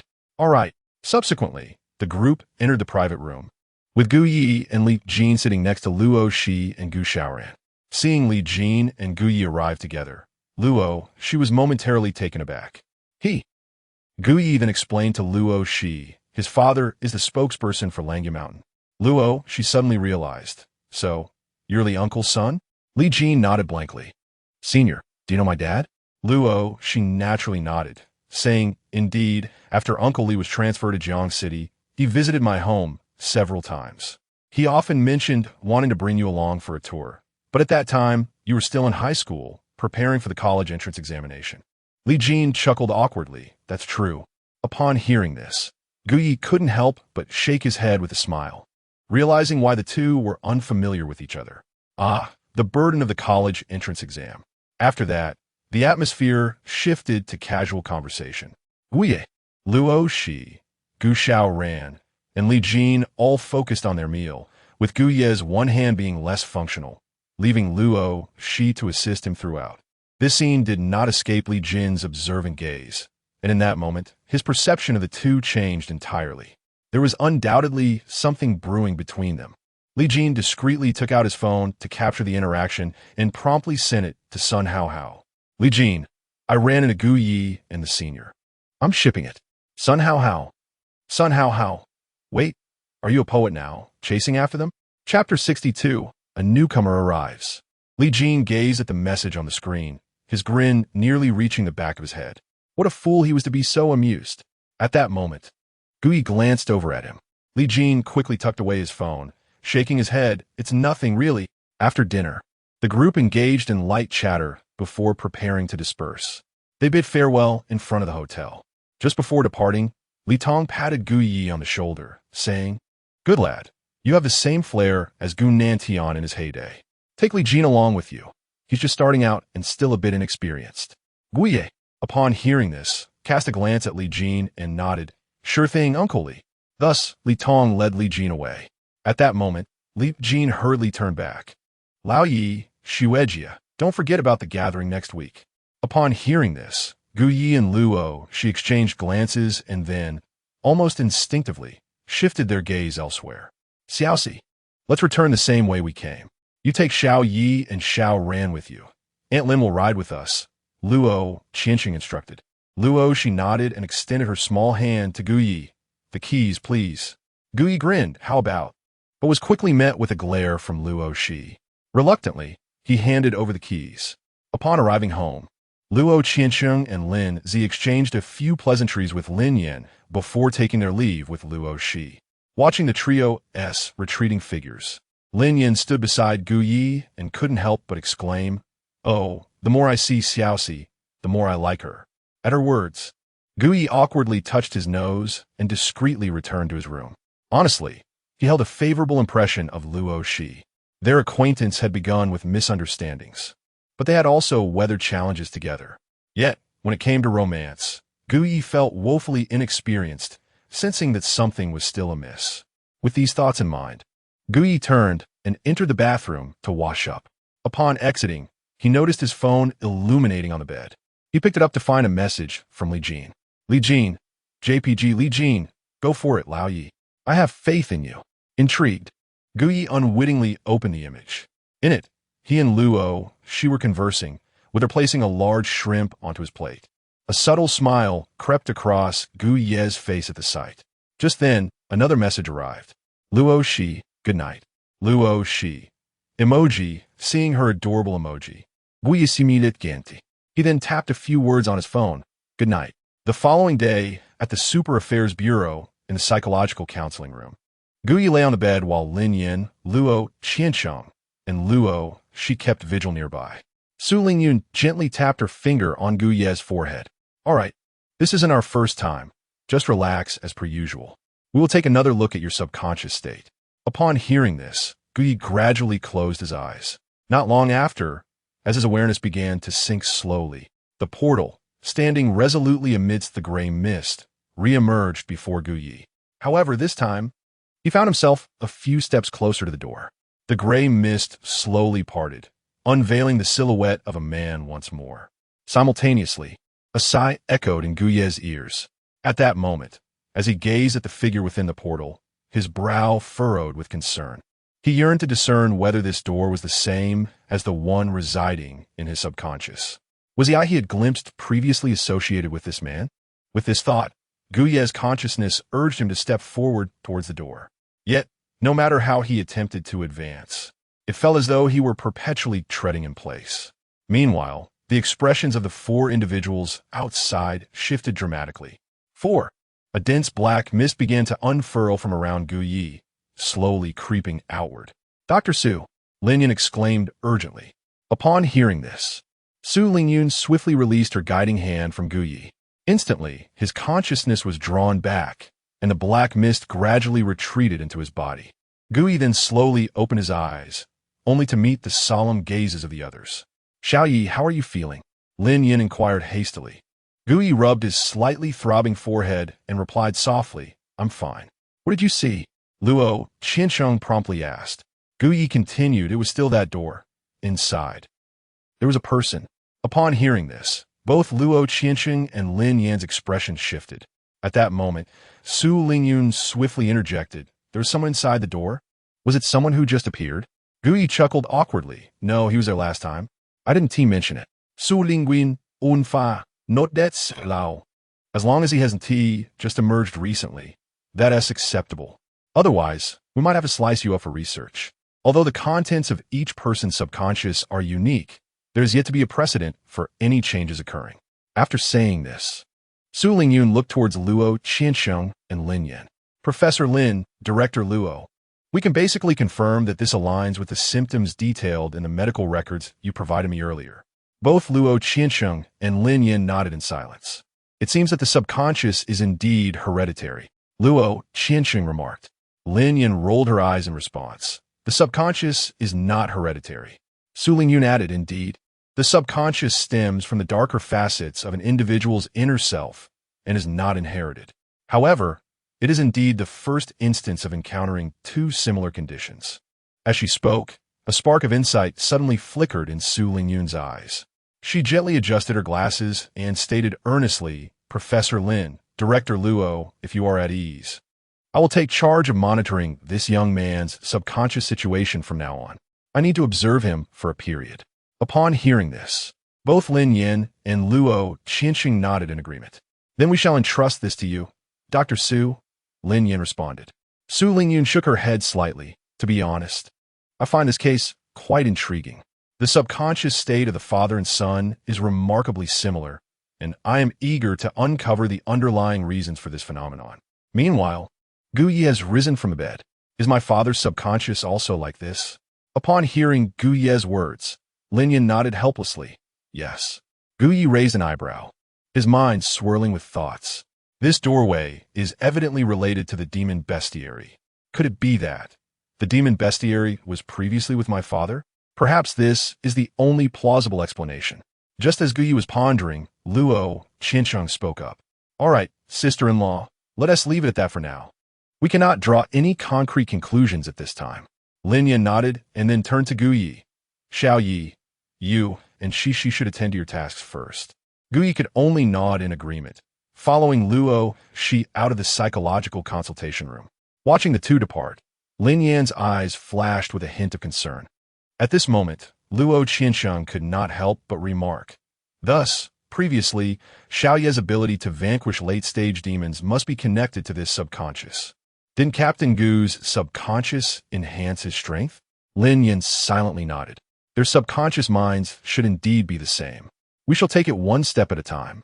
On the way, Luo Shi could not help but ask Gu Yi, earlier, did you shoot yourself because of your subconscious? Hearing this, Gu Yi looked at her, hesitated momentarily, and then nodded.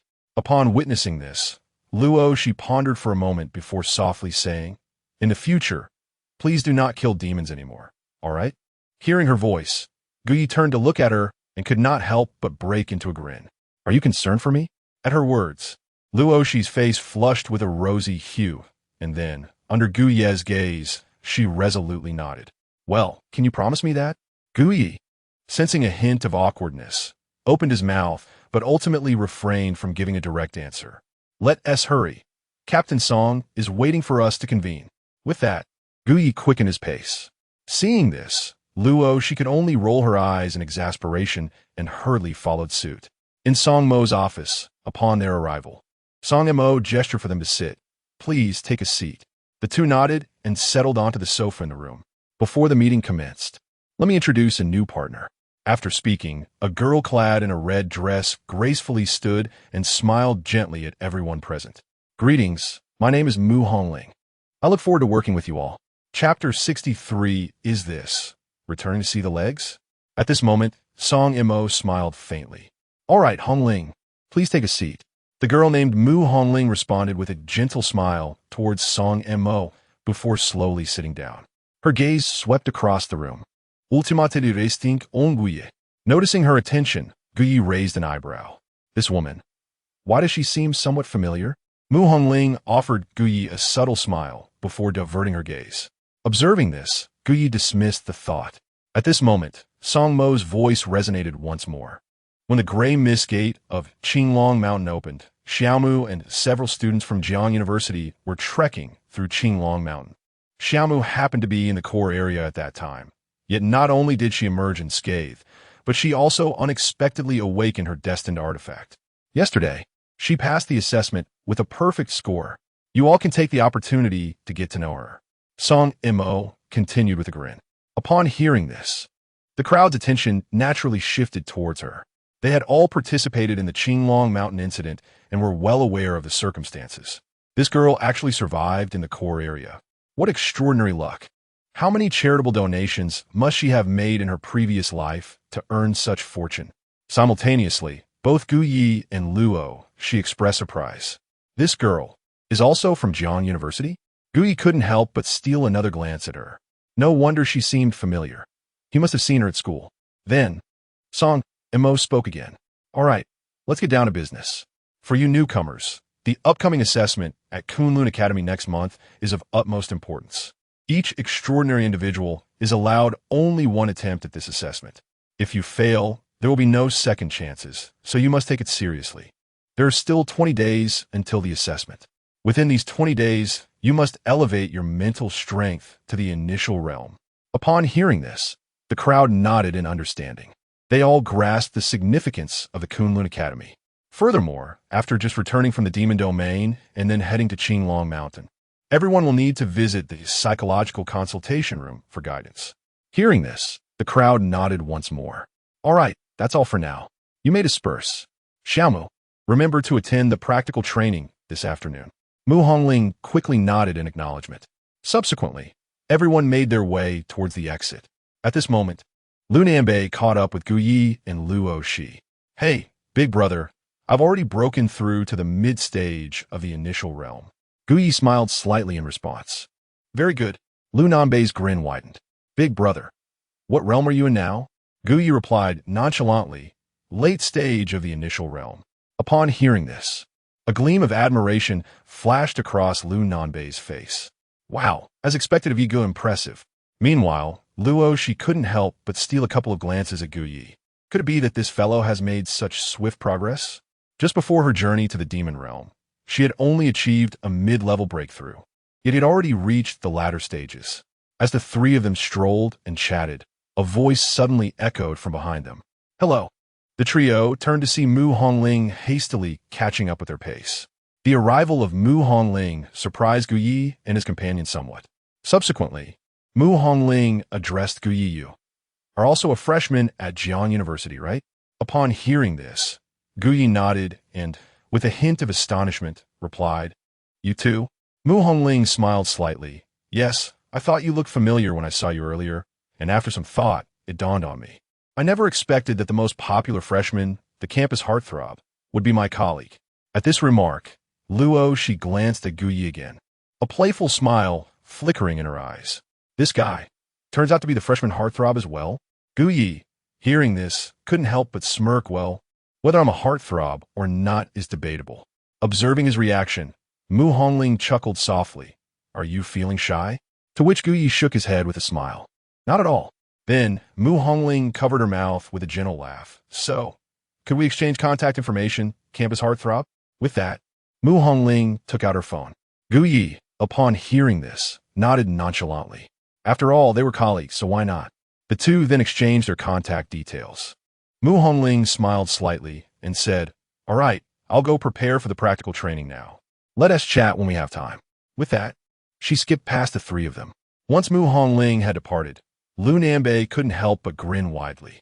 Wow, Yiga, you really are the campus heartthrob. Gu Ye's lips twitched in response. All right, enough about that. Don't you need to head to the counseling room? Hurry up, I have to execute. Before he could finish, Luo Shi suddenly grasped his arm.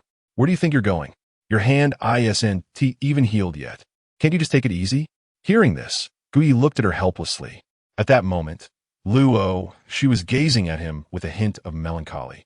The scene where Mu Hongling had taken the initiative to connect with Gu Yi had stirred some discomfort within her. I could drive a Land Rover with one hand. How challenging could it be to complete a task? Oui, replied, exasperated. Luo Shi, upon hearing this, wrinkled her small nose. In any case, that's not acceptable. I accompanied you earlier. Now it's your turn to accompany me. With that, Luo Shi resolutely pulled Gu Yi toward the counseling room. Lu Nanbei followed behind them, unable to suppress a grin that nearly reached his ears. As the saying goes, those embroiled in a situation may be confused, but the onlookers can see clearly. He had noticed every change in Luo Shi's expression when Mu Hongling had requested Gu Ye's contact information. Clearly, she was feeling jealous. Lu Nanbei, you are quite astute. At the entrance of the counseling room, all the newcomers had gathered, forming a long queue. When Luo Shi arrived, dragging Gu Yi along, it instantly ignited a wave of excitement among the crowd of newcomers. Goodness, isn't that the formidable one? Look, it's the living Yama, the newcomer who single-handedly defeated 4 late-stage demons? Really? Is that true? The crowd murmured, making way for Gu Yi and his companions. Brother Yama, please go ahead, they urged. Gu Yi, observing the scene, couldn't help but rub his nose. This doesn't seem quite right. To be honest, he was not one to take advantage of others. Excellent. You could even step over my head if you wish. It's only fair. The strong should take precedence. The crowd buzzed with excitement. Each newcomer present was astute, recognizing that Gu Ye's combat prowess would undoubtedly make him a pivotal figure in future endeavors. It would be wise to befriend him early on, as he might lead them later. As for waiting in line, after such a long wait, was a few more moments. Thus, with the goodwill of the crowd, Gu Yi and his companions entered the psychological counseling room without having to queue. At that moment, Su Lingyun had once again donned her ensemble of shorts and black stockings, leaving Gu Yi and Lu Nanbei momentarily stunned.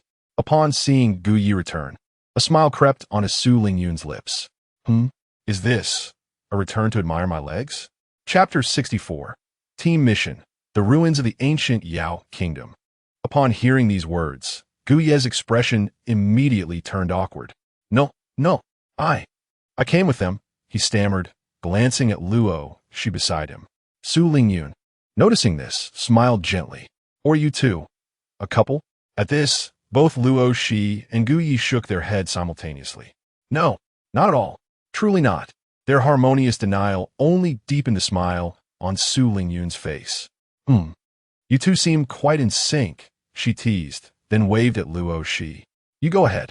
With a hint of shyness, Luo Shi shot Gu Yi a glare before walking to Su Lingyun and sitting down slowly. Gu Yi and Lu Nanbei stepped forward a couple of paces, waiting attentively. Gu Yi, unable to resist, remarked on Su Lingyun's attire. Dr. Su, why are you dressed like this? In response, Su Lingyun turned her head to glance at Gu Yi and smiled faintly. Part of it is personal preference. On another note, her expression grew complex. Once, a certain extraordinary individual, before losing control, asked me if he could see me in black stockings if he returned alive. Upon hearing this, Gu Yi and Lu Nanbei became serious. Did he come back? Luo Shi asked, nodding in understanding. Su Lingyun shook her head. No, he perished. The trio fell into silence. Su Lingyun then spoke softly. Thus, I often wear them. My line of work is essentially about alleviating people's stress. This attire seems to work quite well. Following her words, Gu Yi and Lu Nanbei discreetly averted their gazes. Luo Shi pursed her lips and remarked, Sister, you are truly remarkable. Su Lingyun smiled, shaking her head. What is so special about it? All right now, let us go, sister, over there. Luo Shi nodded and followed Su Lingyun to the side. Soon after, a finished Luo Shi returned to Gu Ye's side, while Su Lingyun beckoned Lu Nanbei. Once Lu Nanbei departed, Luo Shi and Gu Yi exchanged a glance, only to quickly look away. At that moment, Gu Ye's phone suddenly rang. He picked it up to see a message from Mu Hongling, the girl he had added earlier. Mu Hongling, Gu Xiaoqiao, how many monsters do we need to contain for this practical training to be considered successful? Mu Hongling, sad emoji. Gu Yi raised an eyebrow at the question. How many for it to be deemed successful? He couldn't quite recall. It seemed there was no numerical limit.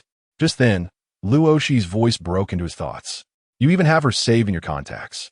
Hearing this, Gu Yi turned to Luo Shi, noting her displeased expression, which made him chuckle. Ha ha ha, are you jealous? Upon hearing Gu Ye's words, Luo Shi's cheeks immediately flushed with color. No, it's just your preferential treatment. Gu Yi chuckled and shook his head. It was your reminder last time that prompted me to add the note. At this, Luo Shi snorted and turned her head away. Observing her reaction, Gu Yi burst into hearty laughter. Haha, you're truly amusing.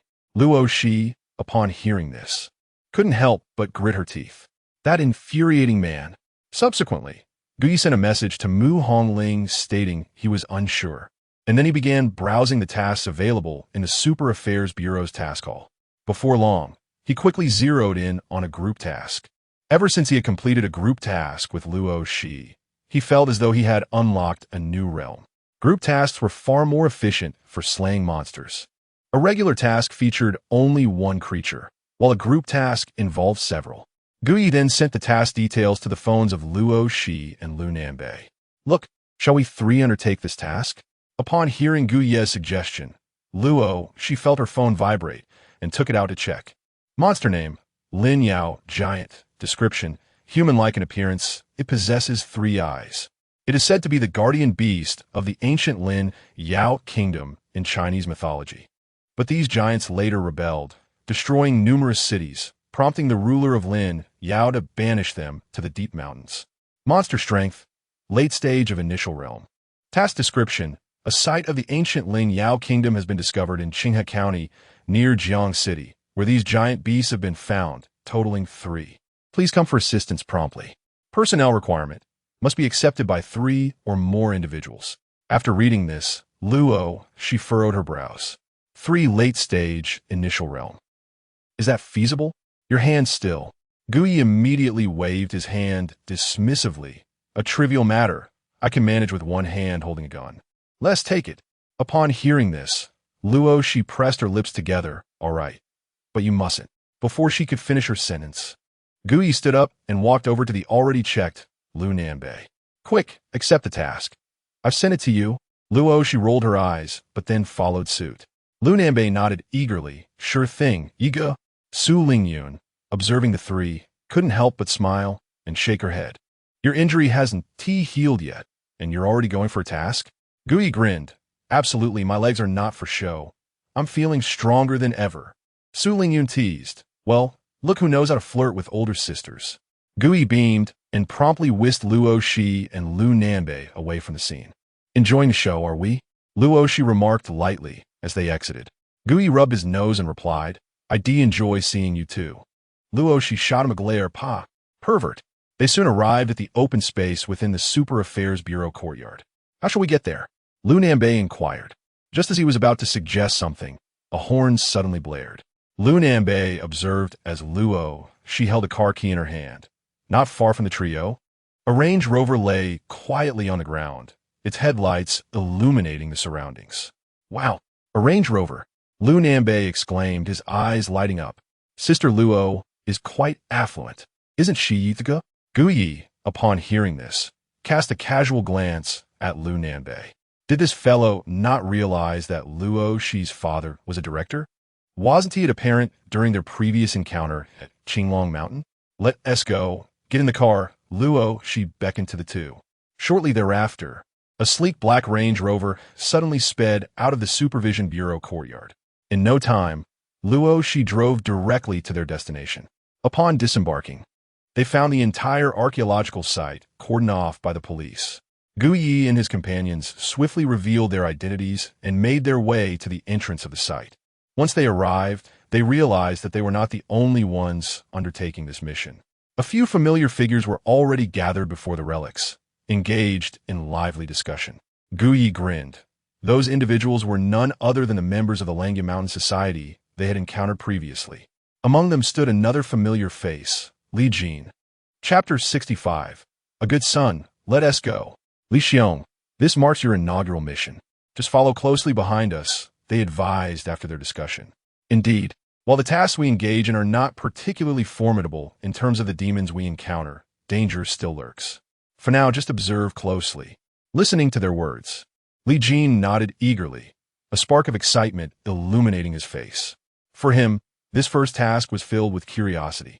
At that moment, the sound of footsteps approached from behind, prompting everyone to turn and look. Upon seeing Guyi, they instinctively took a couple of steps back. Goodness, it's this esteemed figure again, one of them exclaimed, leaving Li Jin puzzled. What is the matter? He inquired, following their gaze. Seeing Guyi, a smile instantly graced Li Jin's face. Guyi, what brings you here? Guyi responded with a slight smile. You all accepted this mission as well? Li Jin nodded vigorously, while the others from the Langya Mountain Society exchanged surprised glances, clearly taken aback by the familiarity between the 2.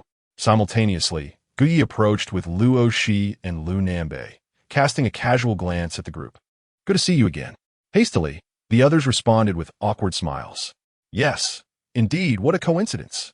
Li Jin, witnessing this interaction, grinned widely. So, you're already acquainted. Perfect. No need for introductions. The others wore wry smiles, thinking to themselves that their previous encounters had been quite intense, nearly involving gunfire. Nonetheless, they all shared a singular thought.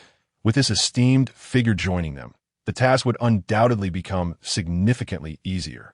After all, this individual had previously subdued a member of the Grey Mist organization at the initiation stage.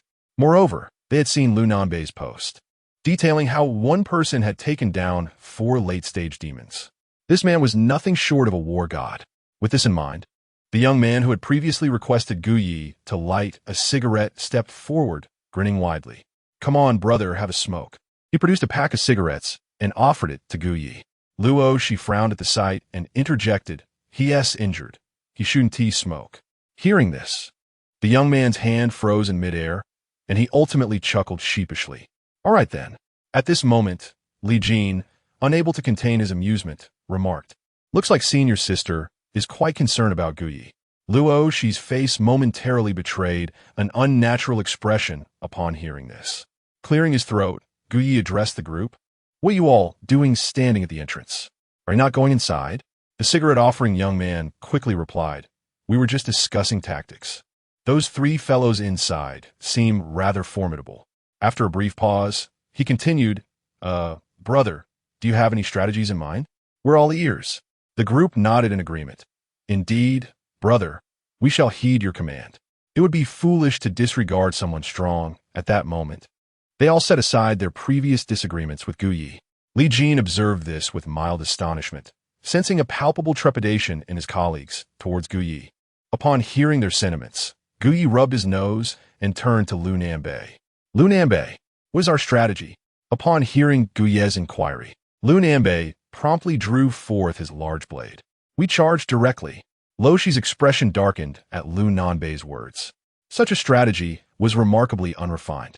Meanwhile, the members of the Langya Mountain Club exchanged resolute glances, determination etched on their faces. All right, we charge. The brother has spoken. Why hesitate? Let's get to it. Gu Yi grinned at their enthusiasm. Then, let us not waste words. Forward. With that, Gu Yi and Lu Nanbei strode into the depths of the ruins. Luonfei, feeling utterly exasperated, hurried to follow. No killing this time, she urged as she approached Gu Yi. He nodded in a token gesture, understood. Simultaneously, Li Jin caught up, glancing at Gu Ye's left hand, unable to contain himself. Gu Yi, your hand is still injured. Are you sure you can manage? Gu Yi waved dismissively. It's a minor issue. I can manage with one hand. Li Jin's lips twitched at this remark. Before long, the group traversed a deep mountain tunnel and arrived at the site of the ruins. They stood at the edge of the relics, gazing upward.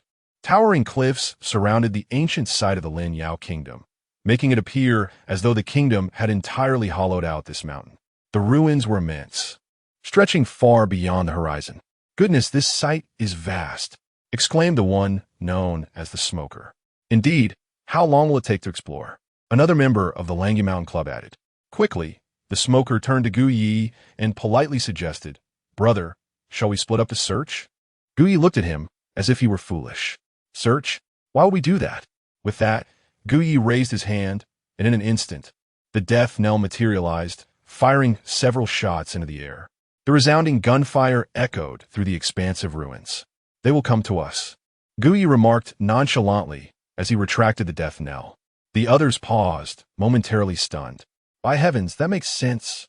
They hastily redirected their attention to the ruins, beginning to observe their surroundings. Every so often, Gu Yi would fire a blank shot. Before long, a tremor reverberated beneath their feet, prompting the group to become alert. They soon spotted 3 towering figures slowly approaching from the depths of the ruins, resembling a human yet endowed with 3 eyes. These peculiar creatures exude an ethereal aura of malevolence. There is no escaping this. It is indeed a formidable giant. However, this entity is rather colossal. The onlookers collectively swallowed hard at the sight of this behemoth. These three monsters stand no less than 10 meters tall. Good heavens! At this moment, Li Jin was rooted to the spot, his expression one of sheer panic. How on earth do we fight something of this magnitude? This was his inaugural mission. Though he had encountered demons before, he had never faced one of such gargantuan proportions. At that moment, Gu Yi, upon hearing Li Jin's exclamation, turned to regard him. Noticing the terror etched on Li Jin's face, Gu Yi broke into a grin. He then placed a reassuring hand on Li Jin's shoulder. You go first. Li Jin, upon hearing this, trembled all over. Me? Indeed you. Gu Yi's eyes sparkled with determination as he locked gaze with him. The most effective way to conquer fear is to confront it head-on. As he spoke, the monstrous beings had already closed the distance to a mere 10 meters. Observing this, Gu Yi flashed a toothy grin at Li Jin. Go forth, my brave son. In a decisive moment, Gu Yi delivered a swift kick, propelling Li Jin toward the trio of monsters. Chapter 66. Allies in the Pursuit of CP. Gu Yi's kick left Li Jin utterly bewildered, as he gazed at the monstrous creature drawing ever closer, capable of turning him into mere pulp. Li Jin hastily scrambled to his feet. Gu Yi, are you trying to get me killed? He exclaimed, retreating a couple of steps. However, he soon noticed that Gu Yi and the others had already arrived at his side. Gu Yi cast a casual glance at Li Jin, a smile gracing his face. Why are you panicking? You still have allies behind you. Upon hearing Gu Yi's words, Li Jin's expression soured. Can we truly contend with that monster? Perhaps we should. Gu Yi rolled his eyes in response. Stop right there. Just because it's large doesn't mean you should be intimidated. No sooner had Gu Yi finished speaking than a booming voice rang out. Damn it, take us first. Everyone turned in astonishment to see Lu Nanbei charging forward, wielding his massive cleaver against the three monstrous beings. His diminutive figure stood in stark contrast to the towering giants. The onlookers paused, momentarily stunned. Li Jin couldn't help but swallow hard, muttering, what a fierce individual. Gu Yi, too, was taken aback by Lu Nanbei's audacity. Wow, when did this kid become so courageous? But now is not the time for contemplation. He promptly called out to his companions from the Langya Mountain Society. What are you waiting for? Go. At Gu Yi's command, his comrades quickly snapped back to reality and rushed to follow Lu Nanbei's lead. Observing this, Gu Yi patted Li Jin's shoulder before hastening to join the others. Frenzy, activate. A thin veil of flames enveloped Gu Yi, casting an enchanting glow in the dimly lit space. Meanwhile, Luo, she swiftly passed by him, brandishing her spear. Watch your hands, she cautioned, then dashed toward the three monsters. Upon hearing her warning, Gu Yi couldn't help but smile, his gaze shifting to the towering silhouettes before him, igniting with fervent battle spirit. Auto-load, engage. Instantly, resounding gunfire echoed throughout the area as Gu Yi moved forward, firing bullets aimed directly at the creatures' heads. Simultaneously, Lu Nanbei and the others engaged in fierce combat with the monsters. With Gu Yi's suppressive fire, the creatures momentarily lost focus, allowing Lu Nanbei and his companions to land solid strikes on the monster's feet. In the midst of the chaos, Luo, she leaped gracefully, her spear igniting with a searing light. Flame slash. Her clear voice resonated in Gu Yi's ears, drawing his attention. He watched as Luo, she wielded her spear in a sweeping motion, unleashing a crescent-shaped burst of flame that severed one of the creature's legs. The colossal beast let out a thunderous roar, its massive form teetering precariously before it toppled backward. The colossal figure collapsed, stirring up a whirlwind of dust at the scene. At that moment, Gu Yi's eyes gleamed with determination as he seized the opportunity and charged forward. Void Stealth. Employing the art of Void Stealth, he swiftly approached the fallen Lin Yao giant and leaped into the air. Death Strike. In midair, Gu Yi's hand cannon unleashed two concussive bullets, striking the creature squarely in the forehead. Although the damage was not fatal, the intense shockwave rendered the beast momentarily dazed. In the next instant, Gu Yi landed forcefully upon the creature's face. Bang! Bang! Bang! A series of brilliant gunfire erupted as Gu Yi fired all his rounds directly into the creature's eyes. Before long, the Lin Yao giant fell silent. Illuminated the Lin Yao giant's codex, acquired skill, enhanced annihilation round. Skill effect. Upon activation, all bullets in the hand cannon's magazine are empowered, increasing damage by 500, and each bullet will cause an explosion, dealing 50 of the bullet's damage as explosive damage. Passive skill plunder activated. A surge of pure energy flooded into Guye's mind as he quickly skimmed through the skill description. A smirk crept onto his lips. He had acquired a skill that promised explosive damage. Swiftly, Guye turned his gaze towards the other two monsters, without his firepower suppressing them. The others struggled against the enormous beasts. At that moment, she glanced at Guye, noticing him covered in blood as he leaped from the fallen Lin Yao giant towards them. Seeing this, she couldn't help but roll her eyes. They had agreed not to kill. Meanwhile, Guye arrived beside his comrades, firing continuously at the two monsters. She, undeterred, readied her spear and charged at the beasts once more. Just then, a fiery talisman zipped past them. The talisman struck one of the monsters, igniting it in a fierce blaze, causing it to stagger back. Guye turned to see Li Jin approaching his side, wielding a peachwood sword. Spotting his arrival, Guye grinned. "Oh, not afraid anymore?" Li Jin smiled sheepishly. "I can't let you all do all the heavy lifting." With that, Li Jin swiftly produced a series of talismans from his robe and affixed them to his sword. He then formed a hand seal, causing the talismans to glow with vibrant colors. "Go!" With a commanding shout, Li Jin swung his sword, and the talismans transformed into streams of light, racing towards the two monsters. Guye's eyes sparkled with realization. Wow, this guy is a mage. Without further ado, Guye raised his hand cannon and activated his newfound skill. Enhanced Annihilation Round. Bang, bang, bang. Under the relentless barrage from both Guye and Li Jin, the two monsters were soon riddled with wounds, collapsing to the ground, devoid of any will to resist. Upon witnessing this, she hastily retrieved her spatial capsule, swiftly enclosing the two demons within. The rapidity of her actions elicited a wry smile from Guye. It seemed this little one was genuinely fearful of his potential lethality. Nevertheless, with the demon secured, he had little to contest. At the very least, she had illuminated the monster compendium and acquired a new skill. Subsequently, she and her companions approached Guye and Li Jin. Upon reaching them, she huffed at Guye, declaring, "You killed again. I shall inform Aunt Lin upon our return." At her words, Guye's lips twitched with mild exasperation. How childish could she be, reporting him like a mere child? Observing Guye's incredulous expression, Lu Nanbei and Li Jin exchanged knowing smiles filled with amusement. Their gazes then unexpectedly locked, and they were momentarily taken aback by the expressions on each other's faces. Suddenly, an unspoken understanding blossomed between them, fellow allies and shipping a couple. However, at that moment, a violent tremor resonated from beneath the ground. As they felt the disturbance, the expressions of the group shifted dramatically. "No way. Could there be more hidden beneath?" the young man muttered, unable to contain his concern. In the next instant, a dense fog rapidly enveloped the entire ruins, to the astonishment of Guye and his companions. Everything that had long been in disrepair within the ruins began to gradually restore itself. Chapter 67.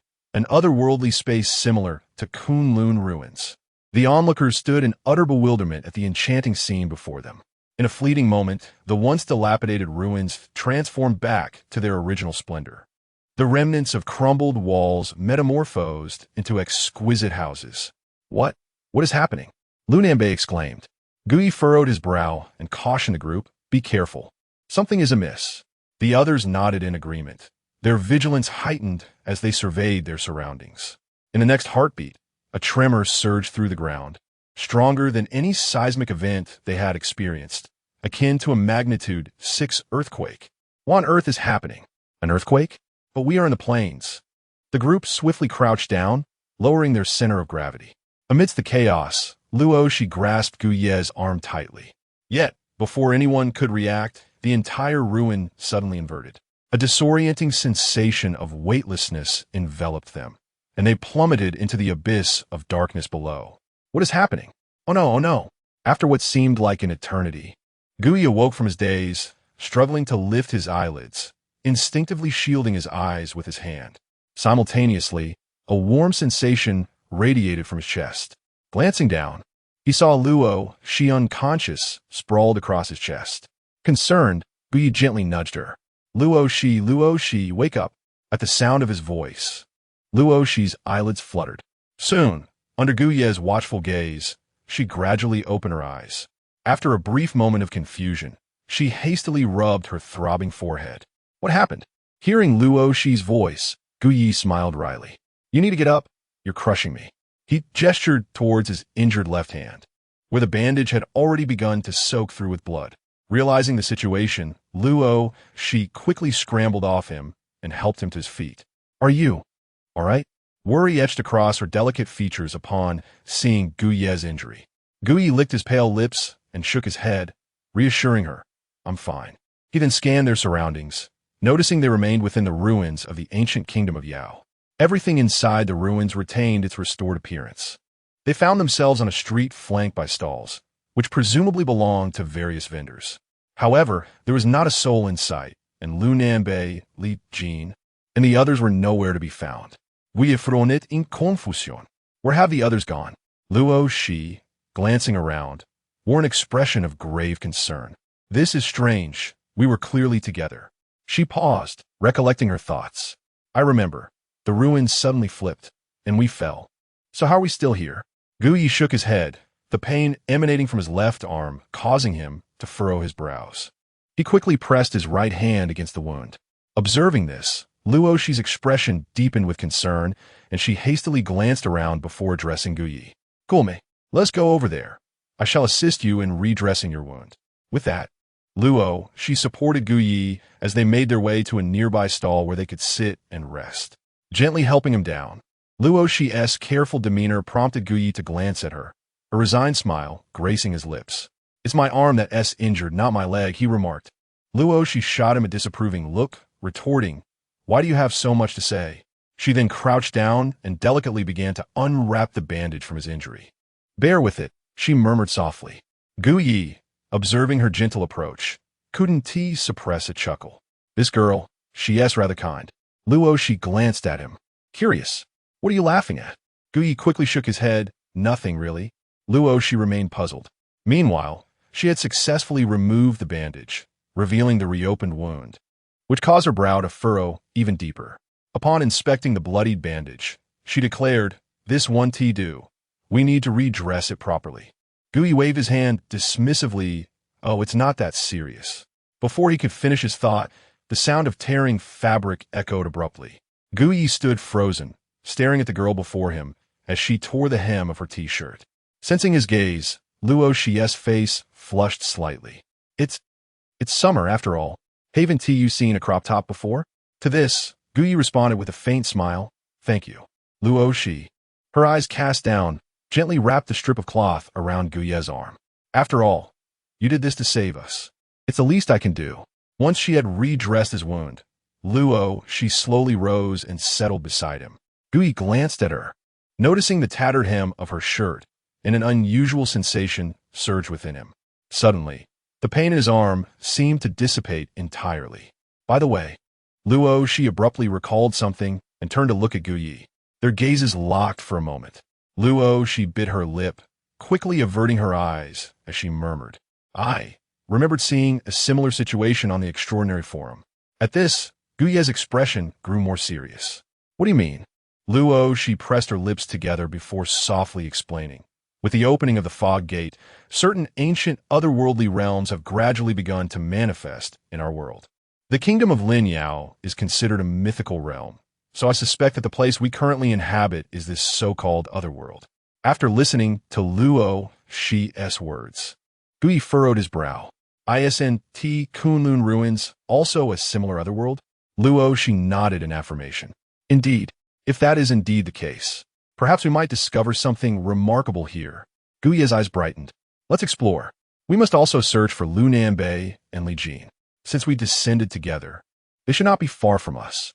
Upon hearing this, Luo Shi nodded, then glanced at Guyi's injured arm, saying, Perhaps we should rest for a moment. Otherwise, you may end up bleeding again. Guyi, upon hearing her words, pressed his lips together, unusually refraining from retorting. After a brief moment, he suddenly remarked, Do you think there might be any demons or monsters lurking in this alternate space? Luo Shi shook her head in response. I am uncertain. Perhaps. No sooner had she spoken than a sudden roar erupted, accompanied by a cacophony of wails. Goodness! 9 of them! Brother Yi, where are you? Upon hearing the sound, both Gu Yi and Luo she sprang to their feet, a grave expression crossing their faces. Chapter 68. The Ancient Spirits and Exorcism. Without hesitation, the two immediately followed the direction of the sound. Navigating through a series of streets, they soon encountered Lu Nanbei, who was fleeing in a panic. Behind him, an ethereal, mist-like entity was rapidly closing in on him. Observing this, Gu Yi and Luo she furrowed their brows even tighter. At that moment, Lu Nanbei spotted the two as if they were his saviors, and he quickened his pace toward them, calling out, "Oh my, it's 9 of them." Upon hearing this, Gu Yi wasted no time and drew his death knell, firing 2 shots at the indistinct mist entity. The bullets zipped past Lu Nanbei's head, but to their astonishment, Gu Yi's shots inflicted no harm. They passed right through the entity. Witnessing this, Gu Yi's brow furrowed even deeper. What is going on? Just then, a flash of fire suddenly erupted from behind Gu Yi and Luo Shi, grazing Lu Nanbei's forehead before striking the mist entity. Before their eyes, the entity instantly transformed into a plume of white smoke.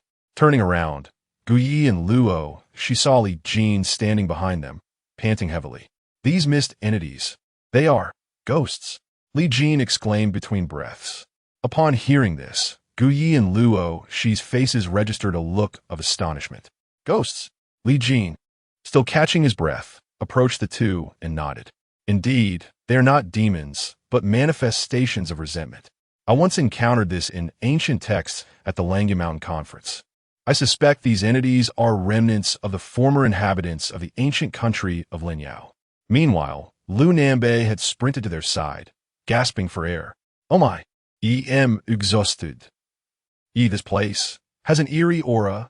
My blade couldn't even touch that thing. In response to Lu Nanbei's words, Li Jin added, yes, conventional methods are ineffective against these entities.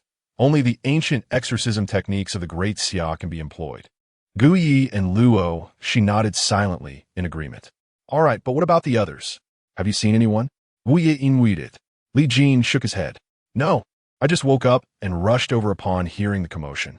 At that moment, Lu Nanbei hurriedly interjected, I saw one, but it's already dead.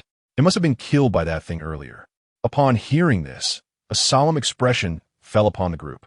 In the next instant, Li Jin's pupils dilated, and he warned, be careful.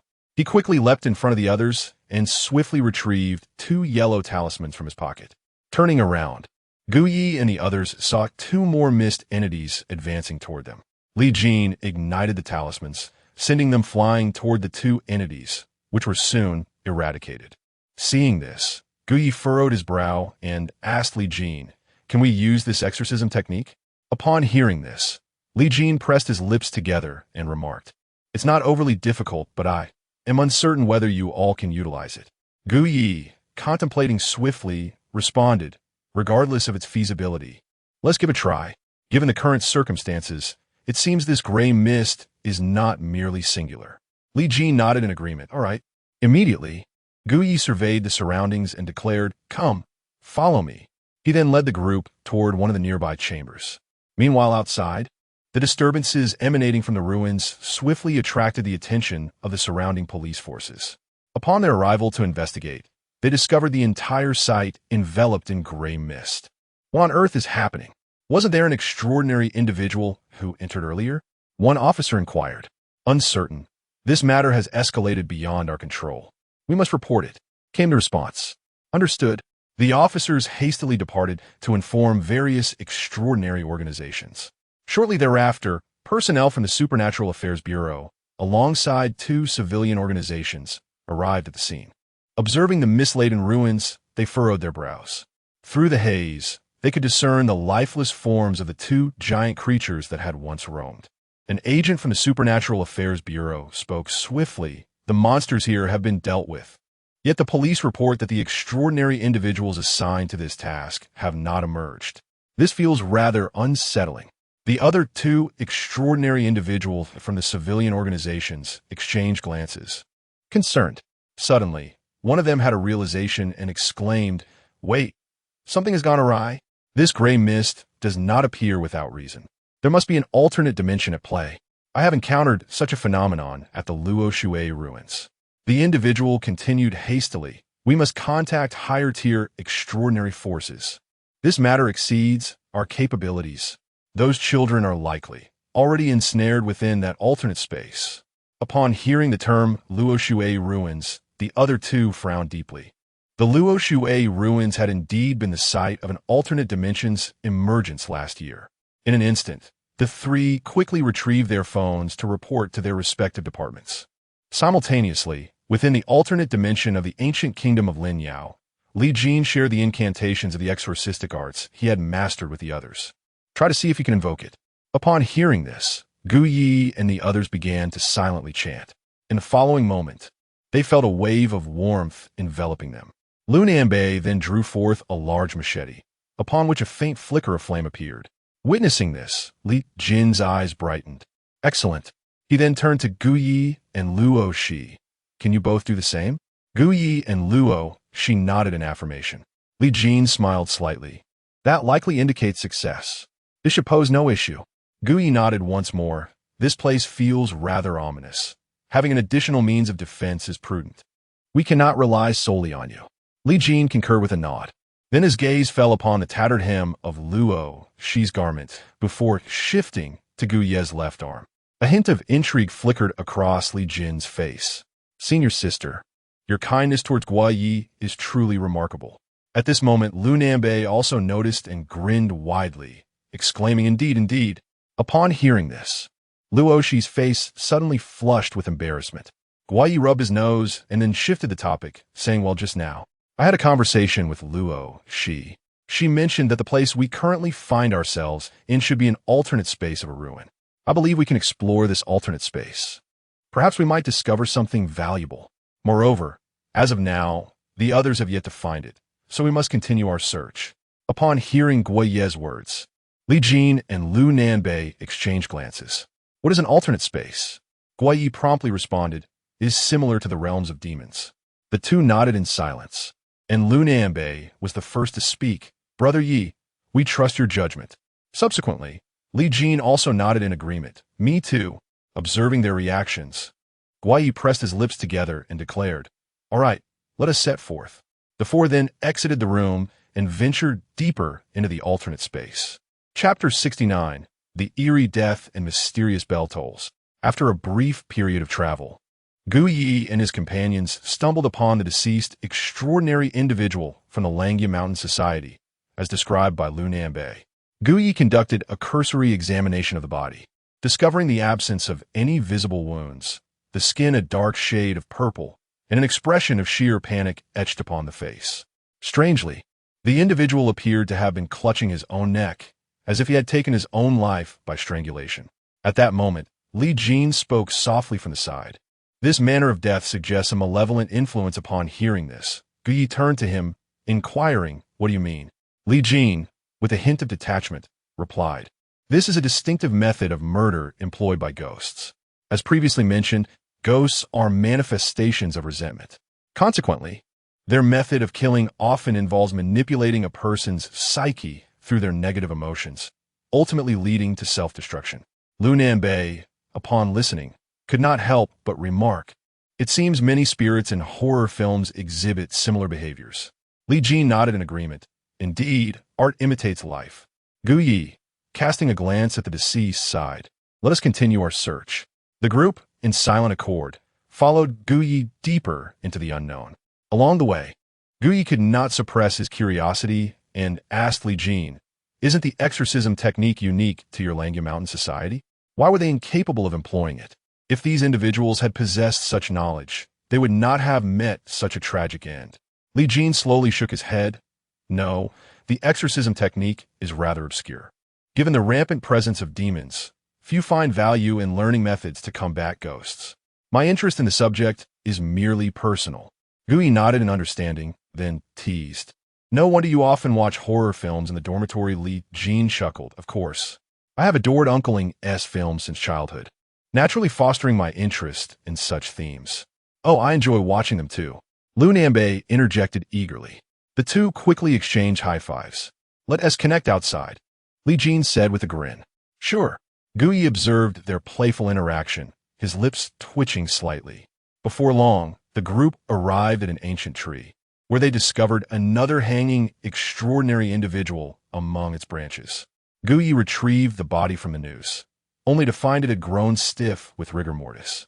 This revelation cast a shadow of dread over the group. At that moment, an abrupt shout echoed nearby. "It wasn't me. I didn't do it. Stay away from me." The gravity of the situation weighed heavily on Guyi and his companions, who promptly headed towards the source of the voice. Upon entering a dwelling, they were met with an overwhelming stench of blood.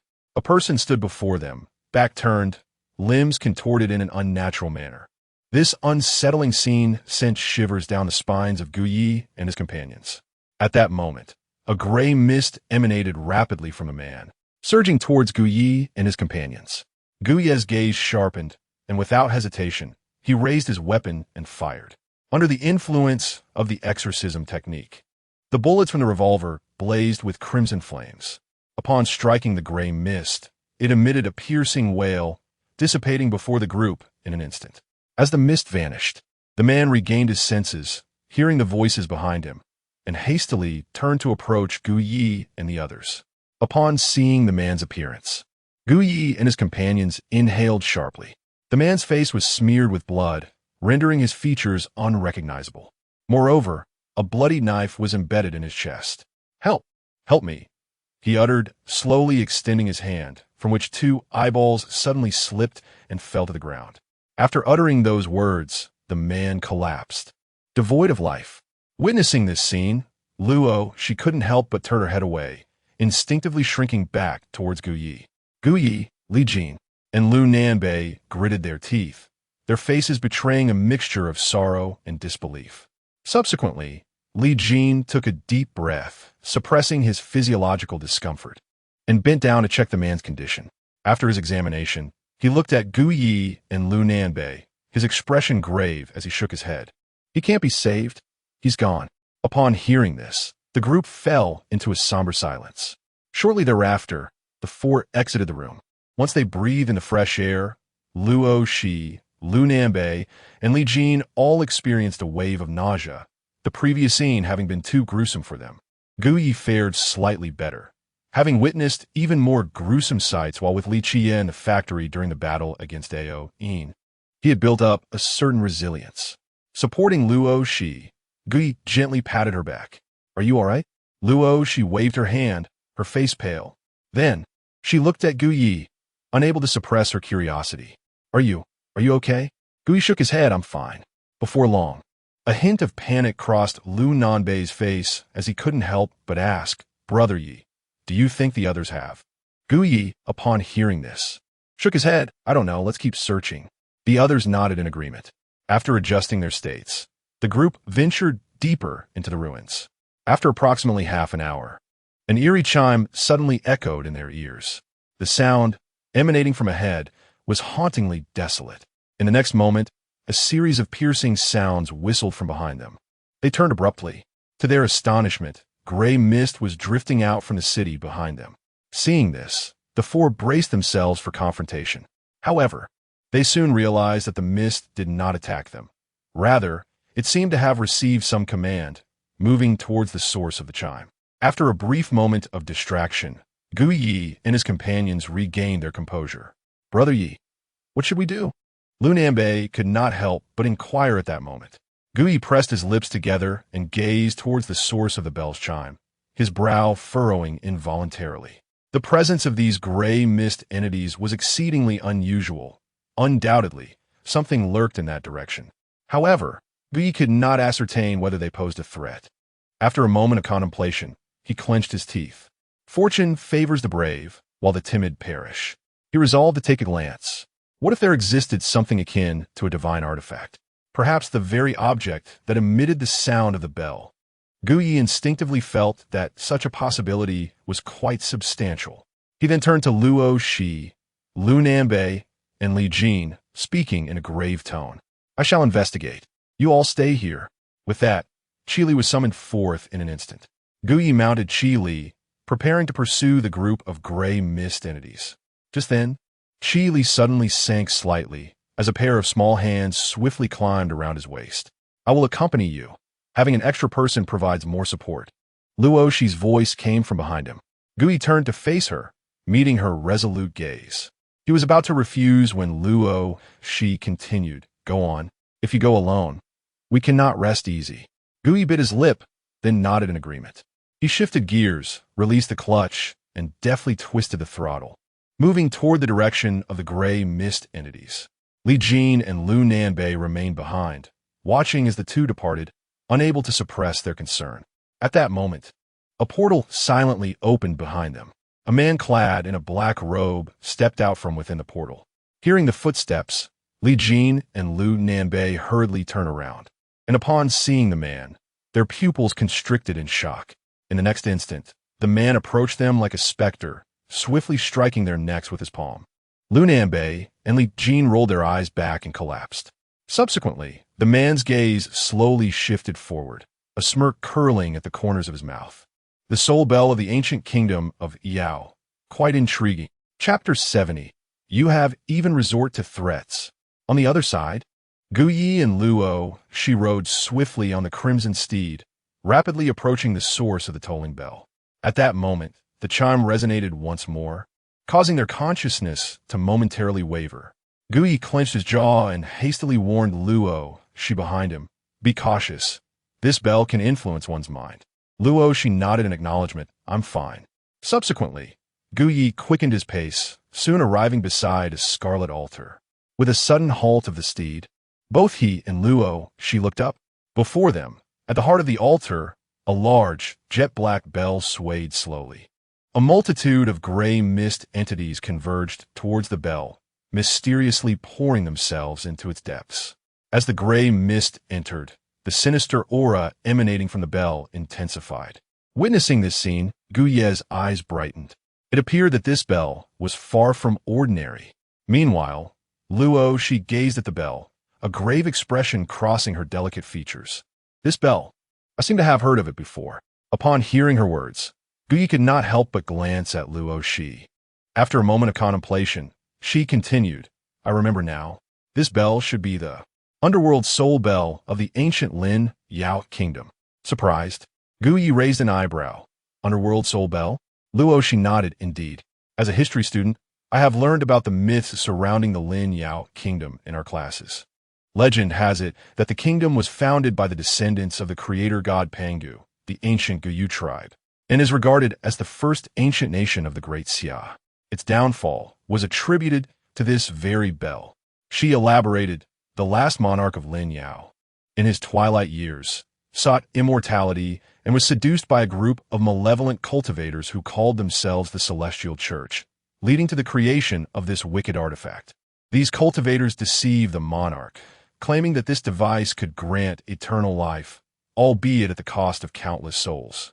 The foolish king, in his pursuit of immortality, slaughtered his own city, feeding the souls of his subjects to the underworld soul bell.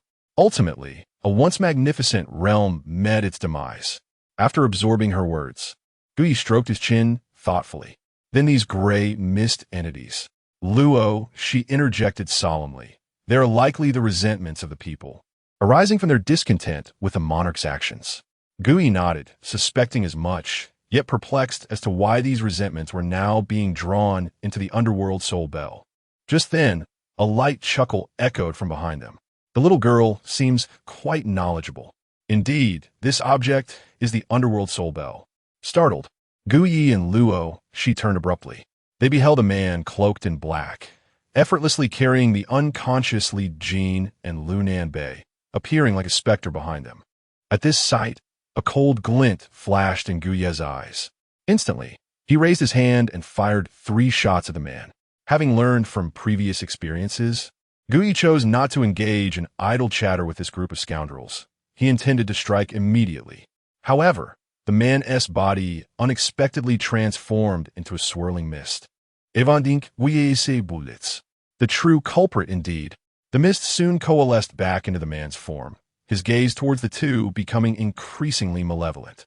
After witnessing the peculiarities of this group, Gu Yi and his companion were not overly surprised by the spectacle.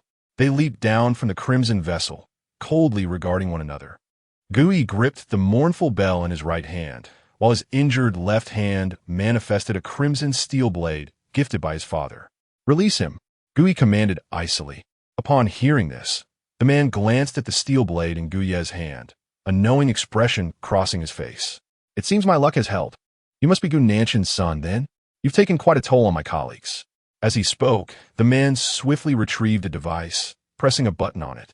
Instantly, mist enveloped the area behind him, revealing 3 pairs of crimson eyes that opened within the fog. Subsequently, he carelessly tossed Li Jin and Lu Nanbei to the ground. "These two seem to be your friends, he remarked, beckoning to the creatures lurking behind him.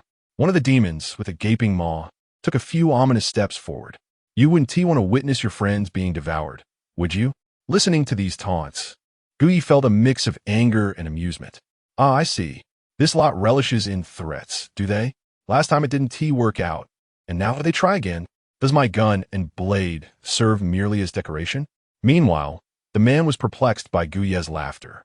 What is this fool laughing about? Just then, Gu Yi abruptly vanished from sight. The man was taken aback. In the next moment, a steel blade pierced through his chest. The pain was excruciating, twisting the man's face in agony. Teleportation. Gu Yi smirked from behind him. "Fool, you still dare to threaten? Have you any idea how your colleagues met their demise?" With that, Gu Yi withdrew the blade and swiftly severed the man's head. Seeing this, she turned away, her face displaying a hint of helplessness. So fierce. Simultaneously, Gu Yi delivered a powerful kick, sending the man's body crashing to the ground, and spat upon the corpse. He then shifted his attention to the 3 bewildered demons, one a proud Een, another a Zrujin, and the last resembling a raccoon, possessing 1 eye and 3 tails. A smile crept across Gu Ye's face. Though this fellow was incompetent, he still served a purpose. Had he not delivered a feast to me? Without further ado, Gu Yi raised the mournful bell. Enhanced annihilation shells. Boom, boom, boom. 3 annihilation shells struck the 3 demons. And Gu Yi turned, lifting Li Jin and Lu Nanbei as he made his way towards Luo Shi. As the saying goes, a true man never looks back at an explosion. In the next moment, boom, boom, boom. The resounding blast compelled Luo Shi to glance back. Gu Yi approached slowly, with 3 demonic entities behind him utterly obliterated by the annihilation blast. Observing this, Luo Shi bit her lip, a glimmer of admiration flickering in her eyes. "What should I do? He is actually quite handsome." Simultaneously, the voice of the demonic bestiary echoed once more in Gu Ye's mind, illuminating the Tanuki Guardian bestiary. Skill transformation upgraded. Skill effect, when activated, can transform into anything the host has encountered. Lasting for 5 minutes CD, 24 to 12 hours, the innate skill of plundering is now in effect. Upon hearing the voice of the demonic bestiary, Gu Yi raised an eyebrow. He recalled having seen an introduction to this entity in the intelligence from the Super Affairs Bureau. The Tanuki, a mythical creature from ancient lore, possesses the ability of mimicry. This was akin to the transformation of the water demon he had faced before. Thus, the progression of his skill was now comprehensible. Subsequently, Gu Yi approached Luo Shi, gently placing Li Jin and Lu Nanbei on the ground, and turned his gaze towards her. Noticing her somewhat dazed expression, he rubbed his nose and flashed a grin. "So what do you think? Am I handsome?" Upon hearing this, Luo Shi's face suddenly flushed crimson, and she quickly averted her gaze. "No, you mustn't slay the demons," her words, uttered with a hint of guilt, were unmistakably timid. Chapter 71. The Arrival of Song Mo and Others, collecting the soul bell of the netherworld. Gu Yi observed the expressions of those around him, his smile deepening. Meanwhile, Luo Shi cast her gaze back at him, hesitating as she noticed the mixed bloodstains on his face. After a moment's pause, she extended her small hand and gently wiped his face. "You kill so effortlessly?" Luo Shi hesitantly remarked. Upon hearing this, Gu Yi could not help but smile at her expression. "What? Are you feeling sorry for him?" Luo Shi immediately shook her head. "How could that be? I just feel it might not be good for you." At her words, Guyi chuckled again. Rest assured, it's nothing to worry about. Luo, she silently nodded. Then her gaze shifted to Guye's injured arm, her expression turning to one of helplessness. You're bleeding again. Don't you know to be careful? Guyi glanced down at his arm, a twitch at the corner of his mouth betraying his frustration. It seemed this wound would take a while to heal. Luo, she pouted. This time, you can't tear your clothes again. As she spoke, her face suddenly flushed. Oh no, why did I say that? Hearing her, Guyi burst into laughter. What if I do? Luo, she shot him a glare. Humph, pervert, be quiet. Afterward, Guyi tore off a piece of cloth from the man's garments. Luo, she took the fabric and continued to re-bandage his wound. At the moment, Guyi was uncertain whether the bell posed any threat to them, so they refrained from acting recklessly. With the Grey Mist organization members arriving, those from other extraordinary factions would soon follow. Before long, Lu Nanbei and Li Jin awakened. Upon opening their eyes, they appeared utterly bewildered. Their attention was soon drawn to the pool of blood. Spotting the dismembered body of a man, they quickly regained their senses. What the hell? What's going on? They hurriedly scrambled to their feet, and, after a moment of panic, both turned to Guyi, who was seated atop Qi Li, with Luo, she busily tending to his wounds beside him. Brother Yi, what happened? In response to Lu Nanbei's inquiry, Guyi replied calmly, you were kidnapped, but it has been dealt with. At his words, Lu Nanbei and Li Jin exchanged glances, then looked back at the chaotic scene nearby, both gasping in astonishment. Brother Yi, that's incredible, Lu Nanbei exclaimed. Meanwhile, Li Jin's gaze shifted to the altar and the large bell upon it, his expression growing serious. He recalled the sights before losing consciousness. Brother Yi, what is the current situation? Upon hearing this, Guyi recounted the history of the ancient country of Linyao that Luo, she had previously shared with him. After listening, Li Jin gasped in disbelief. So, these myths are all real? Upon hearing this, Guyi inquired, you have heard of it as well? Li Jin nodded gravely. Indeed, I once perused a novel that alluded to matters concerning the ancient kingdom of Linyao. Guyi acknowledged with a subtle nod. Meanwhile, Luo, she had completed her bandaging and handed the blood-stained cloth to Guyi. Consider this a keepsake, she remarked. Guyi, unable to suppress a smile, responded. The way you say it makes it sound like we're parting ways. Luo, she huffed in a proud manner. Suddenly, she had an idea and snatched the cloth back from Guyi, tying it to the handlebars of Qi Li's vehicle, nodding in satisfaction. This looks rather nice. Guyi, witnessing this, smiled gently and refrained from commenting. Li Jin and Lu Nanbei observed the scene, their expressions tinged with a hint of ambiguity. At that moment, several figures approached them at an astonishing speed. Upon hearing the commotion, Guyi and the others turned to see Song Mo leading the group. Before long, Song Mo, along with several extraordinary individuals and a white-haired elder, arrived before the four. How are you all? Are you all right? Song Mo asked urgently. The group quickly shook their heads in response. Song Mo sighed in relief. As long as you are fine. His gaze was soon drawn to the dismembered body nearby. Upon seeing the crimson splatters and the scattered remnants of the demon corpses, his lips began to twitch uncontrollably. You truly are ruthless. Guyi grinned in response. What could I do? That man threatened me. I had to eradicate the threat. Song Mo rolled his eyes. Well, surely you didn't need to dispose of those demons as well. Guyi chuckled awkwardly. The gun went off accidentally. Song Mo sighed in exasperation. That excuse wouldn't convince even a dog. Meanwhile, Li Jin took a few steps forward and addressed the white-haired elder, Grandpa Zhao. What brings you here? Hee. With an anomaly in the spatial realm, I just had to come and see, Elder Zhao replied with a smile. His gaze then shifted to the altar in the distance, his brow furrowing. It appears my suspicions were correct. It is indeed this malevolent artifact. Song Mo, hearing this, promptly asked, Elder Zhao, can it be dealt with? Elder Zhao nodded. Yes, it should not be a problem. This time, I have brought a divine tool specifically designed to quell evil, the Baghuan Mirror. Song Mo quickly nodded in acknowledgement. Thank you for your efforts, Elder Zhao. Elder Zhao shook his head slowly and retrieved a copper mirror, emanating a gentle glow. Under the influence of the mirror, the group's emotions immediately became much calmer.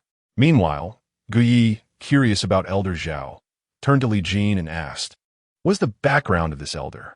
Upon hearing Gu Ye's inquiry, Li Jin hastily responded, Grandfather Zhao, whose full name is Zhao Qinquan, is a venerable elder of the Langya Mountain Society and an exceptionally formidable Qi practitioner, reputed to possess strength surpassing the entry stage. Upon hearing this, Gui nodded in understanding. Soon after, a thought struck him, and he turned to Song Mo, inquiring, by the way, Captain Song, there are several extraordinary individuals from the Langya Mountain Society who accompanied us.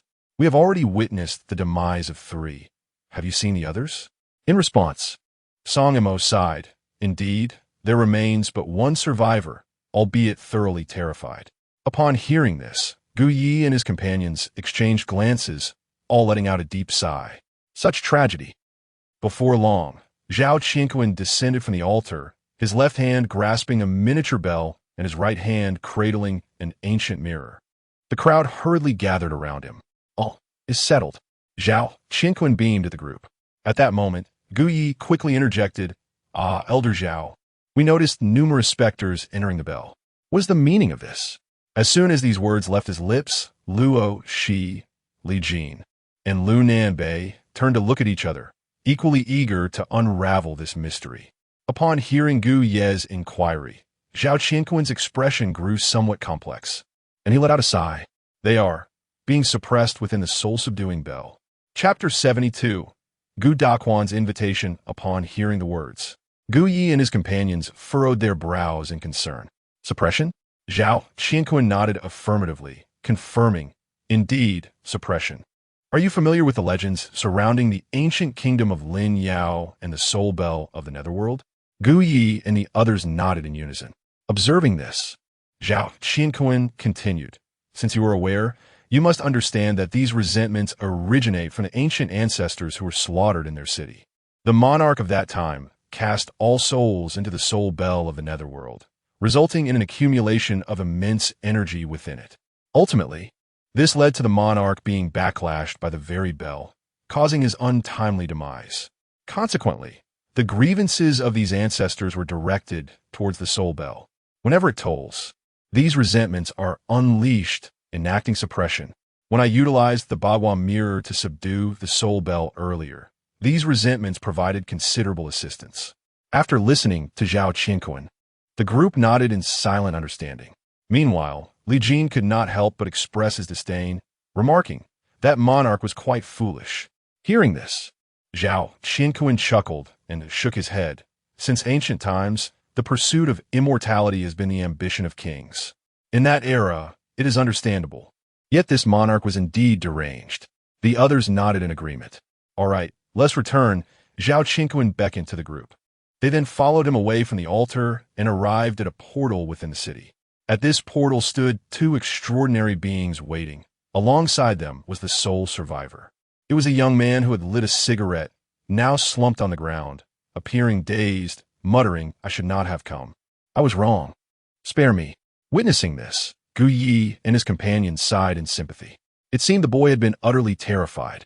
Simultaneously, Song Mo remarked with resignation, Let us go, this lad.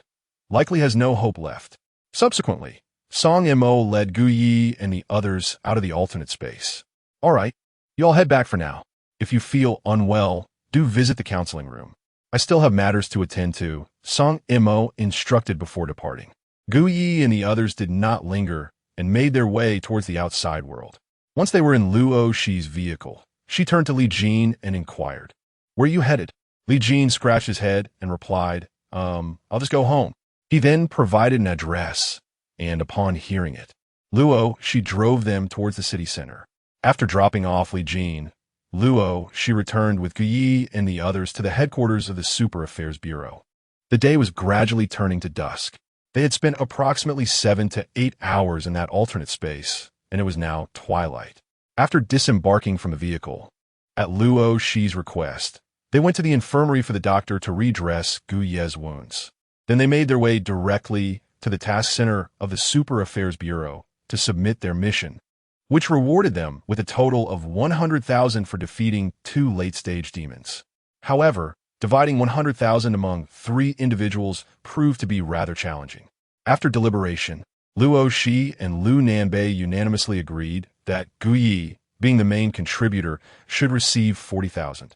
Gu Yi hesitated briefly, but ultimately could not refuse the two. As he watched Luo Shi transfer the 40,000 to him, he felt an unexpected surge of confidence. To be honest, he had never possessed such a sum in his bank account before. The three of them then exited the Super Affairs Bureau building. Luo Shi walked beside Gu Yi, playfully smiling at him with her little hands clasped behind her back. Gudaka, shouldn't you treat us tonight? Upon hearing this, Lu Nanbei's eyes lit up, eagerly looking at Gu Yi. Noticing their anticipation, Gu Yi chuckled and shook his head. All right, what would you like to eat? Luo Shi pondered for a moment and suggested. I don't know, how about we just wander around? Lu Nanbei had no objections, so the trio returned to their vehicle and headed out from the Super Affairs Bureau. Passing by a shopping mall, Gu Yi instructed Luo Shi to stop the car. Are we eating here? Luo Shi inquired as she parked. Gu Yi shook his head. Just wait for me a moment. With that, he exited the vehicle and headed into the mall. Luo Shi watched his retreating figure, somewhat puzzled. Before long, Gu Yi returned, carrying a shopping bag. Once back in the car, he handed the bag to Luo Shi. You can't go out to eat dressed like that. Others might think I mistreated you. Hearing this, Luo Shi's cheeks flushed as she looked at the white casual jacket inside the bag. She had completely forgotten about her attire. Thank you, she said softly to Gu Yi. He quickly waved his hand, acknowledging that her outfit was a result of helping him. Meanwhile, Gu Yi bit his lip and turned to Luo Shi. Why don't you try it on? I think it should fit you well. Luo Shi giggled at his suggestion and replied softly, Actually, you could take me along. Gu Yi, feeling somewhat embarrassed, rubbed his nose. That does seem like a good idea. Observing Gu Ye's awkwardness made Luo Shi's smile widen. Under Gu Ye's gaze, she took out the jacket and put it on. It indeed fit her perfectly. Turning to Gu Yi, she beamed. How do I look? Is it nice? Gu Yi momentarily lost his focus, then nodded. It looks great. Luo Shi's cheeks turned slightly pink at his compliment. Thank you, I really like it. Meanwhile, Lu Nanbei, seated in the back, felt like a glaring 1,000-watt light bulb, trying to diminish his presence so as not to disrupt the delightful atmosphere. Suddenly, Luo Shi's eyes brightened. I know where to eat. With that, she started the car and drove onto the highway. About an hour later, the vehicle came to a halt. Upon disembarking, Gu Yi gazed at the towering buildings that were all too familiar, his lips twitching slightly. Is this not Jiang University? Luo Shi, observing Gu Ye's astonished expression, stifled a giggle. Come, allow me to lead you to a hidden gem of a shop. It has been meticulously curated by senior students across generations. You shall not be disappointed. With that, Luo Shi waved her hand to beckon the two. The trio then ventured into the bustling food street opposite Jiang University. Despite it being summer vacation, the street still exuded an air of vibrancy and liveliness. As they strolled along, a voice filled with surprise suddenly reached their ears. Gu School Hunk? What brings you here? Upon hearing the voice, the three turned in unison to see Mu Hongling, clad in a red dress, holding a skewer of candied hawthorn and gazing at them in astonishment. Upon encountering each other, Luo Shi's expression instantly morphed into one of discontent. Chapter 73. Luo Shi gets drunk and encounters demons. Gu Yi raised an eyebrow at the sight before him. Aren't you supposed to be at training? Mu Hongling rolled her eyes in response. That has been over for ages. Haven Tea, I already messaged you? With that, she turned to the vendor selling candied hawthorns and said, 3 more, please. Hearing this, Gu Yi curiously pulled out his phone to check. You really did send it? Beside him, Luo Shi leaned in for a glance, her lips pouting more than ever. Look, candied hawthorns. At that moment, Mu Hongling approached the trio, handing them the treats before asking, What are you all up to? Gu Yi thanked her and replied, We were just about to have dinner. Do you want to join us? Mu Hongling's eyes lit up instantly. Sure. Where are you going to eat? Gu Yi smiled awkwardly in response. Well, that was rather unnecessary to mention, wasn't it? What is the point, really? Meanwhile, Luo Shi pouted as if she could hang a bucket of water on her lips. This woman is so familiar. Then, Luo Shi casually remarked, We're heading to get stir-fried dishes. Sichuan cuisine. The super spicy kind. Mu Hongling's face brightened with excitement. Wow, that is perfect. I love spicy food. Luoshi's expression faltered for a moment before she turned and walked ahead, slightly annoyed. Then come with me. Under Luoshi's lead, the four arrived at a small, unassuming eatery. The establishment was modestly sized, but there were plenty of tables and chairs set up along the roadside. Once seated, a short, plump lady greeted them with a smile. "What can I get for you, kids?"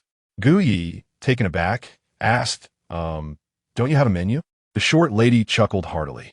"We're all friends here, so we didn't prepare a menu. No goodies, aun dia. They're here for the first time." "I'll place the order," Luoshi said with a slight smile. "All right, let us start with a signature boiled fish." She proceeded to name 5 dishes in succession before adding, "Annie, let us have a bucket of your homemade brew as well." The short lady laughed heartily. "You want tea, finish it all, you know." Luoshi's face lit up with confidence. "No problem, Annie. Trust me." The short lady's smile grew even wider. "All right then." Soon, she turned and walked into the kitchen, and before long, she returned with a white plastic bucket and a small dish in hand. "Enjoy your meal and drinks." Guyi eyed the white plastic bucket, swallowed hard, and couldn't he help but say to Luoshi, "Wait, aren't you driving?" Luoshi turned to Lu Nanbei beside her. "You could drive, right?" Lu Nanbei was momentarily stunned, but quickly nodded eagerly. "Of course." Upon hearing this, Luoshi tossed the car keys to him. "You drive." Suddenly, Luoshi bent down and placed the plastic bucket onto the table. Then, with a beaming smile, she looked at Mu Hongling across from her and asked, "Would you like to drink?" Upon hearing this, Mu Hongling pursed her red lips and broke into a smile, replying, "Sure." After that, both of them turned their gaze towards Guyi. Guyi gulped. "Is it possible for me not to drink?" No sooner had he spoken than she promptly opened the lid of the plastic bucket and poured a cup for him. This was the establishment's specialty, homemade osmanthus wine, with a relatively low alcohol content. Guyi rubbed his nose, sensing an ominous premonition. Historically, anything labeled as homemade never had a low alcohol percentage. As the dishes were served and the drinks flowed, Guyi, Luoshi, and Mu Hongling all had flushed faces from the alcohol. "One more." Luoshi kicked Guyi's chair with one leg and poured him another cup. Guyi felt utterly helpless. "Dear ancestors, can we not drink anymore?" "No, we haven't finished yet." Luoshi immediately shook her head. She then cast a sharp glance at Mu Hongling across the table. "And you?" Watching their state, Guyi held his forehead in exasperation. What was with this girl? After a while, Guyi, supporting the tipsy Luoshi, helplessly led Lu Nanbei and Mu Hongling out of the food street. "Let's keep drinking. We can still drink." Listening to Luoshi's drunken mumblings, Guyi's lips twitched in irritation. That earlier bravado led him to believe she could handle her liquor. It turned out she was just counting her dishes. At that moment, Mu Hongling covered her mouth and chuckled lightly. "Senior Luo is so adorable." Guyi, feeling a wave of frustration, turned to Mu Hongling and asked, "By the way, how did you get here?" Mu Hongling replied, "I took the bus. I usually stay at school." Guyi raised an eyebrow. "Doesn't the Super Affairs Bureau have dormitories?" Mu Hongling nodded. "Yes, I came back today to pack my things. I'm moving over tomorrow." Guyi nodded in understanding. As they spoke, the group arrived beside Luoshi's car. After helping her into the vehicle, Guyi waved goodbye to Mu Hongling. "We're leaving now." Mu Hongling nodded and watched as their car drove away. Once the vehicle was far off, a glimmer of red flashed in Mu Hongling's eyes, and a slight smile crept onto her lips. On the road, Lu Nanbei focused intently on driving, occasionally glancing at the rearview mirror. At this moment, Luoshi leaned against Guyi's shoulder, gripping the hem of his shirt with both hands, her head bobbing like a chick pecking for grain. Guyi couldn't help but smile at her demeanor. The next second, Luoshi suddenly opened her eyes wide. Her small hands quickly covered her mouth. Seeing this, Guyi hastily rolled down the window with great speed. Luoshi hurriedly leaned over Guyi's legs, poking her head out. Guyi, speechless, patted her back, exclaiming in exasperation, "Why must you do this?" Just then, the car suddenly braked sharply, and Guyi hurriedly wrapped his arms around Luoshi's waist. "What the heck? Lu Nanbei, have you had enough to drink?" Guyi retorted with irritation. "No, that's not it, brother Yi. Look, ahead." Lu Nanbei's panicked voice echoed. Simultaneously, An uproar of blaring horns and chaotic sounds erupted from outside the vehicle. The dizzying effects of alcohol instantly dissipated as Guyi hurriedly leaned out to observe. Before him lay the sight of a highway bridge, fractured in its center, with vehicles huddled together in disarray. At the heart of this calamity stood a monstrous creature, towering at least 10 stories high, its gaping maw revealing vicious fangs. Guyi recognized this creature well. It was the Candle Shadow. However, the malevolent aura emanating from this version of Candle Shadow was not as potent as that of the one found within the demon realm. Guyi's brow furrowed deeply as he took in the scene. Chapter 74. Get out, save lives. What should we do, Brother Yi? Lu Nanbei inquired anxiously. Guyi cast a glance down at Luo Shi, who was peacefully slumbering in his arms, then replied, drive to a safer location. I'll notify the emergency services. Upon hearing this, Lu Nanbei nodded promptly and swiftly turned the car around, heading toward the area beneath the elevated bridge. Meanwhile, Guyi retrieved his phone and dialed Song Mo beep. The call was quickly answered, followed by a cacophony of sounds before Song Mo's voice emerged. Hello, what's going on? Guyi hastily briefed Song Mo on the current situation at the elevated bridge. After listening, Song Mo responded urgently. Are you on site? Yes, Guyi affirmed while observing the unfolding scene outside. Song Mo continued rapidly.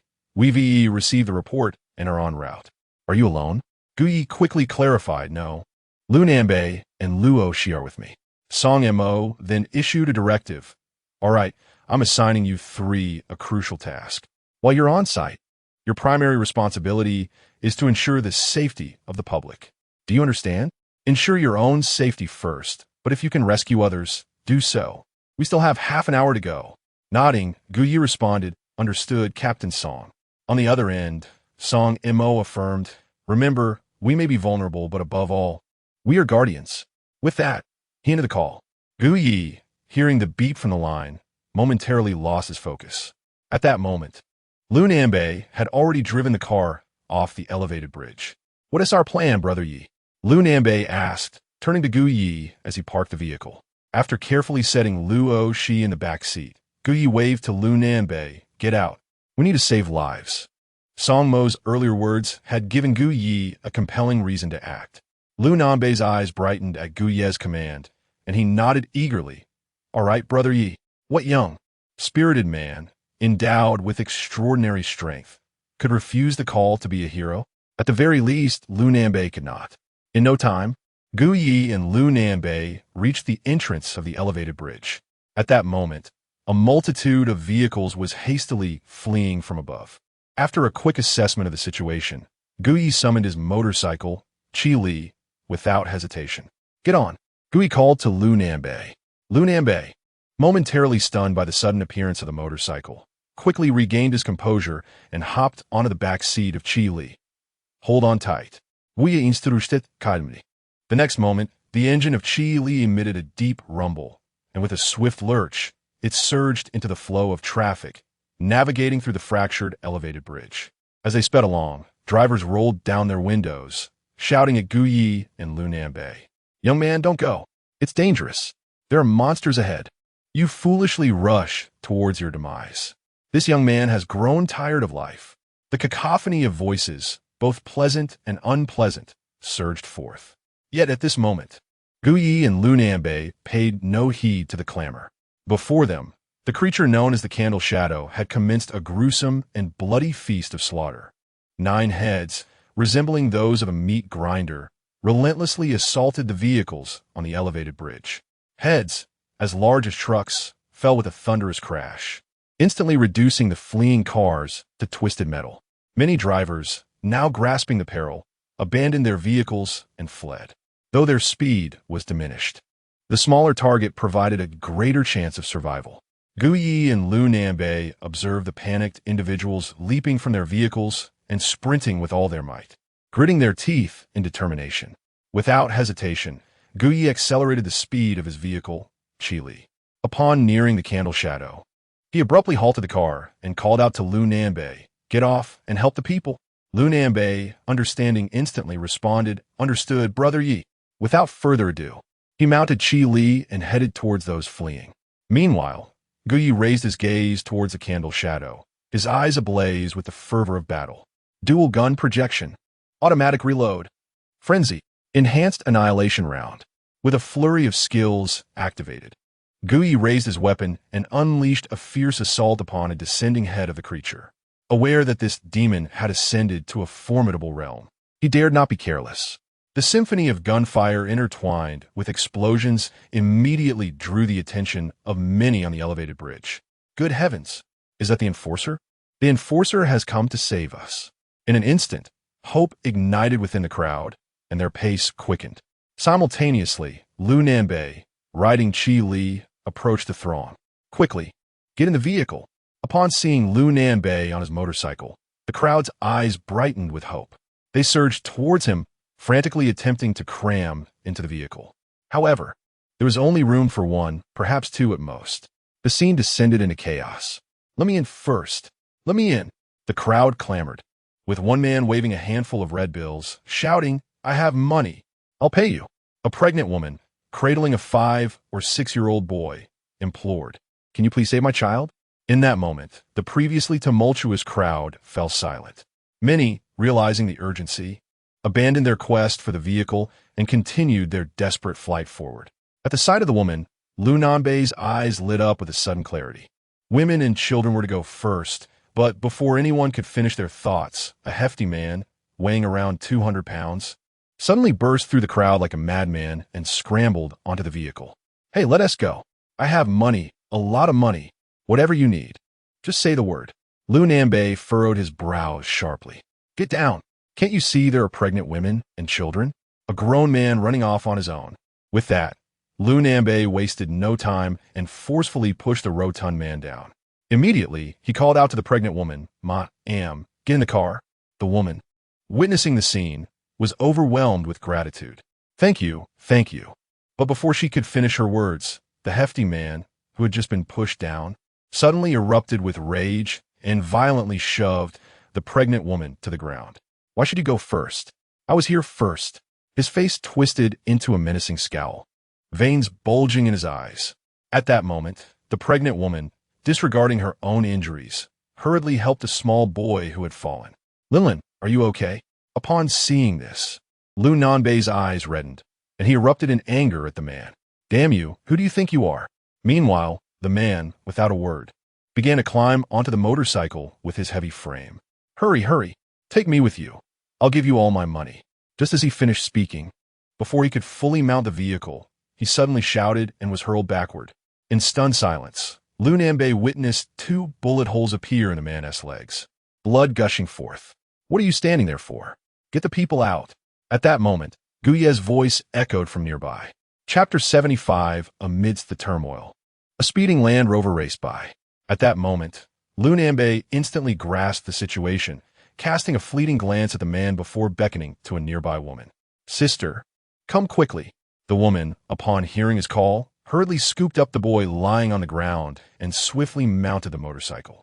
Without a moment's hesitation, Lu Nanbei mounted the chili and sped away into the distance.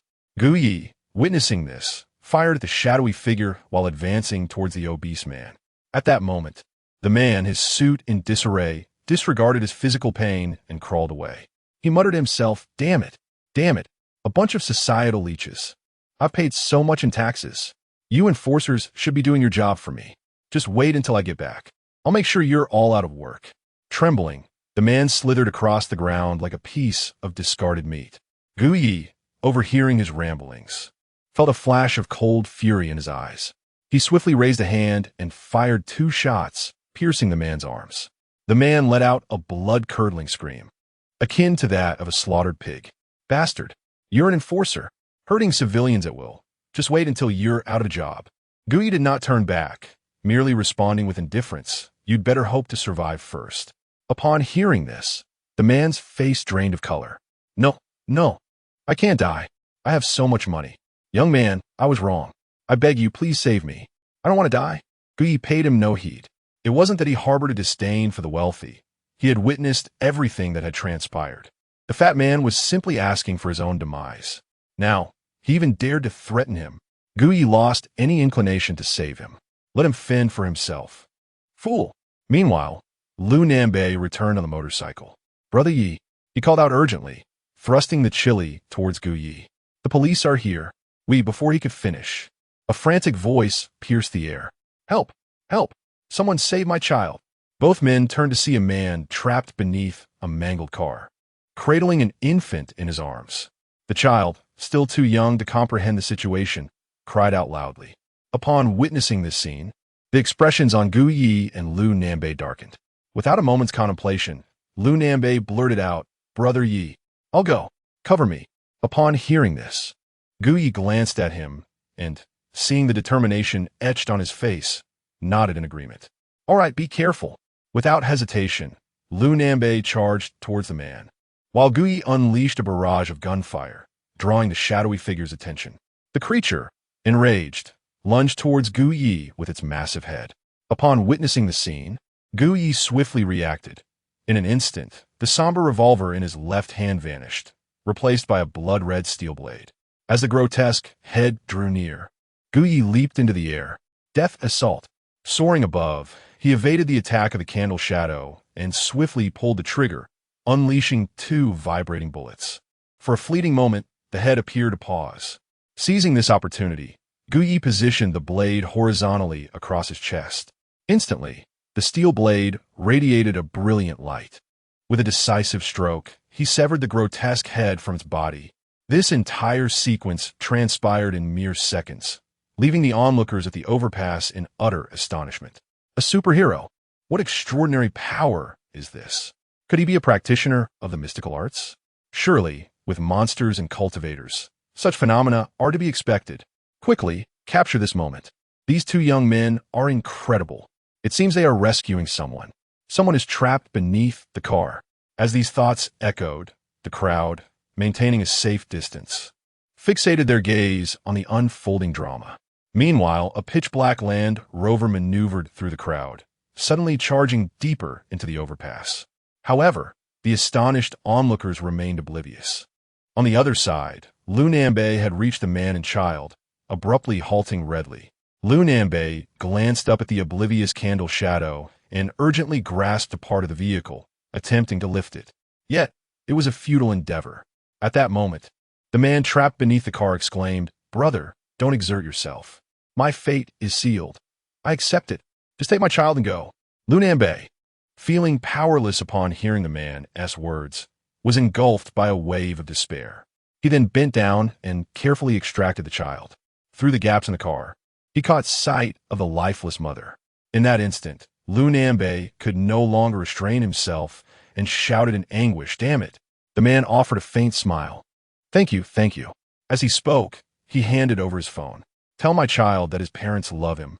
Lu Nanbei took the phone and saw the screen illuminated with a flurry of small text written in the notes. Without a doubt, it was a message for the child. Taking a deep breath, Lu Nanbei felt tears welling up in his eyes. "All right," he replied, gritting his teeth, and without a backward glance, he swiftly carried the child to the car. In the next moment, a massive head suddenly fell behind Lu Nanbei, crushing the man's vehicle downwards. The force of the impact propelled both Red Li and Lu Nanbei through the air. Since Red Li was not driven by Gu Yi, he lacked immunity to the shockwave. In a panic, Lu Nanbei clutched the child tightly and crashed to the ground. The severed head rapidly barreled toward Lu Nanbei and the child. Simultaneously, the hearts of those observing the chaos outside were gripped with dread. What is the police doing at this critical moment? Why are they allowing 2 young men to stand at the forefront? Go on, you should take action. Hearing these words, the officers drew their firearms and began to fire. They were merely local officers, and this was the extent of their capabilities. Meanwhile, witnessing this scene, Lu Nanbei struggled to rise, but the head was remarkably swift. In a moment of panic, Lu Nanbei suddenly shouted, "Brother Yi." In the next instant, Gu Ye's figure appeared before him like a specter. He charged forward with a steel blade, clashing directly with the head. However, this time the head had evidently learned from its previous encounters, using its hardened scales to absorb the impact. The blade struck the scales, creating an explosive shower of sparks. The tremendous force sent both Gu Yi and Lu Nanbei flying. They collided against the car, and Lu Nanbei lost consciousness, yet his grip on the child remained unwavering. At that moment, the child began to wail, the sound piercing the air with a chilling intensity. The head lunged at Gu Yi once more, and his already injured left arm began to bleed anew. The overwhelming force made Gu Yi feel as though his entire body was about to disintegrate. As he gazed at the approaching head, a bitter smile crept onto his face. Meanwhile, the onlookers outside were all on edge, their hearts racing at the sight. Suddenly, someone shouted, "Whose car is that?" As the words echoed, everyone's attention turned to a Land Rover speeding towards Gu Yi and the others. Chapter 76. Why are your lips still swollen? In the next moment, just as the monstrous head was about to approach Gu Yi and his companions, the Land Rover, maintaining its speed, surged past them and collided forcefully with the creature's head. The tremendous impact, nearing 160 miles per hour, sent the monster's head flying. Shortly thereafter, the vehicle came to a halt, and a striking figure gracefully emerged from the airbag of the car, a wound on her forehead causing blood to trickle down her cheek. Upon witnessing this, Gu Yi was instantly taken aback, quickly bracing himself to stand up, and once again activated Void Stealth, bringing Luo Shi back before the monster could destroy the Land Rover. The two collapsed onto the ground, and Gu Yi, gritting his teeth as he looked at the bloodied Luo Shi, exclaimed, "Have you lost your mind?" Sitting on the ground, Luo Shi flashed a grin, seemingly still intoxicated. "How could you rescue someone without me?" Gu Yi, feeling helpless, decided against reprimanding her further and attempted to rise, urging everyone to flee. At that moment, a figure clad in a Super Bureau uniform suddenly descended from the heavens before them. The man slowly turned his head, glanced at the injured trio, and gave a thumbs up. "Impressive. I'll take it from here." Seeing the arrival of the unfamiliar, extraordinary individual, Gu Yi felt a wave of relief wash over him and promptly turned to look at Luo Shi. Noticing the injury on her forehead, he removed his shirt to wipe her face. Meanwhile, the candle shadow seemed enraged, crashing its head against the Land Rover, which erupted with a resounding explosion. Not far away, Luo Shi sat on the ground, enjoying Gu Yi's attentions, her eyes wide with wonder as she witnessed the spectacle. "Wow, an explosion! How thrilling!" Hearing her exclamation, Gu Yi felt even more exasperated. This girl has truly lost her senses after drinking. "This was your car." Just as Gu Yi pondered this, Luo Shi suddenly turned to meet his gaze. In the next instant, a silly smile spread across her face. "I love this feeling." Taken aback by her words, Gu Yi was momentarily stunned. In the next heartbeat, Luo Shi reached up, wrapping her small hands around Gu Yi's neck, and pressed her lips firmly against his. For a brief moment, Gu Yi's mind went blank. Had he just been taken advantage of? At that moment, the unfamiliar extraordinary individual also took note of this scene, his expression shifting to one of perplexity. Are the youth of today so bold? In a situation like this, can they still kiss? Is this some sort of peculiar interest? Simultaneously, Song Mo and the others hurried over. Uncommonly, Luo Qiancheng accompanied them this time.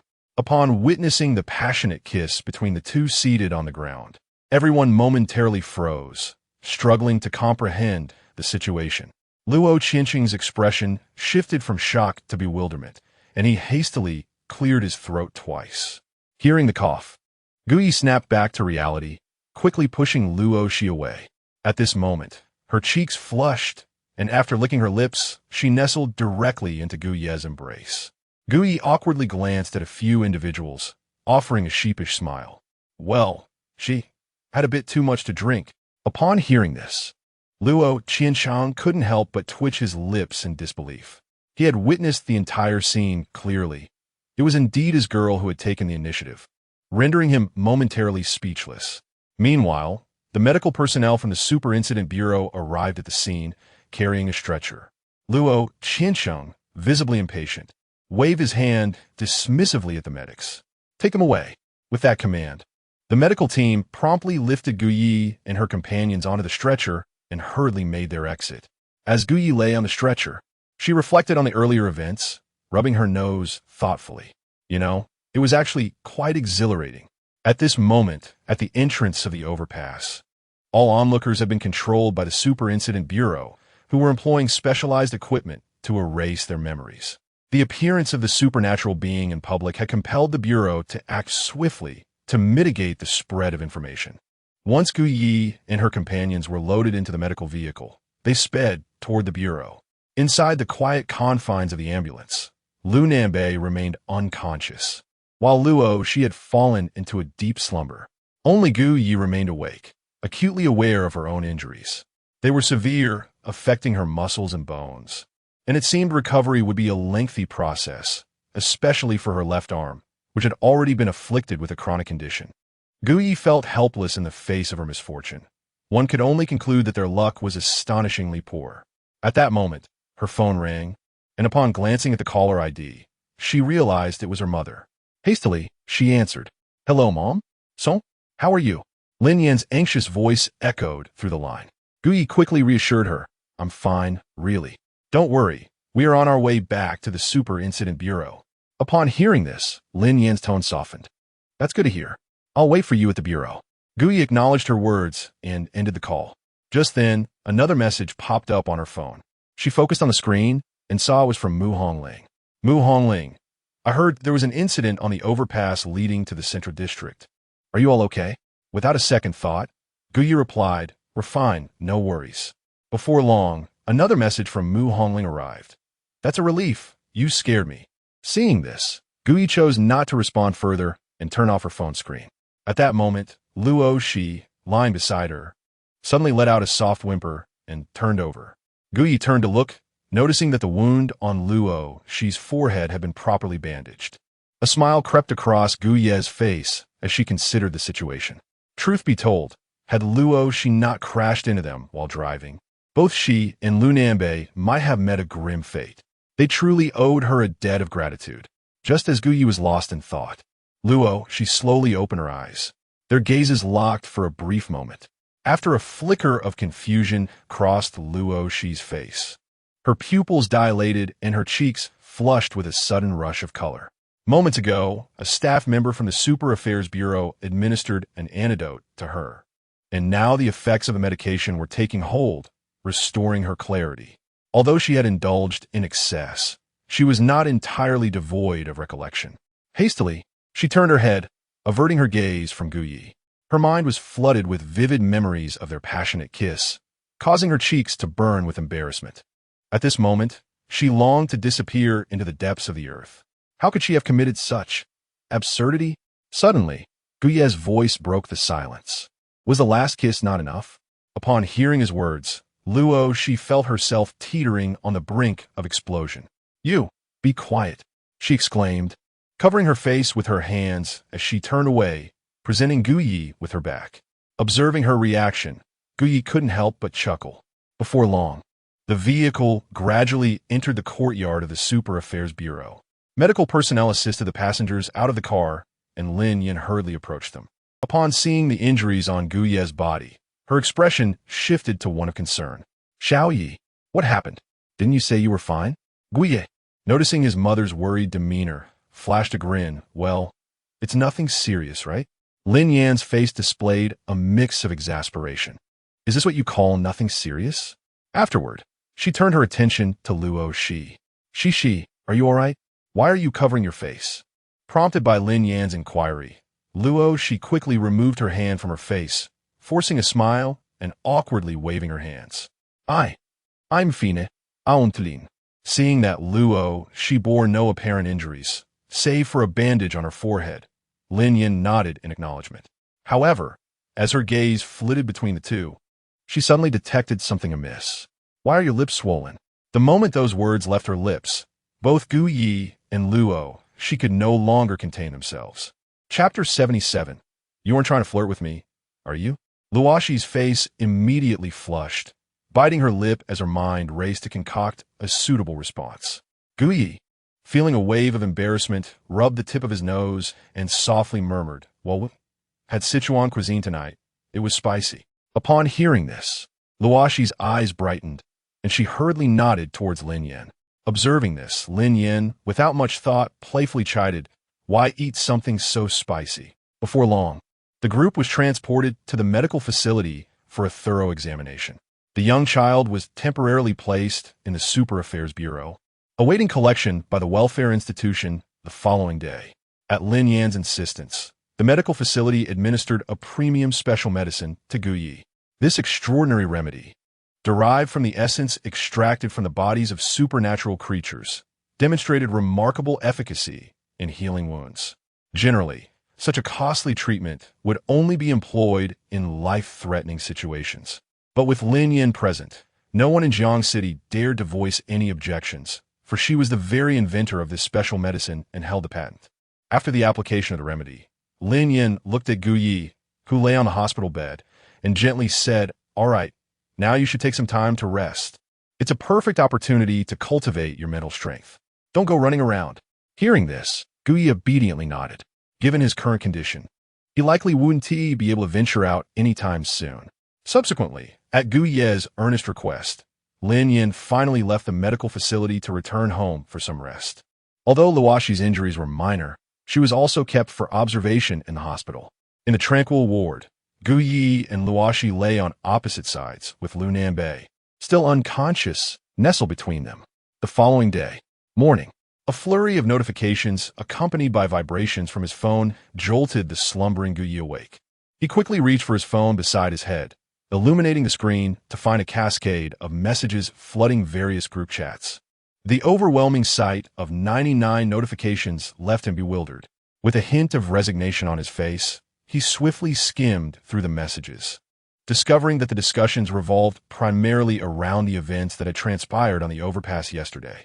Simultaneously, Li Jin sent him a series of messages. Li Vin, Guye, were you on that overpass in the Central District yesterday? Li Jin, is this you? Li Jin, JPG, Li Jin, wow. The more I look, the more it resembles you. Li Jin, you're famous now. Li Jin, all right, we're having a gathering this weekend. I'll let you know. Li Jin, don't forget to invite the senior. Upon reading these messages, Gu Yi felt a surge of alertness and hurriedly clicked on the image to view it. The photo captured the moment he severed the head of the candle demon. Though it depicted him from behind, a jolt coursed through him, prompting him to sit up rapidly. He quickly browsed through several group messages, realizing that the image had begun to circulate widely. Within the dormitory group, numerous roommates fervently mentioned him. Upon witnessing this scene, Gu Yi instinctively rubbed his forehead. What is going on? Is the Super Affairs Bureau not going to intervene? Simultaneously, a voice reached his ears. Brother Yi, what's wrong? Turning to look, Gu Yi saw Lu Nanbei, who had awakened, leisurely leaning against the back of his hospital bed while enjoying a steamed bun. At the sight, Gu Yi se stomach sudenirumlet. Where did breakfast come from? Lu Nanbei chuckled in response. Sister Luo gave it to me. There's one for you as well. Hearing this, Gu Yi glanced at the bedside cabinet and noticed a breakfast bag lying quietly there. Without further ado, he grabbed it and began to eat. Just then, Luo unexpectedly entered the room. Upon seeing Gu Yi awake, a hint of awkwardness flashed across her delicate face before she walked past him. Noticing this, Gu Yi quickly waved to her. Good morning. Luo glanced at him and silently nodded. In response, a smile spread across Gu Ye's face. Concurrently, he suddenly recalled the two messages from Li Jin and addressed Luo. All right, we have a gathering this weekend. Upon hearing this, Luo looked back at him, her cheeks involuntarily flushing. Oh, Gu Yi, in response, grinned widely, and the bun in his hand suddenly tasted much better. Before long, as breakfast came to an end, Lin Yan's phone rang. Hello, Mom.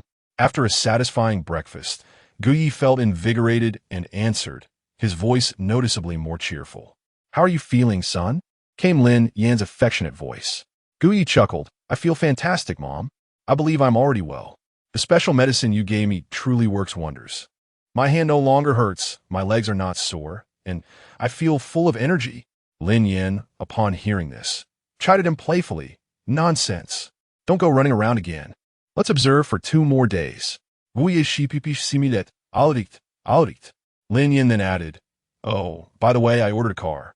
If someone calls you shortly, remember to meet them at the Super Affairs Bureau entrance. Gu Yi was momentarily taken aback. A car? Yes, since Shishi's car exploded yesterday while trying to save you. I ordered another one for her, Lin Yan explained. Gu Yi felt a wave of confusion wash over him. Mom, are we really that wealthy now? Lin Yan chuckled lightly. We have always been well off. It's just that we haven't utilized it much. Your mother has many patents. Hearing this, Gui felt a mixture of helplessness and acceptance. All right then. After exchanging a few more pleasantries, they ended the call.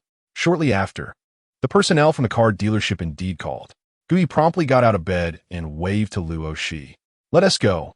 Come with me. Luo Shi, her face reflecting a hint of skepticism, didn't linger on her thoughts and followed Gui out of the hospital room. What are we doing? Luo Shi turned her head to glance at Gui, unable to suppress her curiosity. Gui chuckled softly, saying, You'll find out once we go down. The two then made their way to the entrance of the Super Affairs Bureau. At that moment, a sharply dressed man stood at the door. Beside him, a pink Range Rover. Gui waved at the man, who promptly approached them. Good day, Mr. Gu, he greeted. Gui nodded, and the man quickly produced a delivery report, continuing, Here is the limited edition you ordered. Please sign for it. Upon hearing this, Gui gestured to Luo Shi beside him, saying, Please go ahead. Luo Shi stared at the car before her, her lips slightly parted. You what?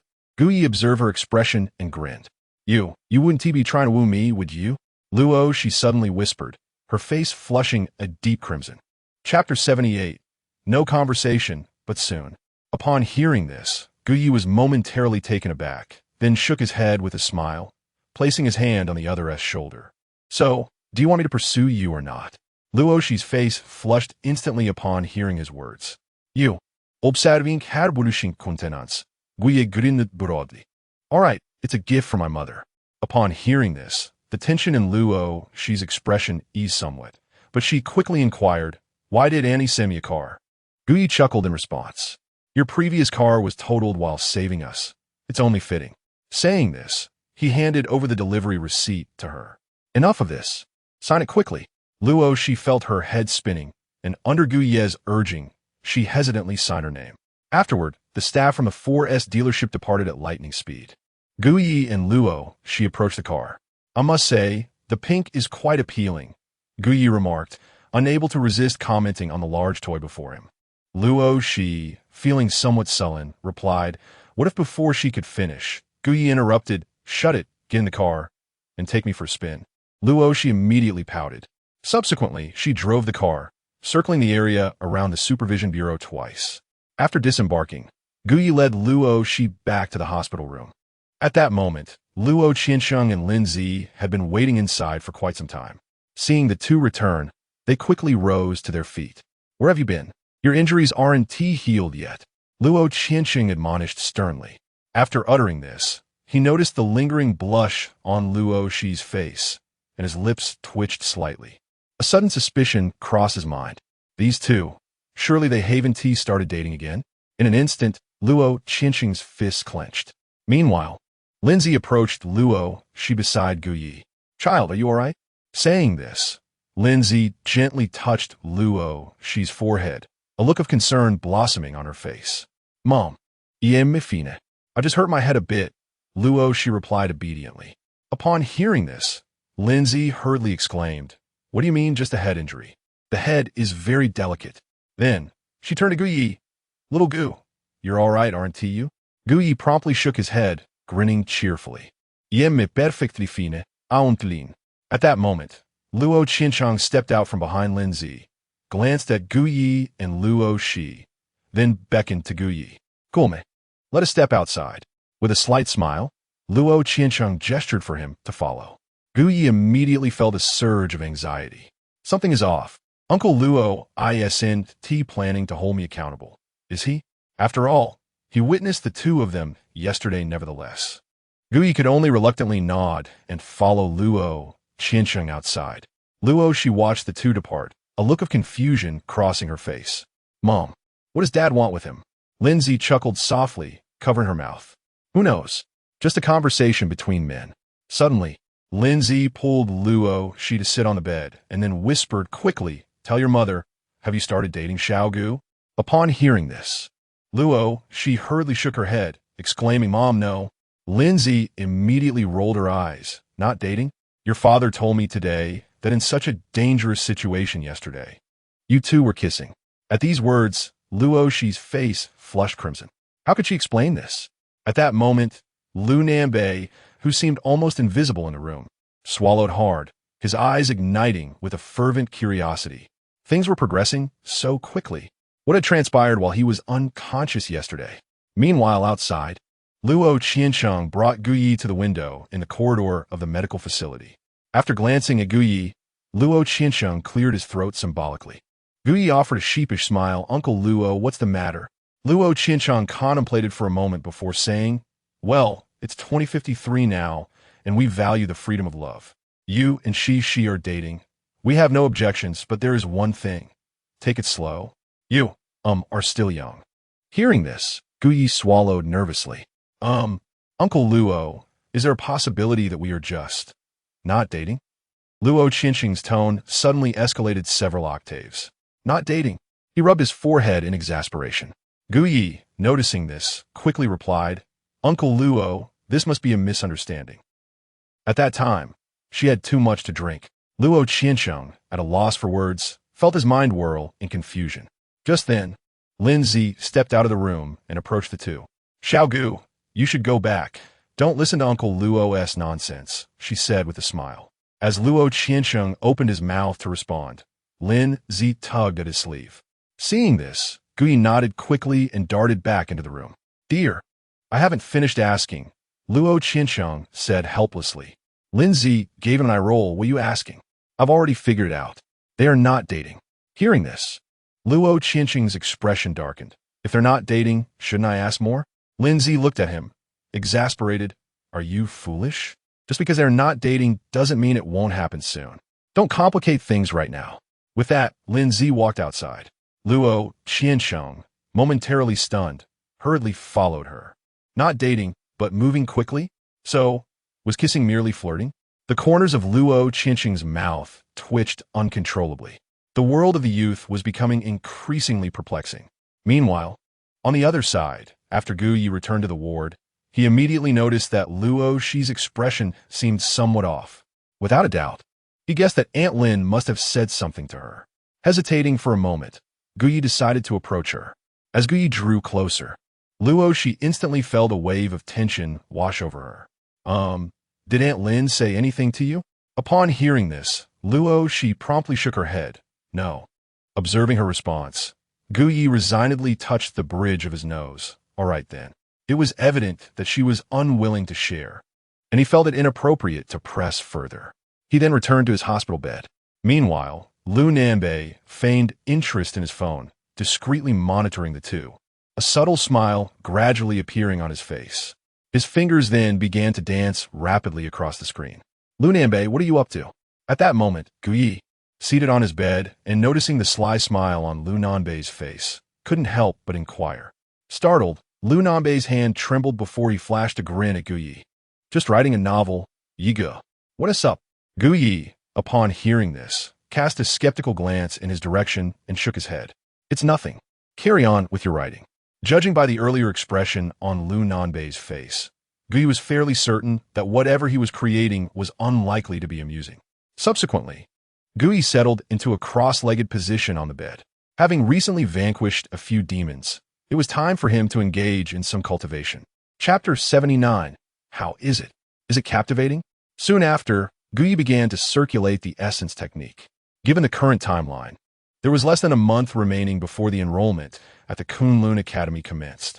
From the previous conversations with Song Mo and Luo Qiansheng, it was evident that the admissions process at Kunlun Academy was exceedingly stringent. Consequently, merely reaching the initial realm would be insufficient for him to gain entry. He must attain the mid-stage of the initial realm for a secure position. In a short while, as the essence technique was activated, a rich white light gradually emanated from Gu Yi's body. In the tranquil room, Luo Shi and Lu Nanbei were each engrossed in their own tasks. Upon sensing the fluctuations of spiritual energy, both turned their gazes towards Gu Yi. Their silence spoke volumes as they beheld the resplendent white light radiating from him. This individual was not only remarkably powerful, but also diligently striving. A wave of guilt washed over them, prompting both to silently set aside their phones and commence their own cultivation.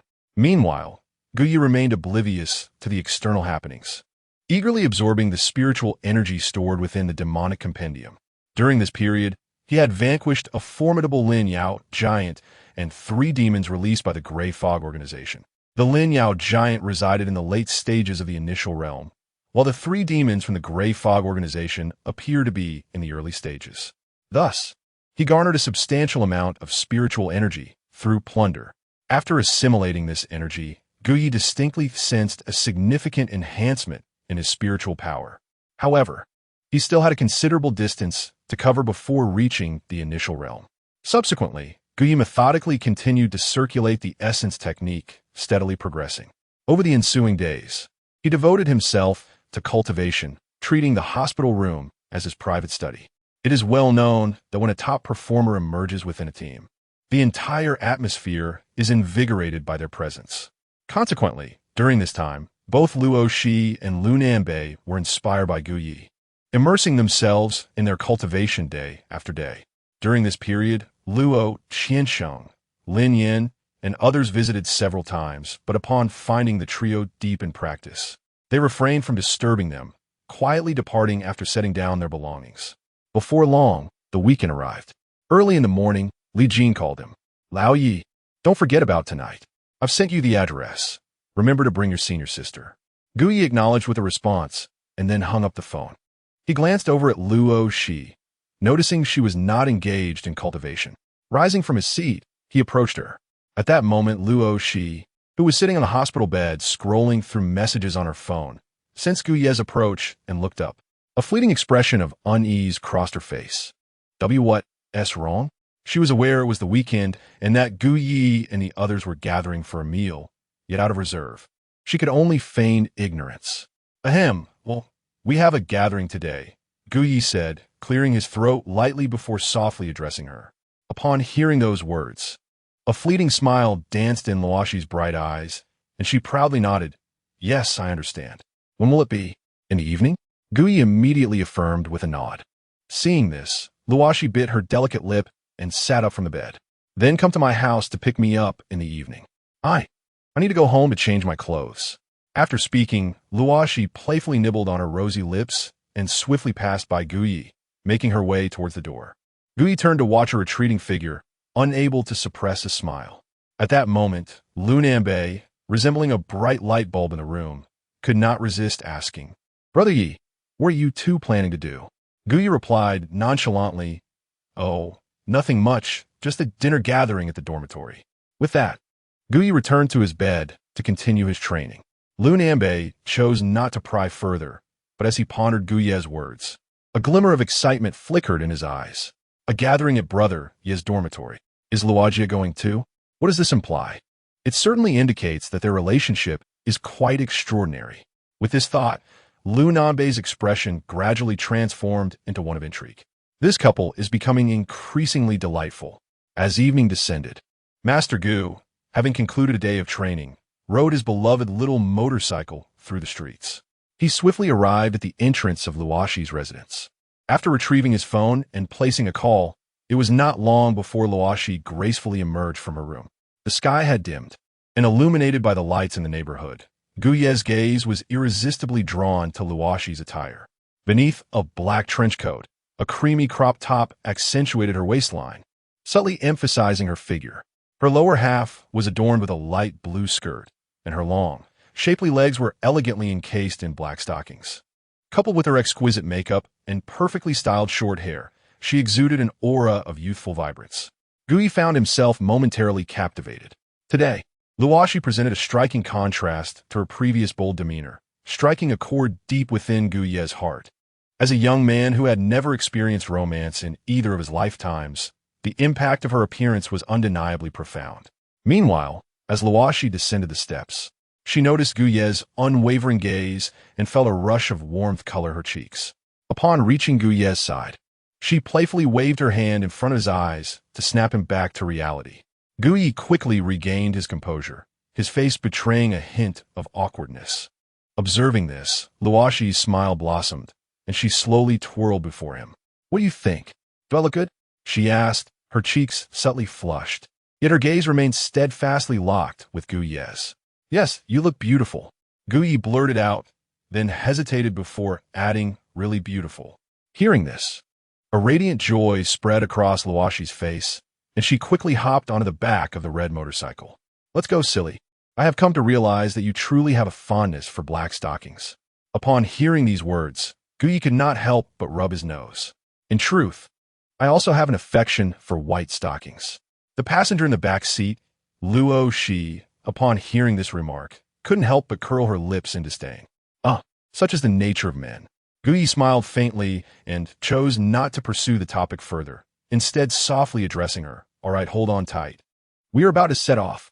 Upon hearing this, Luoshi hesitated for a moment before extending her small hand to grasp the hem of Guyi's clothing. A subtle smile tugged at the corners of Guyi's lips as he promptly turned the vehicle around, abruptly pressing down on the accelerator. Heading out of the courtyard of U-City. As they exited the gates of the courtyard, Guyi suddenly slammed the brakes. Caught off guard, Luoshi leaned forward, colliding gently against Guyi's back. Feeling the softness against his back, Guyi burst into hearty laughter. I told you to hold on tight. Hearing this, Luoshi couldn't help but retort, you rogue. Yet, despite her words, she hesitated momentarily before slowly wrapping her small hand around his waist, pressing her already flushed face against his back. Fool, drive a little slower. Chapter 80. When will you be mine? This time, Guyi remarkably refrained from losing his temper, steadily guiding Luoshi to the dining venue. After parking the car in the hotel parking lot, Guyi led Luoshi toward the entrance. From a distance, they spotted Li Jin waiting at the hotel entrance. Simultaneously, Li Jin's gaze gradually fell upon the two, and he quickly waved them over. Guyi, Senior. As they approached, Li Jin's mouth slowly opened, his face shimmering with excitement. Wow, Guyi, you are incredibly lucky. Upon hearing Li Jin's words, Luoshi pursed her lips, a flicker of secret delight shining in her eyes. Guyi, aware of the implication, hastily shifted the topic. Ahem. By the way, have they all arrived?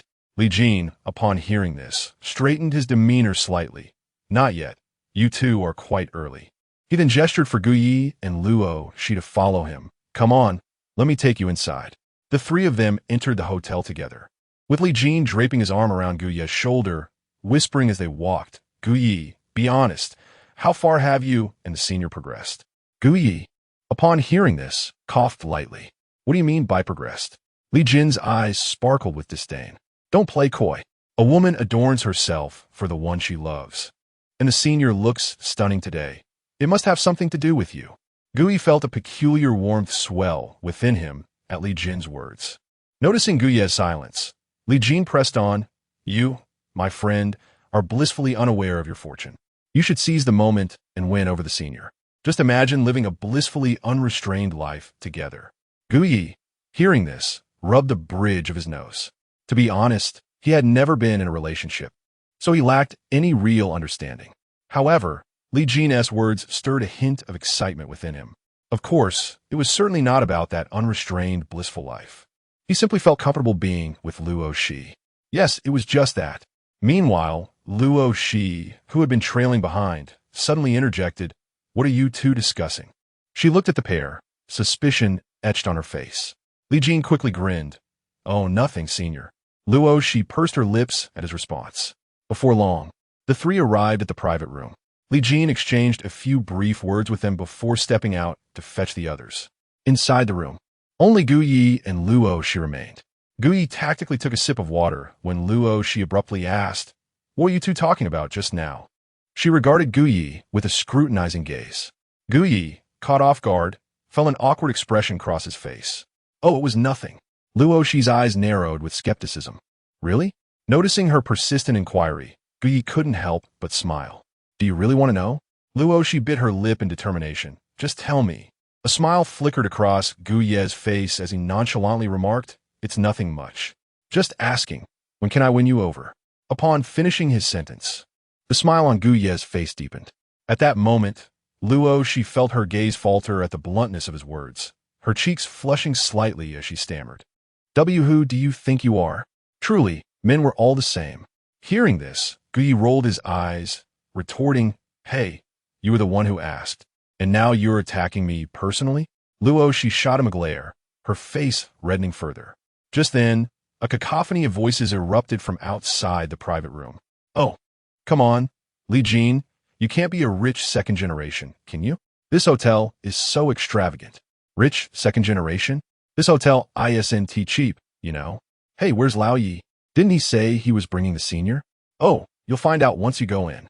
The sounds grew increasingly closer, prompting Luo Shi to fall silent. Moments later, the door swung open, and Li Jin led the other four inside. As they stood at the entrance, the four were taken aback upon seeing Luo Shi sitting quietly beside Gu Yi. Li Jin, observing their astonished expressions, slowly smirked. Sun Hao Hao, come and greet the senior. With that, one of the boys, slender and bespectacled, swallowed hard and promptly bowed at a 90-degree angle towards Luo Shi. Hello, senior. Seeing this, Luo Shi couldn't help but giggle, covering her mouth. Hello. How are you all? She waved to the four, except for Sun Hao Hao. The others shyly smiled back at her. Hello, senior. You are so beautiful. As compliments poured in, Luo Shi's smile blossomed even more. Meanwhile, Gu Yi rose to his feet. Addressing the group, all right, everyone, please take your seats.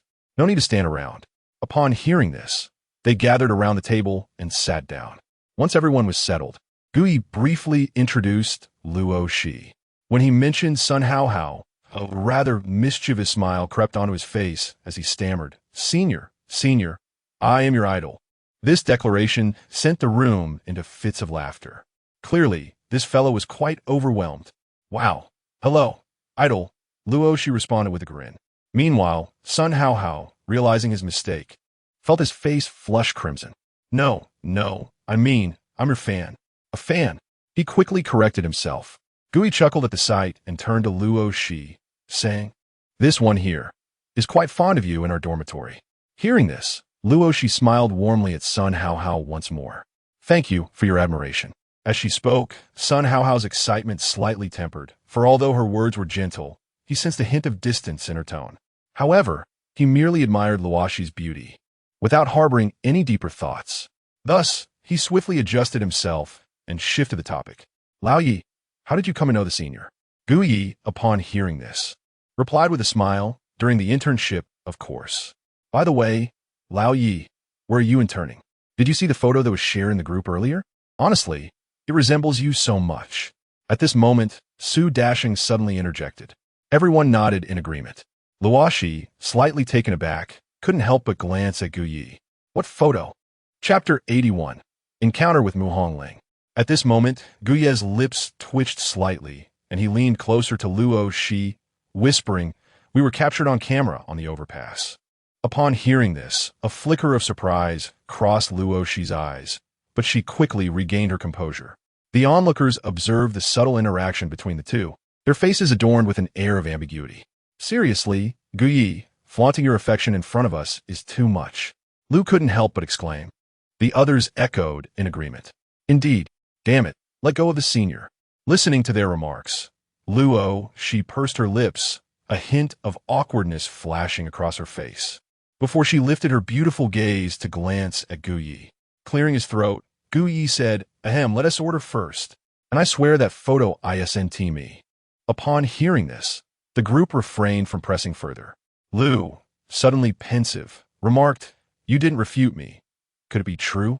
It is well known that when everyone is single, anyone who finds love is deemed a sinner, especially when it involves a sweet and gentle senior. This is a grave transgression. In an instant, all eyes were fixed upon the pair. Gu Yi, hearing their comments and witnessing the gleam of gossip in their eyes, rolled his eyes. All right, enough of the speculation. If it were true, you would be even less pleased. Luo Shi chuckled softly at this, playfully shooting Gu Yi a reproachful glare.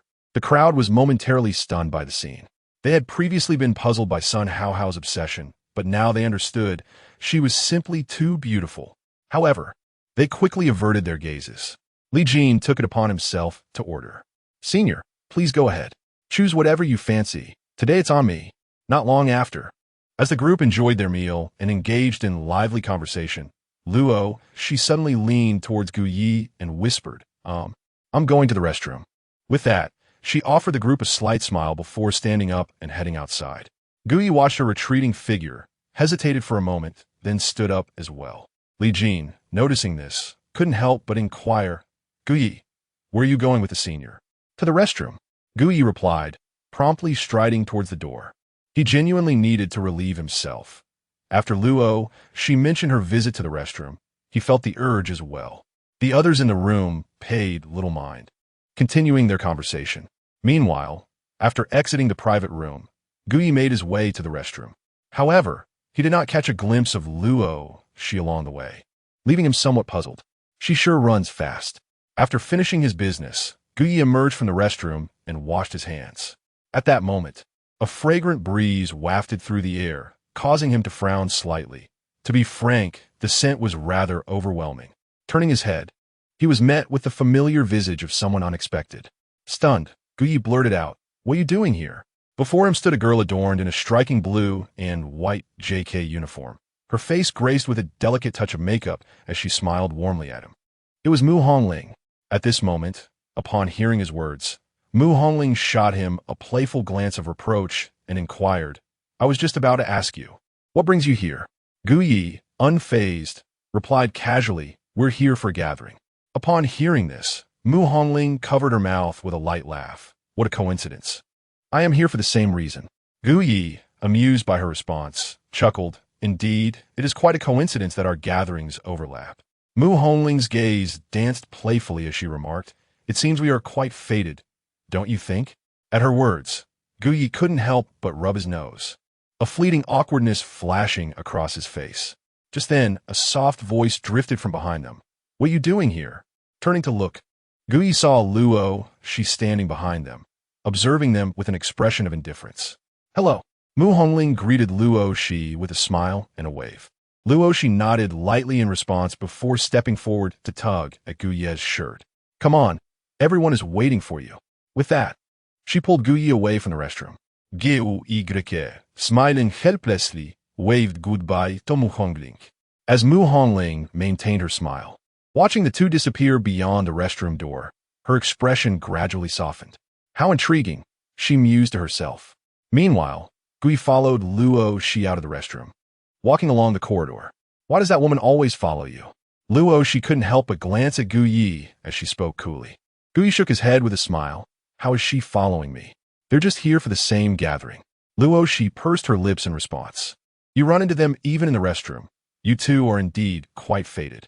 Hearing this, Guyi couldn't suppress a grin and quicken his pace, teasing her. "What is this? Are you jealous?" Luo Shi's cheeks flushed crimson. "What is wrong with you?" Who is jealous? Do we even have anything between us?" Observing her reaction, Guyi's smile widened. "If you're not jealous, why do you care? I was just catching up with some old friends." Luo Shi shot him a sharp look, biting her lip in annoyance. "Who cares about that? It seems you really like her. Am I interrupting something? If so, I apologize. Why don't you wait here while I head back first?" With that, Luo Shi abruptly released her grip on Guyi's shirt and strode ahead. Guyi, watching her retreating figure, couldn't help but smile. However, Luo Shi, noticing he had not followed her, felt her expression falter. What a jerk. Can't he tell I was just teasing? A wave of inexplicable grievance surged within her. He would actually wait for that woman, would he? Such a blind man. What a jerk. As Luo Shi pondered, her delicate lips pursed in a moment of sorrow. A wave of melancholy surged within her heart. After much effort, she had finally developed feelings for a boy. Why must he treat her so? She sniffled softly, her eyes glistening with unshed tears. At that moment, a figure swiftly passed by her side. "Oh, how briskly he walks." A familiar voice reached her ears, prompting Luo Shi to turn her head. There stood Guyi, smiling warmly at her. "Come, let us settle the bill first. Since you just earned some money, let us not let Li Jin handle it." Guyi spoke ganti. Luo Shi wrinkled her cute little nose and huffed. "But I've already taken care of it." Hearing this, Guyi was momentarily taken aback. "You paid?" Luo Shi nodded. Guyi couldn't help but chuckle, shaking his head. "Why would you pay at our gathering?" A hint of unease flashed across Luo Shi's small face. "Well, you are all my juniors. As a senior, what is wrong with me covering the bill?" Upon hearing this, Guyi's smile deepened. All right then. Consider it as me owing you a meal."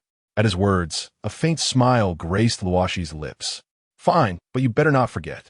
In an instant, all of Luo Shi's previous negative emotions evaporated. Guyi observed the renewed smile on her face and chuckled softly. "Girls aren't so difficult to please after all." Just then, a cacophony erupted from the hotel lobby below. Accompanied by the sharp sound of shattering glass and the commotion of the crowd, a figure rushed down the stairs. Luoshi and Guyi's brows furrowed in concern as they beheld a man shrouded in gray mist, his eyes tinged with red, standing before them. Chapter 82. The Unraveling Extraordinary Being. Upon catching sight of the man, Guyi's brows furrowed sharply, and instinctively he grasped Luoshi's hand, pulling her behind him.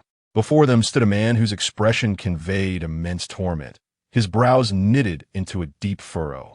After casting a fleeting glance at the pair, a glint of malevolence flickered in his eyes, only to vanish in an instant. "Step aside, do not obstruct my path," he commanded, attempting to shove Guyi and Luoshi aside. Observing this, Guyi's gaze hardened, and without hesitation, he drew forth the bell of death, aiming it directly at the man's forehead. Enveloped in a shroud of dark mist, with eyes aglow like embers, the man before them was undoubtedly formidable. It was evident that the situation had escalated into an extraordinary incident. Simultaneously, as the man gazed at the suddenly manifested revolver in Guyi's hand, his countenance contorted into a grimace. "Extraordinary being? How could you arrive so swiftly?" His expression soured further as he spoke. Just then, a group of plainclothes enforcers ascended to the second floor. Upon spotting the firearm in Guyi's possession, one enforcer hastily drew a black pistol, aiming it at him. "Comrade, put down the gun." Before he could finish, the leading enforcer slapped the back of his head. "Are you out of your mind? This is clearly an extraordinary being. Have you ever seen this model of revolver?" After the reprimand, he quickly turned to Guyi. "My apologies, comrade. This man has injured several individuals. We are in the process of apprehending him." "Thank you." But before he could conclude, he noticed the ominous gray mist emanating from the man. Instantly, he swallowed his words. "See, comrade, what is happening?" Guyi, with a calm demeanor, addressed the man before him. "If my assumptions are correct, you are on the brink of losing control." Hearing this, the man clenched his jaw tightly. "I advise you to allow me to leave. Otherwise, everyone in this hotel will suffer the consequences." The gravity of his words caused Guyi, Luoshi, and the enforcers behind the man to exchange worried glances. At that moment, the enforcer who had initially spoken to Guyi, after a brief contemplation, promptly retrieved his radio and shouted to his colleagues across the way, requesting backup. "Inform the Extraordinary Affairs Bureau. This fugitive is an extraordinary being." Guyi interjected to clarify. "He is an extraordinary being on the verge of losing control." The enforcer, not daring to hesitate, quickly affirmed, "Yes, an extraordinary being on the brink of losing control. Please expedite assistance from the Extraordinary Affairs Bureau." After relaying this information, the enforcer turned back to Guyi. Comrade, could you manage to escort him outside the hotel?" Guyi nodded in response, uncertain of the man's potential strength if he were to lose control. He deemed it prudent to first remove him from the hotel to protect the civilians. With that, Guyi pressed the bell of death against the man's forehead. "Let us proceed." The extraordinary individual, upon observing the situation, flickered his gaze and ultimately nodded in agreement. He then cooperatively followed Guyi and his companions into the hotel lobby. Guyi, slightly perplexed by the unexpected compliance, turned to the enforcer beside him and inquired, "What crime has he committed?" The enforcer promptly replied, "He has seriously injured several civilians and attempted to flee in a stolen vehicle. Initially, we suspected him to be a wanted criminal, but we did not anticipate." Upon hearing this, both Guyi and Luoshi directed their attention to the extraordinary being who had lowered his head. With a grave expression, Guyi questioned him. "Why did you resort to such actions? Was it to escape? Yet, fleeing will not resolve your loss of control." At this, the extraordinary individual raised his head, and the red glow in his eyes became increasingly pronounced. For some reason, Guyi perceived a glimmer of compassion within that gaze. Struggling against his physical discomfort, the man addressed Guyi and Luoshi, saying, "You will comprehend when you lose control yourselves. Few are willing to enter the realm of the mountain and sea demons, becoming something inhuman." After uttering these words, the man's expression grew increasingly ferocious. Guyi, after a moment of contemplation, responded, "So, are you seeking death?" The man abruptly lifted his head, met Guyi's gaze for a fleeting moment, and then lowered it once more, silent. Guyi exchanged a glance with Luo Shi, both enveloped in a shared silence. It seemed the man had struck a chord. A wave of sorrow washed over them, an extraordinary being, overwhelmed by loss of control and unwilling to face the mountain and sea demons, resorted to such despicable means to end his own life. The weight of Luo Qiansheng's earlier words only grew heavier in significance. Soon after, under the escort of the enforcers, Guyi and Luo Shi led the man outside the hotel. To avoid causing panic, they surrounded him closely, obscuring his appearance. They exited the hotel swiftly, and thus, only a few staff members who had previously encountered the man were startled. However, the enforcers had already taken care of the situation. Outside the hotel, as the personnel from the Supernatural Affairs Bureau had yet to arrive, the group temporarily placed the man in a police vehicle. The lead enforcer quickly communicated with superiors to coordinate a simultaneous response with the Bureau, believing this to be the fastest course of action. An extraordinary individual in a state of loss of control poses a significant threat to society, and speed was of the essence. Guyi and Luo Shi were required to accompany the vehicle, prompting Guyi to call Li Jin. Hello, Lao Ye. What have you and the senior sister been up to? You've been gone for so long. Surely it's not. Upon answering, Li Jin's voice, laced with a hint of mischief, echoed through the line. Luo Shi, seated nearby, clearly heard Li Jin's words and immediately pouted, a blush rising on her cheeks. Don't say such nonsense. Guyi, with a sense of helplessness, remarked, due to unforeseen circumstances, we have encountered an uncontrollable, extraordinary individual. We must escort him to the Super Affairs Bureau. Upon hearing this, Li Jin, who was on the other end, fell into a contemplative silence before hastily responding, Understood.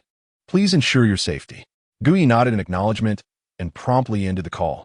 Subsequently, he stowed away his phone.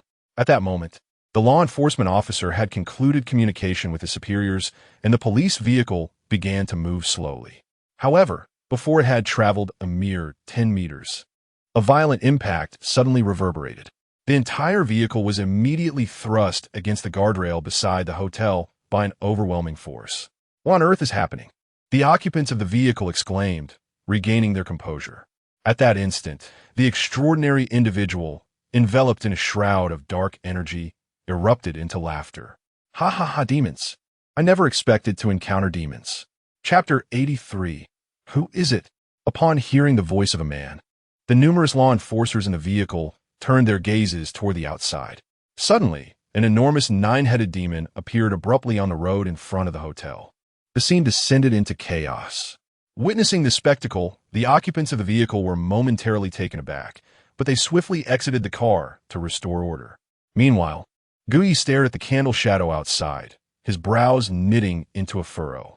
It was the candle shadow last time. Now, how could another one emerge? However, there was no time for contemplation. He exchanged a quick glance with Luo Shi and prepared to escort the man out of the vehicle. Just then, the man unexpectedly seized Guyi's shoulder. This demon is at the transcendent stage. The two of you cannot handle it. At these words, Guyi and Luo Shi turned their attention to the man. They beheld his face contorting as red fur began to sprout from his body. Leave it to me. It will be a more graceful death. Guyi and Luo Shi's expressions subtly shifted upon hearing this, as they detected a hint of desperation in the man's tone. Guyi opened his mouth and replied, Let's do it together. The man's face broke into a relieved smile at Guyi's words, and he released Guyi's shoulder, gradually enveloped by a gray mist. Then, before Guyi and Luo Shi's eyes, the man transformed his hands into claws and tore through the car's metal, exiting without a backward glance, charging towards the rampaging demon. As he moved swiftly, the man's face morphed into an extremely ferocious visage. Clinging to the remnants of his sanity, he confronted the candle shadow and began his assault. Guyi and Luo Shi arrived near the demon, observing the man's fearless struggle against the candle shadow, their expressions shifting. Guyi then turned to Luo Shi beside him. You, stay back and help save others. Upon hearing Guyi's words, Luo Shi was about to nod, but suddenly realized, grasping Guyi's hand. What about you? That demon is at the transcendent stage. Guyi, hearing this, gazed at the distant candle shadow and licked his lips. If he could seize the opportunity to take down the Transcendence Candle Shadow, perhaps he might break through to the initial phase. With this thought, Gui turned back to the concerned Luo, Shi, and flashed a smile. I will engage from a distance, providing support. You should refrain. With that, Gui pried Luo, Shi's hand away. After a brief hesitation, he raised his hand and ruffled her hair. Be obedient now. Luo Shi looked at Gui, feeling the warmth of his hand on her head, and finally spoke quickly. Be careful. Gui smiled slightly. Don't worry, I know what I'm doing. I still owe you a meal. With that, Gui executed a one-handed push and leaped over the roadside barrier, racing at incredible speed towards the candle shadow. A knife in his left hand and a revolver in his right, moving against the retreating crowd. Luo, she stood rooted to the spot, observing the figure before her. Her lips pursed, and her heart gradually quickened. Simultaneously, the patrons within the hotel were alerted by the commotion outside and hurriedly exited. Upon witnessing the nine-headed demon, a wave of panic swept through the crowd. Among them, Li Jin furrowed his brow at the unfolding scene. After a brief moment of contemplation, he urgently addressed his roommates. Quick, follow me. I'll lead you to safety. However, his companions appeared oblivious, fixated on the menacing creature before them, their throats dry with fear. The photos circulating online. Are they real?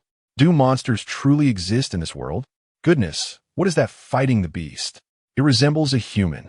At this, the crowd's attention was drawn to the man grappling with the demon, enveloped in a thick haze. Li Jin cast a glance toward the monster and the fog-laden figure, a look of confusion crossing his face.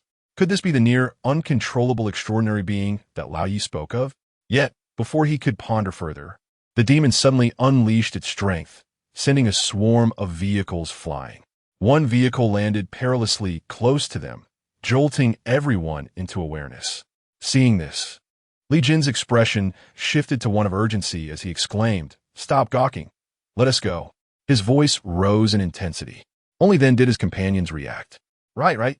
We need to move. It's too dangerous," Sun Haohai hurriedly affirmed. "But what about Lao Yi and the senior sister?" Lu insisted anxiously. "We can't leave them behind." Li Jin, filled with resignation, replied that they left first. "We need to hurry." Just as he finished speaking, Su Dasheng suddenly pointed, "Look, is that Lao Yi?" At Su Dasheng's words, they all turned to see a somewhat slender silhouette illuminated by the flickering streetlights.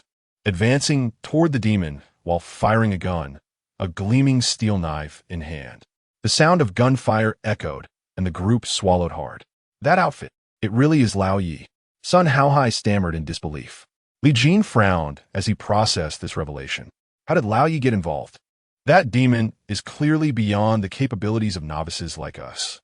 Realizing the gravity of the situation, Li Jin's anxiety intensified. He urged his companions once more, "Stop staring. Let us get out of here." Responding to his insistence, the group finally sprang into action. "Right, let us move," they exclaimed, hastily following the throng in retreat. As they ran, their conversation buzzed with disbelief. "That really is Lao Yi. Isn't it? The photos we saw were genuine? If they're monsters, does that mean Lao Yi is superhuman? Wow, my roommate is a superhero." Li Jin listened to the conversation of several individuals, his expression darkening with incredulity. How audacious they were. What time is it? Meanwhile, on the other side, Gu Yi was enveloped in a thin veil of flames, activating 4 or 5 skills simultaneously. Rage, activate. Automatic reload, engage. Dual gun projection, initiate. Enhanced obliteration bullet, engage. In his hands, the 2 guns emanated a fierce blaze, unleashing a torrent of bullets toward the shadowy figure known as Zhuyin. The man, shrouded in gray mist, resembled a fearsome demon, engaging in brutal combat with glimmering blades of cold light flashing from his hands. The claws on his fists gleamed ominously, striking with relentless force.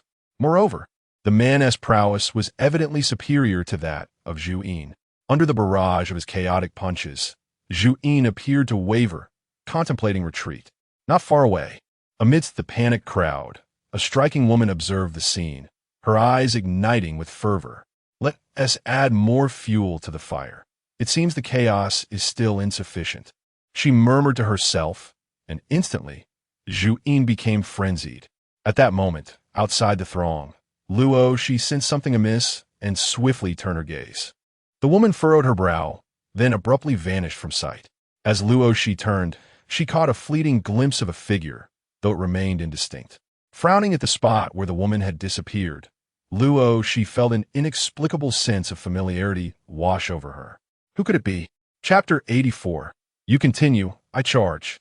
After a brief moment of contemplation, Luo, she hastily shook her head, casting aside the matter for the time being. The pressing concern was to confront the candle shadow. She quickly turned her gaze towards Gu Yi. At that moment, the candle shadow, previously subdued by Gu Yi and the man, suddenly surged with an overwhelming aura of power. In the blink of an eye, it sent the man, who was adorned with a finger tiger and had fully transformed into a demon, flying across the air. Witnessing this scene, Luo Shi's brows knitted together in alarm as she called out to Gu Yi, "Be careful." Not far from the candle shadow, Gu Yi's expression darkened upon witnessing the unfolding chaos. How could it have evolved further? He could distinctly sense that the candle shadow's aura had intensified considerably. Meanwhile, the man who had been hurled away was slowly rising from the ground, the swirling gray mist around him thickening even more. Seeing this, the candle shadow erupted, both of its massive heads lunging toward the man, showing no intention of allowing him a moment to react. Gu Yi's brow furrowed at the sight. This man could not afford to be harmed, for no one else could effectively restrain the candle shadow in a head-on confrontation. With this thought in mind, Gu Yi intensified his assault, unleashing a barrage of firepower upon the two heads of the candle shadow. The force of his gunfire caused the heads to momentarily stall in midair. This delay granted the man a precious moment, and as he struggled to rise, his aura noticeably strengthened, the crimson glow in his eyes becoming more pronounced. In an instant, he transformed into a fleeting shadow, charging once more towards the candle shadow. With a powerful leap, he landed atop one of its heads, unleashing a flurry of punches with fierce determination. Observing this, Gu Yi let out a sigh of relief. Thank goodness. Simultaneously, under the man's relentless blows, one of the demon's heads drooped limply, evidently rendered lifeless by the man's ferocity. The loss of a head visibly enraged the demon, and the remaining 8 heads erupted in a cacophony of deafening roars. With a violent shake, it sent the man flying once again. Yet this time, the man landed firmly on his feet. Utilizing the support of the oily pavement, he exerted force through his legs, causing the ground beneath him to crack. In the next instant, he propelled himself forward, aiming directly for another head of the candle shadow. Seeing this, Gu Yi did not falter in his actions, continuing to attack in tandem with the man. One engaged in close combat while the other provided covering fire, and together, they overwhelmed the demon, leaving it in a state of disarray. Not far from Gu Yi, Luo, she watched the scene unfold, her eyes sparkling with astonishment. At that moment, Li returned, standing beside Luo Shi. Upon witnessing the spectacle, he could not help but gasp in disbelief. Wow, incredible. They've truly managed to subdue it. Upon hearing these words, Luo Shi could not help but glance at Li Jin. What about the others? She inquired. Li Jin promptly reassured her. Rest assured, senior sister. I have already arranged for their emergency evacuation. With that, he swiftly pulled out a stack of yellow talismans from his pocket. No time to waste, I must assist, he declared, immediately heading in the direction of Gu Yi. Luo Shi watched his retreating figure and couldn't help but pout slightly. It seemed she was of no use. Nevertheless, there was little she could do, given her close combat specialty. Meanwhile, upon reaching Gu Yi's side, Li Jin quickly began to hurl the yellow talismans. Each talisman radiated a different hue of light, each with varying effects, flames, freezing, and disorientation. Among these, the freezing effect was the most pronounced, significantly slowing the movements of the candle shadow creature. Noticing this, Gu Yi cast a glance at Li Jin, an expression of intrigue crossing his face. So, you are a versatile mage after all? Li Jin, upon hearing this, involuntarily twitched his mouth. What mage? I am a chi refiner. We annulled it nonchalantly. All right. Chi refiner.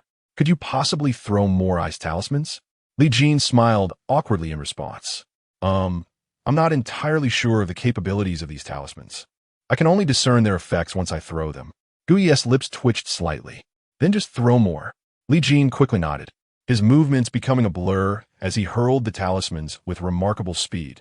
Soon, under the combined efforts of the three, the candle shadow began to retreat. 3 of its heads lay on the ground, utterly battered.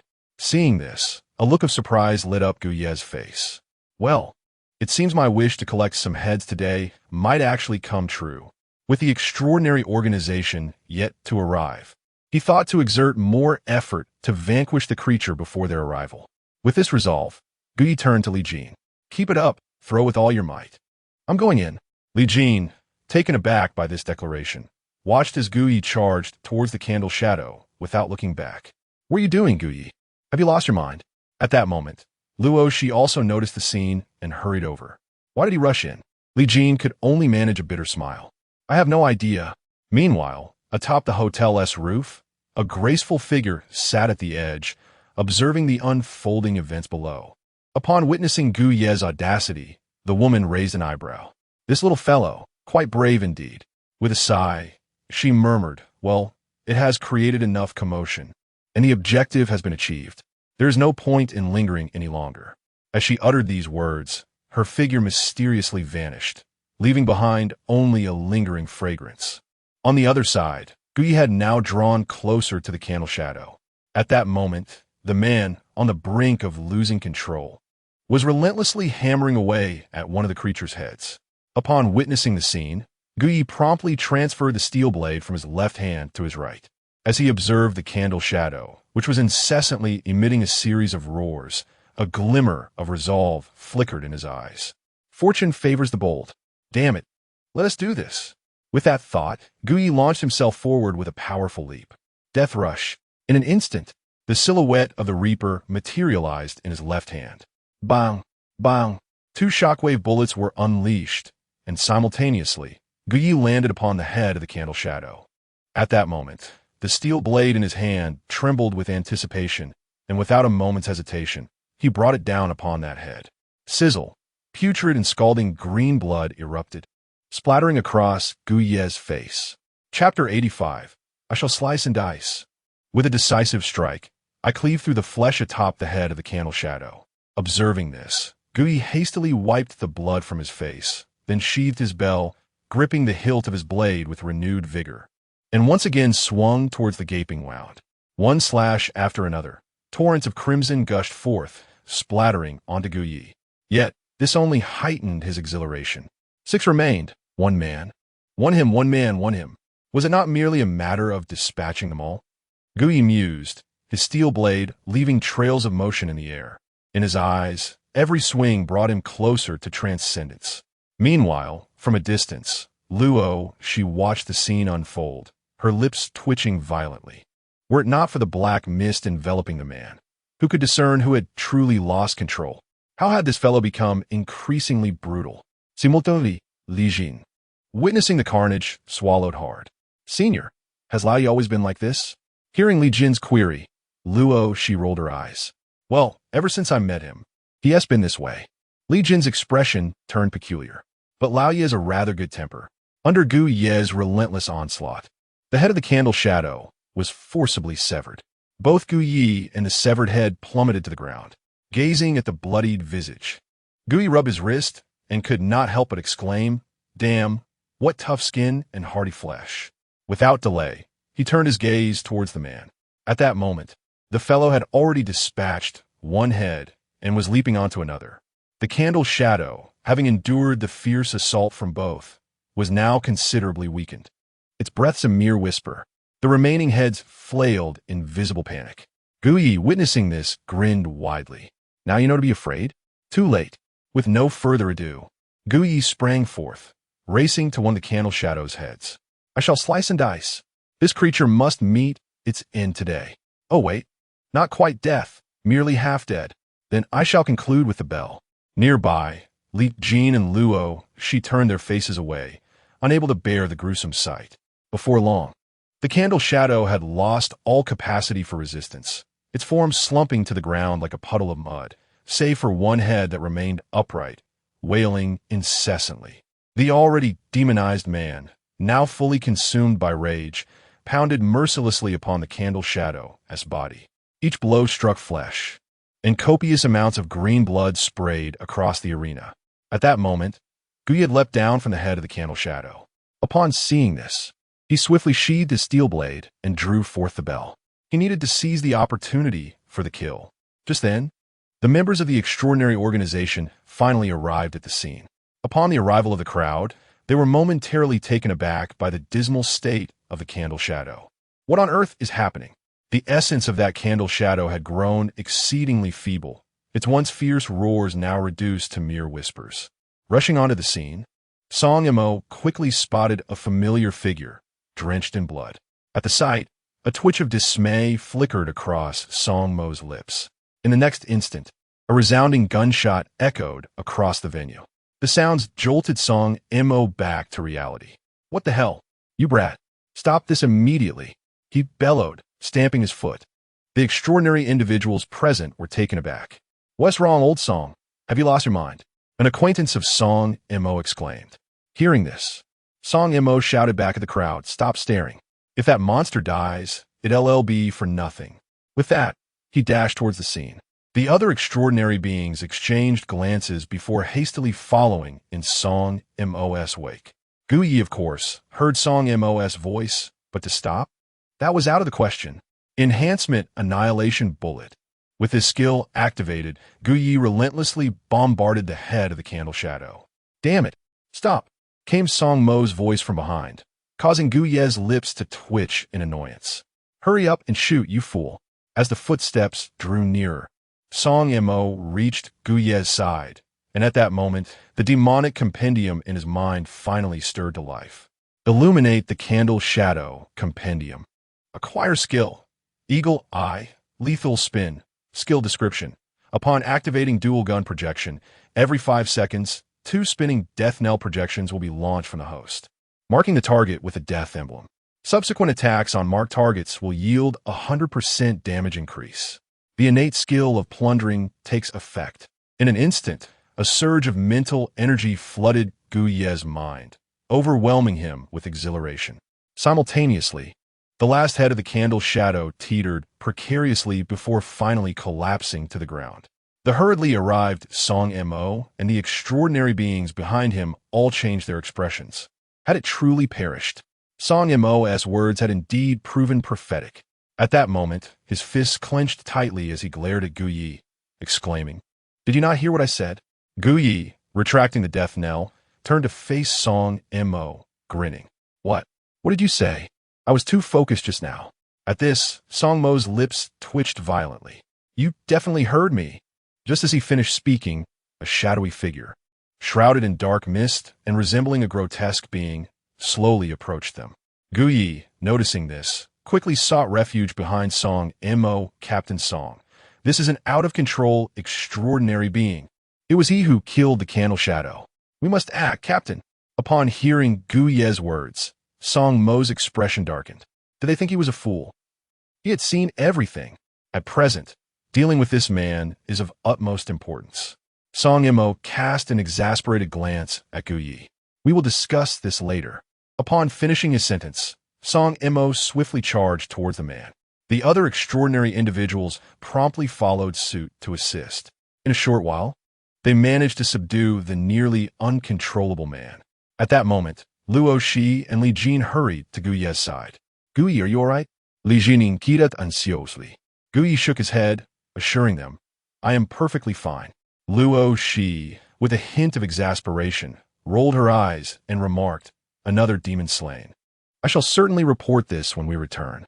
With that, she retrieved a stack of tissues from her pocket and approached Guyi to wipe the blood from his face.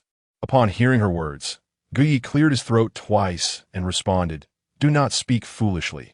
That demon was slain by the man who lost control." Luo Shi immediately shot him an incredulous look. Did he think her eyes were merely for venting frustration? Meanwhile, as Song Mo and his companions returned with the man transformed into a demon, the corpse of the candle shadow was also collected. "Keep up. We're heading back."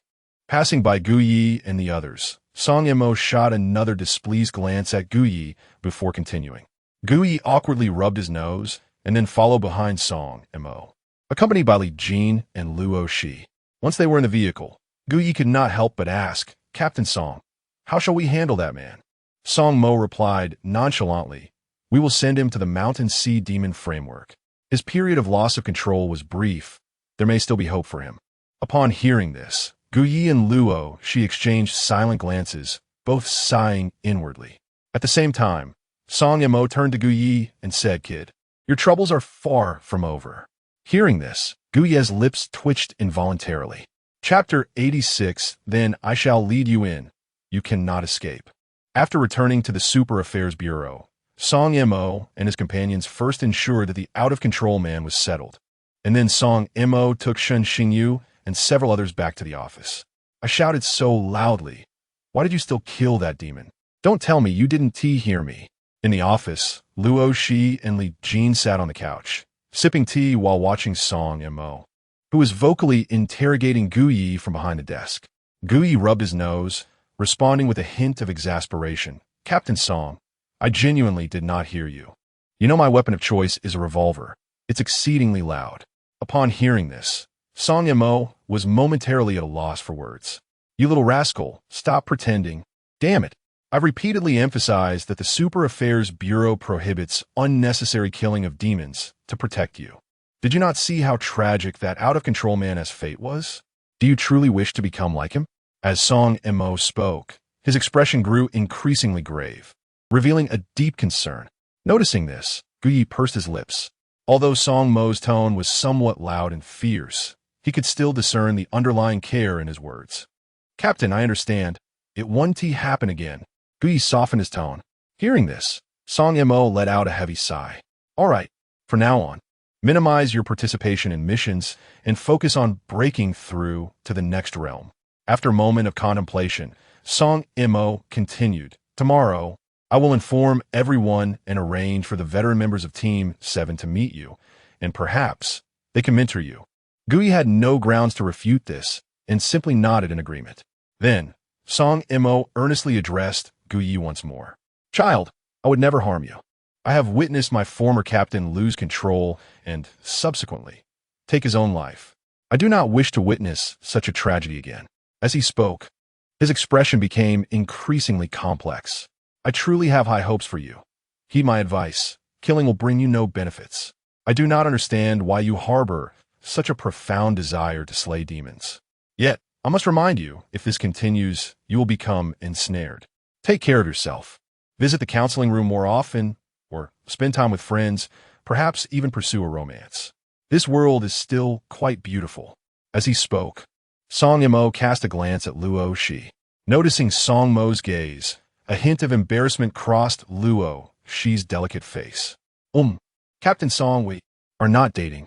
Song Mo raised an eyebrow at her words. "Not dating? The last time you were quite affectionate." A trace of awkwardness flashed across Song Mo's face. Perhaps he was getting a bit old. Meanwhile, Gu Yi hurriedly interjected, "Captain, I grasp your meaning. I will be cautious. However, I'm not cynical." A hint of resignation appeared on Gu Yi's face. Song Mo's earlier remarks subtly suggested that he was grappling with a condition akin to depression. Upon hearing this, Song Mo cleared his throat twice and promptly stated, "All right, let us leave it at that for now. Tomorrow, at noon, I will treat you all to lunch so you can meet the veteran team members. I will share the specific location in the group chat."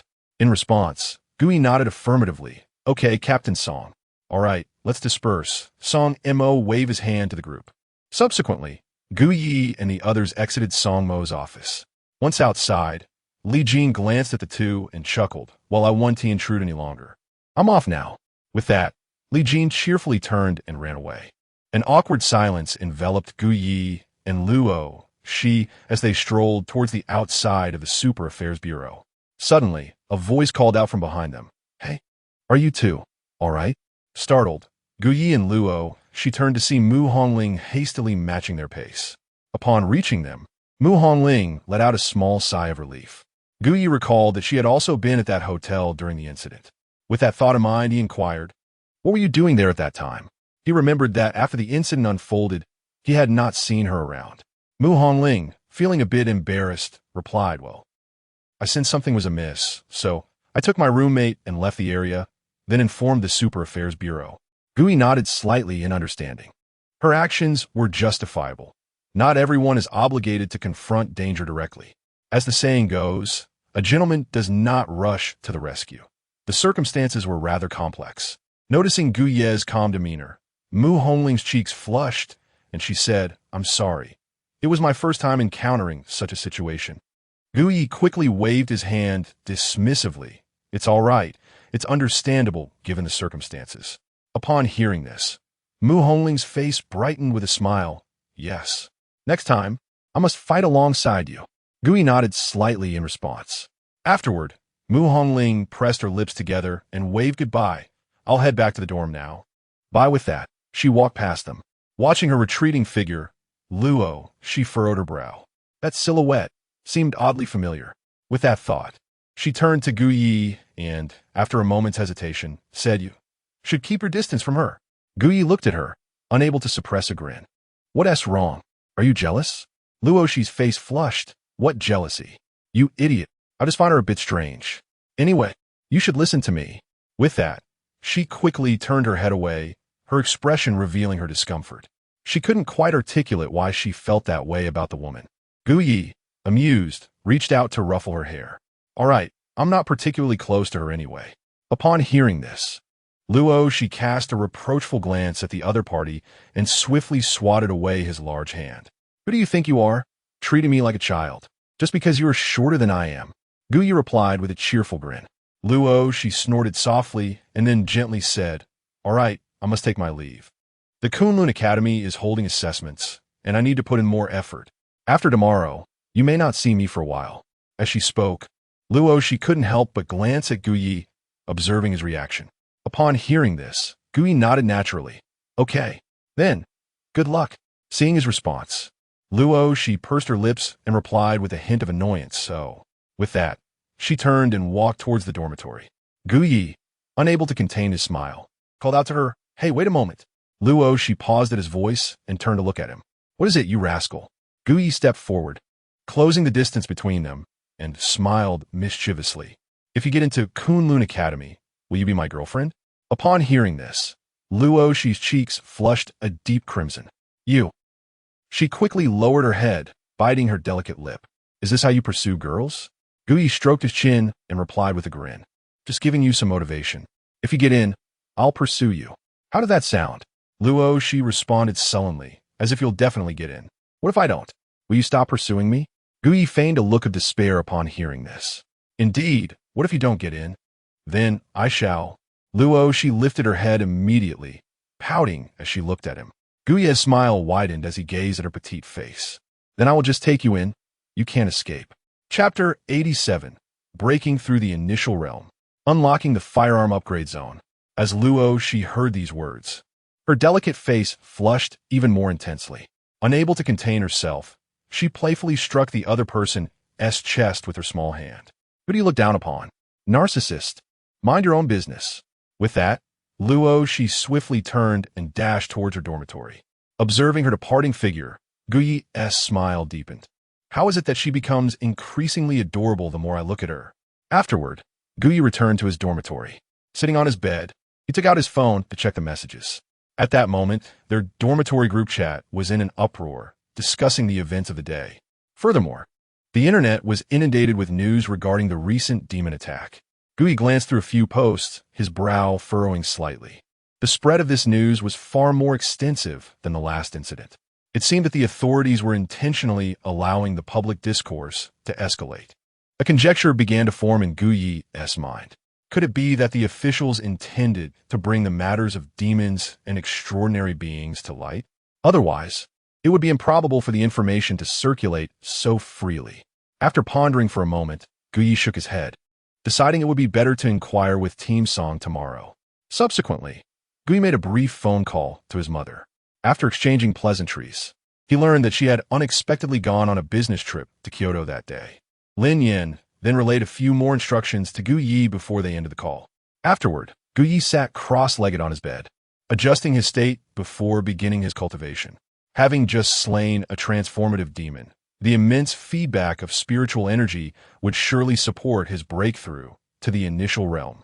Upon achieving this breakthrough, not only would he meet the assessment criteria of the Kunlun Academy, but more importantly, the transformation zone in the Demon Compendium would also be unlocked.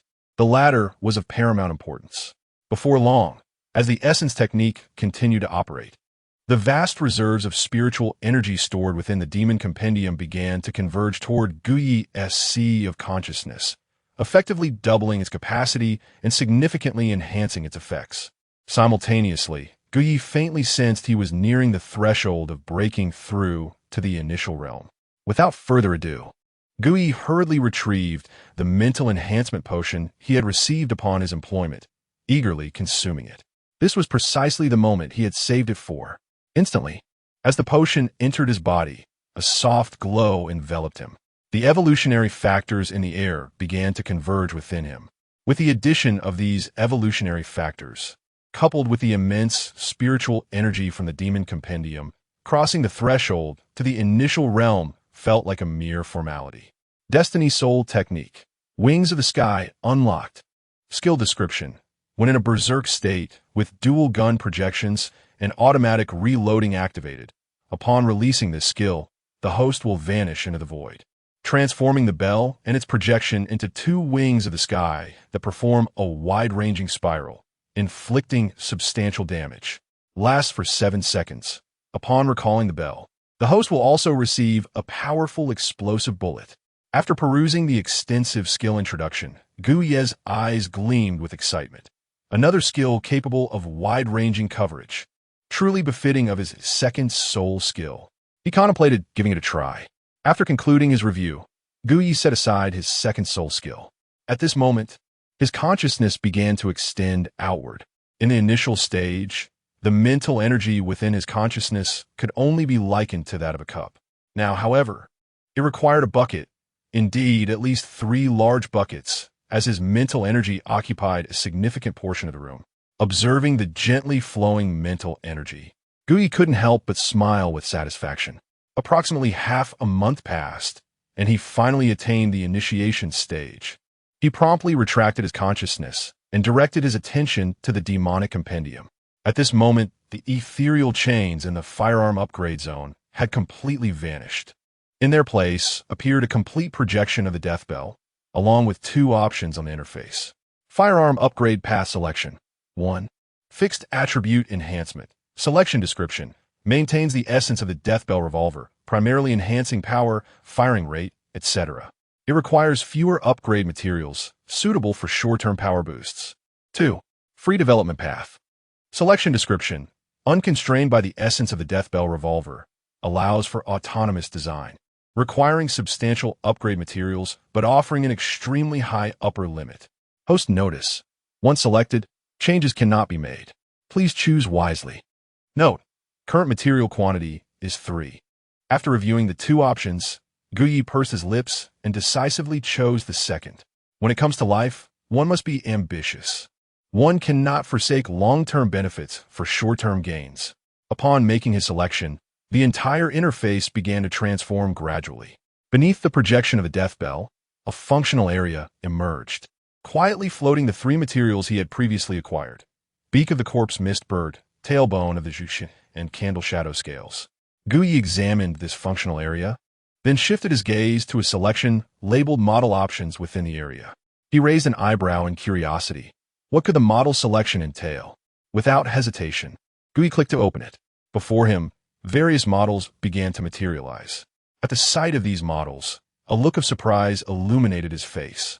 He hadn't anticipated the demonic compendium to be so intelligent. Who could have possibly trained it? The purpose of these models was to provide a template, allowing for modifications to the death bell based on this template. Among them were models for rifles, submachine guns, even sniper rifles and machine guns. Moreover, in addition to the conventional firearms, there were modifications akin to the 1,000 Mechanisms umbrella, source power sword, lightsaber, and greatsword. Furthermore, after altering the firearm's appearance, the shooting characteristics of the death bell could still be preserved, transforming it into a versatile weapon. At that moment, Guyi gazed at the dazzling array of models, momentarily overwhelmed by the choices. This was simply astonishing. Subsequently, Guyi casually selected a model of the Thousand Mechanisms umbrella. Upon it appeared the requisite quantities of materials. Fire attribute material requirement, 1 satisfied. Water attribute material requirement, 1 satisfied. Wood attribute material requirement, 1 unsatisfied. The host may initially transform it into an inferior version, followed by optimization. Thousand Machine Umbrella Model Introduction.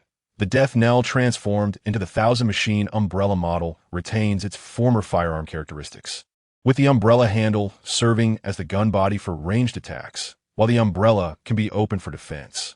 Upon witnessing this, Guyi's lips gradually curled into a smile. What a splendid find. One can indeed board the vehicle before purchasing the ticket. Subsequently, Guyi browsed through the others. He decided to set aside pure firearms for the moment. When given the option for versatility, he would undoubtedly choose the multifaceted one, capable of both close and range combat. How advantageous! It could adapt to various situations. Thereafter, Guyi's gaze slowly turned toward the Source Power Sword model. To be honest, this was what he truly desired. Currently, he wielded his father's steel knife with remarkable ease, yet the Source Power Sword was the model he cherished the most. Chapter 88. Locking in Source Force Sword Model. Upon activating this model, the required materials promptly came into view. Earth Attribute Material Requirement, 1 met. Water Attribute Material Requirement, 1 net. Wood Attribute Material Requirement, 1 not met. The host may initially transform it into a defective version, followed by optimization. Source Force Sword Model Description. The bell has been transformed into the Source Force Sword model, retaining its firearm attributes while enhancing its melee capabilities. Furthermore, the sword body of the Source Force Sword and the bell can be effortlessly disassembled. After perusing this description, Guyi caught sight of the specific appearance of the Source Force Sword model. The body of the revolver seamlessly integrated into a complete Source Force sword, with the grip of the revolver merging with the sword hilt. Between the two blades of the Source Force sword, a shooting channel was left open. Guyi gazed at the model, growing increasingly fond of it. Subsequently, he turned his attention to the model's evaluation. Overall rating, 4 stars. While retaining the characteristics of a firearm, it has enhanced melee capabilities. However, it has also increased the difficulty of operation, resulting in an overall index of 4 stars. Upon finishing, Guyi smiled faintly. Difficulty of operation? This alone would not deter him. Without further ado, Guyi clicked confirm. The demonology catalog suddenly illuminated with brilliance, confirming the selection of the Source Force Sword model as the direction for transformation. Transformation in progress. Please wait. After several prompts appeared, Guyi realized he had completely lost control over the bell. However, he paid no mind. Soon after, the firearm transformation zone glimmered with faint light. Ding! Firearm transformation complete. Source Force Sword model integrity. 66.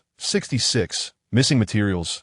Would attribute upgrade materials. Recommended demon drops. By Zay, Swan and I, Ing Zhao, Yu, etc. Seeing this, Guyi raised an eyebrow. Among the recommended demons, he had encountered Ka, but the last time he defeated it, no materials dropped. Yet, this was not the focal point. The crucial matter was the bell. At this moment, he had regained control over the bell. With a mere thought, a Source Force sword adorned with violet gold patterns materialized in Guyi's hand, its twin blades radiating a chilling light. Upon closer inspection, these patterns appeared somewhat dull compared to those of the previous bell, likely due to the current incompleteness of the transformation. Nevertheless, Guyi paid little heed to this. It was merely a material.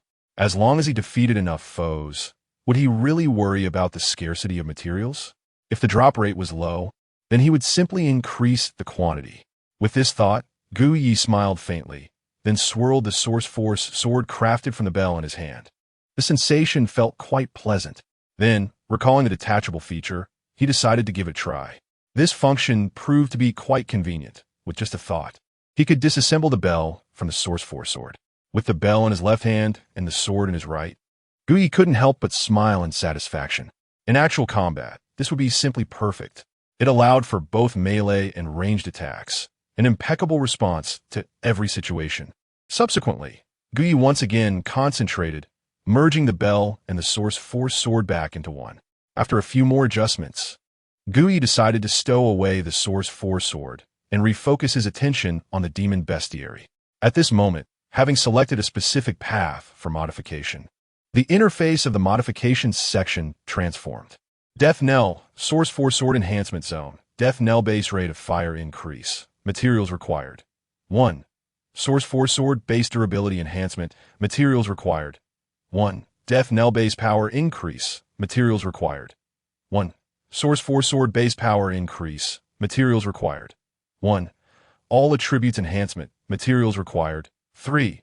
Death Knell. Source Force Sword Modification Zone. This function requires the host strength to reach the transformation realm. To unlock, please stay tuned. After reviewing, Gui chose to disregard this modification zone and instead focused on the enhancement section. The contents of the enhancement area were quite comprehensible, but Gui's attention was drawn to the final option, all attributes enhancement. This enhancement evidently referred to the cumulative total of the preceding 4 enhancements. However, it only required 3 materials. It seemed that this all attributes enhancement was indeed more cost-effective. Nevertheless, there was a caveat. Considering the exceedingly low drop rate for the upgrade materials, he realized that to utilize this all attributes enhancement, he would need to accumulate 3 materials before he could activate it.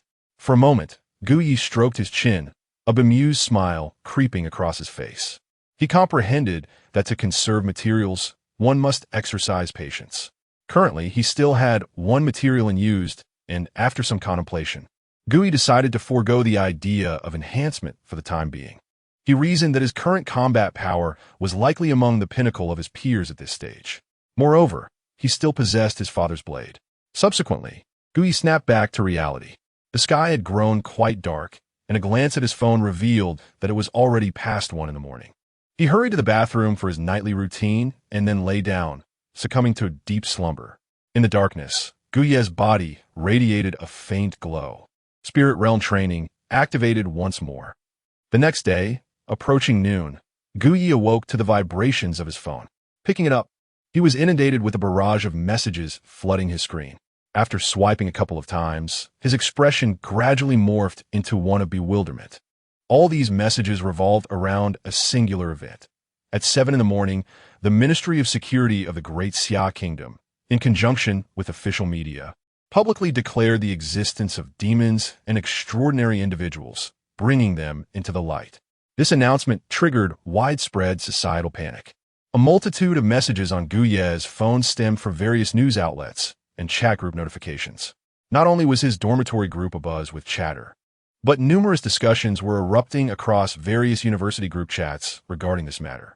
Simultaneously, he noticed a message from Sun Haohua. Sun Haohua, Gui, how can I join you all? I want to grow stronger. Gui's lips twitched slightly, and he promptly replied, read more books and newspapers, eat fewer snacks, and get more sleep.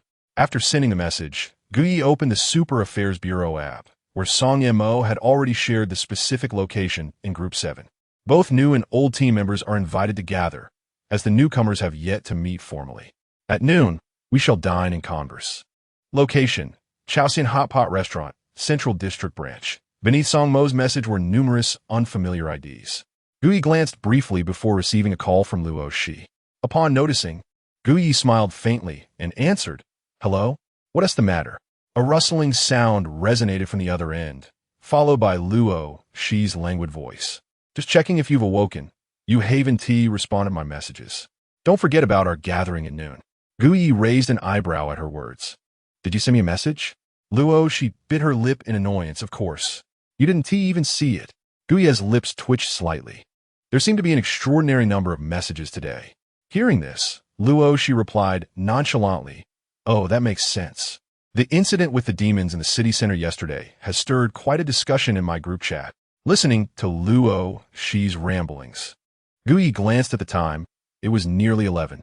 All right, let us head out and discuss in person. With that, he ended the call. On the other end, Luo Shi rolled her eyes at the sound of the call disconnecting, yet a smile slowly crept onto her lips. This guy. Chapter 89. Team building of the 7th group. Preparations for curfew in front of the girls' dormitory. Gui, dressed in casual attire, leisurely stood in the shade, holding a chilled bottle of soda. Shortly after, a short-haired figure emerged from the dormitory, shielding her eyes from the glaring sunlight with a small hand, and soon spotted Guyi. Approaching him, she noticed his relaxed demeanor as he enjoyed his drink, prompting Luo Shi to pout slightly. Observing her reaction, Guyi smiled gently and offered her the other drink he was holding. Luo Shi accepted the chilled beverage, a smile finally gracing her face as she hurried to match Guyi's pace. "Here, you drive," she said, handing him the keys. As she popped open the can, she took a satisfying sip, her small face reflecting delight. Guyi couldn't help but chuckle. "Why are you laughing?" Luo Shi turned to glare at him. Guyi, feeling a bit helpless, replied, "What is wrong with my laughter?" "You're laughing at me," she huffed. "Is it such a bad thing to think you're adorable?" Guyi teased, his smile widening as he looked at Luo Shi with playful intent. "Who even studies this stuff? It's quite amusing." Hearing Guyi's words, Luo Shi's face flushed crimson.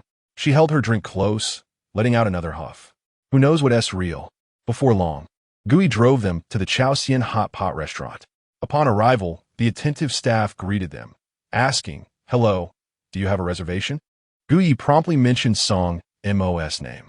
Soon, the staff led them to a private room where several people were already gathered, including 3 or 4 unfamiliar faces alongside Song Mo. Upon seeing them, Song Mo waved eagerly. "Come sit down." Guyi and Luo Shi took their seats, and Song Mo addressed the group. These 2 youngsters achieved perfect scores in their assessments. I have high hopes for them. Hearing this, Guyi's lips twitched involuntarily. "High hopes again, Song team." Meanwhile, the others in the room turned their attention to Guyi and Luo Shi, amusement evident on their faces. Song Mo cleared his throat and continued, "Ahem, once everyone arrives, you'll have the chance to get acquainted. Perfect timing. You veterans of the Kunlun Academy assessments can share some insights with these newcomers." At this, Guyi looked at Song Mo with suspicion. "Song team, didn't you participate in the assessment?" As soon as the words left his lips, everyone in the room struggled to maintain their composure, stifling their laughter. Song Mo's expression froze, darkening immediately. I, why should you care about that? Speaking of which, you and T let me take down that monster yesterday." Guyi's frustration mounted. "Song team, I was wrong. I won't ask anymore." Upon hearing this, Song Mo gritted his teeth and shot a glare at Guyi, eventually deciding to cease his pursuit. The others present watched the exchange between the two, their smiles nearly overflowing. One of the veteran team members chuckled at Guyi, saying, "You must be the recently renowned newcomer dubbed the Living King of Hell, right?" From Team 7, and judging by Captain Song's words, it seems so. The eyes of several veteran team members shifted as they regarded Guyi. His recent record was indeed astonishing, having slain numerous demons with his initial prowess. Guyi couldn't help but twitch at the corners of his mouth upon hearing this. Perhaps this nickname is rather embarrassing, being the Living King of Hell. I'm quite amiable, really. The others, noticing Guyi's bashful expression, couldn't help but laugh. "Your reputation has surged recently. It appears that our Team 7 might produce a little prodigy for the Kunlun Academy." Upon hearing this, Song Mo waved his hand dismissively. "1? That won't suffice. Team 7 should at least send 3 or 4. The crowd felt a twinge of disbelief at Song Mo's bold declaration. It was common knowledge that in the last recruitment for the Kunlun Academy, fewer than 10 from the entire Jiang City Supernatural Bureau had made it. Are you claiming 3 or 4? How could that be? Did you drink too much?" Guyi cleared his throat lightly. "By the way, Captain Song, I received quite a few messages today. I heard the Bureau has made a public announcement." Upon this, Luo Shi perked up her ears. She hadn't yet inquired with her father, who had undoubtedly been swamped with work lately. Hearing Guyi's question piqued her interest. Nodding in response, Song Mo affirmed, "Yes, the impact was too significant. We decided to announce it directly. And don't think that Jiang City is the only place experiencing this. It's happening globally. The public outcry is immense. Thus, we had no choice but to make a declaration. Moreover, the Federation is currently discussing the possibility of a curfew." Both Guyi and Luo Shi were momentarily taken aback by this revelation. "A curfew?" Song Mo nodded. "Yes, considering the increased frequency of demon appearances. A curfew would provide maximum protection for ordinary citizens. It's a necessary measure. As he spoke, the atmosphere in the room grew somewhat somber. Just then, the door to the private room swung open, and Lu Nanbei and the others arrived.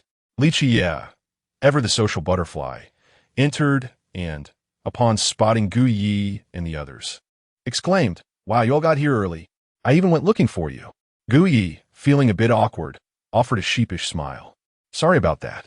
Li Qie waved his hand dismissively, and soon, Song Yemo urged everyone to take their seats. Before long, dishes were being served. "Eat freely today, it's on me." With that, Song Mo lifted 2 bottles of liquor. "Ladies, you're exempt, but gentlemen, feel free to indulge a little." As he spoke, a faint smile graced Song Mo's face. Consequently, spurred on by Song Mo's encouragement, the several young men present indulged in copious amounts of drink. Lu Nanbei, already feeling the effects, began to initiate toasts, and before long, he was seeing stars. "Yay! Yiga, let us drink." He swayed, raising his glass beside Gu Yi. Observing this, Gu Yi rolled his eyes, exclaiming, "Drink, my foot. You're the only honest one here." The onlookers couldn't help but burst into laughter at Lu Nanbei's antics. After a hearty meal and ample drink, Song Yemo cleared his throat and addressed Gu Yi and the others. "All right, let us get down to business. Allow these seasoned team members to enlighten you about the assessment content." With that, Song Mo turned his gaze towards the individuals beside him. Chapter 90. What a situation. Clearly, it is an intrusion by a third party. Let me introduce myself. Upon hearing Song Mo's words, everyone nodded in agreement. Subsequently, a robust-looking man among them smiled slightly at Gu Yi and the others. "My name is Du Kong. I joined the Super Affairs Bureau 2 years ago, and everyone calls me the drunkard. My strength is at its peak." Li Qianqian, who joined the Super Affairs Bureau a year ago, also possesses peak strength. The sister who had been conversing with Gu Yi and the others continued, a faint smile gracing her lips. Wang Zi, likewise, entered the Super Affairs Bureau a year ago, and his strength is also at its peak. The handsome man with long hair seated beside Li Qianqian smiled at everyone. Kong Zicheng, who has been in the Super Affairs Bureau for 2.5 years, possesses transformative strength. The most taciturn man in the group spoke, managing to muster a smile, though it appeared more sorrowful than a frown. Upon hearing this, Gu Yi and the others turned their gazes toward him. It seemed he was the one with the highest strength in the group. Simultaneously, the sister named Li Qianqian chimed in with a smile. "In our 7th group, aside from Captain Song, who has transformative strength, he is the strongest. However, he is a bit introverted, so please do not mind him." The others quickly shook their heads in response. Following this, Song Yemo continued, "All right, newcomers, please introduce yourselves so we can get to know each other." Upon hearing this, Gu Yi began, and one by one, everyone introduced themselves to the veteran team members. Once the self-introduction segment concluded, a smile emerged on Song Mo's face. "Come on, Qianqian. Please explain the content of this assessment to them." Upon hearing this, Li Qianqian chuckled softly and turned to look at Gu Yi and the others. The rules of the assessments at Kunlun Academy have always been quite simple. A point-based competition. Each individual will receive a personal point token before entering the assessment, allowing them to accumulate points by hunting or capturing demons. The demons within this relic are primarily of initial strength, with an initial stage demon providing 5 points, a mid-stage demon offering 10 points, and a late-stage demon yielding 20 points. Once the assessment begins, teams may form freely, but points are ranked individually. Moreover, each session of Kunlun Academy only admits 3,000 participants. Admission will be determined based on rankings. After hearing this, Gu Yi and the others nodded silently. The competition format is indeed straightforward, yet they could also sense the harshness of Kunlun Academy. Only 3,000 individuals are recruited from across the globe. The number of participants should at least exceed tens of thousands, which is still a conservative estimate, although the probability of extraordinary beings emerging is quite low. With perhaps only 1 in 1,000, the sheer population makes up for it. Li Qianqian then addressed everyone once more. Furthermore, The assessment locations typically chosen by Kunlun Academy pose threats not only from demons, but also from some mysterious forces. Thus, it is quite common for individuals to perish during the assessment. According to official statistics, the mortality rate of the Kunlun Academy's assessments reaches a staggering 30. Therefore, it is imperative that you adequately prepare yourselves before embarking on this journey. Both your cultivation and combat experience must be enhanced to the greatest extent possible. Likian Ramarka. His expression growing increasingly serious. With only 23 days remaining until the commencement of the Kunlun Academy, I advise you all to focus on your training and acquire several combat techniques that complement your unique soul abilities. This will ensure greater security. Upon hearing these words, Guyi and the others nodded in agreement. Subsequently, Song Mo added, "You have recently undertaken numerous tasks, accumulating a considerable amount of points. After our gathering, you might want to explore the offerings in the points marketplace. The items in this marketplace are meticulously curated by the Super Affairs Bureau. None of them are trivial. Do not underestimate their value." At this, Guyi instinctively rubbed the bridge of his nose, realizing that he might not require any skills at the moment, as his skill inventory was nearing capacity. However, acquiring some small gadgets could be beneficial. As Guyi pondered this, the previously silent man, named Kong Zicheng, suddenly interjected, "Beware of cultists." Hearing this, all eyes turned toward him.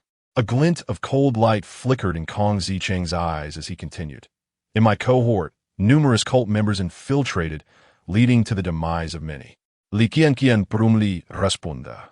Supplementing Kong Zicheng's statement, indeed, in Zicheng's cohort, many lives were lost, predominantly due to the predations of various cult organizations. Thereafter, the Kunlun Academy intensified its oversight. However, many still managed to infiltrate. You must exercise caution regarding this matter. Those present had, to varying degrees, encountered cultists and were acutely aware of their sinister nature. Thus, upon hearing this, they all nodded solemnly. Li Qianqian continued, "Furthermore, you must remain vigilant against individuals from two particular nations. They harbor animosity toward Daxia." At this, Guyi blurted out, "The Japanese, who seem to be living quite well. And what about that other country?" He nearly forgot he was in another world, almost letting slip the trio of characters. Li Qianqian chuckled, acknowledging Guye's remark. "The other group is from the country of San." Guye's brow furrowed slightly upon hearing this. He had thought it might be the Americans. These two nations, one claiming to be the foremost in Qingzhou and the other boasting of being the most powerful ancient civilization in the world, have consistently disregarded Daxia. During assessments, they frequently lay traps for individuals from Daxia, so do be mindful. Upon hearing this, Guye's lips twitched slightly, and he could not help but inquire, "Is it permissible for candidates to engage in combat with one another during the assessments?" Li Qianqian looked at Guyi with surprise. "Naturally, as long as it doesn't escalate too much." Guyi nodded in acknowledgment. It is quite coincidental that he holds a certain disdain for the land of the rising sun. Meanwhile, Luo, she cast a suspicious glance at Guyi, acutely sensing the underlying implications in his words. Subsequently, the group engaged in a discussion regarding the intricacies of the evaluation, though it hardly constituted the main focus. At 2 o'clock in the afternoon, the gathering concluded. At the entrance of the hot pot restaurant, Li Qianqian drove Song Mo's car, taking him and several veteran teammates away first. Guyi and his companions exchanged glances, after which Li Qi handed the car keys to Wang Shanshan. Wang Shanshan accepted them with ease and inquired of the others, "Shall we go? Who wants to join us?" In response, Guyi returned the keys to Luo Shi, saying, "We better not. We have a car." Upon hearing this, Mu Hongling, with a cheerful demeanor, looked at Guyi and said, "Gu Xiao Chao, take me along." Guyi, unable to suppress a couple of coughs, glanced at Luo Shi beside him. It's her car." Mu Hongling then turned to Luo Shi. Luo Shi hesitated for a moment before nodding. "Let's get in the car." Without further ado, she made her way toward the vehicle, prompting Guyi and Mu Hongling to hastily follow suit. Lu Nanbei remained rooted in place, swallowing hard. He, too, wished to ride with Guyi, yet he felt an inexplicable awkwardness in the atmosphere. At that moment, Li Qi observed the trio departing and remarked, "Ah, it seems like a love triangle." Hearing this, Lu Nanbei's lips twitched, and his expression darkened immediately. "What love triangle? I am currently the captain of a ship between Yi Ge and Luo Jia." Was this not an affront to him? Clearly, she is the third party. Lu Nanbei grumbled, feeling a wave of irritation towards that woman, Mu Hongling. Chapter 91. Is this a quick conversation? It seems to be nearing a conclusion. At this moment, the murmurs of Lu Nanbei captured the attention of Wang Shanshan and Li Qie, their eyes sparkling with curiosity. What's going on? Have they reconciled? Li Qie immediately inquired. He was present when Luo Shi added Guyi on WeChat. Upon hearing this, Lu Nanbei's expression turned somewhat awkward, and he stammered, "Well, it's getting there." At this, Li Qie flesha abruadgrin. Oh, the ambiguous phase. Wang Shanshan shot him an exasperated glare. "Let us go. Enough chatter." Meanwhile, in the car, Guyi leaned back in the passenger's seat, closed his eyes, and soon drifted into slumber. Mu Hongling, seated in the back, created a brief moment of tranquility within the vehicle. Before long, Luo Shi glanced at Mu Hongling through the rearview mirror. "You left directly that day at the hotel?" Her sudden voice broke the silence, prompting Mu Hongling to squint slightly. "Yes, mainly because my friends were all there. I was worried about things going awry, so I took them away." As she spoke, Mu Hongling stretched lazily. "Luo Jia, are we almost there?" Luo Shi nodded. Soon, after this exchange, the car entered a tunnel, casting a dim light within. Luo Shi's voice resonated again.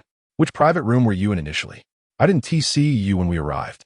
Upon hearing this, Mu Hongling's eyes flashed with a hint of impatience, though it was swiftly suppressed. Casting a glance at the sleeping Guyi, she suddenly chuckled. "Luo Shueji, are you concerned about me? Afraid I might steal your man?" Luo Shi's face immediately registered discomfort at this remark. "What nonsense are you spouting?" She lowered her voice. Mu Hongling smiled slightly. "Then why is Shueji so invested in my affairs?" Luo Shi peered through the rearview mirror at Mu Hongling, whose face bore a faint smile, gritting her teeth before responding. "I advise you to keep your distance from him. If you intend to harm him, don't blame me for being unyielding." At these words, Mu Hongling could not help but furrow her brow. "Luo Shueji, what are you talking about?" Luo Shi, upon hearing this, fell silent, her expression chillingly indifferent. She herself did not understand why she uttered such a statement. Yet, she harbored a strong intuition that the woman in the car was far from ordinary. The feeling was intense. At that moment, Mu Hongling, seated in the back, noticed Luo Shi's silence and lowered her head to rub her fingers together, a spark of determination flickering in her eyes. Before long, they arrived at the Super Affairs Bureau. Luo Shi shook Guyi's arm. "Hey, wake up!" Upon hearing the voice, Guyi stirred awake, peering through the car window to find they had indeed reached their destination. He couldn't help but chuckle ruefully. "Did I sleep the entire way?" Luo Shi shot him a reproachful glance. "Of course. Get out." Subsequently, Guyi followed Luo Shi out of the car, while Mu Hongling approached Luo Shi and waved at Guyi. "Thank you both." After speaking, Mu Hongling cast a few lingering glances at Luo Shi, then suddenly leaned closer to her ear and whispered, "Sister Luo, I am quite peculiar. Since you asked me to keep my distance from him, I shall do the opposite and draw nearer. You must keep a watchful eye. What if one day we find ourselves in a state of negative distance? You would surely be heartbroken." With that, Mu Hongling shot a provocative look at Luo Shi before turning away, swaying her hips as she departed. Guye, watching their intimate exchange from the sidelines, was taken aback. Had he merely dozed off, and now their relationship had blossomed so profoundly? Meanwhile, Luo Shi's expression darkened considerably. Negative distance. Negative distance. What a shameless person. The more she pondered, the angrier she became, and she slapped the car door with great force, causing a dull thud to resonate throughout the vehicle. Guyi, passing by, was startled. "What the heck, are you upset?" Hearing this, Luo Shi shot a fierce glare at him. "Yes, I'm exasperated." With that, she stormed off. However, after taking just a couple of steps, she suddenly felt regret. This departure would mean a prolonged absence. But soon, her face fell into a deep despondency. That guy, doesn't he even intend to catch up? Recalling Mu Hongling's words, Luo Shi abruptly halted. In the next moment, someone collided with her from behind. The familiar scent enveloped her, causing her cheeks to flush. Why did you stop so suddenly? Don't blame me for this. Gu Yi, standing behind Luo Shi, smiled slightly and swiftly wrapped his arms around her waist. Luo Shi tensed. Hey, what do you think you're doing? Before she could finish, he lifted her off the ground. Hey, you scoundrel, put me down. In an instant, all her previous thoughts vanished, replaced by a profound shyness. It was working hours, and the courtyard of the Bureau of Supervision was bustling with clerical workers coming and going. Witnessing this scene, many office workers suddenly wore expressions of discontent. Work was already bothersome enough. How could they also be subjected to public displays of affection? This was infuriating. Meanwhile, three figures, having paused in their tracks, observed the flirtation unfolding before them, their expressions revealing a mixture of amusement and incredulity. Goodness, are you pulling my leg? Are they really in a relationship? It seems they're on a fast track to commitment. Li Chie couldn't help but comment. Lu Nanbei, reveling in the spectacle, exclaimed inwardly, what a delightful day this is. A treat for the shippers. Swiftly, he took out his phone and captured the moment, sending it to his teammate, Li Jin. At the same time, Gu Yi, feeling somewhat awkward under the scrutiny, finally set Luo Shi down. Once her feet touched the ground, she pouted and glanced back at Gu Yi. In the coming days, I will be training, so keep your distance from that woman named Mu. Gu Yi grinned widely at her words. What's got you all worked up? Just promise me. Luo Yi insisted. Pidai fu li panchin Gu Yi. Gu Yi chuckled. Is there any reward? Upon hearing this, Luo Shi stomped her feet vigorously. Bah, we haven't even discussed it yet. Just promise me. Gu Yi shook his head and smiled. All right, I promise you. With that, he couldn't help but ruffle her little head. Upon hearing this, Luo Shi huffed, and, emboldened by an unknown courage, leaned close to Gu Ye's ear and whispered, next time we meet, I want you to give me a kiss. Remember to think of me. With that, her little face turned a deep shade of crimson, and she quickly dashed away under Gu Ye's gaze. Chapter 92. My Passion for Learning. As Gu Yi gazed at the retreating figure, a smile involuntarily crept onto his lips. So this is the feeling during the ambiguous phase before falling in love? It feels exhilarating, just as Gu Yi was savoring the moment. Three silhouettes gradually appeared behind him. Congratulations, Brother Yi. Lu Nanbei's cheerful voice rang out, prompting Gu Yi to hastily turn around. Upon seeing the trio, Gu Yi's expression shifted slightly, becoming somewhat awkward. Ahem. Well, I should be heading back now.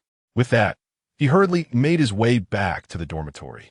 The three watched his departing figure, their faces adorned with knowing smiles. Li Chie stroked his chin mischievously, remarking, this kid is actually shy. Inside Gu Ye's dormitory, he had barely seated himself when his phone rang. Checking the screen, he saw it was his mother calling and quickly answered. Hello, Xiaoye. Remember to come home for dinner tonight. An important guest is coming over. Since you're preparing for the assessment, I thought he could offer you some guidance. At her words, a bitter smile crossed Gu Ye's face. Mom, I don't really need any guidance, do I? He could better spend his time on additional tasks. On the other end, Lin Yin, hearing this, replied with a hint of exasperation. Are you sure? This person is quite formidable. Moreover, he mentioned he could take you to the monster domain. Upon hearing the term monster domain, Gu Ye's eyes instantly brightened. Yes. Mom, I was just joking. I absolutely love learning. Lin Yan's lips curved into a slight smile upon hearing this. Then remember to come home tonight. With that, the call ended. Hearing the disconnection tone, Gu Yi couldn't help but grin. If it were ordinary guidance, he would have no interest whatsoever. But the prospect of visiting the monster domain? Now that was intriguing. Subsequently, Gu Yi lay on his bed and opened the app for the Super Task Bureau, browsing through the points marketplace. He had previously glanced at it without finding anything particularly appealing. However, after hearing Song Mo's comments today, he felt it was essential to explore the points marketplace once more. He quickly began to peruse the offerings. Calm Heart Spell, 1. 5 points Fire Control Spell, 1. 5 points Lightning Summoning Spell, 1. 25 points True Fire Talisman, 1. 50 points. Tying Sword Technique, 1. 50 points Ephemeral Steps, 1. 50 points Fire Python Blade Technique, 1. 50 points as Gu Yi scrolled through. He couldn't help but twitch his mouth in disbelief. Is the true fire talisman for real? Only 50 points? It felt somewhat dubious. Glancing at his points balance, he was pleasantly surprised to see 11 50 points displayed. These had been accumulated from recent tasks. Although he had vanquished many demons, the points were duly awarded. After a moment's hesitation, Guyi decisively waved his hand and ordered one of those so-called true fire talismans. He was eager to discover just how unreliable this item could be. Upon completing his order, a notification popped up on the Super Task Bureau app. Your order is currently being packaged. Please wait a moment. Upon noticing this, Guyi raised his eyebrows. Is it still door-to-door delivery? Quite convenient, indeed. He then continued to scroll down for quite a while, and upon reaching the bottom of the page, he suddenly spotted an option for a premium all. At this sight, Guyi's lips twitched slightly. Who designed this app? Couldn't this option be placed at the front? Without hesitation, he clicked to enter. The items within the mall immediately appeared to ascend several tiers. Heavenly Silver Talisman, 600 points. Heavenly Soldier Gold Talisman, 600 points. Phoenix Flame Talisman, 1,000 points. 4 Symbols Profound Talisman, 3,000 points. Swift Swallow Step, 300 points. Starry Body Refinement, 600 points. Dragon Subduing Body Refinement, 1,000 points. Gazing at these prices, Guyi couldn't help but draw a sharp breath. Now he understood why this option was placed at the bottom. The costs were exorbitant. After a brief glance, his gaze gradually settled on this Starry Body Refinement. Upon clicking it, information regarding the technique instantly materialized. Starry Body Refinement, originating from the Kunlun ruins.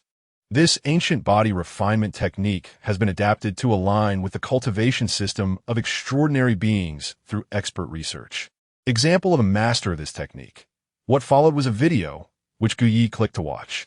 The scene in the video was evidently a martial arts training ground.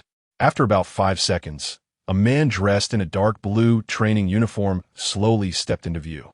The moment Guyi discerned the man's features, his heart jolted. It was none other than his father, Gu Nantian. Although his father had left this world, no, that is not right, departed early, there were still photographs of him at home. Intrigued, Guyi became more focused on the video. Subsequently, the Gu Nantian in the video gradually performed a starting posture. A faint yellow halo soon appeared around him. Meanwhile, 2 individuals clad in training uniforms reappeared in the frame, each wielding a gleaming steel blade. Without uttering a word, they fiercely struck at Gu Nantian. Instantly, sparks flew as the blades met flesh, both weapons becoming dulled. Simultaneously, the scene came to an abrupt halt. After watching, Guyi couldn't help but raise an eyebrow. What kind of body refinement technique is this? Is it really that powerful? If this is only 600 points, then what about the dragon subduing body refinement? Isn't that even more formidable? However, after a moment of hesitation, Guyi did not exit the Starry Body Refinement interface. Instead, he curiously clicked the purchase button. Since it was practiced by his father, he felt an inexplicable sense of familiarity. Why not give it a try? Soon, a notification confirmed the successful order. Before long, there was a knock at the door of Guyi's dormitory.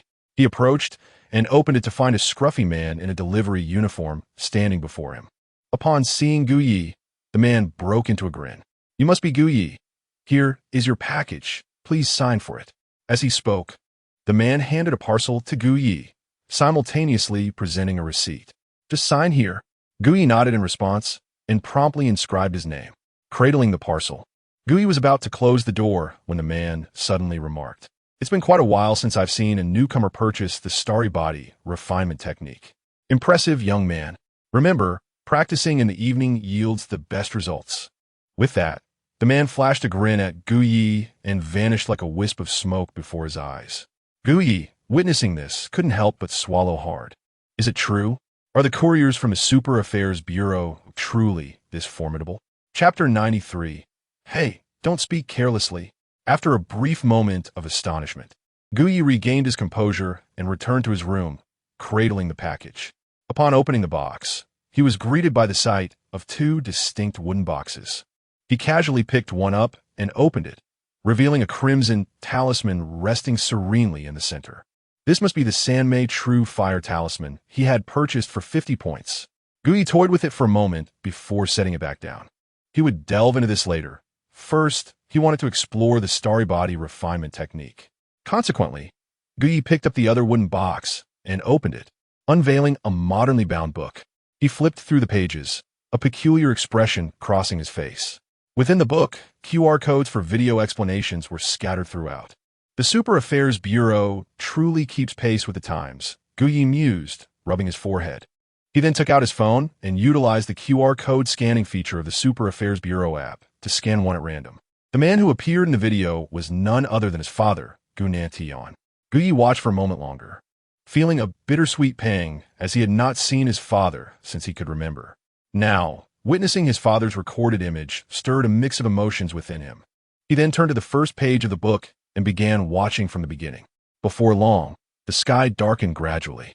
The delivery man had mentioned that the starry body refinement technique was most effective when practiced at night. Thus, Guyi took advantage of the daylight to watch all of his father's example videos related to the technique, committing the content to memory. By the time evening arrived, he would be ready to begin his practice. Soon after, Guyi rolled out of bed, glanced at the time, and noticed it was already past 7.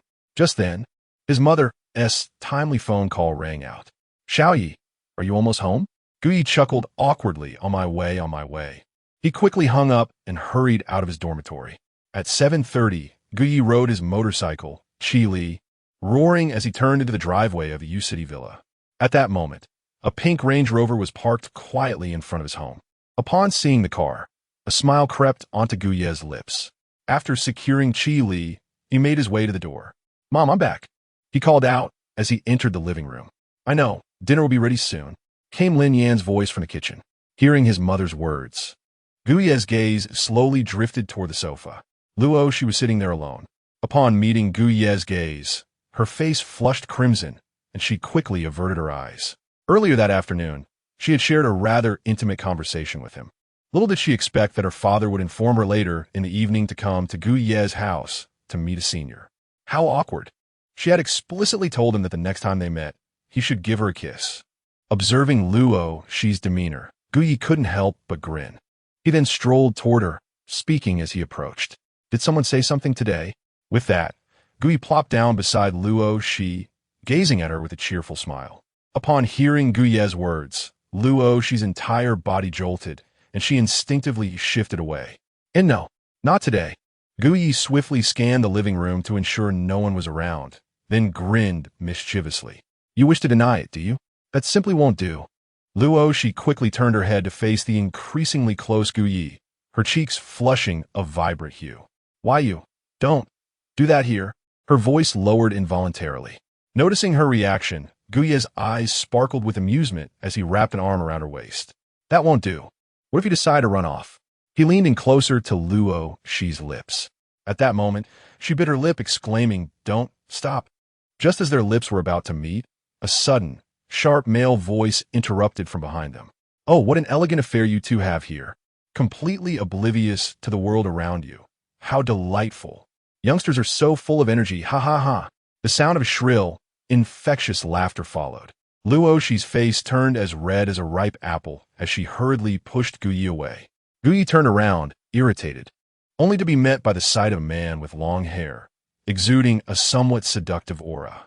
His face was strikingly familiar, and after a brief moment of contemplation, Guyi pointed at him in astonishment. "Wait, you are the head of Kunlun Academy?" It dawned on him that the esteemed senior his mother had mentioned was none other than this man. Upon hearing this, the man's lips twitched slightly. "You little rascal, where are your manners? Shouldn't you address me as Uncle Huangfu?" The man straightened his posture, casting a haughty glare at Guyi. Feeling awkward, Guyi rubbed his nose. "Where did you even come from?" The man glanced over Guyi and Luo, she before responding. "I arrived quite some time ago. Just went to the restroom. Did I interrupt something? You can pretend I'm not here."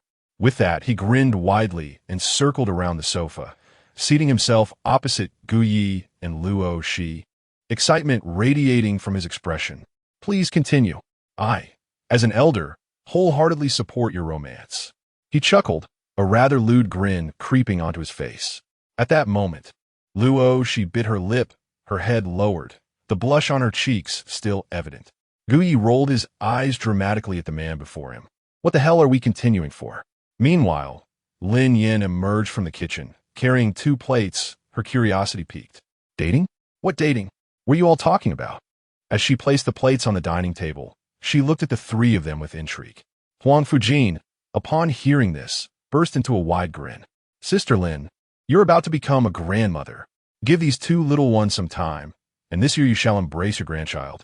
Upon hearing this, Gu Yi and Luo, she could no longer contain themselves. Hey, do not speak carelessly. Chapter 94, Brother-in-law, I want chicken wings.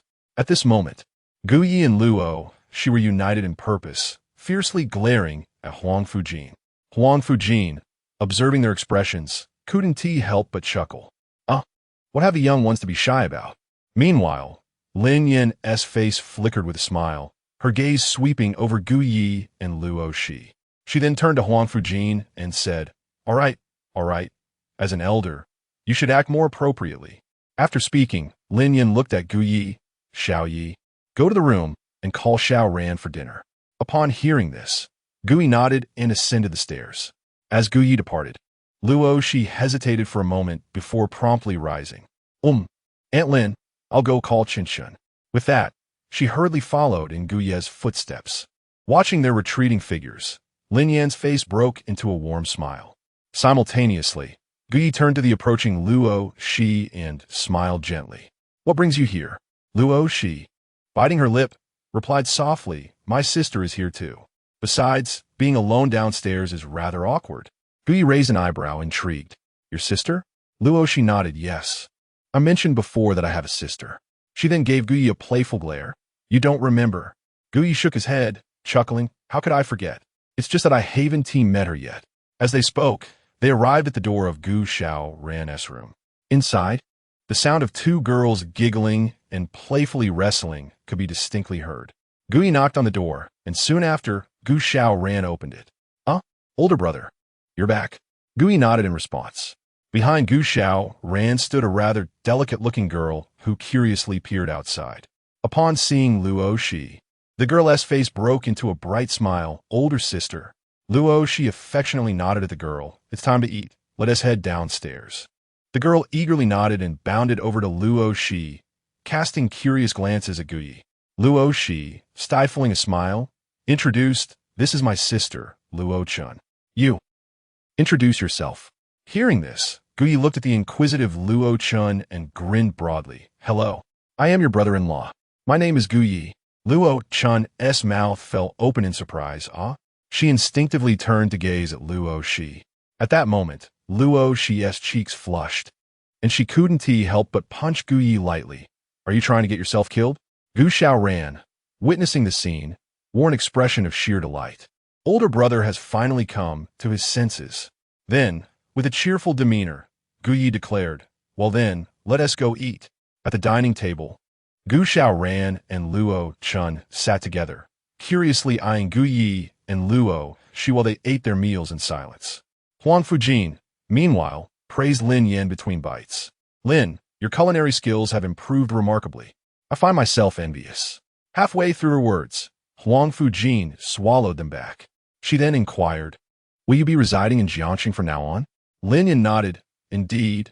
After all, the children are here.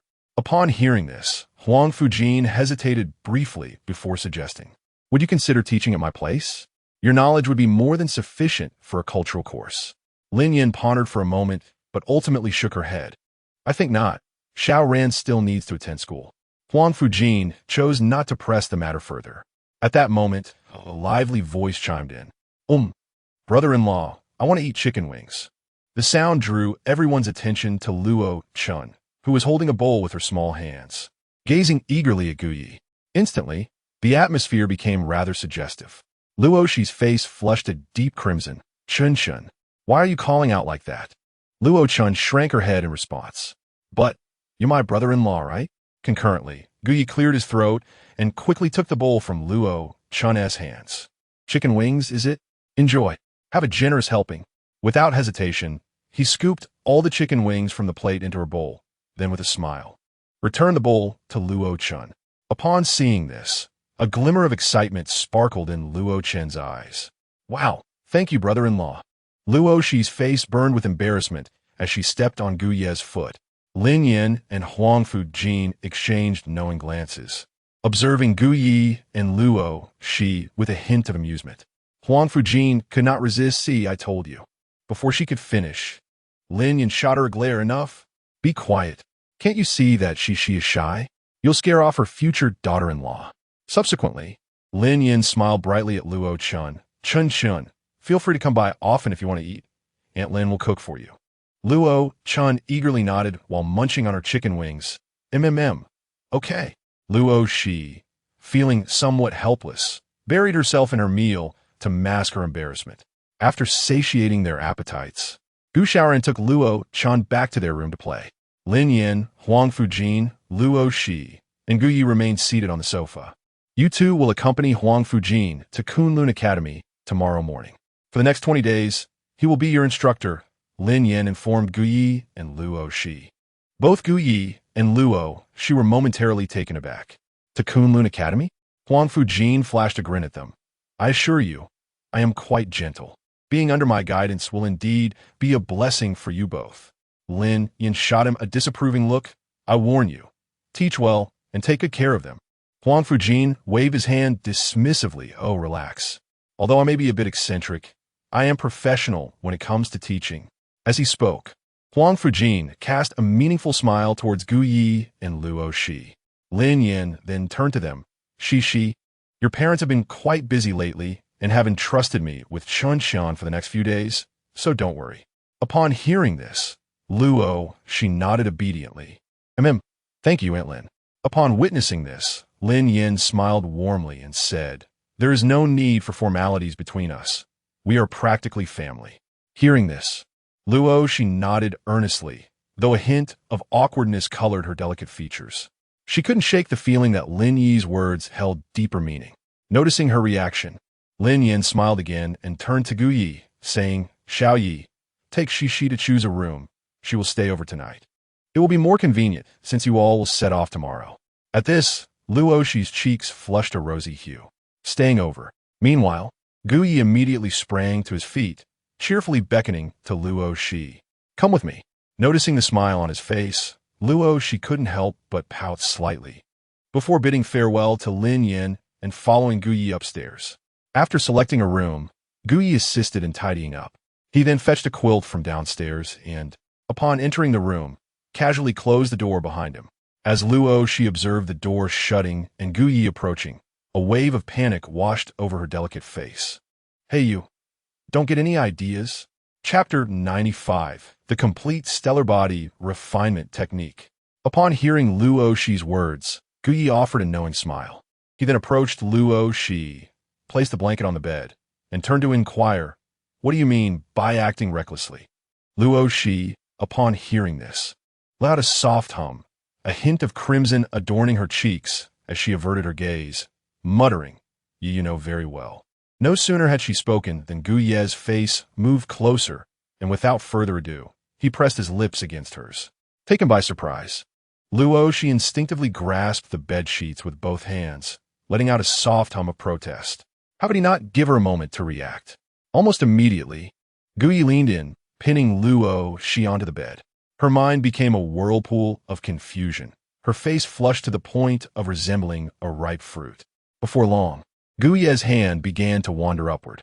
Realizing this, Luo Shi's eyes flew open as she mustered the strength to push him away, crossing her arms over her chest, her cheeks still blooming with color as she softly chided, "You're going too far." Gu Yi, lying beside her, could not stifle his laughter upon hearing her words. "How did you finally react?" he teased. Luo Shi turned her head, glaring at him. "You rogue, aren't you leaving yet?"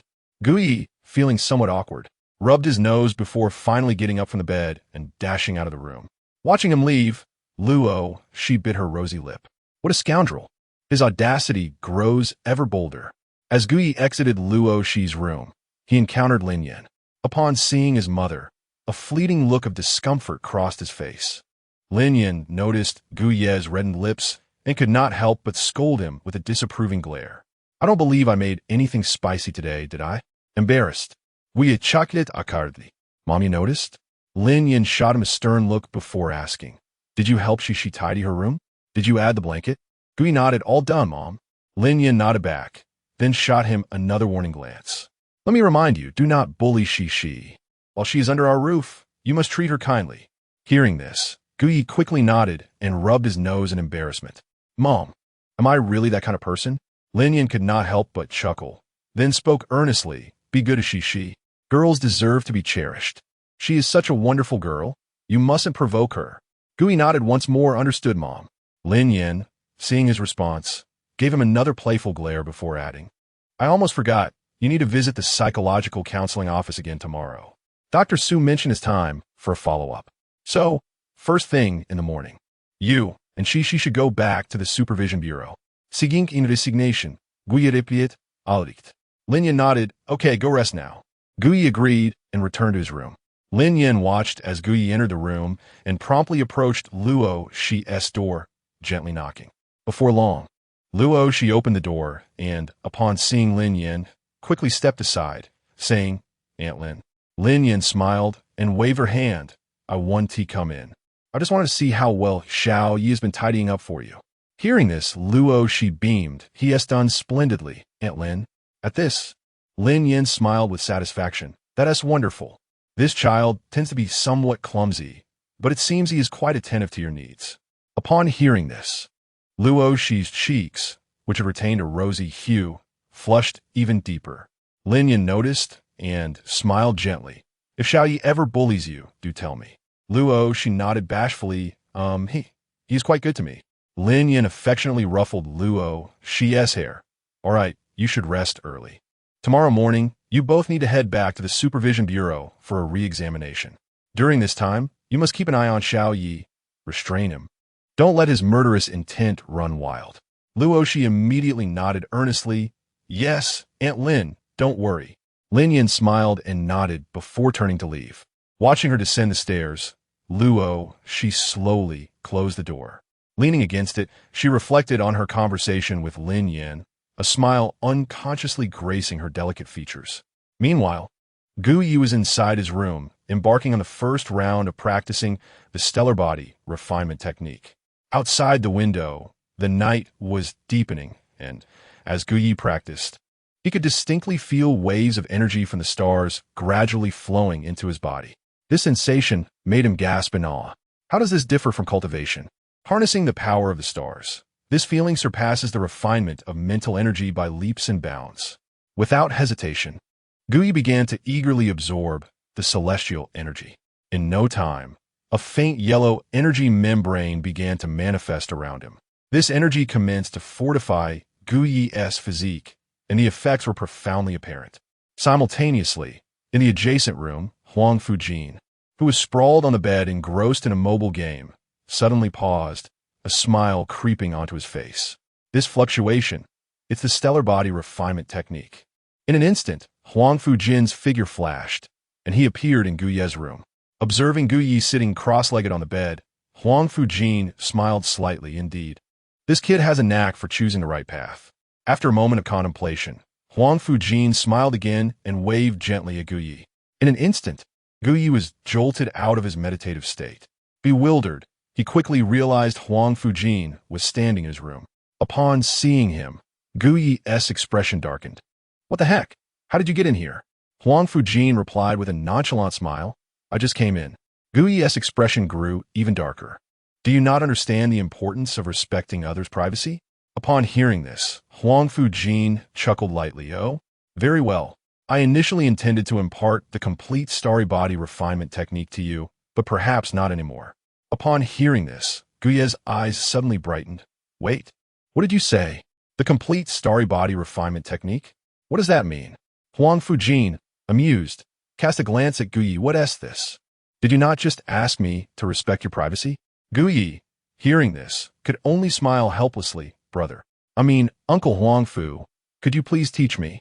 At the mention of Guyi's address, a look of satisfaction crossed Huang Fujin's face. Very well, allow me to demonstrate. With that, Huang Fujin grasped Guyi's shoulder, and an intense wave of mental energy surged forth from the room. Immediately, the surroundings began to transform rapidly before Guyi's eyes. Chapter 96. The Gods Buried Among the Stars, the Celestial Path Severed. In an instant, Guyi was enveloped by an ineffable sensation. Before he could fully comprehend the situation, he found himself abruptly seated upon the cold ground. As he gazed upward, it became evident that he was no longer in the secluded residence of the imperial city, but rather atop a lofty mountain peak. Surrounded by a celestial tapestry of stars seemingly within reach, Guyi quickly rose to his feet, surveying his surroundings with a look of astonishment. Was this Qinglong Mountain? Beside him, Huangfu Jin nodded subtly. Indeed. How did you accomplish this?